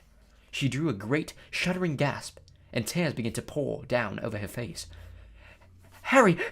Oh, Harry! I tried to tell you at breakfast, but couldn't say it in front of Percy. It was me, Harry, but I swear, I didn't mean to. Riddle made me. He took me over, and how did you kill that thing? Where's Riddle? The last thing I remember is him coming out of the diary." "It's all right," said Harry, holding up the diary and showing Ginny the fang hole. "Riddle's finished. Look, him and the basilisk. Come on, Ginny, let's get out of here." "I'm going to be expelled!" Ginny wept as Harry helped her awkwardly to her feet. "I've looked forward to coming to Hogwarts ever since Bill came, and now I'll have to leave, and what'll Mum and Dad say?" Fawkes was waiting for them, hovering in the chamber entrance. Harry urged Ginny forward. They stepped over the motionless coils of the dead basilisk, through the echoing gloom, and back into the tunnel. Harry heard the stone doors close behind them with a soft hiss. After a few minutes' progress up the dark tunnel, a distant sound of slowly shifting rock reached Harry's ears. "Ron!" Harry yelled, speeding up. "Ginny's okay! I've got her!" He heard Ron give a strangled cheer, and then turned the next bend to see his eager face staring through the sizable gap he had managed to make in the rockfall. "Ginny!" Ron thrust an arm through the gap in the rock to pull her through first. "You're alive! I don't believe it! What happened? How? Where did that bird come from?" Fawkes had swooped through the gap after Ginny. "He's Dumbledore's," said Harry, squeezing through himself. "How come you've got a sword?" said Ron, gaping at the glittering weapon in Harry's hand. "I'll explain when we get out of here," said Harry with a sideways glance at Ginny, who was crying harder than ever. "But later," Harry said shortly.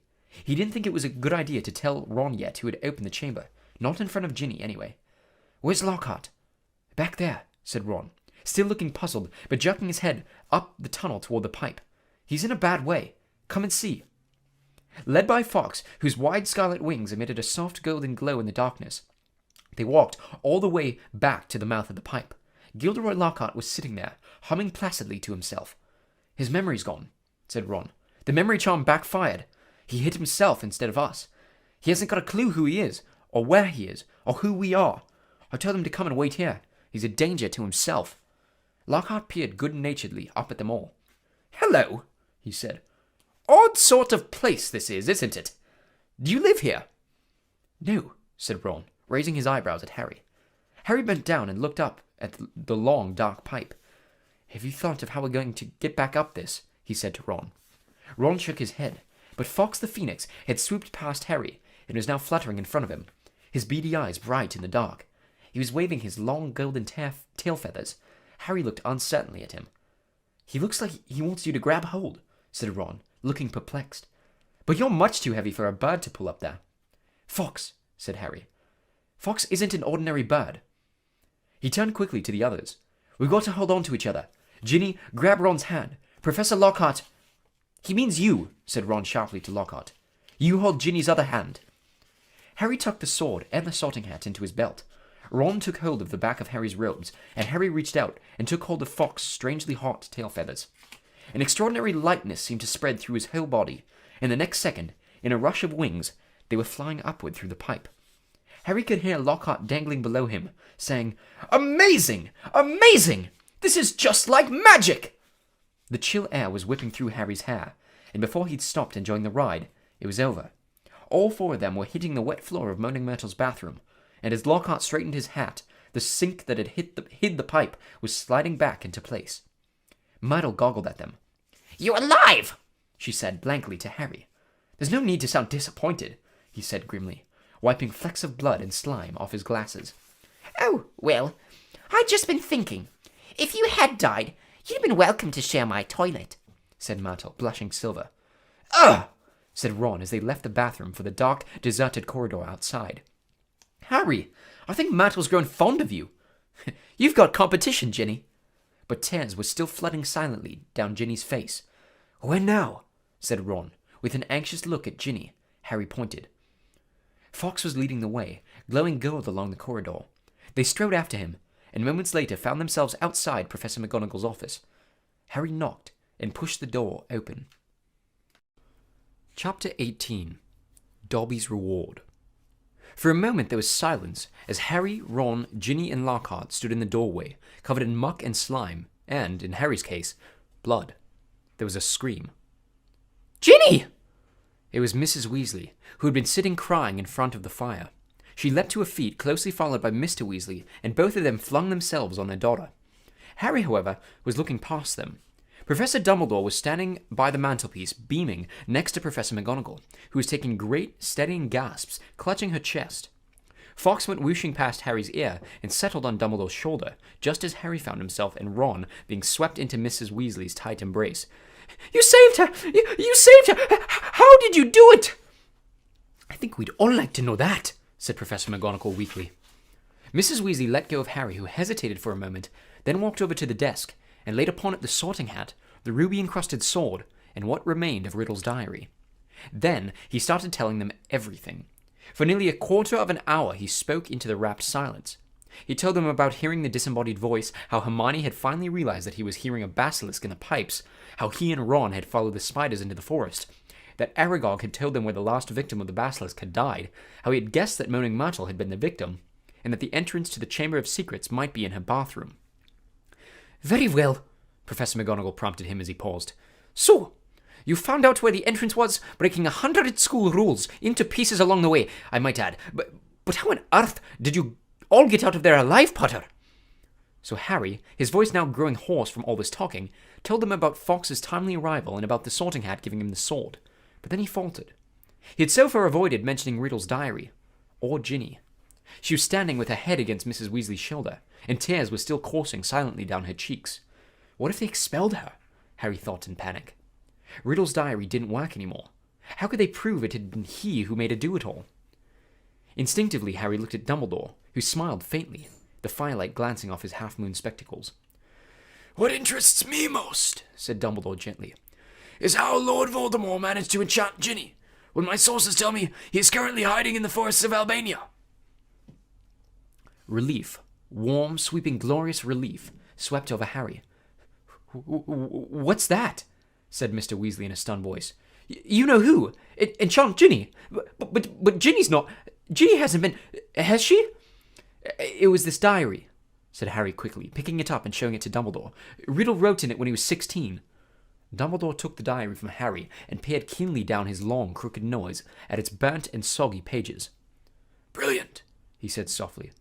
Of course, he was probably the most brilliant student Hogwarts has ever seen. He turned around to the Weasleys, who were looking utterly bewildered. Very few people know that Lord Voldemort was once called Tom Riddle. I taught him myself 50 years ago at Hogwarts. He disappeared after leaving the school, travelled far and wide, sank so deeply into the dark arts, consorted with the very worst of our kind, and underwent so many dangerous magical transformations, that when he resurfaced as Lord Voldemort, he was barely recognizable. Hardly anyone connected Lord Voldemort with the clever, handsome boy who was once head boy here. But Ginny, said Mrs. Weasley, what's our Ginny got to do with him? His diary, Ginny sobbed. I've been writing in it, and he's been writing back all year. Ginny, said Mr. Weasley flabbergasted, haven't I taught you anything? What have I always told you? Never trust anything that can think for itself if you can't see where it keeps its brain. Why didn't you show the diary to me or your mother? A suspicious object like that. It was clearly full of dark magic. I didn't know, sobbed Ginny. I found it inside one of the books Mum got me. I thought someone had just left it in there and forgotten about it. Miss Weasley should go up to the hospital wing right away, Dumbledore interrupted in a firm voice. This has been a terrible ordeal for her. There will be no punishment. Older and wiser wizards than she have been hoodwinked by Lord Voldemort. He strode over to the door and opened it. Bed rest, and perhaps a large, steaming mug of hot chocolate. I always find that cheers me up, he added, twinkling kindly down at her. You will find that Madame Pomfrey is still awake. She's just giving out mandrake juice. I dare say the basilisk's victims will be waking up at any moment. So Hermione's okay, said Ron brightly. There has been no lasting harm done, Ginny, said Dumbledore. Mrs. Weasley led Ginny out, and Mr. Weasley followed, still looking deeply shaken. You know, Minerva, Professor Dumbledore said thoughtfully to Professor McGonagall, I think this merits a good feast. Might I ask you to go and alert the kitchens? Right, said Professor McGonagall crisply, also moving to the door. I'll leave you to deal with Potter and Weasley, shall I? Certainly, said Dumbledore. She left, and Harry and Ron gazed uncertainly at Dumbledore. What exactly had Professor McGonagall meant? Deal with them? Surely they weren't about to be punished. I seem to remember telling you both that I would have to expel you if you broke any more school rules, said Dumbledore. Ron opened his mouth in horror. Which goes to show that the best of us must sometimes eat our words, Dumbledore went on, smiling. You will both receive special awards for services to the school, and, let me see, yes, I think 200 points apiece for Dumbledore. Ron went as brightly pink as Lockhart's Valentine flowers and closed his mouth again. But One of us seems to be keeping mightily quiet about his part in this dangerous adventure, Dumbledore added. Why so modest, Gilderoy? Harry gave a start. He had completely forgotten about Lockhart. He turned and saw that Lockhart was standing in a corner of the room, still wearing his vague smile. When Dumbledore addressed him, Lockhart looked over his shoulder to see who he was talking to. Professor Dumbledore, Ron said quickly. There was an accident down in the Chamber of Secrets. Professor Lockhart. Am I a professor? Said Lockhart in mild surprise. Goodness, I expect I was hopeless, was I? He tried to do a memory charm and the wand backfired, Ron explained quietly to Dumbledore. Dear me, said Dumbledore, shaking his head, his long silver moustache quivering. Impaled upon your own sword, Gilderoy. Sword? Said Lockhart dimly. Haven't got a sword. That boy has, though. He pointed at Harry. He'll lend you one. Would you mind taking Professor Lockhart up to the infirmary too? Dumbledore said to Ron. I'd like a few more words with Harry. Lockhart ambled out. Ron cast a curious look back at Dumbledore and Harry as he closed the door. Dumbledore crossed to one of the chairs by the fire. Sit down, Harry, he said, and Harry sat, feeling unaccountably nervous. First of all, Harry, I want to thank you, said Dumbledore, eyes twinkling again. You must have shown me real loyalty down in the chamber. Nothing but that could have called Fawkes to you. He stroked the phoenix, which had fluttered down onto his knee. Harry grinned awkwardly as Dumbledore watched him. And so you met Tom Riddle, said Dumbledore thoughtfully. I imagine he was most interested in you. Suddenly, something that was nagging at Harry came tumbling out of his mouth. Professor Dumbledore, Riddle said I'm like him. Strange likenesses, he said. Did he now? Said Dumbledore, looking thoughtfully at Harry from under his thick silver eyebrows. And what do you think, Harry? I don't think I'm like him, said Harry, more loudly than he'd intended. I mean, I'm in Gryffindor, But he fell silent, a lurking doubt resurfacing in his mind. Professor, he started again after a moment. The Sorting Hat told me I'd have done well in Slytherin. Everyone thought I was Slytherin's heir for a while, because I can speak Parseltongue. You can speak Parseltongue, Harry, said Dumbledore calmly. Because Lord Voldemort, who is the last remaining ancestor of Salazar Slytherin, can speak Parseltongue. Unless I'm much mistaken, he transferred some of his own powers to you the night he gave you the scar. Not something he intended to do, I'm sure. Voldemort put a bit of himself in me, Harry said, thunderstruck. It certainly seems so. So I should be in Slytherin, Harry said, looking desperately into Dumbledore's face. The Sorting Hat could see Slytherin's power in me, and it... Put you in Gryffindor, said Dumbledore calmly. Listen to me, Harry. You happen to have many qualities Salazar Slytherin prized in his hand-picked students. His own very rare gift, Parseltongue. Resourcefulness, determination, a certain disregard for rules, he added, his mustache quivering again. Yet, the Sorting Hat placed you in Gryffindor. You know why that was. Think. It only put me in Gryffindor, said Harry in a defeated voice, because I asked not to go in Slytherin. Exactly, said Dumbledore, beaming once more. Which makes you very different from Tom Riddle. It is our choices, Harry, that show what we truly are, far more than our abilities. Harry sat motionless in his chair, stunned.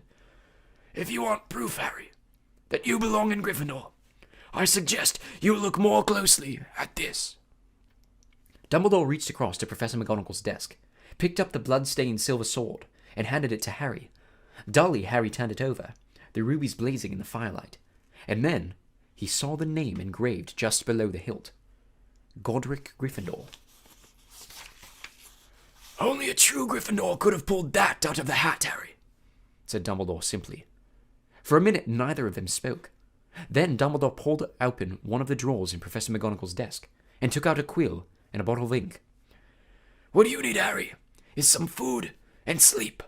I suggest you go down to the feast while I write to Azkaban. We need our gamekeeper back. And I must draft an advertisement for the Deadly Prophet, too, he added thoughtfully.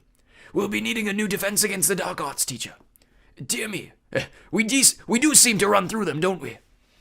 Harry got up and crossed to the door. He had just reached for the handle, however, when the door burst open so violently that he bounced back off the wall. Lucius Malfoy stood there, fury in his face, and cowering behind his legs, heavily wrapped in bandages, was Dobby. Good evening, Lucius, said Dumbledore pleasantly. Mr. Malfoy almost knocked Harry over as he swept into the room. Dobby went scurrying in after him, crouching at the hem of his cloak, a look of abject terror on his face. The elf was carrying a stained rag, with which he was attempting to finish cleaning Mr. Malfoy's shoes. Apparently, Mr. Malfoy had set out in a great hurry, for not only were his shoes half polished, but his usually sleek hair was disheveled. Ignoring the elf bobbing apologetically around his ankles, he fixed his cold eyes upon Dumbledore. "So," he said, "you've come back. The governor suspended you, but you still saw fit to return to Hogwarts." Well, you see, Lucius, said Dumbledore, smiling serenely. the other 11 governors contacted me today. It was something like being caught in a hailstorm of owls, to tell the truth. They'd heard that Arthur Weasley's daughter had been killed and wanted me back here at once. They seemed to think I was the best man for the job after all. Very strange tales they told me, too. Several of them seemed to think that you had threatened to curse their families if they didn't agree to suspend me in the first place. Mr. Malfoy went even paler than usual, but his eyes were still slits of fury. "So, have you stopped the attacks yet?" he sneered. "Have you caught the culprit?" We have, said Dumbledore with a smile. "Well," said Mr. Malfoy sharply. "Who is it?" "The same person as last time, Lucius," said Dumbledore. "but this time Lord Voldemort was acting through somebody else, by means of this diary." He held up the small black book with the large hole through the center, watching Mr. Malfoy closely. Harry, however, was watching Dobby. The elf was doing something very odd. His great eyes fixed meaningfully on Harry, he kept pointing at the diary, then at Mr. Malfoy, and then hitting himself hard on the head with his fist. "I see," said Mr. Malfoy slowly to Dumbledore. "A clever plan," said Dumbledore in a level voice, still staring Mr. Malfoy straight in the eye. "because if Harry's here, Mr. Malfoy shot Harry a swift, sharp look. and his friend Ron hadn't discovered this book, why, Ginny Weasley might have taken all the blame. No one would ever been able to prove she hadn't acted of her own free will." Mr. Malfoy said nothing. His face was suddenly mask-like. "And imagine," Dumbledore went on, "what might have happened then. The Weasleys are one of our most prominent pureblood families. Imagine the effect on Arthur Weasley and his Muggle Protection Act if his own daughter was discovered attacking and killing Muggleborns. Very fortunate the diary was discovered and Riddle's memories wiped from it. Who knows what the consequences might have been otherwise?" Mr. Malfoy forced himself to speak. "Very fortunate," he said stiffly. And still behind his back, Dobby was pointing, first to the diary, then to Lucius Malfoy, then punching himself in the head. And Harry suddenly understood. He nodded at Dobby, and Dobby backed into a corner, now twisting his ears in punishment. "Don't you want to know how Ginny got a hold of that diary, Mr. Malfoy?" said Harry. Lucius Malfoy rounded on him. "How should I know the stupid little girl got a hold of it?" he said. "Because you gave it to her," said Harry. "In Flourish and Blotts, you picked up her old Transfiguration book and slipped the diary inside it, didn't you?" He saw Mr. Malfoy's white hands clench and unclench. "Prove it," he hissed. "Oh, no one will be able to do that," said Dumbledore, smiling at Harry. "Not now that Riddle has vanished from the book. On the other hand, I would advise you, Lucius, not to go giving out any more of Lord Voldemort's old school things. If any more of them find their way into innocent hands, I think Arthur Weasley, for one, will make sure they are traced back to you." Lucius Malfoy stood for a moment, and Harry distinctly saw his right hand twitch, as though he was longing to reach for his wand. Instead, he turned to his house elf. "We're going, Dobby." He wrenched open the door, and the elf came hurrying up to him. He kicked him right through it. They could hear Dobby squealing with pain all the way down the corridor. Harry stood for a moment, thinking hard. Then it came to him. "Professor Dumbledore," he said hurriedly, "can I give that diary back to Mr. Malfoy, please?" "Certainly, Harry," said Dumbledore calmly. "but hurry. The feast, remember." Harry grabbed the diary and dashed out of the office. He could hear Dobby's squeals of pain receding around the corner. Quickly, wondering if this plan could possibly work, Harry took off one of his shoes, pulled off his slimy, filthy sock, and stuffed the diary into it. Then he ran down the dark corridor. He caught up with them at the top of the stairs. "Mr. Malfoy," he gasped, skidding to a halt. "I've got something for you." and he forced the smelly sock into Lucius Malfoy's hand. What the? Mr. Malfoy ripped the sock off the diary, threw it aside, then looked furiously from the ruined book to Harry. You'll meet the same sticky end as your parents one of these days, Harry Potter, he said softly. They were meddlesome fools, too. He turned to go. Come, Dobby. I said come! But Dobby didn't move. He was holding up Harry's disgusting, slimy sock, and looking at it as though it were a priceless treasure. Master has given Dobby a sock, said the elf in wonderment. Master gave it to Dobby.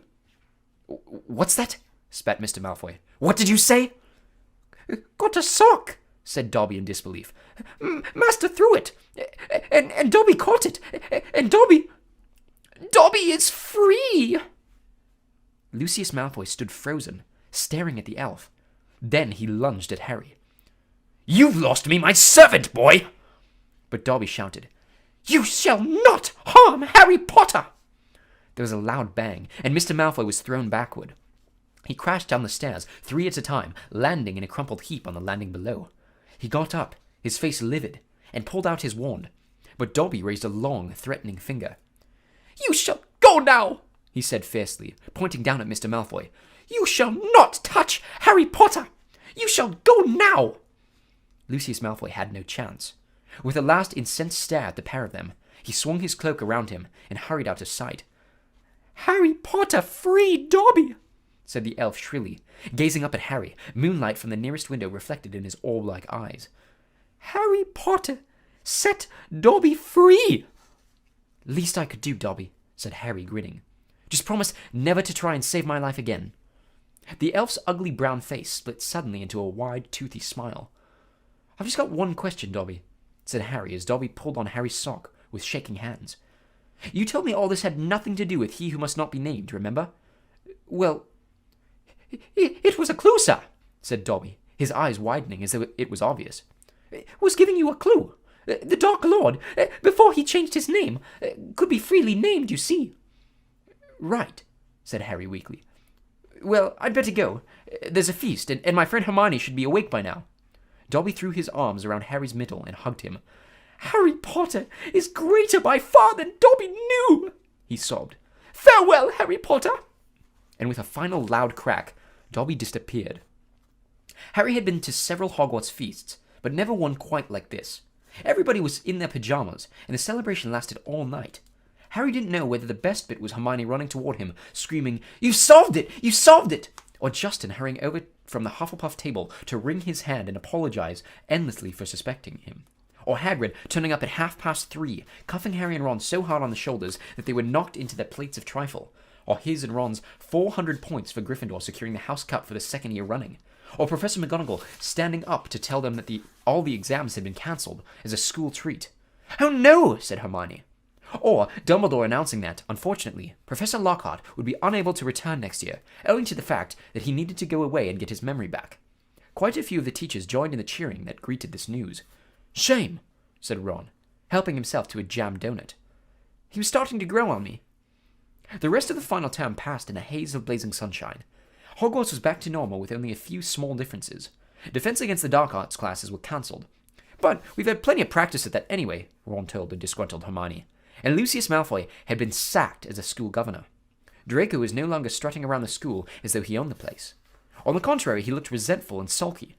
On the other hand, Ginny Weasley was perfectly happy again. Too soon it was time for their journey home on the Hogwarts Express. Harry, Ron, Hermione, Fred, George, and Ginny got a compartment to themselves. They made the most of the last few hours in which they were allowed to do magic before the holidays.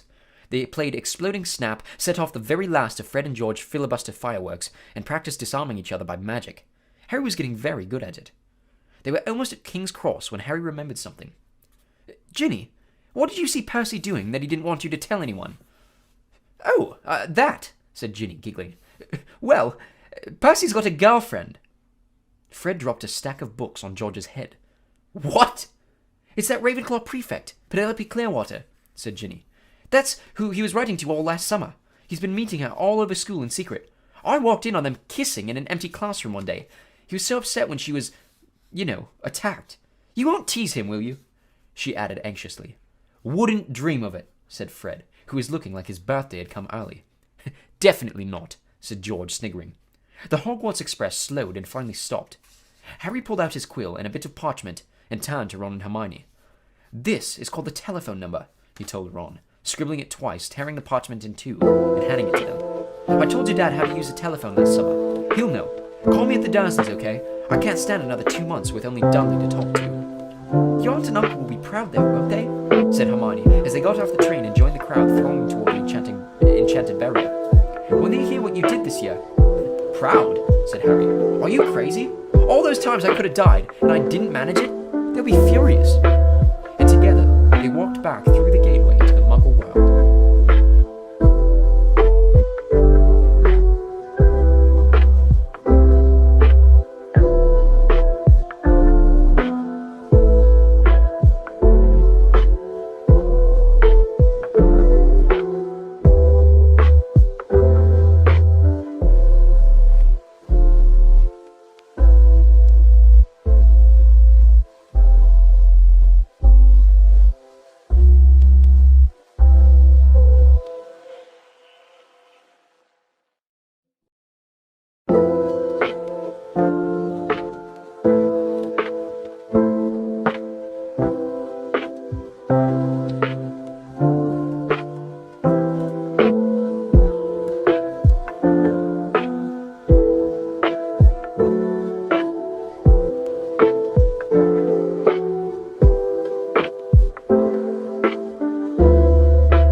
you